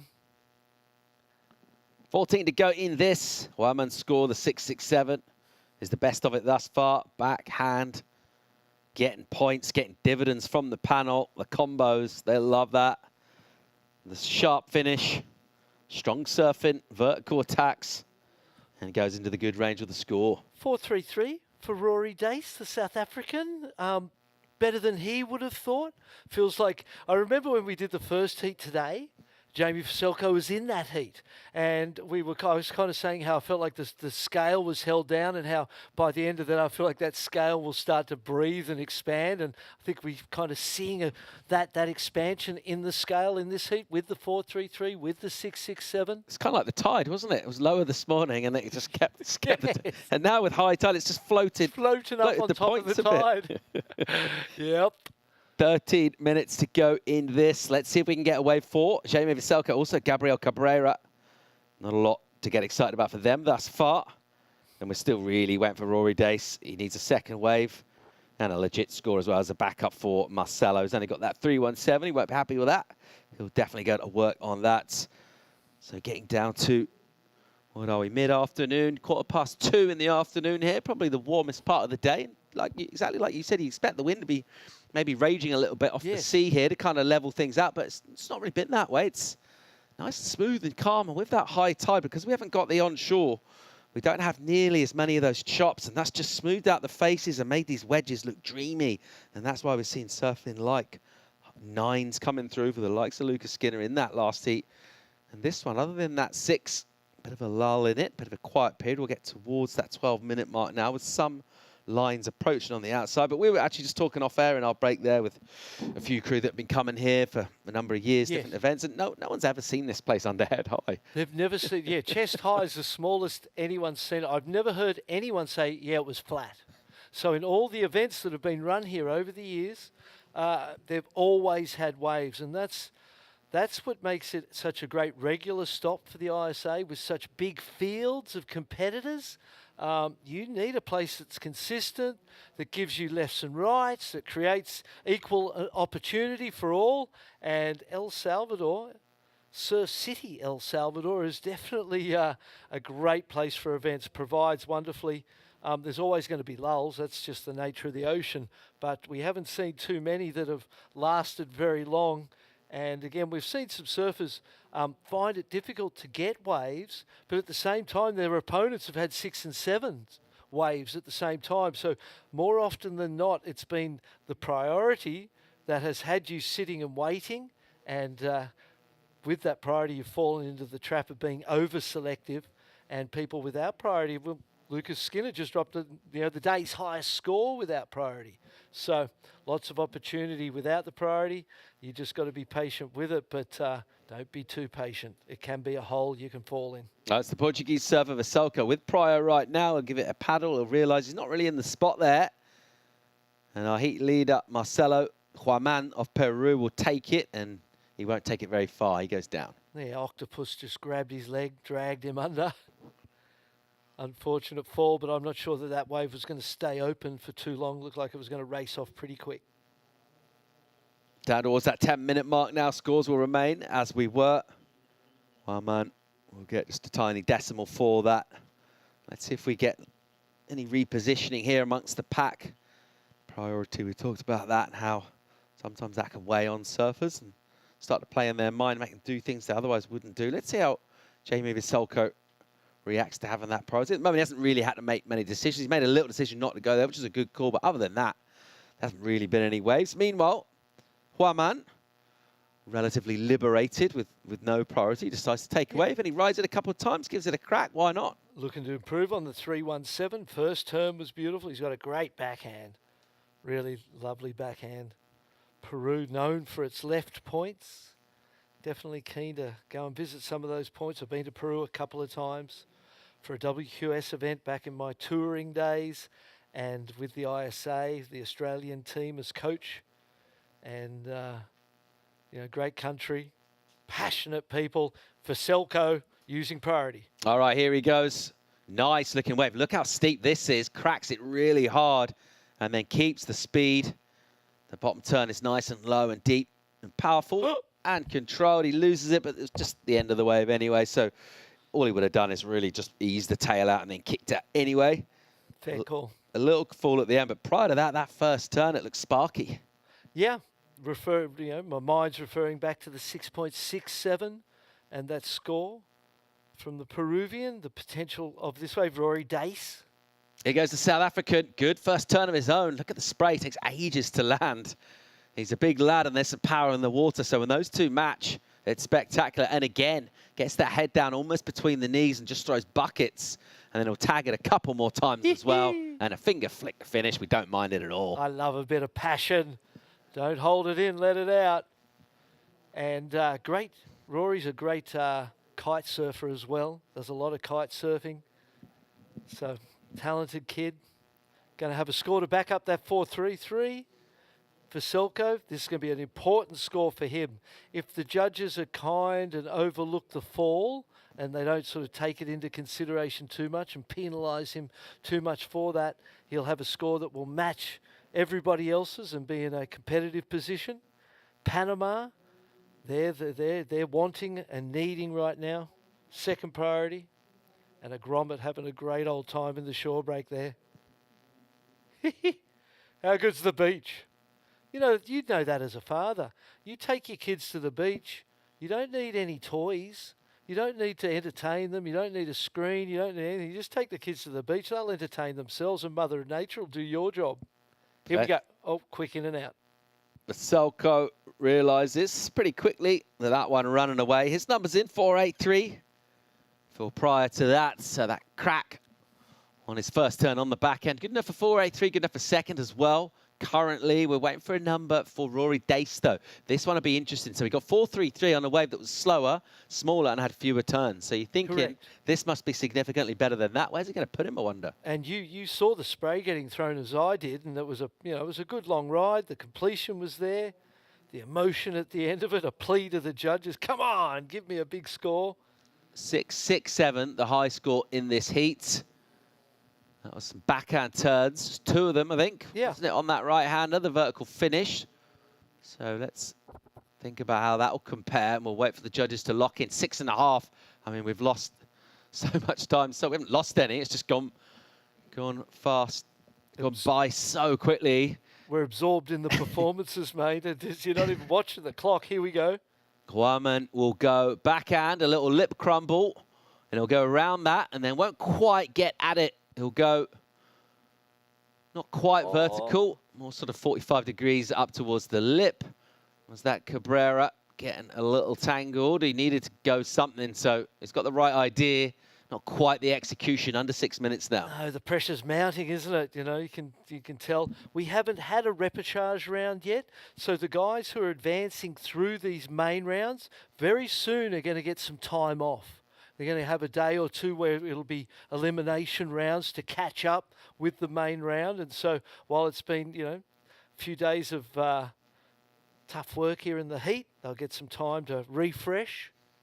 Judges still thinking about Rory Dace's ride. It was quite some time ago. I suppose you've got the replays to watch, and, you know, all these scores are so important. There it is, 7.33. High score of the heat. We sort of speculated. We thought it might well be. And good rewards for good surfing for him. And he'll be delighted with that. 7.33 is good in any heat, really, in any kind of situation. Yep. Or level of surfing. But to put yourself in the lead as well. And to get that high score by just over half a point as well. And it sets him up now with under 5 minutes in a really strong position in this. Here goes Veselko with a bit to do. 6.35. This is a big wave, the size of this. And he'll carve one down and just jam it. Put a little bit of upper body into it as well to put some extra power to match the power of the wave and to keep those rails committed. Had a little look back towards the beach there for one reason or another. And then he'll kick out. 6.35 the requirement for him to go up to second, or if he improves on the 4.83, he'll bring that requirement down. Yeah, no connection with the lip. That's, I feel like that was the problem with that wave. It was a little bit just round, carves back into the pocket, waiting for it to stand up, carve back into the pocket, hoping it stands up, never really did. 4.07, judges quick with that one. Fair call. You saw Jamie at the end of that wave look to the beach to see what the, you know, and I think there was most probably one of them, you know, where you just throw the arm in the air and go, get back out there, get off that thing and get back out there, because at that point it wasn't going to be what he needed, and really he needs the time more than he needed a finish on that wave. It's relatively short paddle back on this stage of the tide. He's almost in the lineup as well, but he'd be feeling that after surfing that wave all the way through and then almost kind of sprint paddling out the back. And he'll be desperate for an opportunity. He'll pop out in the lineup a little way away. And let's see where that puts him. 3.5 minutes on the clock. The South African Rory Dace with that 7.33, real mark of quality in this, alongside the Peruvian Huaman. He's got that 6.67. And other than that, we're looking at fours, essentially.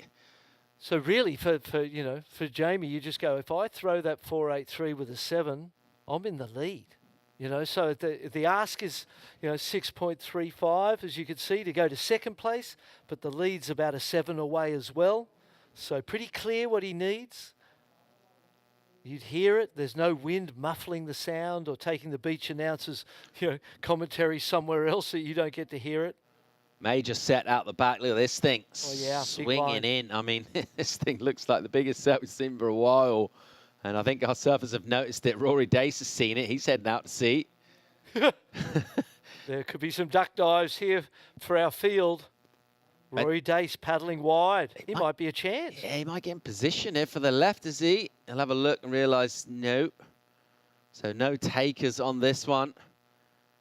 And it's sort of feathered outside, and then maybe because of the high tide, just kind of slipped under a little bit. Didn't really boom out the back, and then shuts down by the time it gets closer in.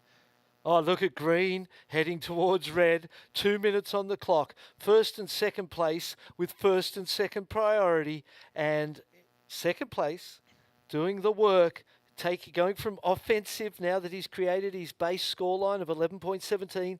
He is now on the defensive program and about to use his second priority to stop third place from overtaking him. Fair call, because an 8.57 from Gabriel Cabrera in fourth place is a big score. And you kind of bank on him not getting that and go, okay, I've got to stop for Selko and use my priority to do that.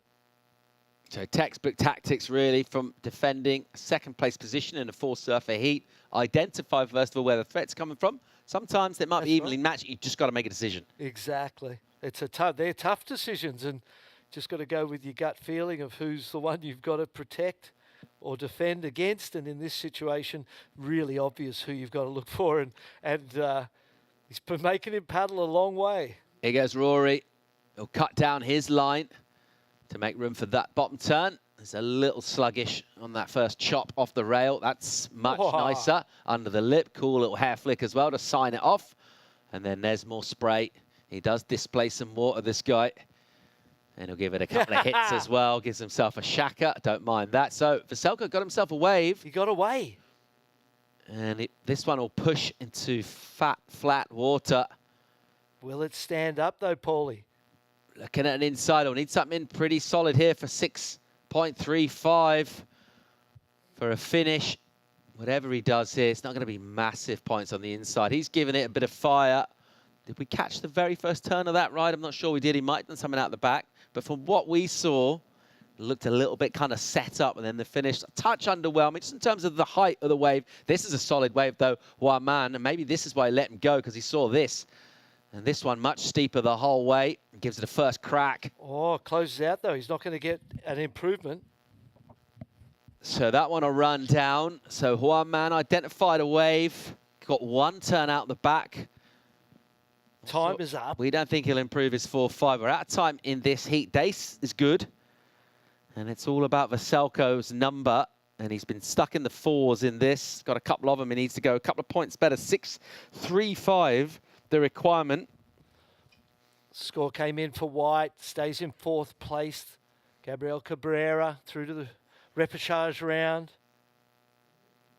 Waiting on a score for the leader. He's going to improve on his 4.33, I would think.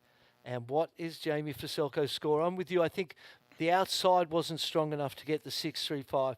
The inside work, fantastic. But the outside, really where the big points are, didn't really crack that with enough aggression. Unless there was maybe a turn that we missed as we picked him up.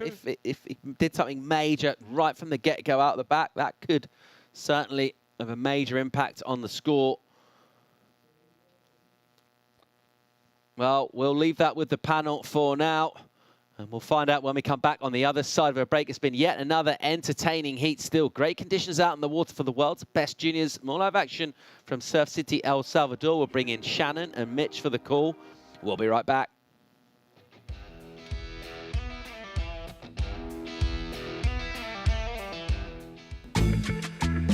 Welcome to day 2 of competition for the Surf City El Salvador ISA World Junior Surfing Championship. These are our top single wave scores for day 2 of competition.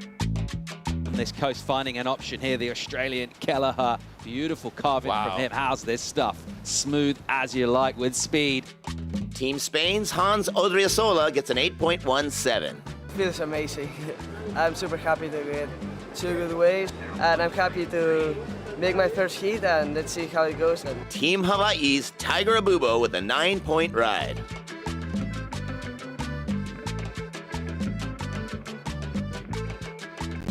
Eden Walla with an 8.73 for Team USA.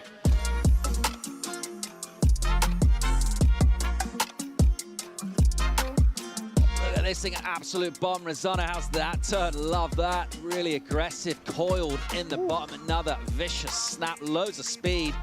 Attacking it, that was sick. Felt really good to be able to just piece it together. Before the heat, I felt really confident in my surfing, and I just wanted to go and surf. Honestly, the waves looked great.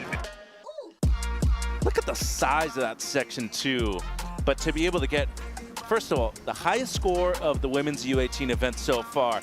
Tia Zabrowski with a 9.17 for Team France. Beautiful looking hook to start, lines it up for the second one. That wraps up day 2 of competition for the Surf City El Salvador ISA World Junior Surfing Championship.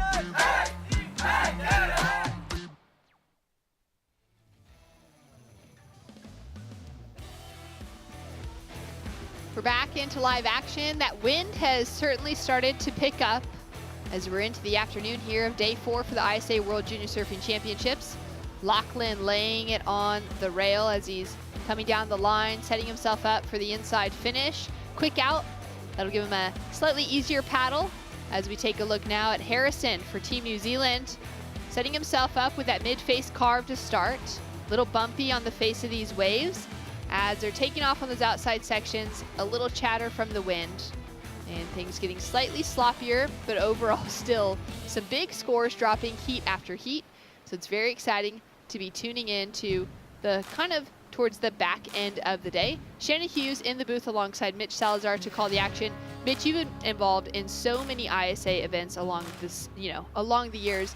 It's been a long journey for you to get to this stage. How stoked have you been to see these Groms charging in some well overhead conditions the last couple afternoons? That's a good point. I mean, just being able to see them rise to the occasion when it's necessary to, really no fear in terms of going for the bigger sections. When they're needing a score too is really something super impressive, but it's gonna have to happen eventually as we see Quaid up and riding here. Quaid having a look on his backhand. The judges have been loving those big backhand tacks. Hooks it in for the first one, sets it up nice and vertical on the second. Looking down the line, he'll just project over the white water. Get that ending maneuver on. Lachlan drops in a 5-point ride, so that's a good mark for the rest of the surfers to be thinking about as Harrison sets up for his second wave. Little slide of the tail on that last turn as he finishes off here. He's opened up with a 1.93. Now he'll be putting his second score on the board. They're all in the lineup up against Mauna Kea from Team Tahiti. 4 surfers, 17 minutes on the clock. And lots of good surfing that has already been going down out in the lineup. Big scores handed out across the 4 surfers in the last one. Let's go down to Rachel to catch up with the leader. Thank you so much. There absolutely was big scores thrown out. Congratulations.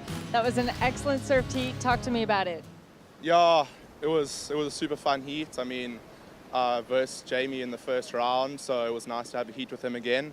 And yeah, I was just having fun out there, catching the nice lefts that ran through to the inside. Yeah, I was just having so much fun. And when you have someone that you've already competed against back in your heat again, does that change your strategy at all or make you feel more confident to go, okay, I know how this person surfs, I know what I need to do? Yeah, it's part knowing what they do in the heat, but also like once you've had a heat with them before, you kind of know what to do, and if you like beat them once, you want to carry on that streak, so that's what pushes me. Yeah, absolutely. And La Bucana is such an amazing wave. You're having heats at both La Bucana and El Sunzal throughout this week. Which one do you prefer competing at? La Bucana is probably my favorite because there's a right and a left. So yeah, I love surfing both my backhand and my forehand, but yeah, just the variation of having both ways to go is such a W. Well, you made the most of it out there today. Is there anything you'd like to say back home to South Africa? Yeah, I just wanted to say thanks to my friends and family for watching back home. I know you guys, it's quite late, but yeah, thanks so much. And thanks to my sponsors for helping me get here and to the South African team for supporting me always. Well, congratulations. Back to you guys. Big props to Rory Dace taking out a challenging heat in the last one. As we take a look now at Mauna Kea, goes in for that big closeout finish. Has a little check back to his positioning on the shoreline. Had a lot of speed in that wave. Yeah, it was a cool floater right there at the end too. Not an easy section whatsoever. Managed to pull one off, and with 5 minutes gone, a couple of surfers already have a keeper score. We're talking about Quaid, Lachlan, and it seems like Mauna Kea is about to have a good one too. Yeah, the 6.5 for Quaid being the highest. Let's take another look at this wave from Lachlan. So already has a 5. This is his second score. Gets the one carve after the one hit to start this wave off. And these waves, despite them looking super rippable, they're difficult to surf, Shannon. I mean, you have one section coming towards you, a lot of energy just moving against you too, and then Quaid gets a 6.5 on this one. Beautiful hook to start off, then into the lip for the second one, and just plays it very smart right there towards the end. Doesn't try to overdo it, just make sure that he's closing that wave off. And then this last one, Mauna Kea, gonna be his initial ride, Little setup turn. And this floater's pretty tough. I mean, we're talking about a section that takes a lot of people out. The tide's starting to drop right now, and it's one that you need to manage with a lot of speed, and he did super well to do it. Yeah, that's exactly it. He had a lot of control. He covered some good distance with it as well. And he paused for a second, too, just realized where he was and understood the situation. Scores to drop now for 3 of our 4 surfers. Quaid sitting on that single highest score at the moment with that 6.5. This smaller wave, they're both gonna have a look and decide not to go with. Same with Blue down the line, as you can see that right starting to shut down in front. Mauna Kea up and riding already. On the way back out, locks into this wave under priority, late to that section. Yeah, unfortunate too. You don't want to take the board to the head, the face, anything. Seems like everything's cool though, but tide's dropping now, Shannon. We're seeing a lot more waves stand up fully on the inside. Not that much of a use on the right over there. It seems towards the easterly part. That wave going unridden. Seems like, as of right now, all these surfers, they're content with just selecting the lefts, which, you know, are usually the better option on a higher tide. It's just quicker to get back out there. Yeah, there's been a lot of big scoring potential off those lefts throughout the entire week. So we see the guys just having to duck dive, getting themselves underneath a big wall of whitewater like that. And, you know, speaking to the challenges of riding this wave, like you were saying, it's not the easiest wave to ride. You can kind of have those opening clean sections, but there's so much water moving out here.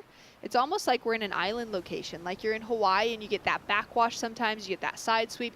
You got waves coming from different swells in different directions as well, which is where it becomes really peaky. It's a great thing. It creates a lot of potential, but it can also make it a little bit more tricky on the inside section when those swells or when those waves coming in from slightly different directions start to come together. So that's where having a certain board helps out a lot too. You don't really an epoxy is good for certain waves. Don't necessarily want to be riding an epoxy out there today. Maybe too much buoyancy, too much flotation, and in the end, speed is your friend out here at this wave. Yes, you might be able to get more speed with an epoxy, but you're probably going to lose control. So a PU, just a normal polyurethane board, seems to be the most specific outline that we're seeing out here. And I want to focus on the tail too. A lot of these surfers riding either the driver from Mayhem, you see the Sharp Ice 77, a lot of people riding the Synergy 2, DNA from DHD. But they always have a more pulled in tail. If it's too wide on the bottom turn here, you're just going to slide out. So you need to be riding something that's a bit more pulled in, really high performance, CI 2.0 Pro. We've seen the Remix being ridden quite a bit.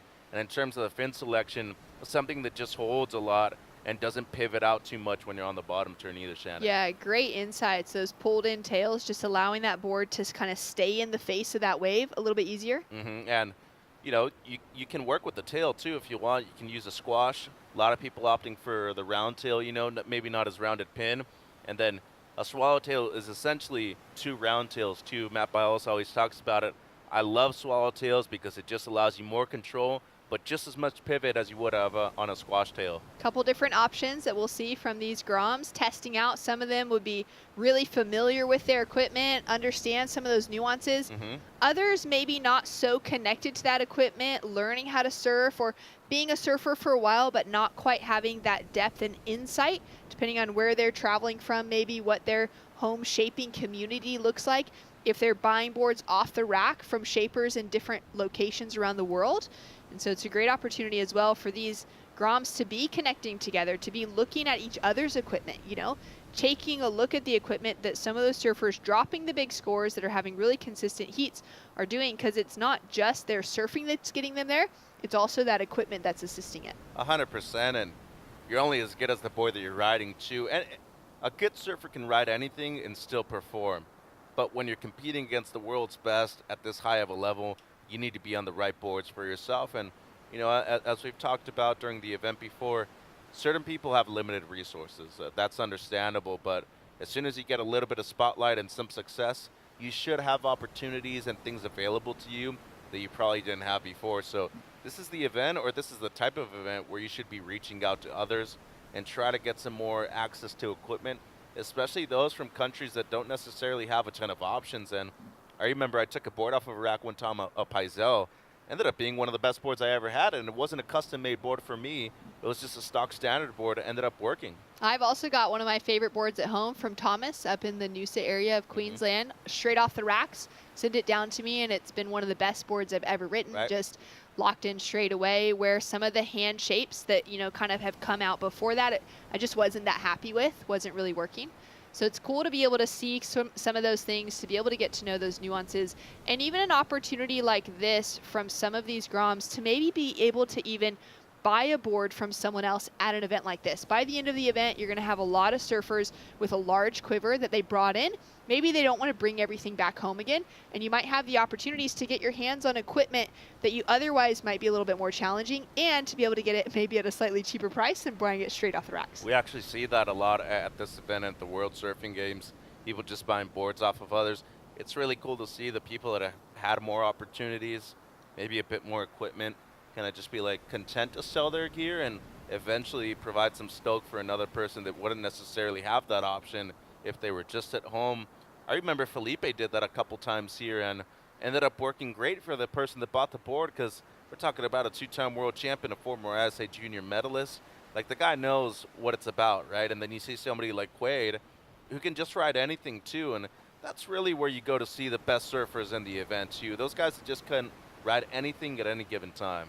Let's appreciate some good surfing so far in this heat. It's a 6.5 from Quaid. Yeah, a little bit of a larger wave. Really smart there with the finish too. Took the right angle, didn't risk it too much. Ends up being something in the good range. We see the front angle right here. Comes off the bottom. Great commitment with the first turn. Second one even better as he squares up a little bit more. And then the third one just playing it safe. But a smart strategy so far by Quaid Farian. Out in the lineup, we've got Lachlan for Australia that's sitting in that leading position with a couple of 5s. Harrison dropped a 4-point ride for his high score just to throw away 193 behind that. And he's chasing a score to get himself into that top 2 position. Yeah, a bit off tempo on this one, Shannon. Kind of mistimed that last section, but still his best wave so far. Quaid up and riding in live action into that second turn. Finds a bit of distance out of it. Just kicks out quickly. 2-turn combo. Harrison now getting a piece of the action too. He was pretty late to that as he put that board up into the foam. Oh.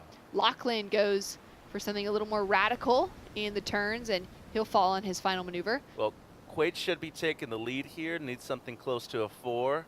Doesn't seem like Lachlan will improve on the 5, and Harrison goes down on the first one. So Mauna Kea right now still in the heat, Shannon. 4.63 on his opener. Had to fall with a single turn attempt on the second one. He's in a good spot with first priority here. Yeah, the White Mountain, he has lots of opportunity ahead of him. He's been dropping big scores. We've already seen him take out heat wins as well in this event.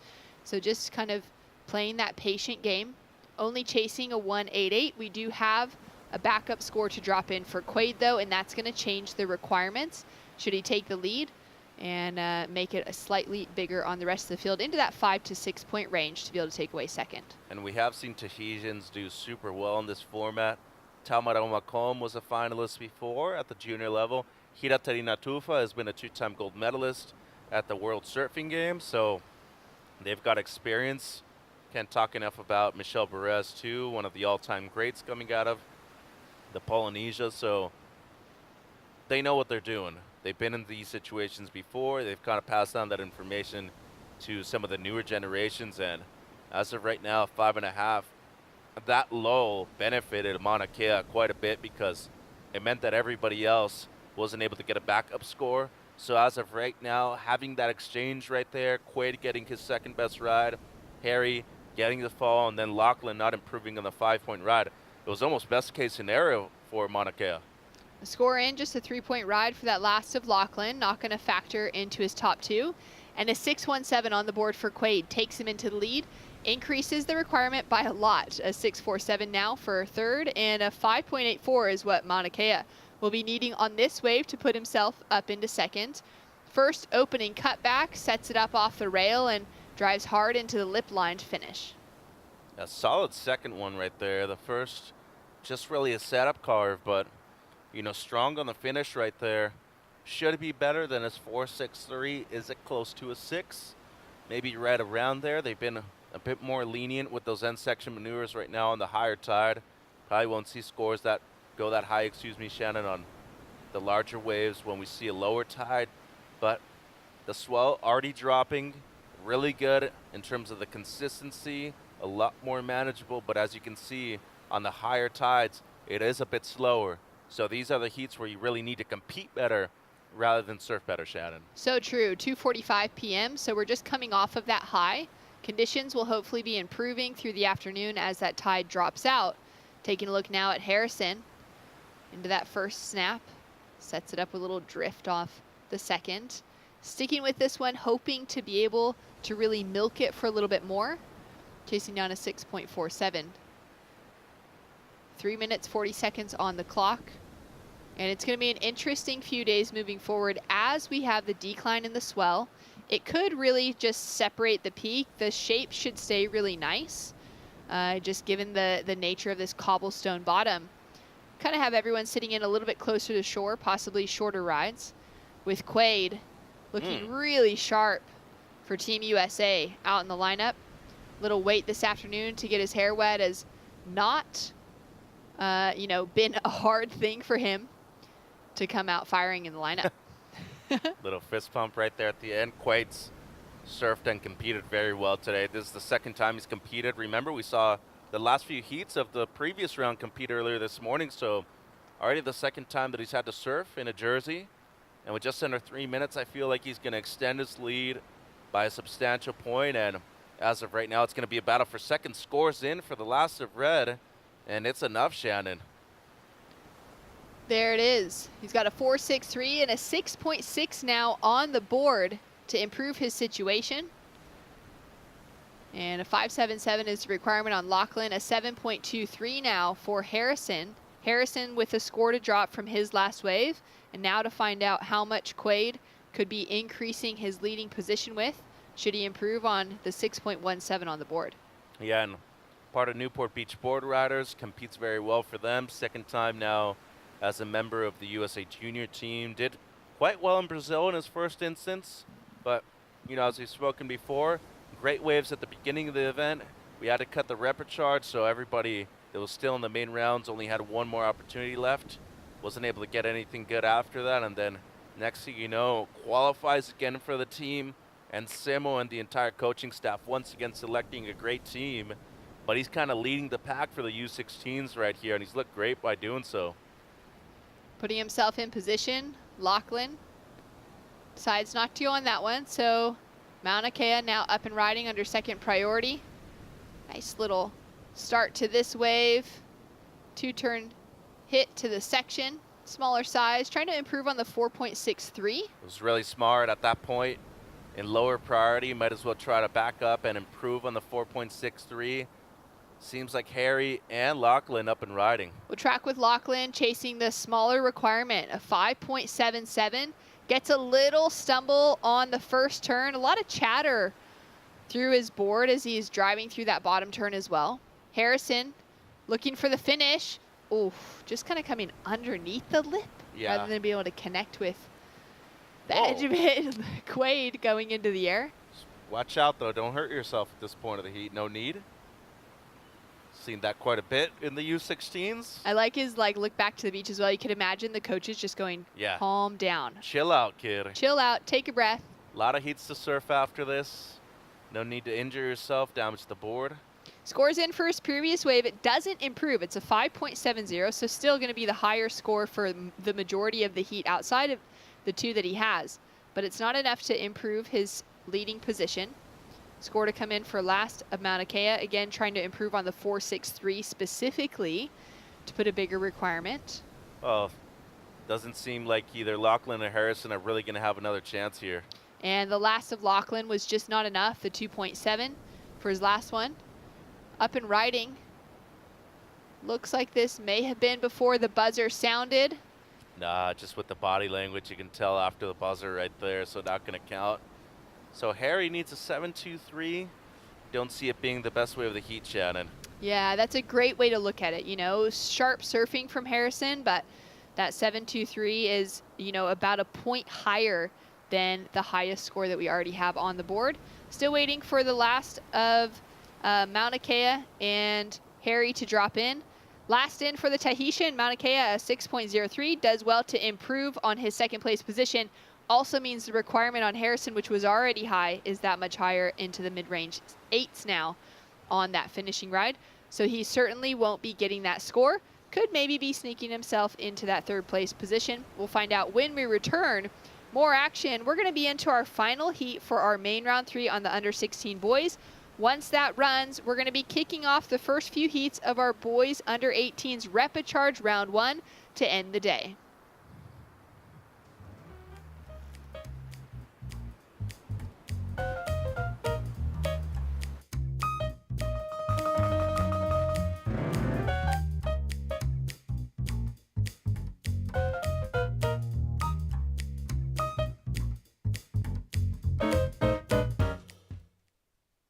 Bienvenidos a la tierra de anfitriones.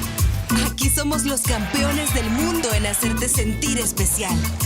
Te compartimos olas, volcanes, pueblos históricos, y te aseguramos una experiencia de 5,000 estrellas.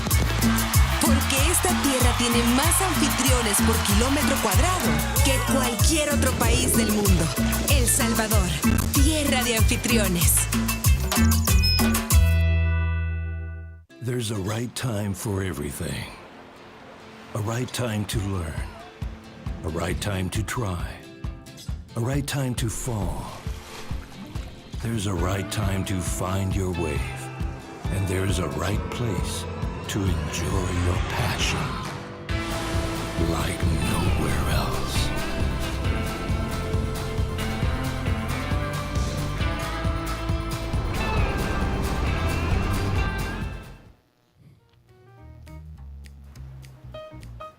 Welcome back to Surf City, El Salvador.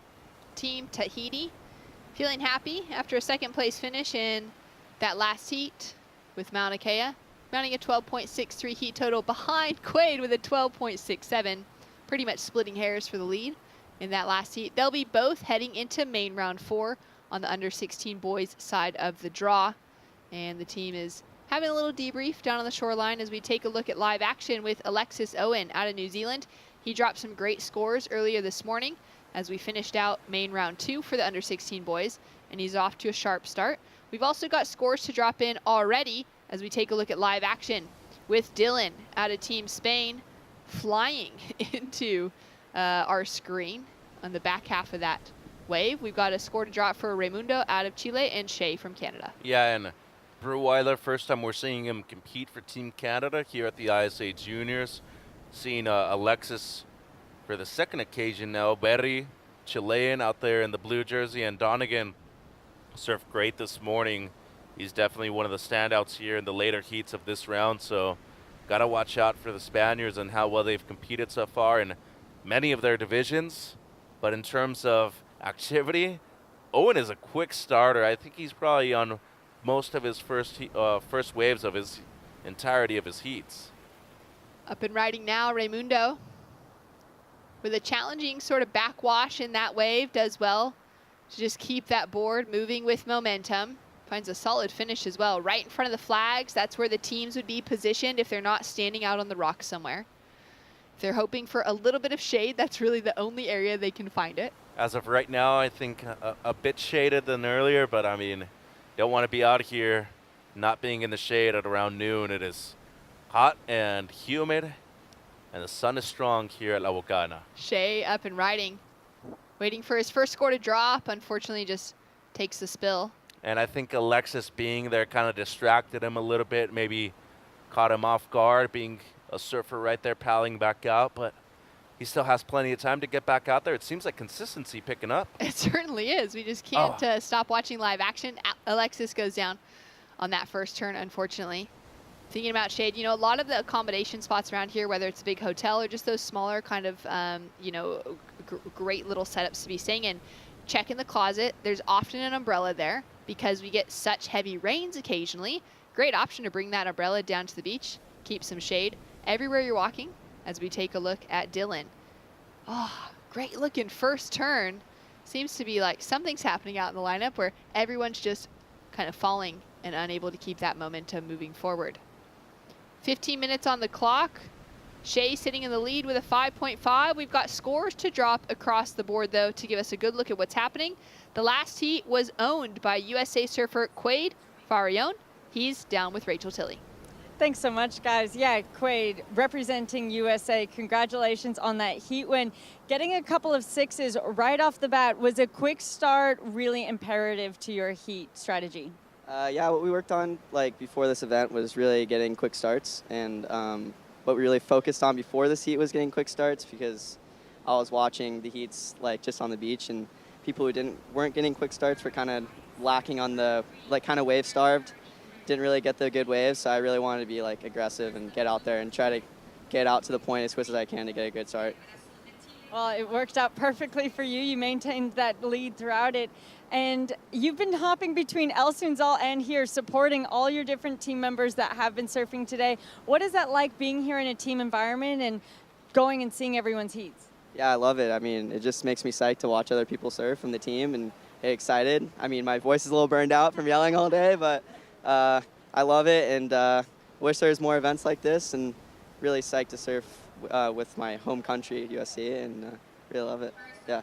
Well, that's a good problem to have of losing your voice. It means you're cheering loud. You have another team member coming up down at El Sunzal, and everyone's racing back over there. Is there anything before we let you go to run that you'd like to say back home? Just say thank you to my mom, brother, girlfriend, everyone at home and watching, and our sponsors, everyone. I love you guys, and thanks so much. All right, thanks so much, and good luck moving forward. Thank you. Time to get the hustle on for Quaid to make it down to Sunzal to continue screaming. Hopefully in tomorrow's interviews, he literally has no voice left because he's been putting all that support in. I hope he does have a voice so that way he can actually do the interview. But it was his dad Jay's birthday the other day. Happy birthday, Jay Farian. But his brother Liam, a student at Cal Berkeley. Liam, a great student himself. So is Quaid. And, you know, seeing that kid grow up throughout the area that I live in now, I've known him since he was 8 or 9, now 15. Basically a little man-child right there, Shannon. Can't believe his change in voice already. Yeah, we got quite a few of the surfers kind of hitting that, 16 to 18-year-old range that are towering over Rachel down there on the interviews. As we take a look at some replays here, last of Shea. Yeah, this is the 5.5, I believe, for Breweiler. Little setup carve and then into the lip. Really tough section, that second one, so did it well just to go up and over, and unfortunately for him, a little bit too hard and maybe too much weight on the front foot there for Breweiler in the third attempt. Donegan's score comes through. It's a good one. 6.83 on the board for Donegan. Breweiler sitting with a 5.5, a 0.73. Now that last score to come through to improve on the 0.73.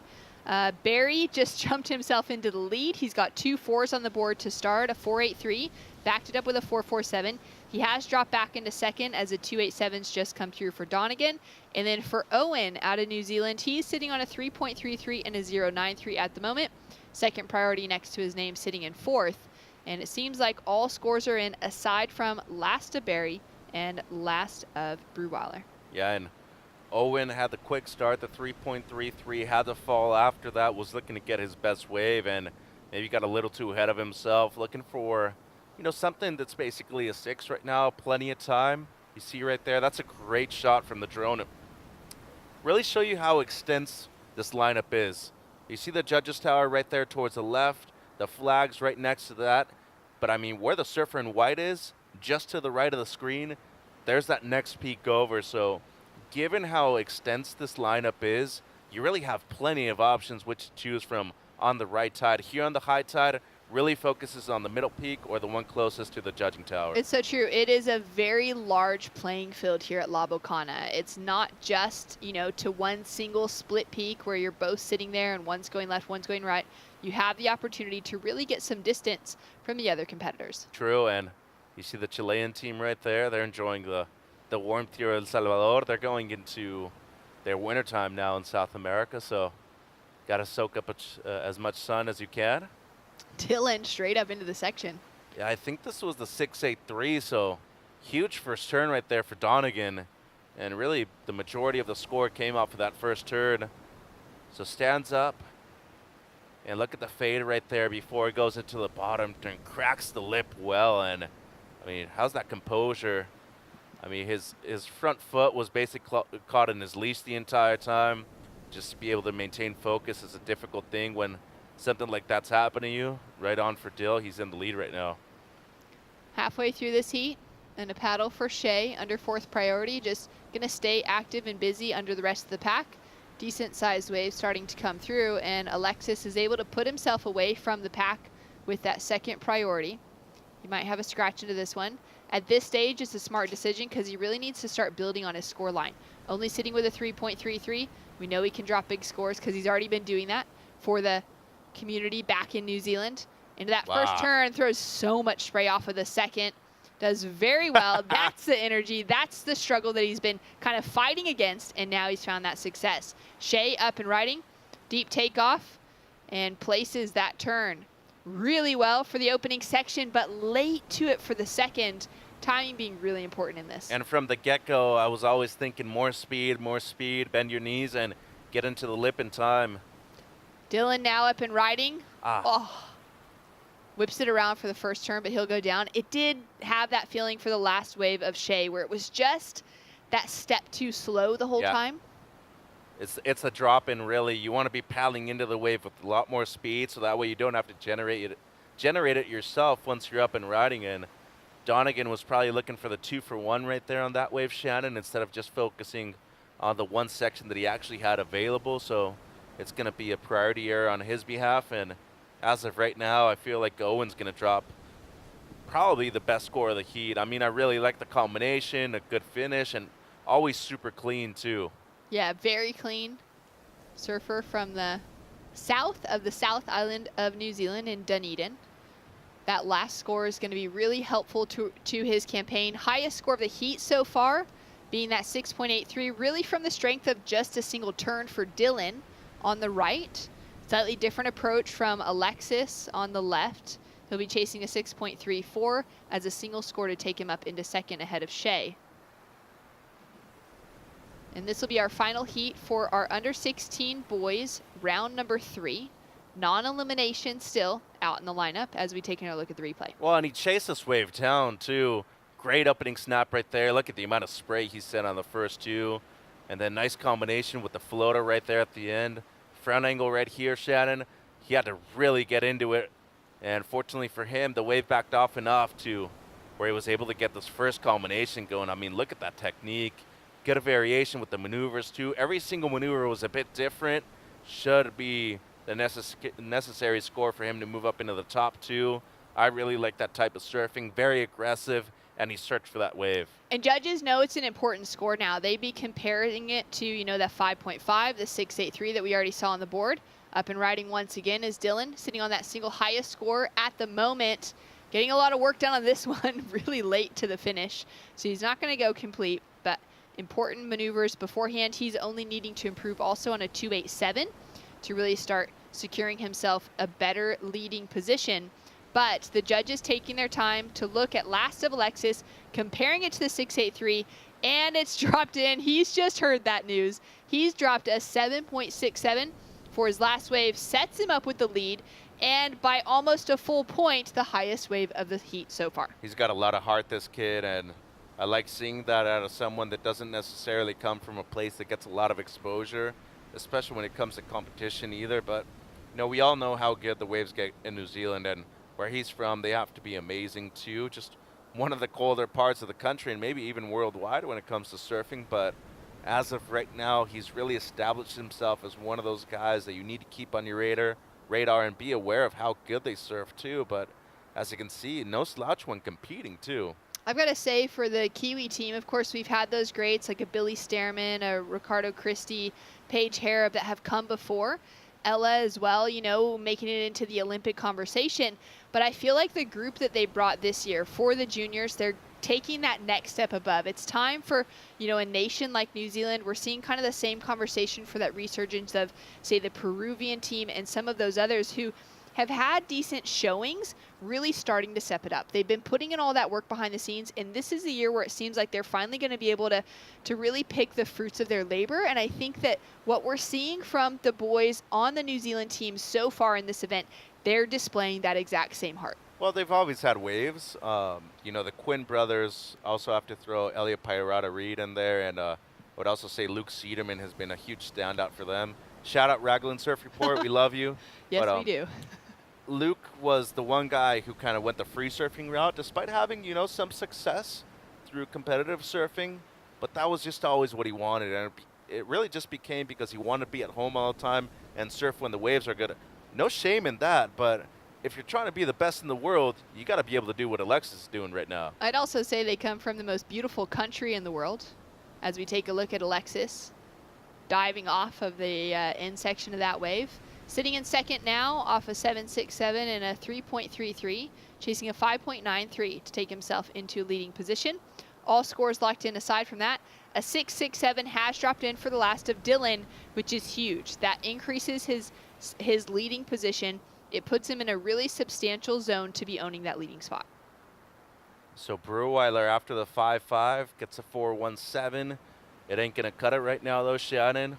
Donegan's been surfing good, but outside of the 6.83, he hasn't really finished a wave. And the 6.77, once again, he's trying to do way too much with the sections available. He's trying to fit in too much where there isn't really anything else. So he's got to tone it down a little bit and surf to what the waves are offering. And as of right now, Breweiler with priority, just over 4 minutes. Both him and Berry, they're needing excellent waves. And just as I was saying that Dylan was in a great leading position controlling the heat, he's falling into second because Alexis has just dropped a 6.2 for his last wave.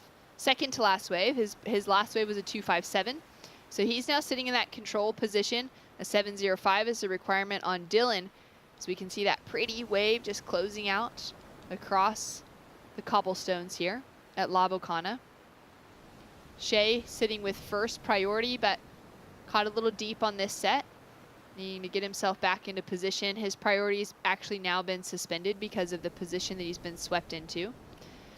Both chasing 8-point rides now. Yeah, I was about to say he's pretty close to reestablishing, though. I mean, I feel like both Donegan and Breweiler, yeah, there it is. They're both back in the lineup.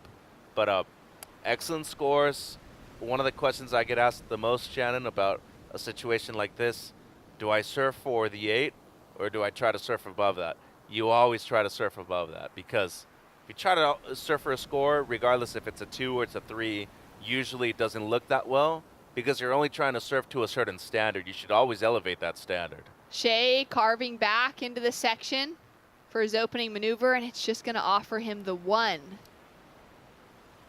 Interesting choice of waves with first priority. Still plenty of time, needing something excellent. It just seemed from him looking at that wave and never really had the potential. So he's going to go back and look at this heat from the broadcast perspective and, have a chat with himself about his wave selection towards the end of the heat.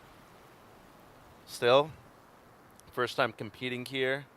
Not that much experience competing outside of Tofino, so got to be able to take the good with the bad. Shannon, it seems like he has a rebate here. Quick up on his backhand. Setting it up for that opening re-entry, and he'll take a stumble. 2 minutes remaining on the clock as we take a look at Alexis with a quick in and out.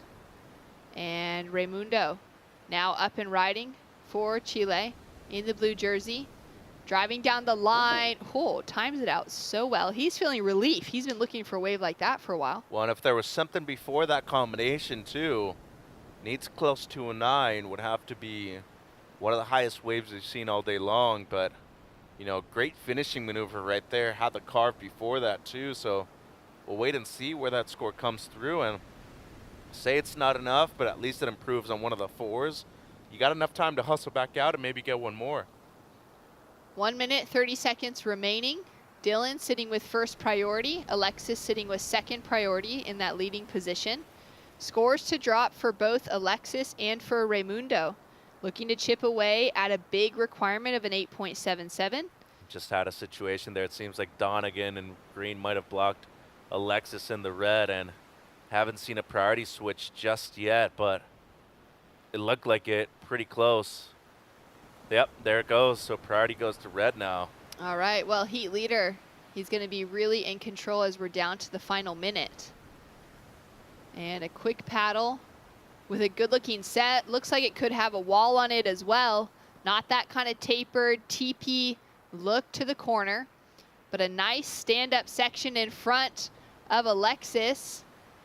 Executes the first turn. Gets a little stuck there as he's looking down the line. Does well to find the finish. We're going to see Dylan on the wave just behind, so time for both surfers to opt into one more wave. Dylan trying to improve on a couple 6s that he already has, and a huge finish.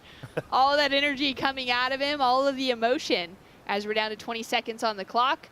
Unlikely that Raimundo or Shea are going to have enough time to get themselves out the back again for another ride. As I eat my words, Raimundo is already up and riding. We're still waiting for his last wave to drop.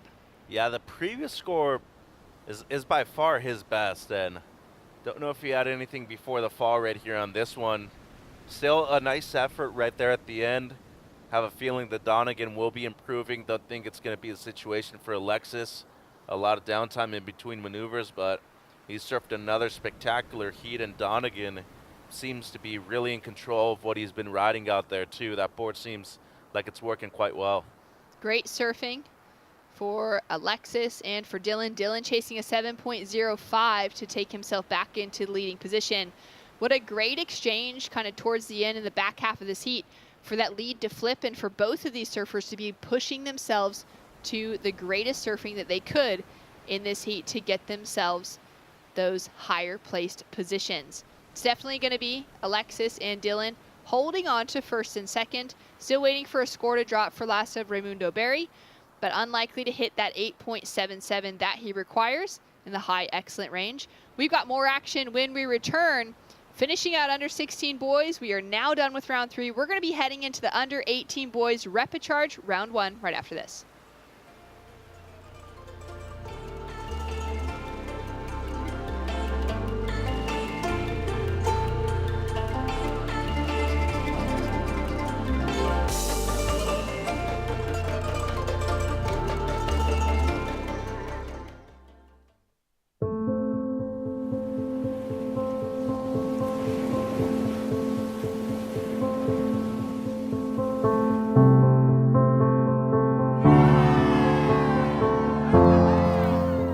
There's something profoundly spiritual about riding waves. Water is transformative, healing. You're at the mercy of Mother Nature, the ever-changing movement of water. The ocean is the great equalizer. You don't need to belong to a certain race, religion, or gender to surf. The pursuit of these fleeting walls transcends sport. It's a way of life. And surfing has the power to change the world and has now taken its place on the world's greatest sporting stage, the Olympic Games. The International Surfing Association is the world's governing body of surfing, recognised by the International Olympic Committee with member nations around the globe. This is the International Surfing Association. This is a better world through surfing.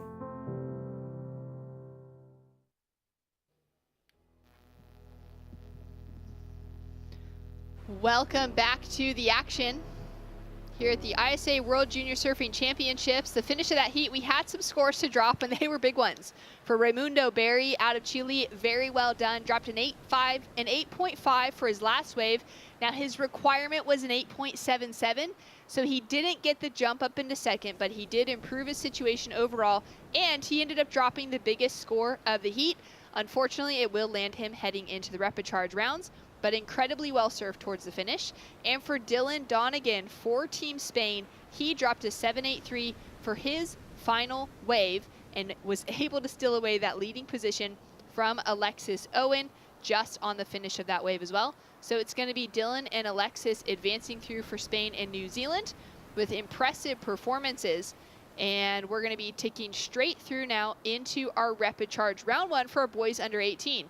Out in the lineup, Netherlands, Guatemala, Costa Rica, and Canada. We've got Pieter Bocchi out of the Netherlands, Jose Emilio Paz from Guatemala, Ethan Hollander of Costa Rica, and you'll notice that Shea Breweiler is in the water. He just surfed the last heat. Unfortunately, wasn't able to advance through in the top 2, so he'll be in repechage round for the under 16s, but he's now up and riding because he's been surfing both divisions and has found himself into the repechage round on the under 18 boys side of the draw. He's going to be surfing a 40-minute heat. Those legs are already going to be tired. Nice smooth surfing for the first couple of turns, but he's got a pretty big task ahead of him, Mitch. Well, 35 really, because the repechage are 15. So thanks for the reminder. I already forgot. These go by real quick. You got to get to work immediately and make sure that you're doing as much as you can within those 15 minutes. So it's actually, from my perspective, beneficial for Shea. You're already in rhythm. You already know what the ocean's doing. Might as well just surf another heat back to back. Ethan Hollander up and riding with his first wave. Couple smooth carves on his backhand. He's going to be putting himself into position. That'll leave Peter and Emilio sitting out the back, waiting for their first opportunities. Just 15 minutes on the clock. We're going to be running through the first 6 heats for our repechage boys under 18s here this afternoon. And this will officially be the first surfers to be eliminated from the event. Yeah, and Pieter Basbecki. It's a really cool Dutch name because you normally just see Pieter spelled P-E-T-E-R, like having the I in there. It can be a little off, but it's pronounced the exact same way. But as we've seen before, the Dutch team, they've made really big improvements the last few years. Both from Guatemala, some great waves, same kind of weather, and not a far travel from here. Really surprised to see Hollander in this Repecharge round 1. I see him quite often in California. He competes over there in the U.S. quite a bit, and a great surfer, a lot of power, and he has no issue going for those big end sections, as it seems like Shea gets his opener. A 4-point ride on the board for Shea. That's going to be a great way for him to kick off the second half of his very long heat that he's currently surfing. Hollander And with a 3.5, Shannon, so he got something on the board too. Peter now up and riding with his first attempt out of the Netherlands. Just kind of cuts that opening turn short, and he'll kick out quickly. Having a little look down the line as that wave flattens out. So sort of, you know, similar, just those single turns on those outside sections, just the 1-3-3 on the board for first of our Dutch competitor. And Emilio for Guatemala, looking now for his first wave, sitting with first priority. Really short heats through the Repecharge rounds. And on the other podium at El Sunzal, we'll also be heading into the first 4 heats for the Repecharge girls round 1 in the under 18s division this afternoon. We saw a huge day of surfing at El Sunzal for both the under 16 and the under 18 girls main events, and they'll be wrapping up their day with the first few eliminations on that side of the draw. Down to 11 minutes on the clock, and that last heat saw the lead change a couple of times in the last few minutes. In the end, it was Dylan Donegan from Spain who took away the win. We did see that it was a battle for the end win. Dylan, congratulations on that. You look so relieved. Talk me through how you're feeling. Yeah, I'm just super happy. Last year in Brazil, I lost in this round, so I was like really nervous. I wanted to get through, and well, every single wave, my legs were like, I don't know, I was falling the dumbest things ever, but so happy I made it through, and now it's like, just try and win. Well, you didn't just make it through. Like you said, you won. And so mid-heat, when your legs are feeling like jelly and you're starting to feel those nerves creep up on you, what are things that you told yourself to be able to regroup and not just get the score, but to take command and win the heat? Yeah, I was just thinking, I've got the surf. You know, if I surf, I can make it through. And that's what I had in my mind when I caught the last wave. I was like, just surf it like you know how to surf, and it worked well, and yeah, amazing. Does having a result like this and having to go down to the wire and requires, you know, some performance from yourself give you confidence moving forward into your next heat? Yeah, definitely. My confidence levels were high, but with this probably get higher. Try not to be like too confident, always like be humble and just try and do my best in every single heat, and yeah. Heat by heat, and that's what you're doing. Congratulations, you made it through. Second time we've gotten to see you here today. Is there anything you'd like to say back to Spain? Sí, gracias a todos los que me están apoyando. Perdón por los nervios, yo también los sentí, pero nada, ahora sí que sí con todo y manga. Congratulations, see you next time. Thank you.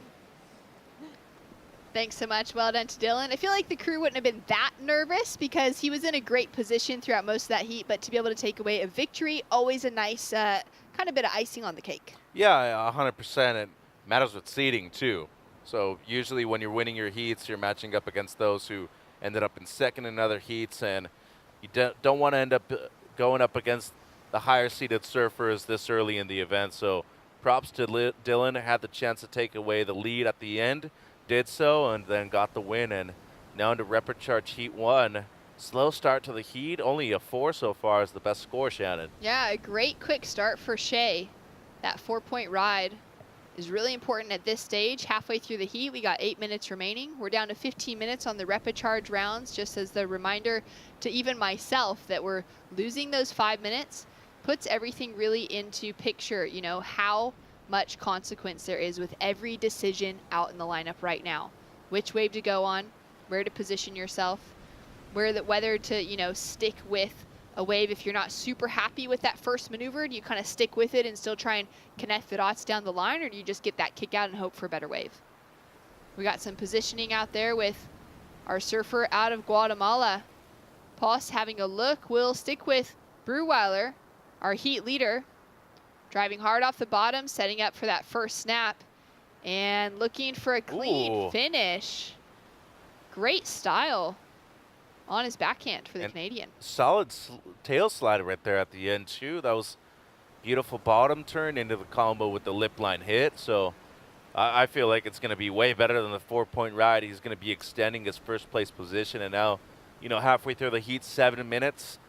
Do want to explain there is a rule though. If somebody's surfing back-to-back heats, that person has to wait until the other surfers make it into the lineup until he can catch waves. So they won't start the heat until everybody else is in the lineup. So we do see that a lot in amateur events, you know, within every organization as a federation and whatnot. But in this case, Breweiler had to stand, you know, a few minutes, maybe even a few seconds, just for the other surfers to make it into the line in order for him to catch his first wave. Let's take a look at this one. Scores to drop. It's a 6-1-7. So little setup carve right there. The second turn is really strong, though. I really like the way he was able to pivot off of the bottom, and once he made it into the lip line, nice little tail slider right there at the end, extends his lead up into the double digits now, Shannon. All right, in a pretty solid position considering there's only 6 minutes on the clock. And what you're saying with that situation is that for Shea, having competed in the heat just before, he obviously isn't going to have to come all the way into the shoreline and paddle back out again if he's already out at backline as that timer times out. But the judges and the beach announcers that are actually, you know, hitting the timer to start off the next heat, doing that countdown, they're going to wait for that countdown until the 3 surfers that he's competing against are allowed to paddle into the impact zone or the takeoff zone, because they also have to sit farther outside because they're not allowed to be in that takeoff zone until the heat finishes. Quick in and out for Bulky as he'll go down on that opening turn. That is a good thing to just keep in mind, because you could be out there as a surfer, maybe having to surf a back-to-back heat, really excited, wanting them to get things going, and maybe a set's approaching and you're hoping that it's going to get there, but keeping in mind that they're going to make sure it's fair all around for the other competitors you're up against. Yeah, because, you know, not only is it not fair, but the consequence of doing that is that the wave won't be scored, first of all, and then second, once you make it back out into the actual takeoff zone, you'll go to 4th priority, so you don't want that to happen at the beginning of the heat. And at the end of every heat, there's always 2 buzzers that sound. Yep. At the start of a heat, there's just 1. So if you hear 2 buzzers, but you don't hear the 3rd, don't take off on a wave yet. Yeah, yeah. That's why it's always super important to listen to the beach announcer. Part of their job to inform the surfers about all those things too, and I feel like we have a great crew in order to do that here at the ISA. And here as well on the judges' towers, there's that massive priority and clock set up there. You can always take a look back to make sure that it's underneath that 20-minute mark, that those seconds are counting down from 20, that heat has started. Emilio up and riding now. Quick snap, ducks into the barrel, and we'll pull out the back. Yeah, going to be a small score there for Poss, as it seems like the heat leader now, Breweiler, up and riding again. Wow, he's just finding his rhythm in the water right now. It's great to see after not taking that advancement through the last heat. Linking together a second turn, really well paced, just kind of placing that board up in position, not pushing too hard or forcing the issue at all, just timing things out really nicely. As we take a look at Hollander, quick snap for his forehand to start into another one. Frothy, smaller wave in front of him. It's got a little corner for him to continue working with here.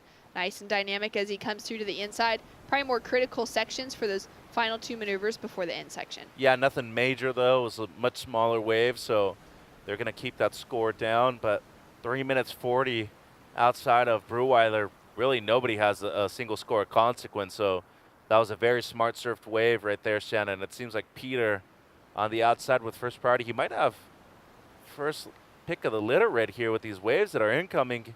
A little out of position for that set right there, but there are a few more lines that are approaching the lineup. Here we go, 3 minutes on the clock.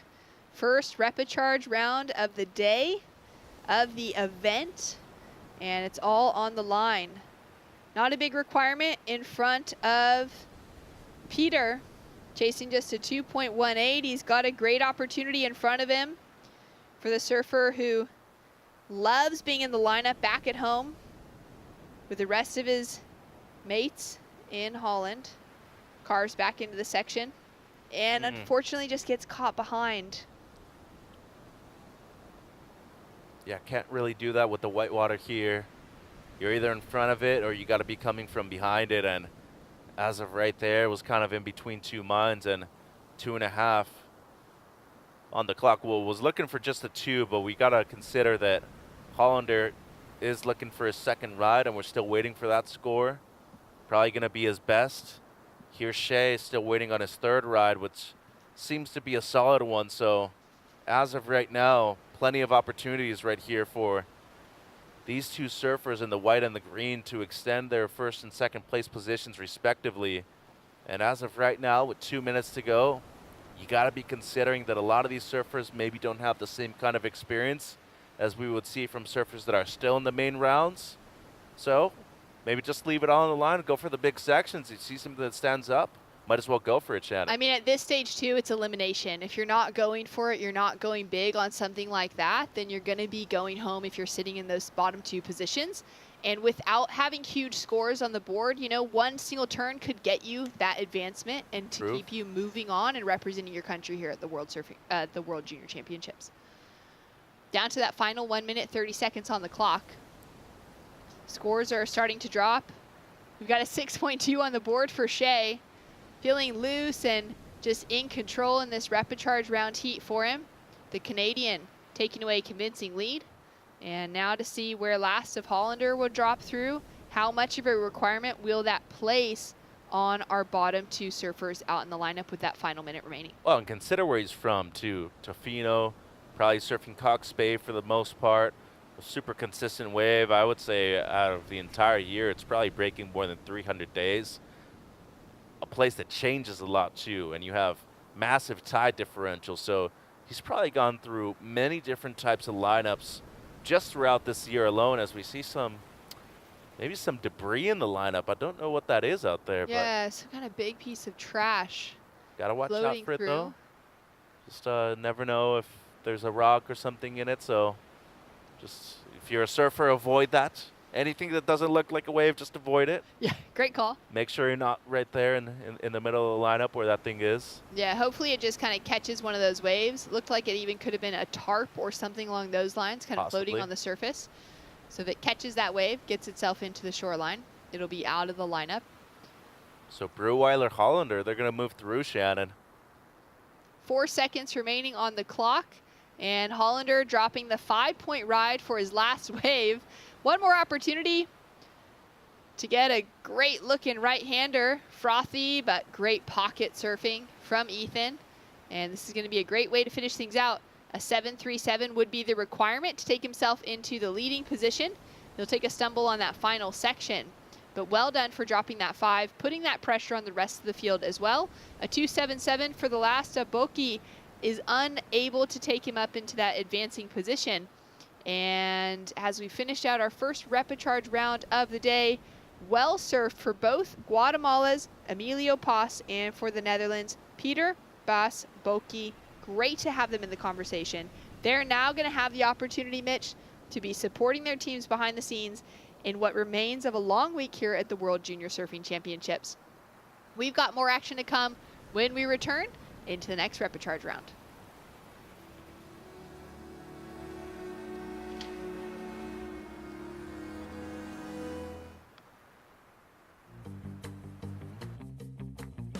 Consulta promociones.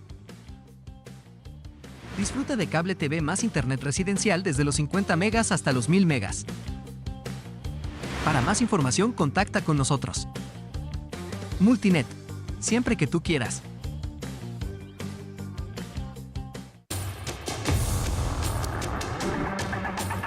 It's one of the biggest goals and one of the biggest dreams.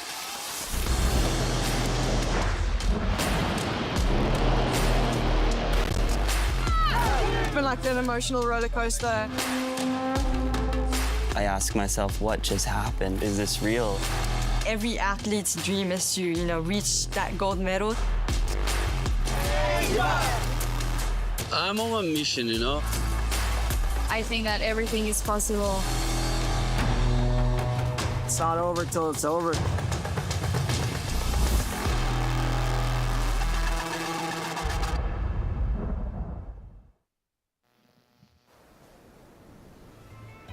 It's not over till it's over, and there's only 15 minutes on the clock now for the Repecharge round number 1 under 18 boys in the lineup. And we just saw Shea Breweiler take out a win in his under 18s Repecharge round. We'll catch up with him shortly as Mateo Polier for Uruguay is looking smooth and stylish on his opening ride. He'll have a score to drop up against John Chen of Chinese Taipei out of Encinitas, California. And there he is up and riding, driving hard off the bottom into that first section, looking strong as he comes into the second turn, frothing for that opening wave. Both of those surfers up against Aiden Albeida from Trinidad and Tobago. Only 3 surfers, top 2 advancing through, bottom surfer eliminated from competition, and this heat is on. Well, John's about to drop a number, Shannon. I mean, he went to town on that thing, and coming from Encinitas in Southern California, right there in San Diego, a lot of great waves on offer. I mean, we talk about our broadcast partner, Chris Cote, being from there. You have Rob Machado, Zach Keenan, who's one of the all-time legends from there. Taylor Clark, who's shaping for Sharp by now. Jake Marshall. An amazing cast and crew of surfers, including Alyssa Spencer, who was on the championship tour for the first half of the year. We're seeing a lot of great surfers coming from that area of North County, San Diego, including Caitlin Simmers from Oceanside. It just provides amazing waves with great consistency too. Yeah, great small communities as well. It's an excellent area to be living in as a surfer. A variety of waves from point breaks, reef breaks, and beach breaks as well to be able to test and hone your skills across multiple types of waves in a pretty short distance to travel between each of those. Just avoid Cardiff though, a lot of surfers over there and a lot of people that tend to catch a lot of waves too, but Albada competing for Trinidad and Tobago. Great surfer from the 805, Santa Barbara to be specific, and the Kiddo Rips, I see him quite often in Southern California too. Youngster, still in the U16s, I believe, as well, and ooh, John over the falls. Uh-oh. Little reset after getting so stoked on his first wave. But I believe Aiden doing double duty this week here at the ISA World Juniors once again, and he's no stranger to putting on a jersey, a lot of competitive experience, so he's going to be looking to go deep in this event here. Yeah, full waterman as well for Aiden. You know, swimming, triathlons, lifeguarding, sailing. Basically anything that keeps him wet in some space in the ocean. A little salt water on the face is what his days are all about. And to see him representing Trinidad and Tobago, where he grew up, is a great opportunity, with some big surfing influences in his life in the region that he now lives in. It's got to be some amazing waves over there in Trinidad too. Talk about the Caribbean and how well developed a lot of those countries are in terms of surfing already. British Virgin Islands, U.S. Virgin Islands, Barbados having big surfing community too. I wouldn't be surprised that those islands in the Southern Caribbean, such as Curaçao and Trinidad and Tobago, have a good surfing community too, but just not a lot of exposure for that area down south. Yeah, there is a lot of great surfers coming out of that region, but just kind of in small crops, not in the kind of great numbers, the takeover numbers that we see of the Australians, the Americans, the Brazilians, when it comes to paddling out somewhere and feeling like relatively anywhere you go in the lineup, you're kind of guaranteed at this day and age to meet an American, to meet an Australian, or to meet a Brazilian, no matter where you're surfing. Yeah, it's no surprise to see, you know, the superpowers really propel themselves into a good position at this event, but having those smaller nations really cement themselves as surfers too, not just as athletes, but as surfers. That's really the thing that we've been seeing a lot with Italy, a lot more, Germany being another one of those countries. I'd even say the Netherlands, as we saw a representative in the last heat. And a huge score has dropped in for the opener of John, a 7.67 for that two-turn combination. And he's sitting in a convincing leading position. We've got 9 minutes remaining on the clock. The last heat was won by Shea Breweiler. It was a back-to-back heat for him after a loss in his under-16s main round, but keeping his campaign going through the Repecharge in the under-18s. Impressive performance. Let's hear from him now. Yeah, Shannon, we were just talking about that back-to-back heats. That's incredible effort. How did you pull it together? You did have a loss in that first one. How do you pull it together to get that win in the second heat?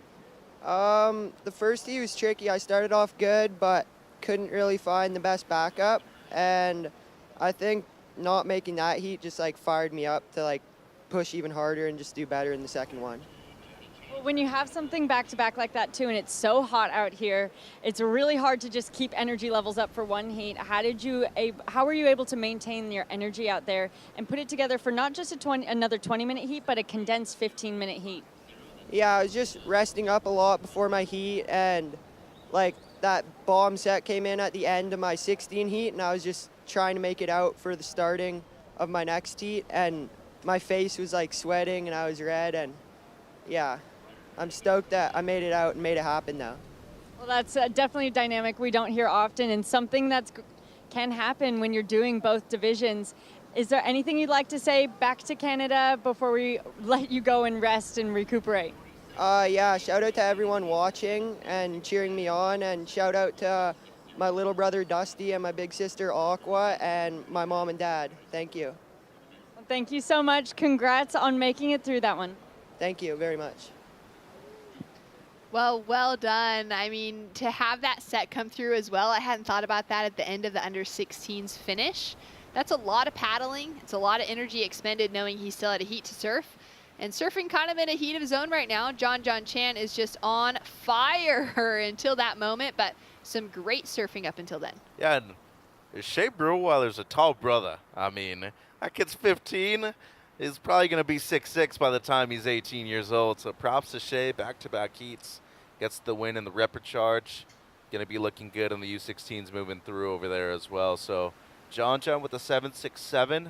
He's going to back that up immediately with another wave here. And Aiden's still holding on to first priority. No waves ridden. And Mateo from Uruguay.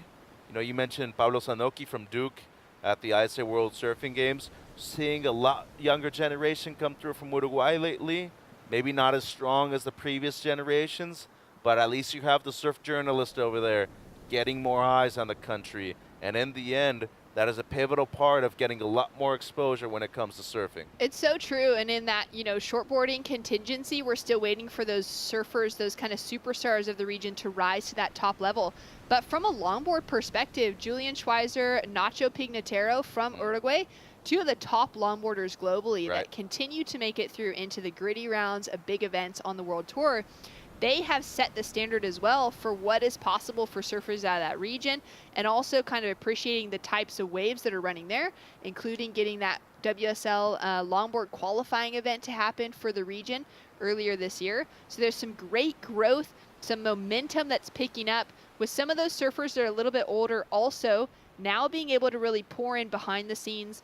I think from an organizational standpoint in their surfing associations, like what we're seeing from Pablo from a journalist perspective, but those surfers that probably grew up with maybe not too much opportunity, now they're in that position in their adult years of being able to really invest so the next generation has even more to hope for in Uruguay surfing. Yeah, there's a couple guys from the older school. Luis Maiturria is one of them. He had a great professional surfing career, but we're seeing an Inés Bellizo on the women's side on the longboard event too.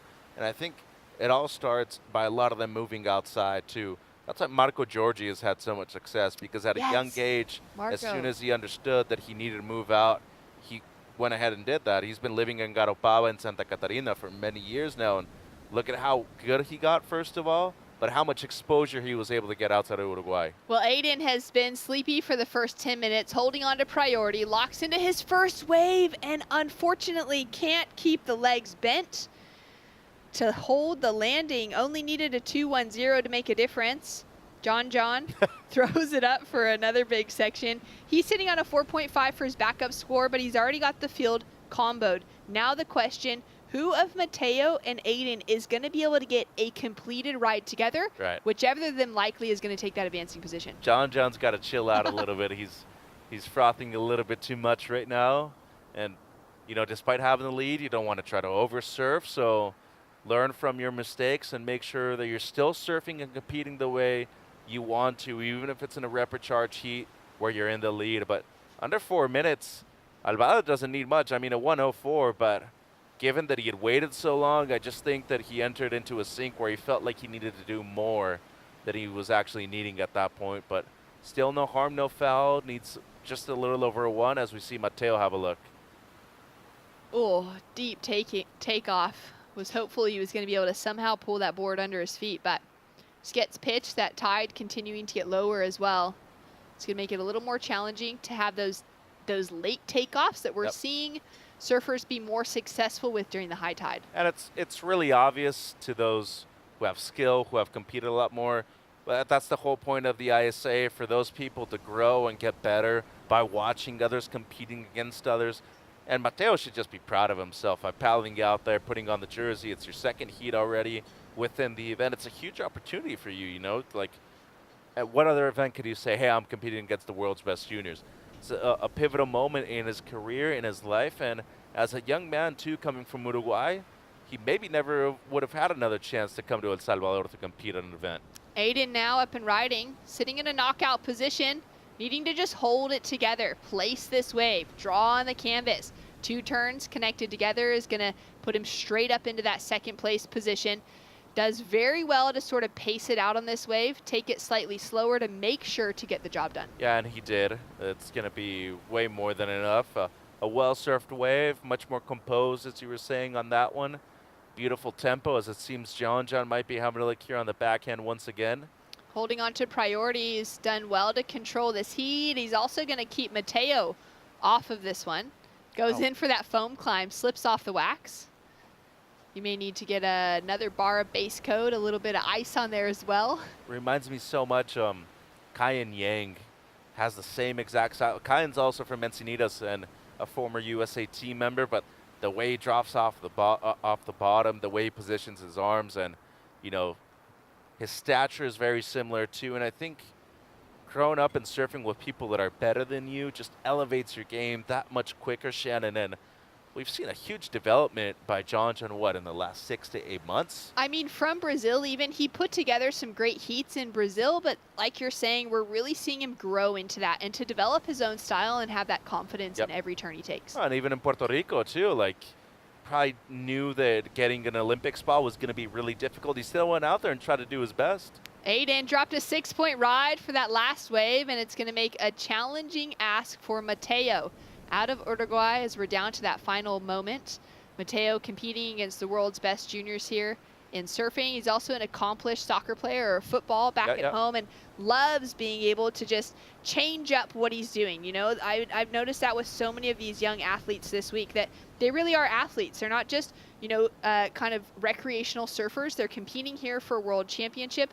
They're also back at home competing on different sports teams and mixing it up behind the scenes to be really well-rounded in their approach as athletes. Yeah, and I think what we're seeing a lot with these South American countries outside of Brazil, Peru, and Chile, just seeing a larger growth in athletics, first of all.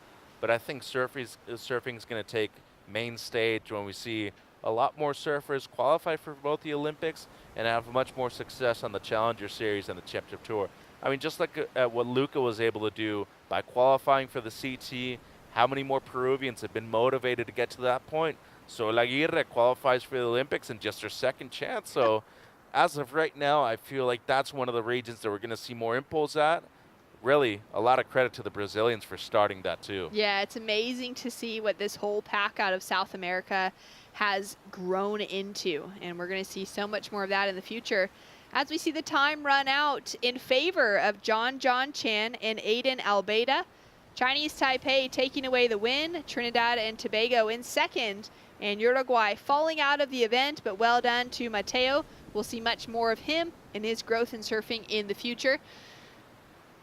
And when we return, more for the repechage rounds of the under 18 boys division, round number 1, with Paul Evans and Barton Lynch coming in to call the action. Hopefully the waves stay just as fun as they have been throughout the day to finish out our last few heats this afternoon.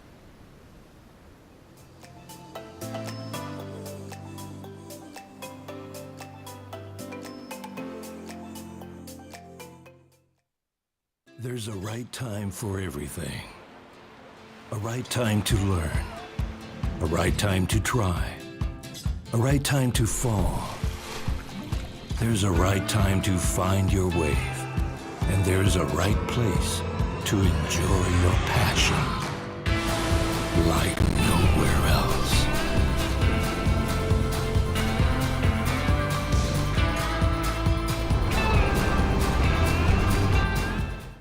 Bienvenidos a la tierra de anfitriones.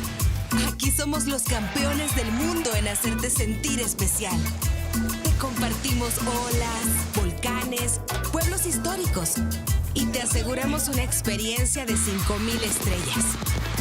Porque esta tierra tiene más anfitriones por kilómetro cuadrado que cualquier otro país del mundo.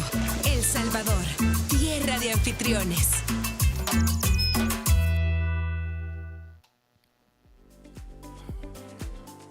Welcome back to ISA World Junior. Stakes is high for elimination. It's the repechage round for the boys who are watching live action. Tommaso Layson from Barbados as he works his way over a wall and looking for that quick start in this 15-minute heat. Spartan Lynch, not a lot of time to think about life. It's all about getting down to biz. Yeah, it certainly is, mate. It's Tommaso Layson, 0.77. You know, there's points where we go, well, that's a throwaway. It is a throwaway, but you never know. 5 minutes off the clock. Big set still rolling through. Surfers having to duck dive there. Barbados, Puerto Rico, Norway and Chile in this matchup. And this is the first heat we've called where someone will actually go home. Let's set this one up. We're watching Jack Young from Puerto Rico taking on Sigurd Sevenson from Norway, Tommaso Layson from Barbados, Thomas Garcia from Chile. And two of these surfers will be eliminated. They may opt to leave. They may stay and support their teammates as well. That's been a big part of it, hasn't it, that support? No, I think you've got to stay. You've got to support the teammates, see the mission through. And, you know, we don't like seeing people lose, but having two opportunities is part of the development program that exists within this event. And then there's so much learning to be done by watching and listening and participating, just by being a part of it with your team. So much to be gained from that experience as well. So no need to go home. You might as well stay in El Salvador as long as you can. Right, let's talk tactics for a 15-minute heat. I mean, this is going to fly by so quick. Obviously, that quick start that we've been talking about is important in any heat, but not only the quick start, quick middle and quick finish as well. Yeah, that's right, mate. Absolutely. You know, best two rides, it's, you know, way doable. You wouldn't look at it and go, well, I've got 7.5 minutes for each wave. I mean, you could, but you'd really, if it's me, I'm going, I want 2 in the first 5. And that would really be my focus. Tommaso Layson may have the same focus, paddling here. Here he goes up again. Surfer out of Barbados. Backhand attack from him. A little clean face, and he looks sprightly. He'll kick out of that. We won't wait for scores to come in. We'll hear from someone who carried the favour of the panel, winning the last heat, John, standing by for a chat with Rachel.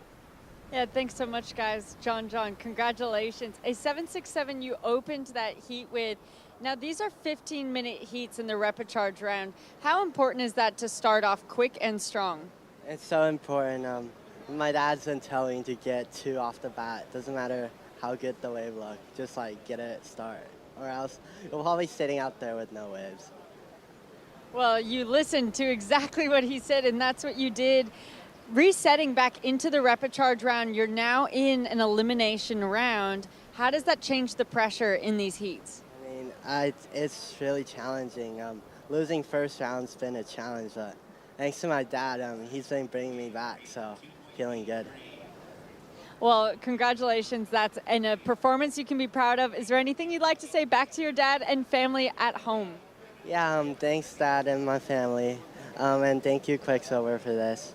It's been so fun here, and I learned a lot. Thank you. Well, thank you so much, and good luck for the next one. Yeah. Thank you. Great job, John Chan. The learning process will continue for him as he'll keep it rolling in the repechage. We'll pick up 9.5 to go in the third heat of this round. 2.83 for Layson.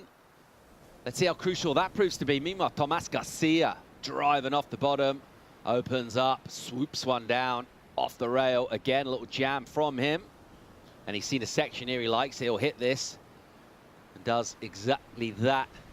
Not quite as much speed to the end section as he had to open up with, but it's the best of the action thus far. Oh, here we go, another ride. Red, quick one too. Nervous off the bottom there. The pressure's really on at this point in time. You know, no one wants to go to the repechage round, but having it in the back of your mind is such a great fallback position. And but once you're in it, there is no more fallback position. There is just, you know, advance or not. So it's tough, but I feel like Thomas Garcia there just did everything he needed to do on that ride. Surfed it, you know, with aggression and authority, but also in a controlled way, and delivered the sort of performance that, you know, 2 of those and you'd feel pretty confident. We're nearly at the halfway mark already. Feel like we haven't really said much and seen much, but that's the nature of these 15-minute heats. 7 minutes gone, 8 left for these guys. Replay. Paddling, Thomas Garcia jumps to the feet, pumps again, goes out wide, wraps it. Wasn't too wide, he was quite tight to the pocket, really. Another one tight. Beautiful positioning. I love that little pump up the face to drop down and build speed and buy time, particularly to get that last closeout maneuver in. Scores in to 4.9. There's a score of consequence to start the heat. Only one more wave for him to get. Everybody else is still looking for 2 with 7:40. Paddle there from Severinsen, unable to get on. That one was straight. Probably pretty good call not to go. Meanwhile, some energy out the back. Priority is with Tommaso, the diminutive surfer out of Barbados, who's looked sprightly and alive in this. Couple of waves from him. Hasn't gone massive on points, but he's been definitely, he's read the memo about catching waves early on. Here goes surfer out of Norway. What's he got for us here? He'll deal with the first section, just kind of cruise through that. The wave had a little more pace to it, though, rattled off without him. Here goes Layson. What's he got here? Big section. He'll go sort of midway, not even quite that, about a third of the way up a whitewater section, just trying to get around, but there's a long way back there. You could see the confusion in the paddle. Do I go right? Do I go left? Yeah, it felt like the wrong decision only because it closed out so quickly. Here we go, Thomas Garcia. Garcia on a nice looking left, and there's another good turn from him. So already, just with the wave he's got locked in, a mid-ranger, 4.9, a solid one, and that action there is going to build himself a bit of a platform here. That's how you do it in a 15-minute heat. Absolutely, You know, really, in a lot of ways, I don't know that I'm going to stop paddling. Whether I'm paddling in and out or horizontally, moving around, I just would stay energetic, stay active, be on the hunt, keep the control of the breath while, you know, everything around you's racing by, the time's racing by, competitors are catching waves, scores are getting announced. It's easy to kind of get caught up in all of that, and the faster your mind's going, the quicker the time seems to go by. So this is where those breath awareness skills come into play. Look at this left-hander. Jack Young, Puerto Rico. Could be in the right place. Doesn't look like there's a lot of wall, but again, wave selection doesn't need to be as picky as it was in that earlier or in those earlier rounds. He was heading towards that left, and then he realized didn't quite fancy it. He wasn't overly in a hurry to get there. I prefer the look of this thing out the back, and he'll have a paddle, but ultimately that wave won't really provide a point of entry for him. Jack Young in the red singlet right now, and under a bit of pressure. And the pressure's come from, essentially, surfers able to get to their feet and get a couple of scores on the board doing that. Thomas Garcia, he got a 2.6 for his last wave, so that goes with his 4.9. And he's put points on the board. It's the name of the game with just 5 to go now. Tommaso Layson lost the priority before with that kind of closeout left he took off on. Got it back to first priority already. So that was a quick processing and back to the top of the rotation for the Barbadian. Jack Young had lost it, didn't he? He had priority, and he went down. They're just flying through the order, actually. He's come back second now already, so someone else ahead of him surrendering it. So he's gone from 4th, 3rd, and 2nd in about 10 seconds. As surfers in nervous moments, maybe feeling just under pressure just to swing the arms and get in motion towards a wave. But if you do that, if you make a purposeful paddle for a wave, our priority judge will move you down the order. If you don't catch, well, even if you do catch that wave, just by paddling, you'll move down the order. 4 minutes, 15 on the clock. And these seconds will race away for Surfers chasing. Jack Young in 4th position with 2nd priority.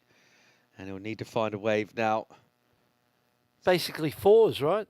3-5-3 for Norway. 3-7-6. Here we go. Tommaso using the priority. Nice whip from him, just slightly overdoes it. That wave was running away and closing out. Maybe he felt this is going to be a 1 turn. I need to push hard, but you don't want to push so hard that you fall off. It's nervous times. He's a young guy. He's 13 years of age. He's well below the age of the under-18s. Plenty of time in there. Hold on, dangerous wave here for the other surfers. Jack Young, unfortunately, falls off there. Everybody showing the nerves of the elimination round quite evidently in the losses of priority, in the wave selection choices, and then in the performances on the wave. The 2-8-3 and the 1-4-3, which ordinarily are throwaway scores, they're actually, giving you an advancing position at this point in time, 3 minutes on the clock. I think you just want to ride a wave to feel good about your performance. Obviously, it doesn't matter how you get through as long as you do. I think that's a really important thing. Everybody wants to flare, everyone wants to do the best surfing they've ever done, but as long as you get through, that's the job. Garcia here with a bomb coming around the corner. And just a quick abbreviated turn for him, and then a steeper section in here. He's patient, and he goes into the lip, and without speed, and we talked about those nerves. We're seeing some performances here well below really what we'd expect, and it's a combination of that pressure, I think, and almost there's just some energy in the air about you. I feel it too. It's almost like contagious. I feel it too. There is a nervous energy in the air. The coaches, the parents, the teammates, everybody's on the beach watching you. Norway. He goes Severinsen, and from way behind, puts his bottom turn under the white water, a bomb outside. And this big wave will run through, just steam through. Look at that left rumbling. We've got a taker, Layson. What's he going to do with this? Good section for him. And he banks one off the top. Smart decision not to go too hard there. Does well to recover that. And then this, he'll make that too. And that is very, very good surfing in the context of this heat, the context of that wave. And the tendency to try and overcook it, try and overpush. He's cleaned that up from previous efforts. That's good. It stayed open for a while. How long did it peel before he took off? That was a really fantastic wave. But it's going to be, I feel like it's the highest score of the heat so far. 2 major moves on a big open face. And it'll put a lot of distance between he, Thomas Garcia, and 3rd and 4th. Severinsen in 4th, looking for a 3-5-3. That will go up as well once that 1-4-3 is replaced. So it's going to be a big ask for Jack Young and Sigurd Severinsen. Yeah, final minute. Those numbers have been in the 3s for Surfers chasing. That'll change shortly when the score comes through. A bomb out the back. This will do nothing other than just chew through precious clock time for Surfers chasing. That one will rumble through. Everyone will duck dive. By the time they emerge, they'll get dragged a little bit back by that push towards the beach and then swing the arms, get in the lineup. We're now on 40 seconds remaining. We're still waiting for a number. Feeling it's going to be decent. If he does get a first, then looking at those numbers of Garcia, who'd be in second, 7-5 his combined total, that's going to be really tough for Jack and Sigurd. Yeah, it really is. It feels like it's done. Here we go. 20 seconds on the clock. Jack Young in position. First priority. This is his moment. Jack Young, Puerto Rico. Good looking wave here. Off the bottom with a bit of wobble, and he deals with that quite well. Now the wave will go a touch soft. And this isn't really the kind of energy he was hoping for as he dropped into this thing. But he'll stay with it. And he'll flick off a couple of quick turns with some decent spray. And he's just decorating this smaller wave face with some backhand whips. And he'll get a 5th turn there. That was nice. And he'll go again in here. This wave providing... Onto the, all the way to the shore, looking for a 6-5-3. With the absence of the outside work, it's hard to see it going that far, but he did everything he could. And you imagine you had one of them earlier, you wouldn't be looking for much to get advancement. I mean, there's obviously still a chance that as he sort of hits the beach and this heat is done, let's see where the judges go with this. Well, he needed to get a wave and he did that, so that part of his task He got the job done by the fact that he got a wave and he milked that thing all the way through. Multiple maneuvers, the running section on the inside kept providing for him. Let's have another look. First turn. This, up until here with those couple of falls, I wondered whether he had the ability to get through, kind of, if you know what I mean. But this wave, when you watch the way he surfed, you realise what a great surfer he is. And look at that sharp essing turns there. Out of the lip, nice style. And this wave just kept delivering.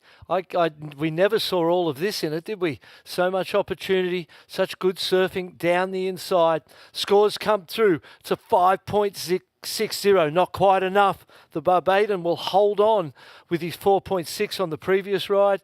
And Thomas Garcia, Chile, holding on to the lead. Oh, there we go. We're all wrapped up here. So a valiant late rally from Jack Young from Puerto Rico. His best wave by far, that 5.6. But ultimately, it'll be not enough for him.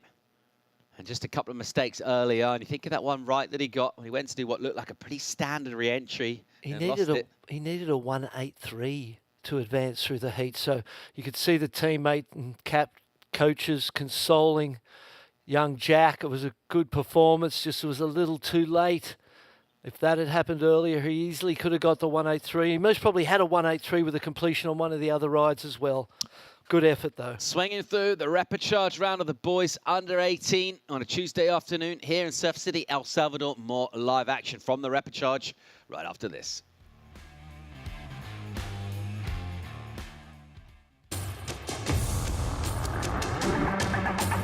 It's one of the biggest goals and one of the biggest dreams.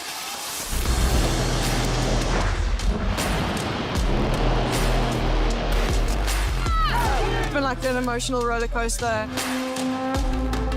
I ask myself, what just happened? Is this real? Every athlete's dream is to, reach that gold medal. I'm on a mission, I think that everything is possible. It's not over till it's over.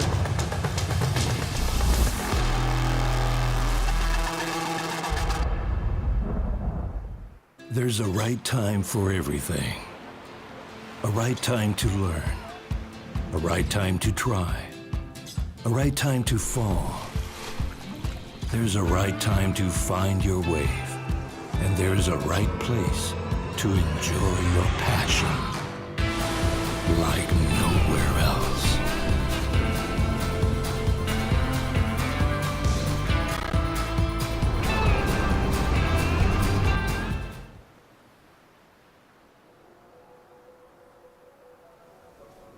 We're back live at Surf City as we'll watch a brand new quartet out there.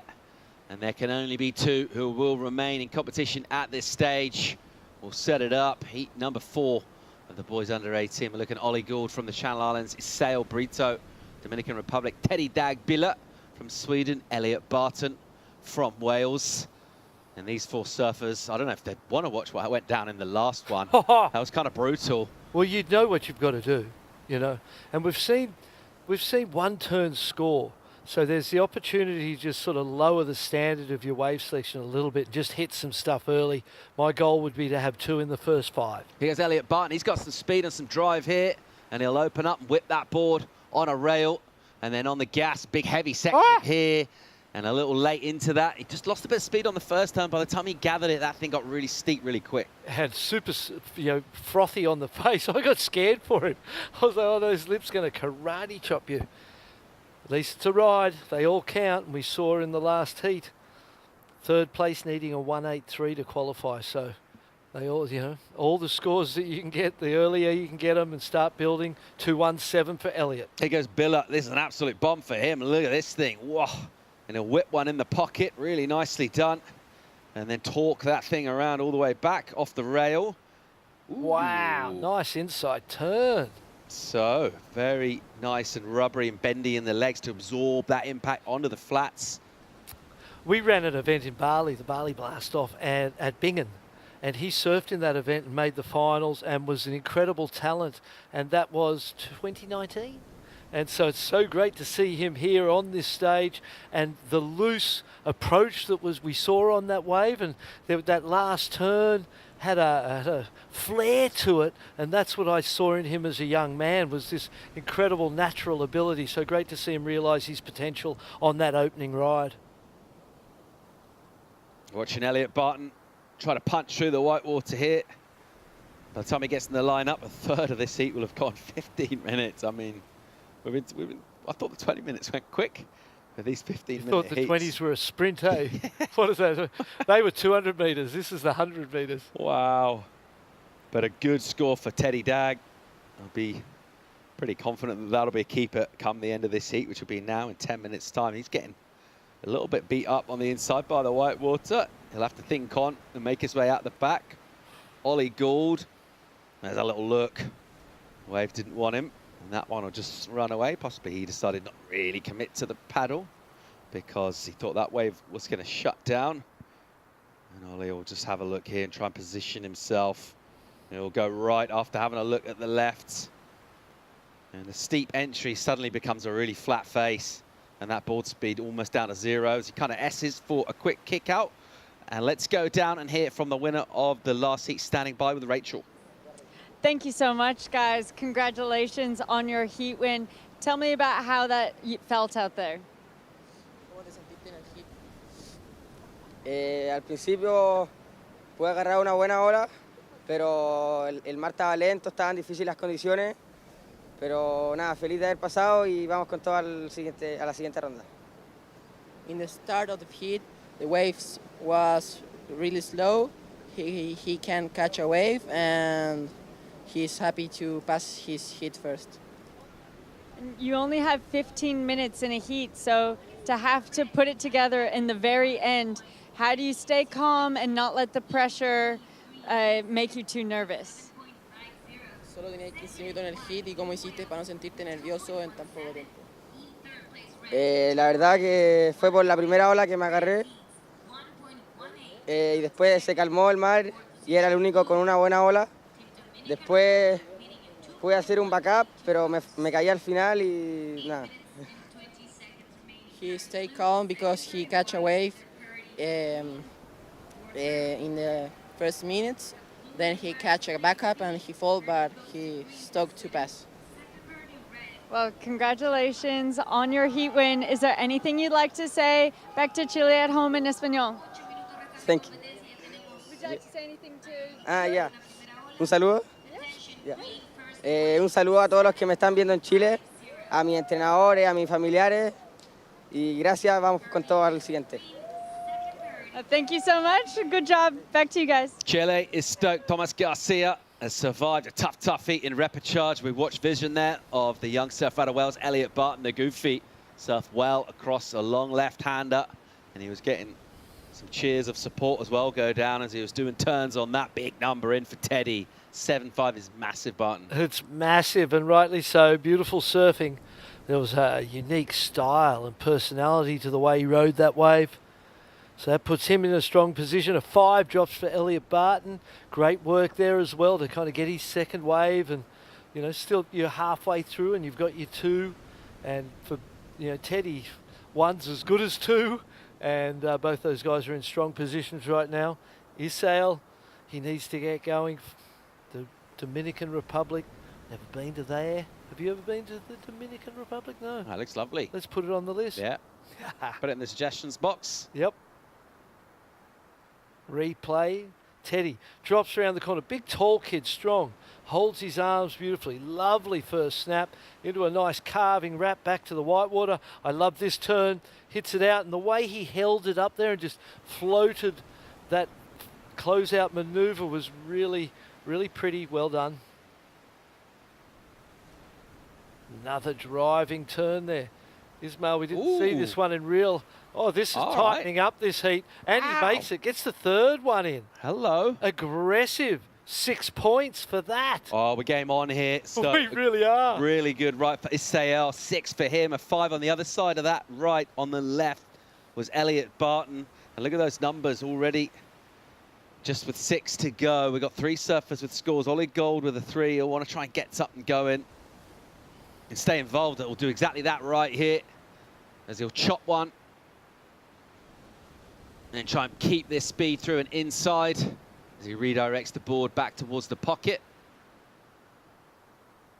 And then looking to pace this thing through and inside, still working it, juicing this inside section. Might be a little thing to tag in here, and he'll go up and highline it and get a little bit overcome by that bounce on those uneven boulders in there. And right now it'll be a long paddle back out and a bit of a race against the clock as well. A number will come for him. He'll definitely improve the 1. Let's see just how far he goes with that score, though, because we do have 3 surfers with significant numbers on the boards. And it's all about the surfer out of Sweden at the moment. He's got priority and a big number of a 7.5 in his next score. Well, even if he doesn't get another score, but as soon as he gets to his feet, really, it'll probably ensure his continued participation in the repechage. Yes, you would think so. 7.5 start, his dream start. But, you know, we've seen surfers get 10s and lose heats because they haven't been able to get a backup score. Elliot Barton's been staying super busy. He's in the 3rd priority. Teddy in 1st place, got a 7.5 and 1st priority. So everything going his way at this point in time. I just love the cool head from Isao Brito, who had nothing going at all, and all of a sudden gets that 6, and that was aggressive as well. And when you don't see it in real time and then it pops up as a replay, you're like, oh, there's something we didn't see. And the way he attacked it was positive and showed no fear, no nerves. Just over 4 minutes and 10 seconds to go in this. First priority is with the Swede Biller. Still went for him to get 2nd wave. Elliot Barton is in 3rd priority, but 2nd place, crucially. Chasing him down, looking for a very modest number. Isao Brito only needs a 1.17. That's not a big number. Looks like our drone pilot there enjoying himself. Well, doing great work, mate. Keep it up. Long day for everyone, but a good day. Great day. And that is the vision from the drone as we lurk out above the peak and have a look at maybe a little bit of interest here from Brito.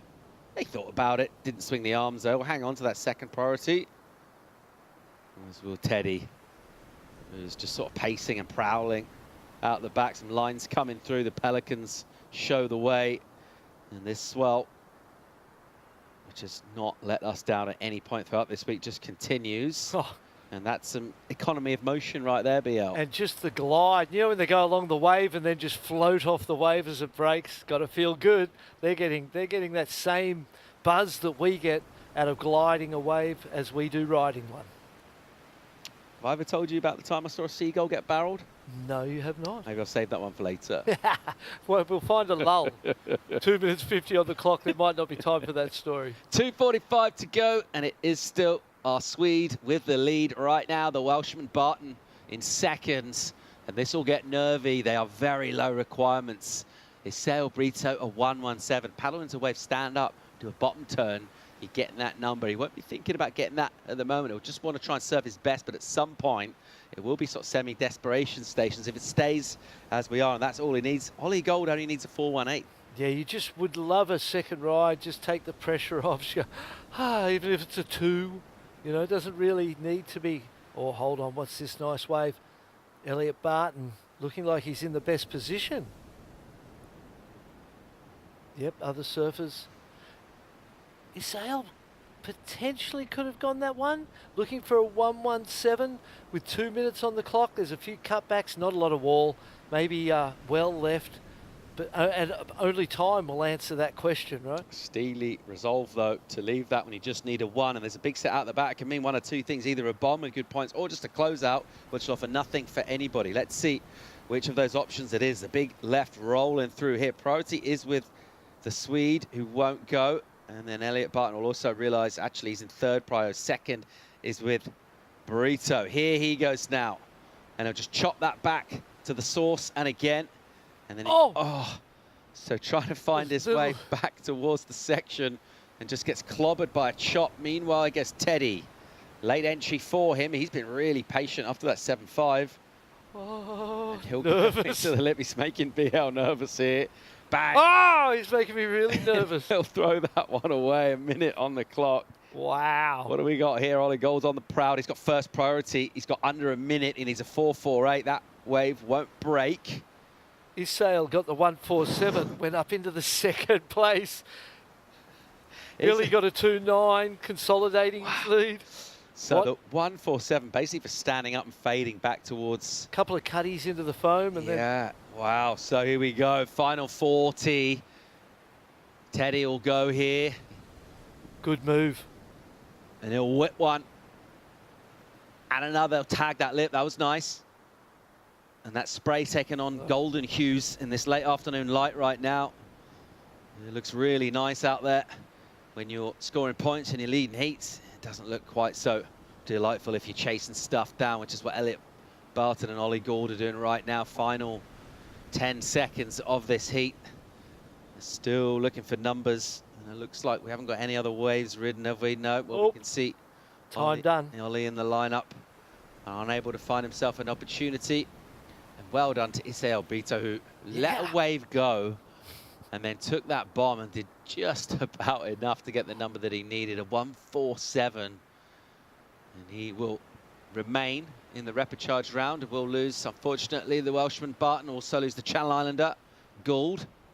Get up, Elliot. Surf it, mate. You can. Just one on the way in. You'd be at G-Land back in the day for the WCT event, and they would make you bellyboard in. Perfect waves. Brito there. A job well done from him. That's 6. Really valuable. Good surfing. Set him up a platform to just bang out a 1. He did exactly that. Green looked absolutely great. This is a 7.5. We're going to keep rolling with repechage here. There's still some real quality waves out in the water. More live action will come from Surf City on the other side of the break.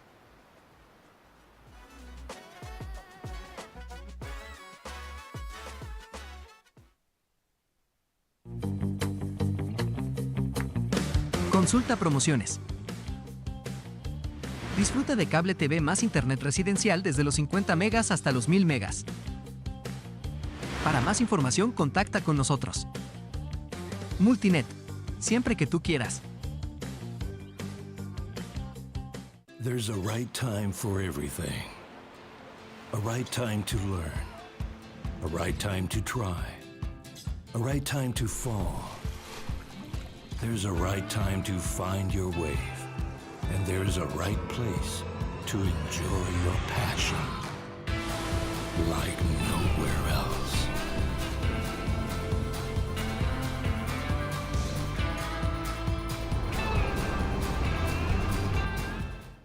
Bienvenidos a la tierra de anfitriones.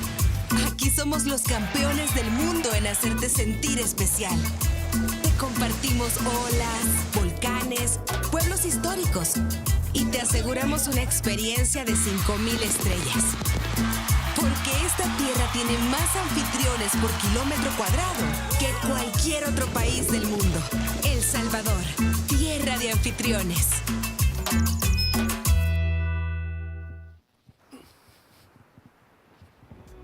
ISA World Juniors welcomes you back to Surf City, El Salvador. We're up to Heat 5 in the repechage round 1. Boys under 18. Repechage rounds 4 surfers. Yorklays, Zalan Luis, Andrefi, Yunus Utero, and Thomas Vergara.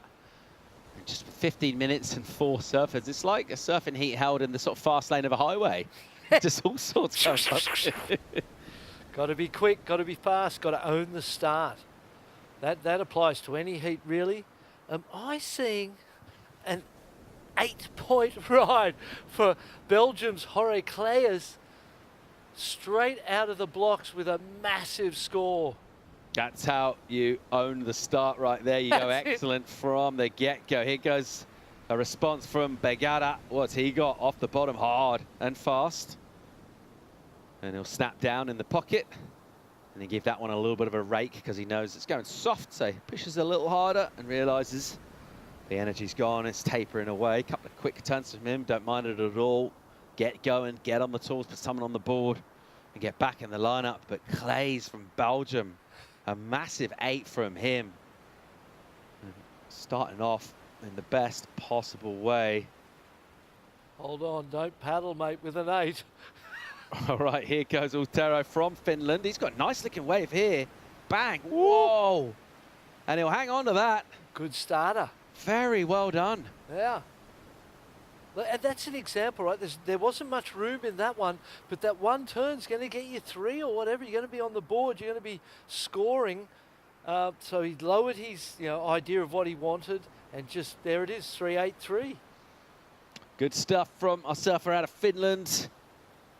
And on just a quick wave, that was always running away, good enough to go up into the lip. Crucially come down, landed it on the flats. Here's the 8. Drives, beautiful big turn. Fades it down, holds, pumps out onto the lip a bit. Oh, the old 2-turn backhand 8. There it is. That was a beauty. And that second turn critical. Love the first turn as well. Great way to start for the surfer from Belgium. Clay's having another look here. He likes these lefts. Here he goes. Look at the speed from entry and a cash takeoff. Wow. And another vicious one in the critical section. Saw a little bit of wobble there. And just as he's recovering that turn, it was a great turn. He'll go incomplete. Another turn, he was looking at another 8, and he could just, pretty much pack your stuff up and come in. Otero here. And arriving, not quite going all the way into the lip, and he kind of wanted to go sort of over that to project out, but he sort of remained just a little touch low with his board, a little lateral, so that'll be a quick throwaway from him. In the meantime, let's go down and here with a very happy winner of the last heat, standing by for an interview with Rachel. A very happy winner down here. You did not make that road easy to get that heat win. You started out really strong with that 7, but waited the entire heat to find your backup, and that one that came through was just incredible. You surfed it well. Talk to me about that heat. Yeah, that heat felt, really good. I got a 7.5 at the start, so I was really stoked. I was kind of splashing the water. I was like, yes, I got a good score at the start. But it took me a while to find the next wave. And then I found another one and managed to pull it together, and I'm really stoked at my heat win. Well, that's a great example of why a quick start can be really imperative out there. And we were just looking at your board. It looks like you have kind of a bit of a crease or a buckle on the bottom here. Yeah. What type of equipment do you have here as backups? How many other boards did you bring with you? I brought about 6 boards, all Almeric Channel Islands, and they're really, really magic. I'm super stoked. This is a CI Pro 2. Squash tail, 511, and my equipment couldn't feel better right now. Well, that's great. You're looking great on your equipment. Is there anything you'd like to say to back home? Yeah, to my family if they're watching, super stoked to the heat win, and thank you to my sponsors, and let's keep it going. Oh, I'm sure you will. Congratulations, and back to you guys in the booth. Well done, Teddy. He's got a crease at the board. He's not too worried. He's got 6 boards, BL. That's all right. Good Barely even looked at it, did he? Got another one. Easy come, easy go. Mum and Dad are at work paying for him. So 8.5 on the clock, 8, the crucial number in terms of the scoreline. Clay's the Belgian. Massive, massive from him. Huge, excellent range. And that's going to feel great from his point of view. And then that really says, well, unless something absolutely crazy happens, he's got a good spot of advancing, which suggests that it's one available berth, 3 surfers vying for it. Haven't seen loads out the Hungarian. He's got 3rd priority, so he's probably paddled and missed a couple of times, and he really wants to get his skates on here. 4.8 currently is the requirement, as we'll see yet more sets come through. I believe this is our penultimate heat of the day. We're going through to heat 6, are we, the repechage round? Sounds about right. Well, mate, I just do the calling. Just tell me, get in there and speak. I get in here and speak. I think that's the case for big set on the outside.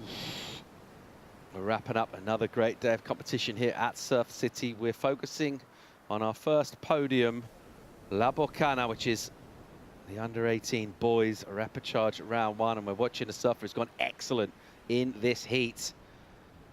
And he'll tag it with a bit of authority. There's not really loads of room to swing the axe there's just a short section, but he hit it well. That was really nice from the Finn, Otero. And similar to his opening ride where he got 1 turn, but that one had a bit more swing in it, a bit more space to move. Little more height in the wave. So both of those rides, clearly and obviously, I need a backup.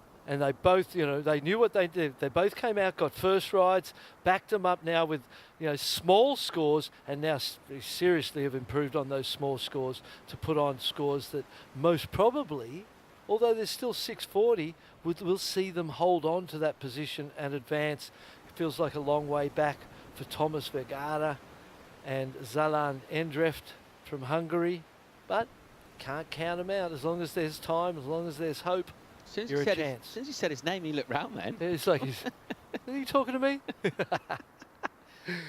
He wants to keep his eyes on the ocean, try and find himself an opportunity. He's not miles back right now. 4.8 is what he needs, but also just catch your next wave. Think about that. Put some points on the board, see where that lands. Score to come in, though, of course, for Yunus. Yeah, it's going to up that ask, isn't it, for sure? Also waiting for a wave for a number for Clays to come in. A little spread from the pack there. Well, another big set on the outside too. Look at those lines. And the serve continues to pulse here. La Bocana, and provide opportunities even in a 15-minute heats for surfers to impress the panel. Trying to get 2 waves for a score out of 20. Trying to avoid ending up in 3rd or 4th place position. A wave here. Who's on for this? It looks like Clays will go on a bomb left. Look at this thing for him. As I look around and I realise better get out the way, because Endreffi had 2nd priority, so he was up the order in front of Clays. I'm really glad that he got out of the way when he did. Didn't impede or the scoring potential. He had a look, didn't he? He actually looked in and checked out the priority board to make sure. Oh, did he? Before he took off? No, while he was riding While the he was wave. riding the wave. He could see Zalan about to drop in and he just checked. And went, oh, I'm out of here. I'm having too good a heat to do something that silly. Yeah, you've got to be on it, haven't you? There's so many elements to competing. Obviously, the catching of good waves, the riding of them, but then the priority, the use of management of the time. So many elements that go into a successful campaign. Here, paddling. Oh, won't get that one. Thomas Vergara from Ecuador now in the first priority. That's what he needs to be, but he needs to get going quick, because really in the perfect world, we're still waiting. A 4.33 came in for Jorge Claes on the 1 turn. Judges appreciating the critical nature of that. It was a beautiful turn. Still working on Jonas Otaro's wave. Yeah, Vergara's position. He's gone down to 3rd priority, but the 2.21 is what he needs. So he's not a long way back. And here he goes right now with some speed. Gets a little caught there. Does well to kind of unstick the surfboard. And then cleans it up with a big wrap back to the juice. And then he'll slice in there, put a little head nod into that as well for emphasis. And that was nice. Sliced into the lip. So the Ecuadorian, that'll count for him for sure. 2.21 to go and threaten the Finn, Yunus Otero. I think he'll do that. But still waiting on his 3rd score. That's been a long wait. I don't see the need for that. It was a nice closeout re-entry. There it is. Big score for 1 turn. Massive 6.67 wow. for Yunus. And that makes that requirement much more steep now. Vergara 7.9. There's no way he gets that on his last wave. And Dreffy looking for a 9.5. And with 3 on the clock, that 6.67 score coming in. Feels like that's made things really tough for the chasing pack. Yeah, critical closeout re-entry. So really for his 10.5 heat total, he's done 2 turns, 2 forehand closeout re-entries. But the first, 3.83, the second one deemed to nearly be double. You know, the quality of that turn into the high 6s. Be stoked on that. He's paddling, looking, 2.5 on the clock. There's our 2 advancing surfers right now in 1st and 2nd priority. I have been known to go, hey, you go sit on blue, I'll sit with white, we'll just close this one out, and good job. You know, communication key. Just over 2 to go in Heat 5 of the Rapid Charge Round 1. For those unfamiliar with the format, just offers surfers that finish 3rd and 4th in the main round an opportunity to have another swing. They've travelled a long way here. And they go again in the Rapid Charge Round. Of course, if they get 3rd or 4th again, that'll conclude their participation in the event. In terms of surfing, but they'll stick around and they'll participate and they'll play a crucial role in supporting their team on. It's been a feature of this event. It's been really cool to see that throughout this day. And that squad energy is the first thing that happens to surfers when they get back on the beach. Usually you see maybe one coach come and have a word. In this, it's the teammate first. We get the huddle, the debrief comes after, and it's all about keeping those vibes alive. And there's the chant. There's all the different teams have their own little celebratory or congratulatory chant that they do. And that, like you said, you know, the fact that you come to the shore and all of your teammates come to win, lose or draw, they're going to come down and be there for you. Vergara here looking to go. Oh, can't get much done. Yeah, when we wrap up our last heat at the end of the broadcast today, Shannon and Mitchell are gonna come down here and get into a huddle with us. Or chair us up. Rachel's gonna come down as well. We'll do a nice chant. Yeah. Maybe sing a little song. Maybe we'll go back to the hotel and sing a few songs. Got a musical crew. Enjoying ourselves here last minute on this heat number 5. Clays from Belgium, streets ahead. An 8-point ride, huge. He'll be in the highlight reel for sure. And he'll be stoked on that. He'll enjoy watching that one back and looking to bring more of that back in later rounds in the rapid charge. Meanwhile, the Finn Otero smashed a 6.67 with one turn on a solid wave. Judges enjoyed it. And he'll be enjoying that feeling of being in double figures and having a bit of a margin over Vergara and Endreffi. 100%. 20 seconds on the clock. Feels like, you know, there's sets out there, but I don't feel like anything's going to get here in time to save the campaigns of Hungary and Ecuador in this particular repechage heat. Repechage round 1, heat 5, 5 seconds. Clays, even though he's well out in front, he wants to keep surfing. In fact, he'll go for a little prone ride in, not a lot on offer there, doesn't bother expending the calories of getting to his feet. And he'll bring this one through. He'll steer, nice little L roll, thank you very much. He'll steer the board off the boulders, keep that thing looking crisp. He looks real good under his feet. He's gone to the excellent range, love that. Beautiful scenes from above, the volcanic mountainous hinterland of El Salvador, the surf-drenched shoreline of Surf City. And we just got one more heat to go before we wrap up another epic day of competition here. We're going to go to a commercial break. Here's the 8-point ride. Still loads of quality in this round. When we come back, we'll wrap things up. Last heat as well as highlights. Stay tuned.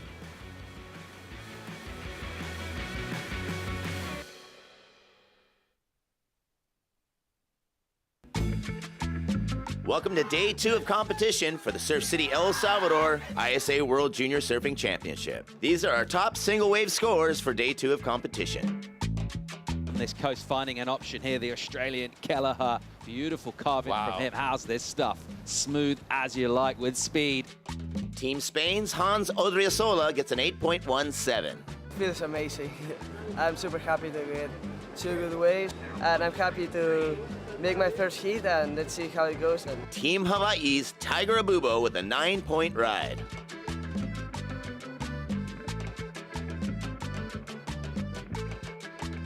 Eden Walla with an 8.73 for Team USA.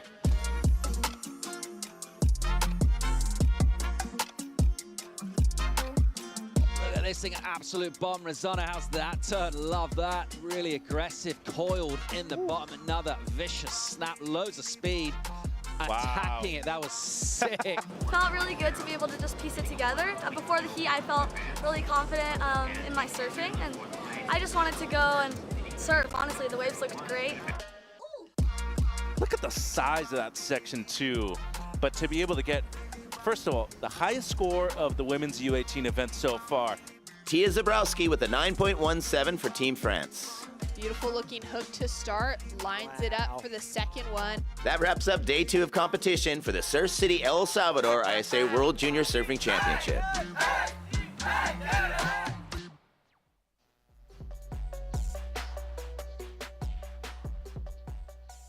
Last heat of the day takes to the water for combatants. Get the lycras on and get down to Biz. Rodriguez, Venezuela, straight into it. Look at the drive and the speed. Searing turn on a rail on a flatter section. Keeping his eyes on the inside, likes the look of this and tags it. Tries to blow out the tail a touch. The nose pokes and he goes down a long way for him, all the way to the inside. There'll be a long paddle back out.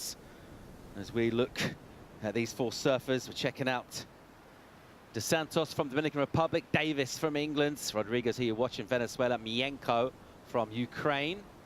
How about this left button? Having a bottom turn. Thank you, mate. And pulling into that one. Good start. And here we go. Noah Davis. England. Nice snap. Out of the top. Stays open. Gets the last one. Beautiful turn. Gets the completion. Rock hops into another one. That's shallow inside there. Great ride for the Englishman. Yeah, he ripped that wave, didn't he? Wasn't scared of the rocks either. Great style between the turns too. Love it. Let's see where the panel put that. But getting amongst it early on in this. We saw that boil underneath. I don't know he knew a lot about it. But no, not until he hopped over it, eh? We could see that thing. 11 minutes and 20 seconds remaining in this 15-minute heats. De Los Santos, a 4.17. Good start.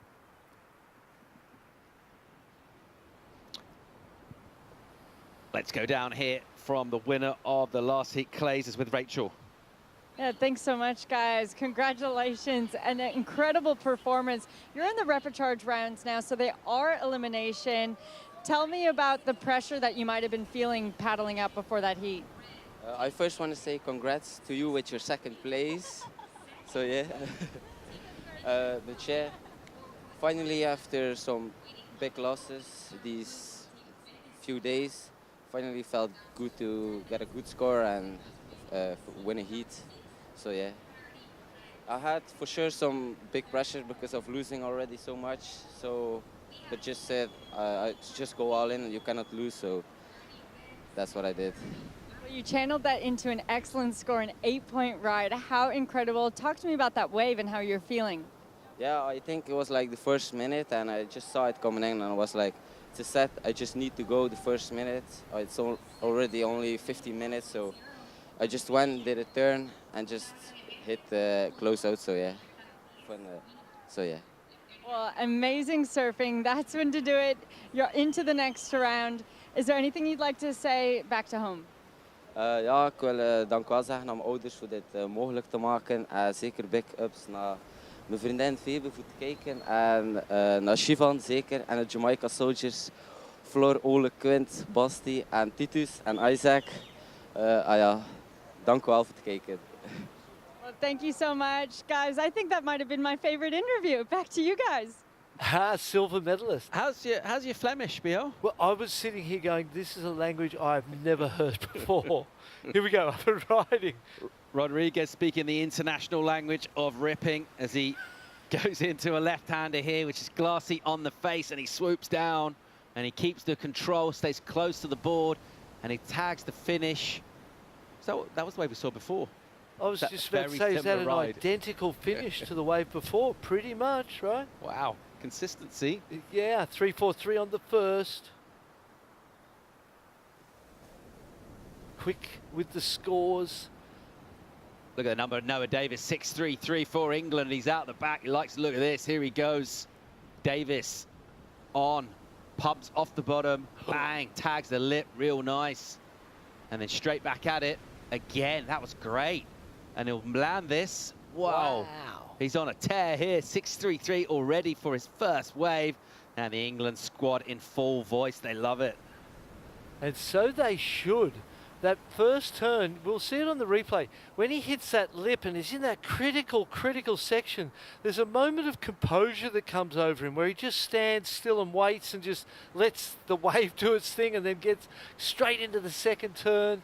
That was beautiful surfing. That's I feel like that's going excellent. All right, Mienko, here we go, Ukraine. Trying to make his way down a really tough face. It was a lot of whitewater, kind of milkshake on the face, and he did struggle to get down the line. Let's have another look here at Davis. Up into the, watch this, just there, see that moment of control. That's what created the foundation for that second turn. Just the fact that he didn't rush, he waited, composed himself, then got back to work. He knew he completed the first turn, and that second turn was critical. Great surfing for Noah Davis under pressure here. Yeah, he's going to be way out in front when this score comes in. Already got the 6. And that was very well surfed indeed. Backhand combo tends to send the judges almost semi-delirious. They love those, don't they? They throw all sorts of numbers at that, and we absolutely love that. Flemish? Yeah, is that what that was? Yeah, so the two main, like this part of Belgium where they speak French, and the part where they speak Flemish is really similar to Dutch. It's not exactly the same thing. Yeah, I could hear bits in there. Pretty similar, yeah. And I didn't get a word. I thought I heard Jamaica in there, but I was listening and I'm thinking, normally with most languages I know a few words. You know, here we go, De Los Santos. Whoa, nice turn on a rail. Good swing to him. And again, look at the cruisy style. Whoa, super cool. Hold it, mate. Really well done to control that. Oh. And then just a little too much swing there. That wave sort of flattened and bounced a bit as he leaned into that turn, but he looked good. I like the style. He looks cruisy. Noah Davis, number 767. Yep. Massive total of 14 points. And he is loving this action so far of the repechage round. Noah Davis from England dominating this heat at the moment. Rodriguez behind him. We'll get a number for De Los Santos. It will certainly improve on the 1. He only needs a 2.76 currently. I think he's most probably getting that. You know, I agree. The style and the technique's really lovely. There's a casualness, a relaxed nature to what he's doing. He got into that floater. It was unfortunate. There's Ivan representing the Ukraine. He's a little grommy. We love having him here. Love having Ukraine a part of the World Junior Surfing Championships. 4 new nations this year: British Virgin Islands, Latvia, Lithuania and Slovakia, with surfers for the very first time.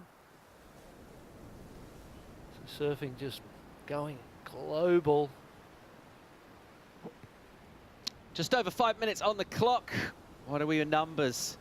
We're caught up, aren't we? We've got the number in, and it's a 5-4 solid for De Los Santos. Second place for him.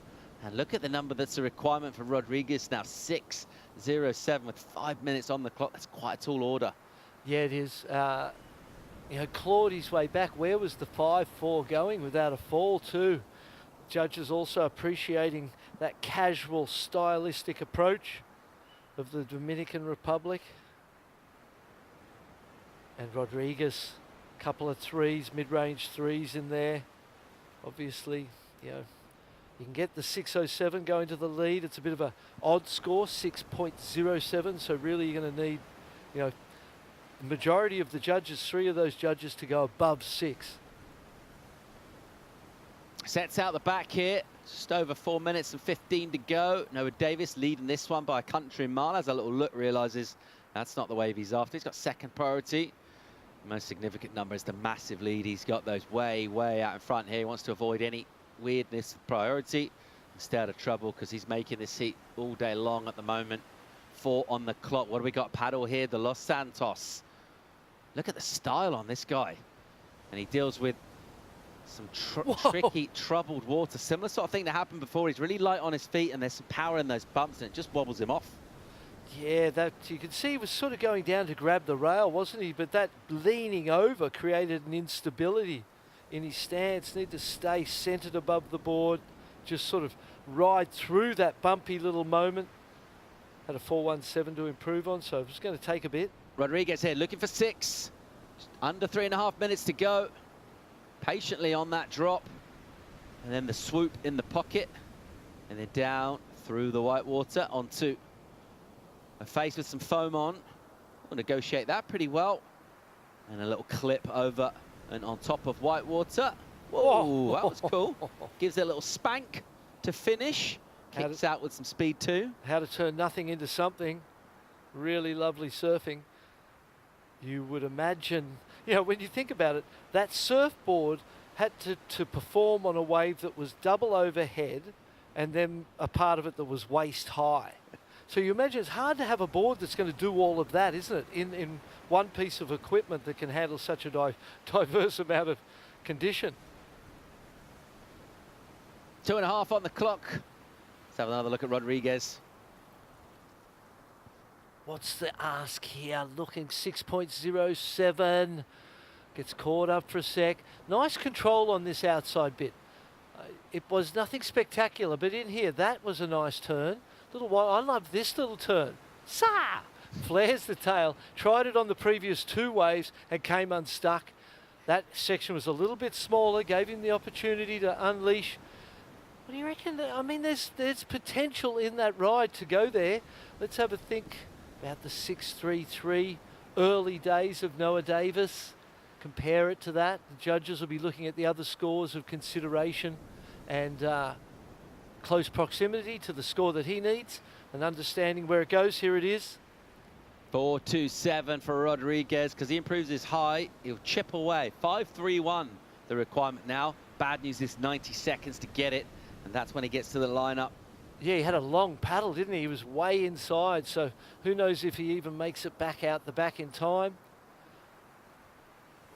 Ivan Mienko, he needs a 9-point ride, so it's a big ask for him, having a paddle there.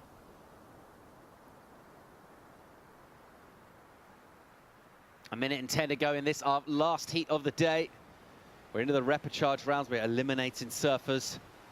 And from 6 heats that have run of this round, we've seen really some quite scrappy stuff, some quite nervy stuff. And then we've really seen some flamboyant, dominant, assertive surfing as well. We've seen excellent numbers go down. Noah Davis gone real close to exiting this, actually. He's on screen right now, 7.67. 4.2, really well put together turns on the backhand. And since then, he hasn't needed to do too much. He's got those scores locked in. He's been able to afford to cruise. It's a lovely feeling, you know, to have those 2 scores early and go, oh, I'm through the repechage round. I live another day in the ISA World Junior Championships. It's a really great feeling when you get those scores done early, get the job done early, and really don't need to ride a wave. He's got the first priority. Rodriguez back in the lineup in terms of being far enough out to sea. He's a little way off the peak though, and he'll just decide to stay there actually. And we'll count down here. I'm not sure we're going to see another wave ridden. Final 10 seconds of this. Rodriguez is a good surfer. He's by no means disgraced himself out here. He's been a little unlucky, but he's got great style. Also, De Los Santos, he's looked impressive as well with his mid-rangers. Plenty more to come from him. Yep. And we'll see some more of him because he's going to stay alive behind the Englishman, Noah Davis, who's put in a pretty dominant performance out here. And that will wrap up another day of competition at the ISA World Juniors. An enjoyable day to call and to watch. And loads of highlights for our team of editors to sift through from the day and pick out the best of them. We're going to have a look at those soon. We're also going to endeavour to have a chat with this man, Noah Davis. And we'll watch these guys bring this in. Davis not too worried about proning in because there's no next heat paddling out, so the judges can't get confused by a surfer in a singlet getting a wave, so he'll get a couple of hits in. Why not? He didn't want to share it either, did he? He's a surfer. He just saw a wave and he wants to ride it. Speaking of highlights, let's check out some highlights for the day. And it's been another really cool big day of competition with some massive outstanding performances. The surfers ever has been one of the stars of that.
feeling really groovy right now. I loved it. The surfing was great, but it was so good to see surfing to that music. It's like watching a surf movie, that was. How cool. The timing with the music, that's really good. Love that. Team England, they're stoked. And then that little Grommy in the shore break having a swim made both of us smile.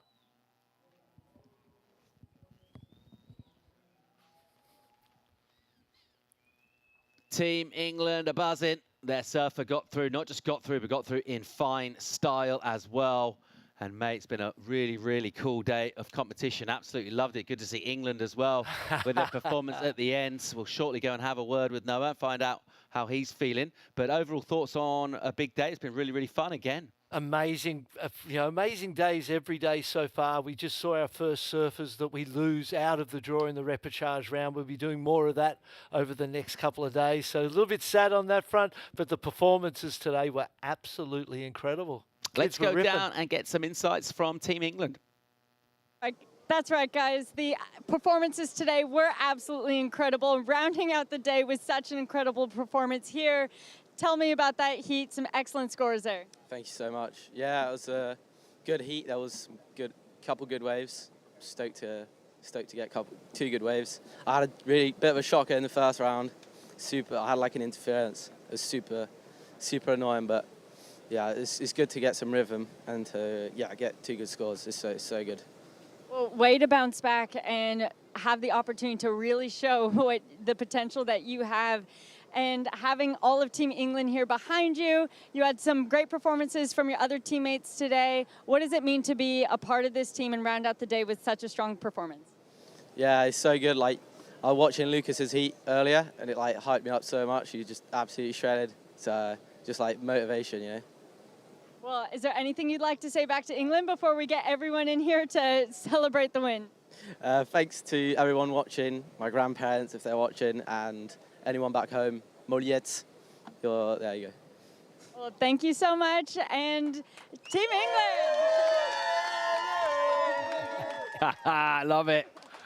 Noah Davies from Team England, based in southwest France. And just a quick pick up from his interview there. It's amazing your relationship with the ocean. So his last heat was that priority. And that's why he tried not to go. And he actually got pinged, wasn't he? He wasn't even standing up. He just got blasted by the whitewater and got penalized for it. And then today, he comes back in repechage, full flow, full rhythm, just ripping. And it just shows why surfing's so addictive, right? Because it's that relationship and it's just so powerful over us. One day you're up, the next day you're down, one day you're up, and the ocean's like that. But to wait all day, be in the last heat of the day, repechage round, a lot of pressure. Good job, England. Well done. One day, cock of the walk. Next day, feather duster. Speaking of the next day, should we come back at 7 o'clock tomorrow morning? We'll be here, mate. Tune in, people. It's going to be another great day. Thanks for the pleasure of your company today. We'll look forward to seeing you tomorrow. One thing we're pretty confident about, the surf's probably going to pump. Performance is going to be amazing too. Hasta mañana. We'll see you tomorrow.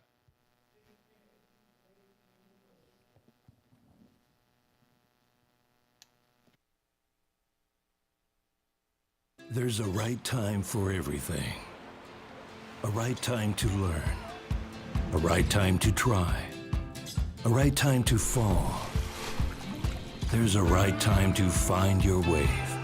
And there's a right place to enjoy your passion like nowhere else.